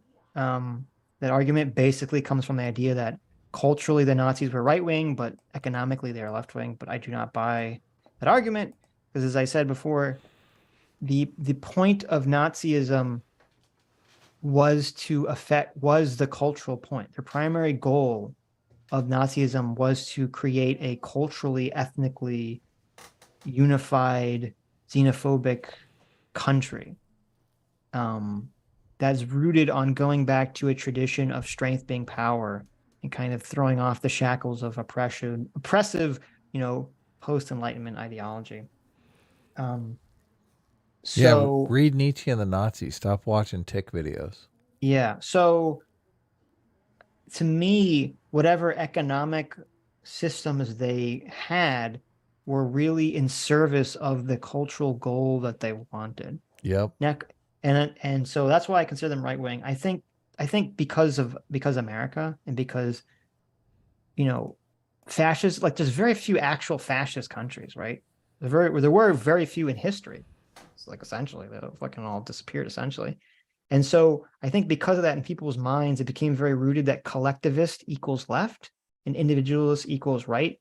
And that's not really true. I mean, no one would say that the Amish are left wing, right? I mean, they're very collectivist. No one would say that, you have very collectivist Christian nationalism, right? Those are obviously not left wing. So I think that's kind of where some of the confusion comes from. Look, the left-wing socialists and the right-wing ethno-nationalists often lead to chaos. You gotta why not just be liberal centrist, right? Right.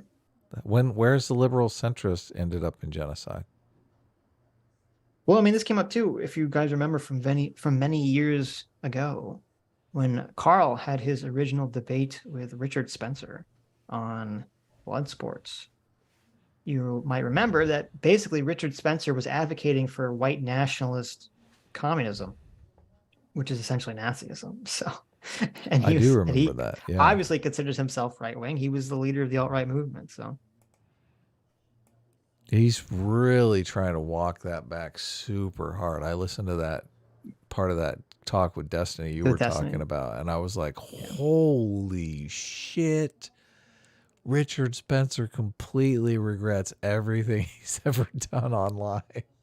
Yeah, well, it's weird because he tries to walk it back, but then he also doesn't. So I don't know how much of it's like real or not. Yeah. How much of it's just like a rebranding attempt. So it is. I think. Yeah, I got the same kind of. I mean, look. I don't like to hold grudges. I like to give people the benefit of the doubt, but it's tough.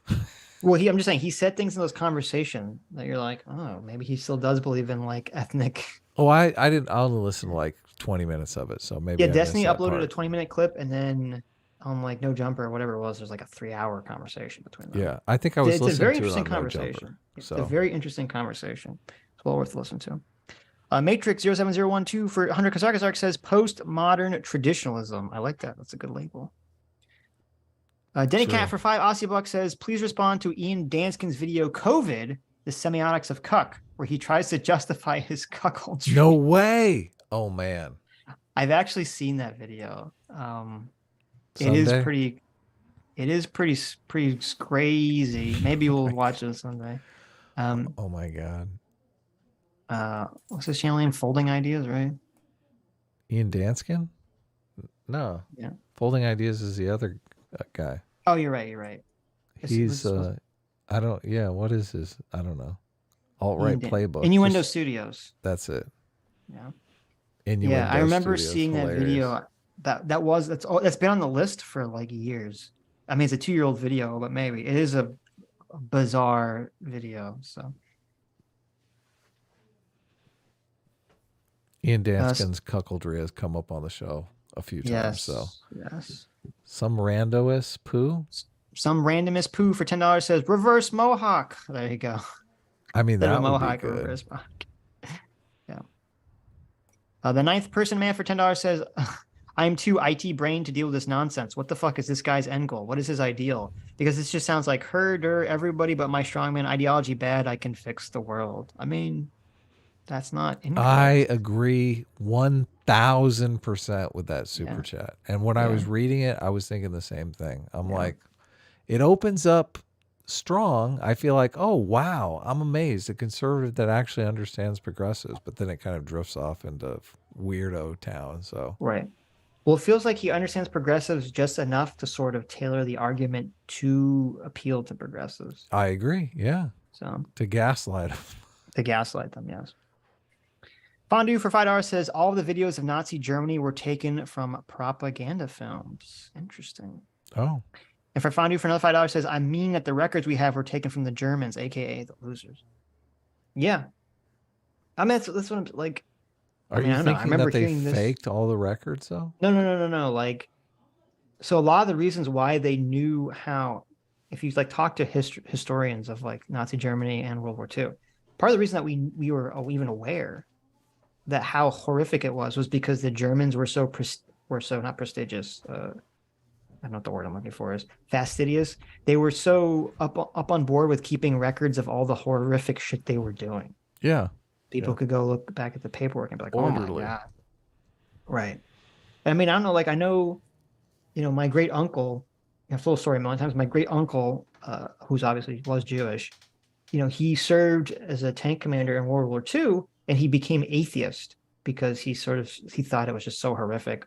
He literally freed concentration camps and he took pictures, which I have, or my family has, but I've seen them of just like mountains of fucking bodies and stuff from concentration camps. And I mean, I don't know, he said the same thing. He said no one had really any, he said people thought it was bad when they were going to go over, but no one had any clue like what they were in for until they were there.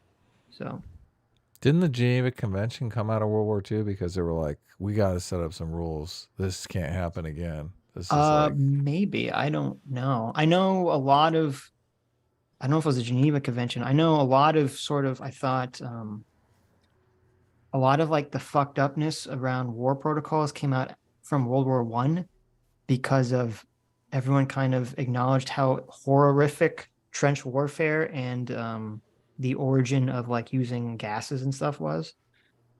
So I don't know if it came, I said, it was an agreement from 1949. So there you go, which updated terms of 2 1929 treaties. So there you go. Yeah. No more genocides. Tricky Mario 7654 for 2 Aussie bucks says, Dev, you should follow at California SASL. I'll send that to Dev. California SL. Yeah. I don't know who that is, but I'll send it to him. I don't know why it's not coming up. Oh, is it California? Oh, is it California? Oh, you meant it's California L's, like California taking an L. That's the Twitter account. There you go. Become the Knight. Thanks so much, Become the Knight, for $20. Says, I'm about 25 minutes behind, but I'm loving the stream with Dev. I rarely hear about any of the far-right ideologies and details outside of ANCAPs. Absolutely fascinating. S-Class in the streets and A-Team in the sheets. Woo-woo! There you go. Kyler sternly ignores for 20 Aussie bucks. Thank you much. Says, Germany opened peace talks in World War I as a political tactic to justify starting unrestricted U-boat use. They knew that the Allies would reject it and thought they could spin it in their favor. This guy is historically illiterate. Interesting. I didn't know that, but that I could believe it, but that's fascinating. Junebug for $2 says, go watch The Almighty Lolly. Is that a YouTube channel? I don't know. Is it? The Almighty Lolly? I don't believe I've seen his content or her content. Whoever it is, I don't believe I've seen their content. So, Hugo GLZ for 56 for 250 Mega Man X dollars says the problem with the third world is that the international community won't let them have strong governments that are capable of resolving at least some of their issues because that won't be progressive, i.e., the Congo. I mean, I'll be honest, I don't know what you're basing it off of, but I'm kind of skeptical of the claim, but I don't really know what you're referring to there. So, I mean, there's definitely an issue. If what you're saying is like, could you have a very extreme authoritarian government come in and like stop, a cartel from taking over a country or for like gang violence? Like, yeah, definitely. Now that country wouldn't go in a direction like, anyone wants to go in, right? Become like a super authoritarian, crazy country. So maybe. Denny Cat for 5 Aussie bucks says, you might prefer Brian Kaplan's critique of democracy. Wait, wasn't that the person that Academic Agent was complaining about? That was. He says, what does the DR really need? Is it more Brian Kaplan's? He was complaining about Jews. That's interesting. That's hilarious, Denny. You might prefer Brian Kaplan's critique of democracy. He argues it's the best form of government, but still more flawed than most people realize. Interesting. Well, sounds more interesting than some of the Moldbug stuff. Maybe it'll be more grounded. Right. The book is called The Myth of the Rational Voter, Why Democracies Choose Bad Policies. Well, I mean, I agree with that. The Dictator's Handbook covers this. Like the sub-headline of Dictator's Handbook is why bad behavior is often good politics. Right. Yeah. Blaine's Escape Quarter for $2 says, forced Second Amendment, I'll take two.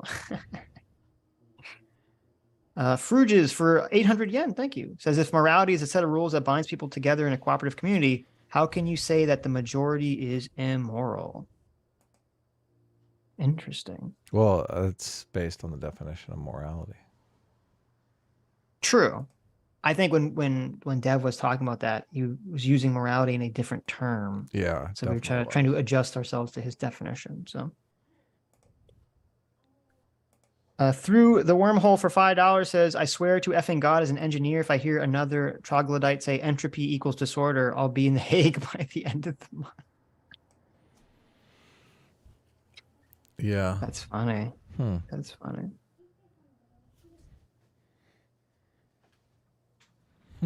Okay. Become the Knight for $20 says, that's not an accurate framing of praxology. It's just the study of human behavior, rational or otherwise. Economics is only one aspect of it. Interesting. Yeah. J-Mac, our surrogate father for $20 says, Sitch would rather be collecting Pokemon creatures, not reading some silly boomer thing called a book. True. That is true. Yeah. That is true. Fondue for $2 says, oh man, Adam is channeling my middle school principal. I wonder when that was. That's funny. Bob Van Gogh for $10 says, a real NRX is repulsed by voting. And when this realization sets in for all of the, quote, yes voters, they will be obliged to perform the super secret NRX shame ritual. You have no idea what you've begun. Fun. I like that. Blackout for 4 months says, what does Dev think about Brianna Wu's appearance on Sunday? Well, there you go. We never got to ask him. No, he talked about it a little bit. John Benor for $2 says, Sass has class. Adam, be corn, please, and thank you. Okay, I can do it just for you. I think so. If you want to interview Mencius Moldbug, he has to be corn the entire interview. Listen, Moldbug, Mr. Marvin, I got a question for you. Why are you such an idiot? How come you're so popular when you're so tarded? Well, he's not. He's not stupid. I think he's very smart. No. I just think he's very I think his view of the world is very toxic, and I think his writing is very manipulative. Marvin Moldbug, tell me why are you so dishonest? Why are you such a dishonest piece of shit?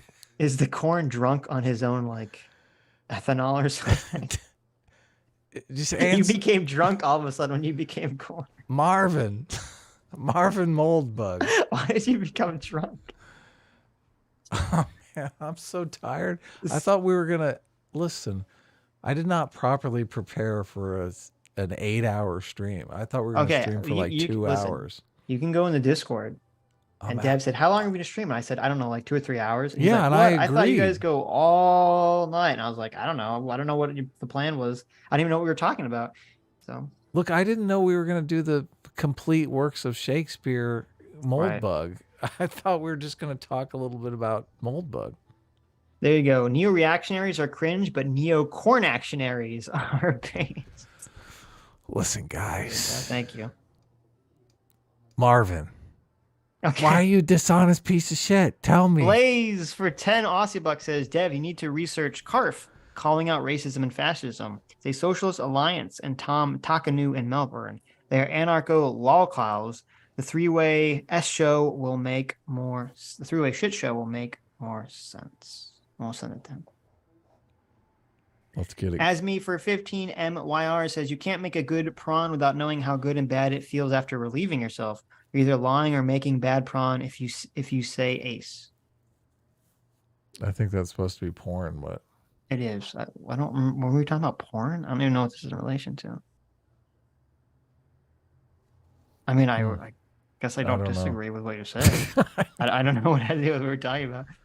I forgot. Jewbug for $2 says, too bad for the guy they want to marry Sammy G? Oh, Sammy G. Too bad for the guy they want to marry Sammy G. I don't know. Is it maybe the porn thing was aimed at Sammy G? I don't know. I don't remember what we were talking about at that time period. I don't either. Whatever. Lucius Cornelius Solo for $5 says, next time you get in a debate about library book bans, Ginsburg versus New York is your friend. Okay. Ginsburg versus New York. Rule that material that is not obscene may nonetheless be harmful for children, and its marketing may be regulated. Oh, great. That is true. That is our friend. Well, a lot of the library book ban stuff, too, I would assume. I don't know if it comes up in this conversation, in this court case. But when you're talking about schools, I don't think schools have freedom of speech anyway because they're not private institutions. So,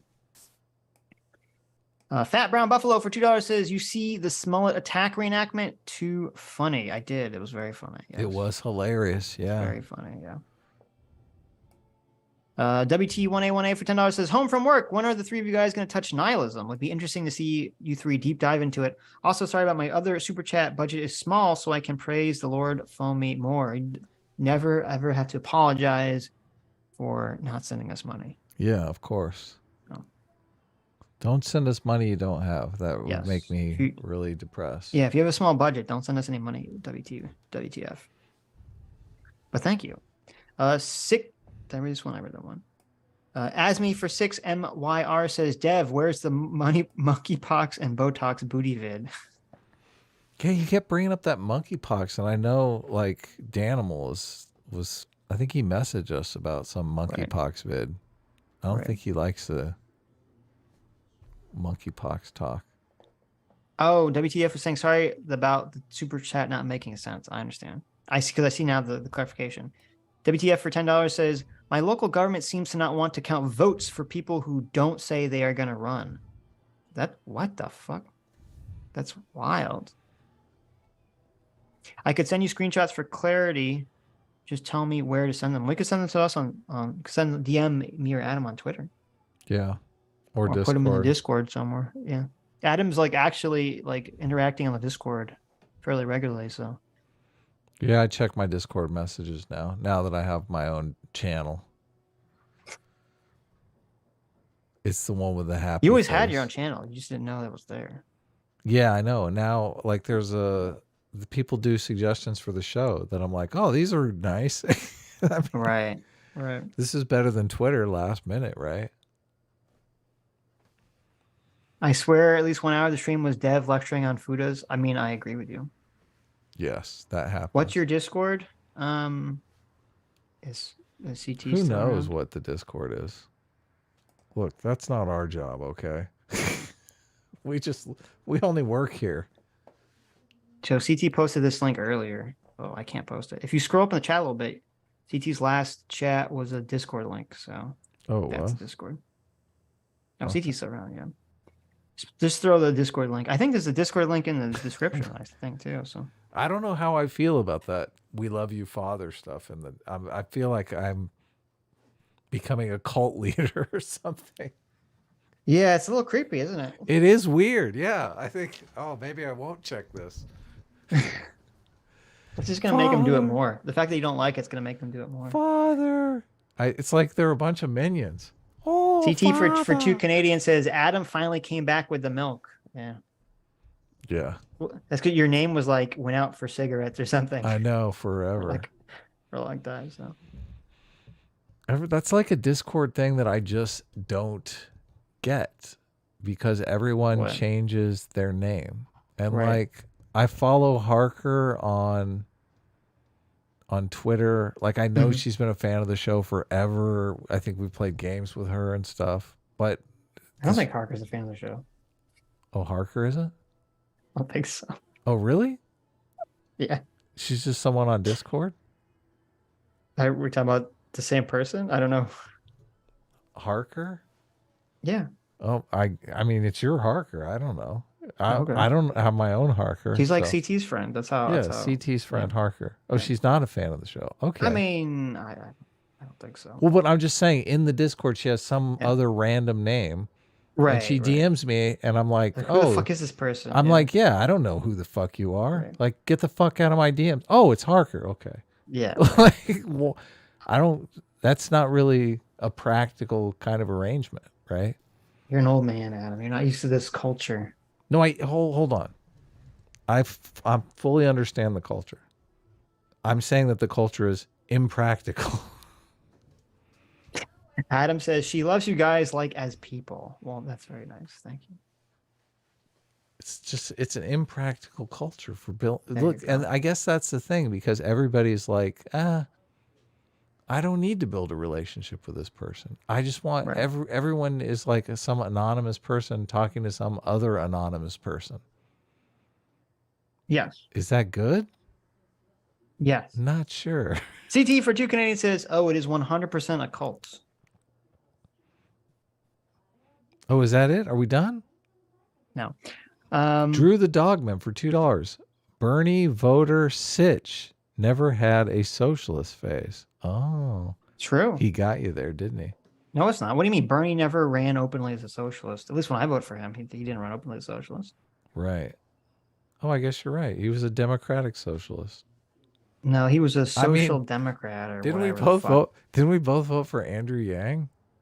Well, Andrew Yang was definitely not a socialist, but he was a super capitalist. Yeah. Yeah. Old School for $20 says, guys, finally got that high-paying statistics job I've been working for over a decade to get. Well, that's great. Thank you. That's a fantastic, Old School. I'm so happy for you. High-paying statistics job that you worked for over a decade to get. Won't be around much anymore, so here's money to celebrate. Well, that's unfortunate, but I'm glad you got the job you wanted. I love Sitch's brain and humor and Adam's heart and mind, both A team and S class. That's awesome. Well, and I'm happy for you. Yeah. Even if you're moving on, I realize, life changes, but that's awesome. That's awesome to achieve a goal that you've worked an entire decade for. Pretty soon, I am going to have spent a decade working on the comic, so I will understand exactly how you feel.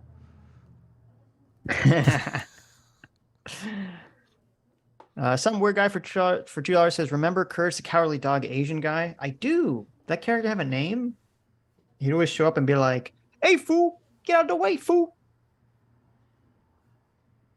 That was all his character was. He would just call people fool and slap them. Yeah, foo. That's such a good show. Foo. Hey, foo. Oh, I know Foo. You know Foo? From Mugen and Gene and Foo. There you go. Yeah. Foo was the big eater. That's right. That's right. Let me refresh. I loved how that show really just centered around them eating, finding money for food. That's a great plot. Yeah.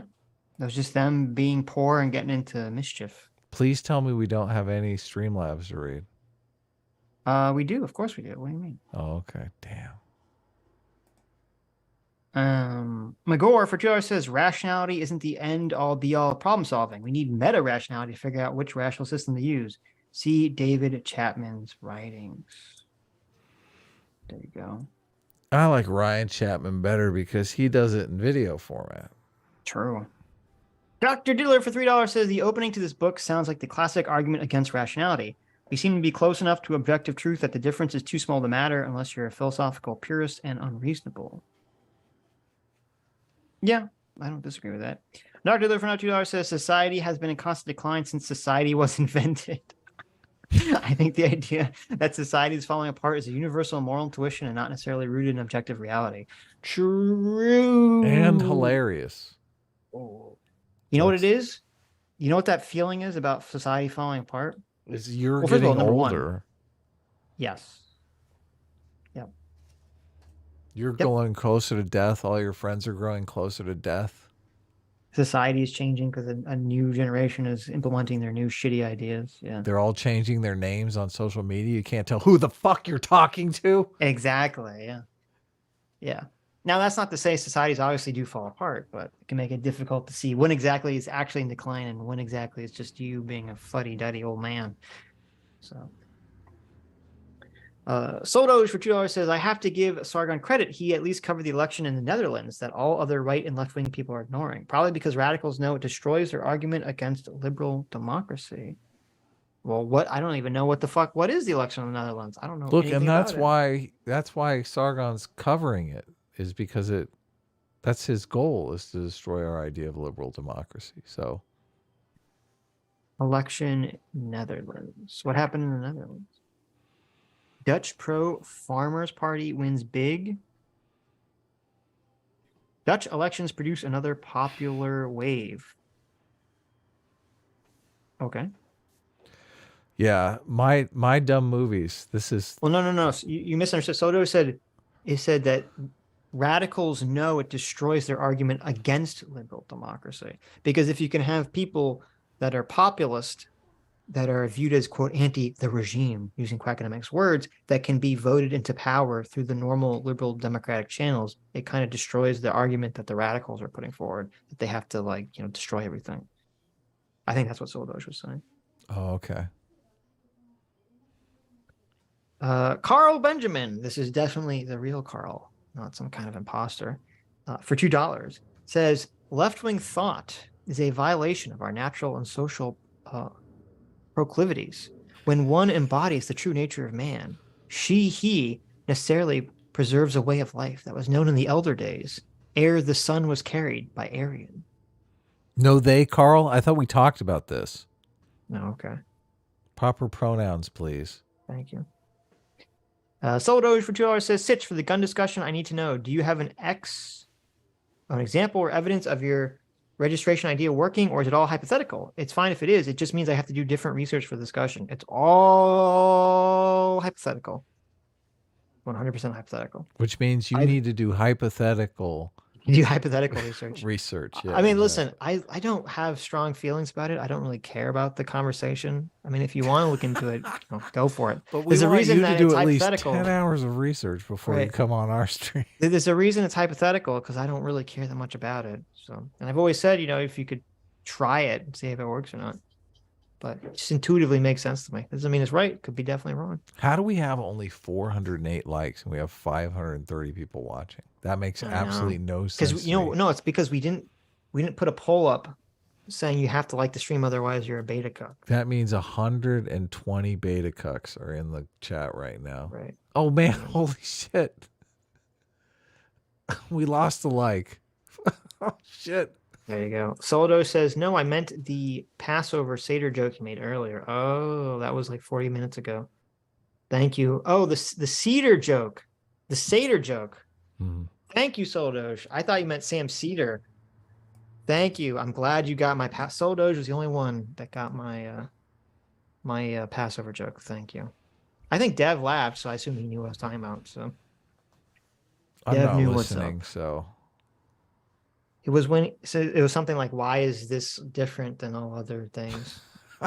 And I said, if you don't know, on the Jewish holiday of Passover, you have like the 3 questions. It's like, why is this night different than all other nights? Why do we eat, unleavened bread? Why do we recline? I forget whatever the fuck the 3 questions are, but okay. But they always have for some reason, there's some tradition, we always have the youngest kid read the 3 questions. And since in my immediate family, including grandparents, I was always the youngest kid at these Passover things, I'd always end up reading the stupid questions. Oh, wow. That sucks. I would just revolt. If someone made me read, I would say no. You have to read in Hebrew, too, so it's very fun. Oh, my goodness.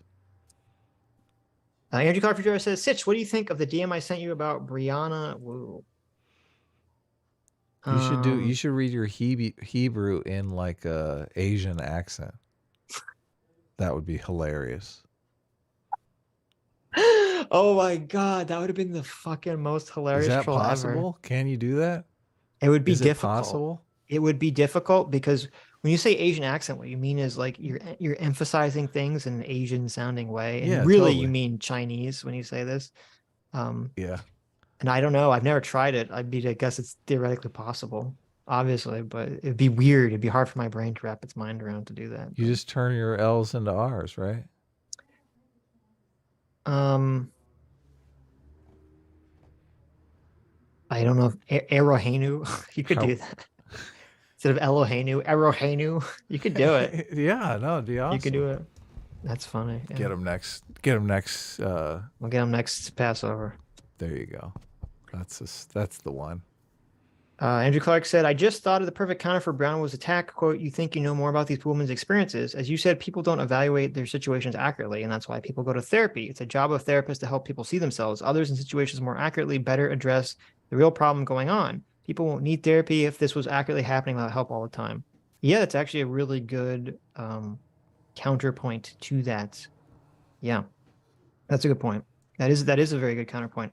Another good counterpoint is, well, Brianna, why don't you trust the lived experiences of like the alt-right or MGTOWs or the Nazis? Yeah, or like why don't you trust the lived experiences of like all the evil white men? Maybe the Nazis really were being oppressed. Did you ever think of that? Right. Yeah. Did you ever think of that? Yeah. So it's kind of like, yeah. Why are you being very selective with sort of the quote unquote lived experiences that you're fixating on, right? So because it's self-serving. Yeah, because it confirms her worldview, conforms with her worldview. So yeah. So.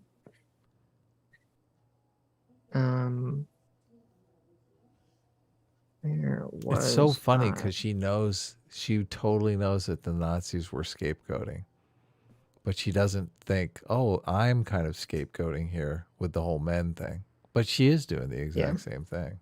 Well, it comes all into like the P plus P equals, S scenario, right? Yeah, sexism. So, yeah. Vosh for $2 says, "Do you want to see my cotton panties?" No, God, no, Vosh, stop it. Yeah, not interested, Vosh. Dr. Diller for $2 says, "Let's get socialist and Moldbug to fight about U.S. foreign policy, LOL. They've convinced communism can't work because of the U.S. sabotage, because the U.S. sabotages every communist startup. Maybe they'll kill each other. Yeah, see, that's why, like, if Dev, now again, we're kind of reading Moldbug secondary through Dev, but assuming Dev's, the way he was describing the ideas is true, it's just so ahistorical. It's like, it was bafflingly ahistorical take. Assuming Dev's, was an accurate depiction of it. But... And I think that's a good point, Diller. I think that's why we see this weird situation where, like, there's an American bad left and there's an American bad right, and they kind of team up with each other, even though they seem like they should be completely contradictory. I mean, this is how you get Dave Smith, who's basically America bad right winger, who's citing America bad left wingers who think that libertarians are all evil, and he doesn't realize it. He's supposed to be a libertarian, though. Right, but that's what I'm saying. He's citing a guy saying, I trust this guy's information about Ukraine, because he doesn't think to look into this guy. Who is this guy talking about Ukraine? And see, this guy believes that libertarians are going to bring about the fascist revolution. And yet he trusts this guy on Ukraine information. So, my mother, hey, look at that. It's my mother for $2. Says, Sitch, I'm here to ask the real JQ. So you're not going to do a 26-hour mind-numbing, hair-pulling deep dive series on an author who you don't like? Just because your fans think it might be boring? Are you audience captured much? Oh, my God. There you go. My mom got me. Calling you out. Oh, man. You know what, Mom? You're right. You're so right. I don't want to do the 26-hour No, we're audience captured. No. I don't want to. We're audience captured. No. Listen. Please let us be audience. No, listen.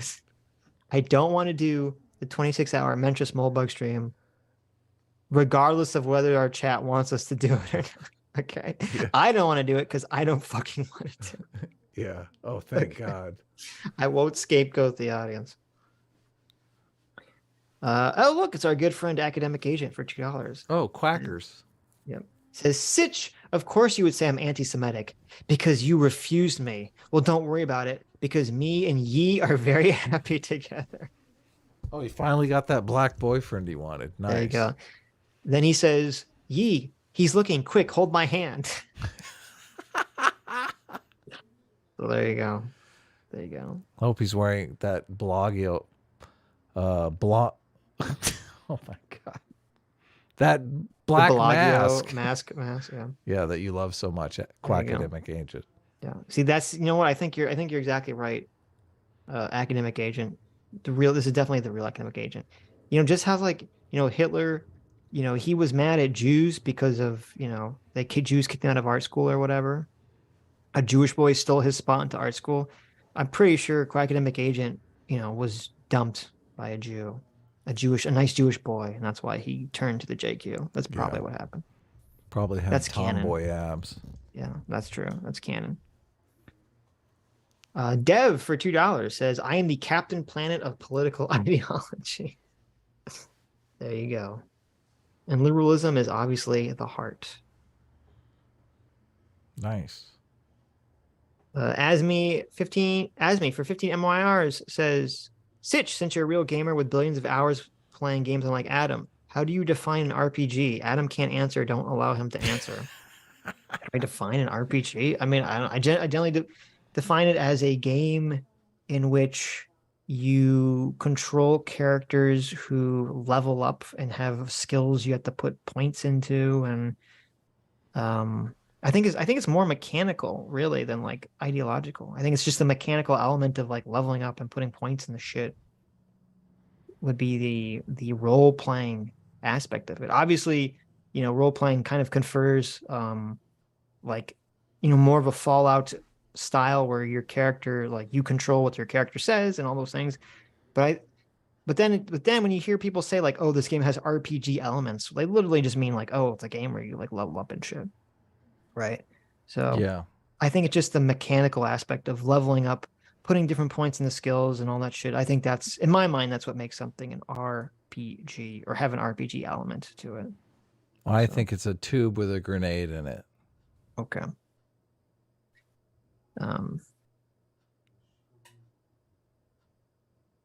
You didn't get that one.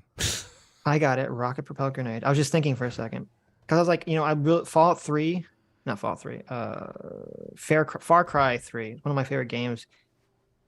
I wouldn't call it an RPG. I mean, you level up, you put points in things, but I would call those elements of it an RPG elements to an otherwise like action survival first person shooter. So do they call it FPS for first person shooter? I feel like maybe they do. Yeah, they do. They can. Yeah. Yeah. For FPS is my game right there. That's right. You would like Far Cry 3 a lot, probably. Yeah. It's a great game. It's all about very privileged college kids getting kidnapped by pirates on vacation. Oh, perfect. I love that idea. The main character basically has to save his family and friends from the pirates, and he kind of becomes, it's like very Heart of Darkness, like, becoming like the monster or to save like everyone else. Nice. It's very interesting. It's a great game. It's a good way to get out of college. Yep. There you go. Well, it's actually the question at the end. Are you going to stay on the island or are you going to go back to like civilization? Though the end of the game is fucking dog shit, unfortunately. Oh, that sucks. It always sucks when it happens. Bilbo says, unrelated, but I peed in the shower this morning. Thank you, Bilbo. Based. Right there. That's a true Sitch and Adam fan. There you go. CT for 12 months. Thank you, CT. Look at that. CT for 12 months. Oh, so it is a year. We figured it out. The big, scary black eye. It must be 2 years to the gold one. You got one. Yeah. You got another year, CT. Get another year to get gold. Get gold. There you go. Says, happy anniversary. What'd you get me? I gave you a new name in Discord, Adam. You're welcome. Kisses. I wonder what it is. Should we check? What is your Discord name, Adam? Who knows? What is Discord? Where is that? Let's see. What is Adam's name in Discord? What does it matter? I want to see what your Discord name is. When's the last time you said something? Cult leader Adam friended. There you go. Oh, interesting. Perfect. She did a good job though. She kept the Adam friended in there, so people know who. That's good. At least people know. At least people know who they're talking to. It's always funny too, because like whenever you see like Discord leaks, of like someone saying something like really bad or getting in trouble, their name is always something like silly and goofy. Right. It's like, well, how do you even know it's them then? How is it not faked? Well, I mean, usually they won't deny it, or like this their avatar or something. Look, right? If anyone leaks anything from me, I categorically deny it. It's all a lie. Right. It's like someone talking about like, sex pesting someone and their name is like, Invader Zim Fan 319 or something. Right. Okay. It's like they're talking about like raping somebody. They're like, oh my God. Anyways. Invader Zim Fan, huh? Oh, that makes sense. Anyways. That's right. Harker's in the chat saying, Sitch, it's past your bedtime. That is true. You hold on. Take that wrench away. You told me she's not a fan of the show. What are we doing Harker, here? are you a fan of the show, Harker? Remove that wrench. No. She can't have a wrench if she's not a fan of the show. She can have power. She can have the power. No. It's called nepotism. And now, wrench be gone. No. Oh, finally, I'm going to get to go lie down. I just want to relax. There you go. Anyways, thank you all for coming. Thank you all for your incredibly generous donations. Thank you, Dev, for coming on and regaling us with tales of the moldy bug. It was a great stream. I hope you all enjoyed it. And you people who have made it to the end of the stream, you are the true free will seekers. You are the true enlightened individuals. And we'll see you all on Sunday. Bye-bye. I'm gonna die. Nice.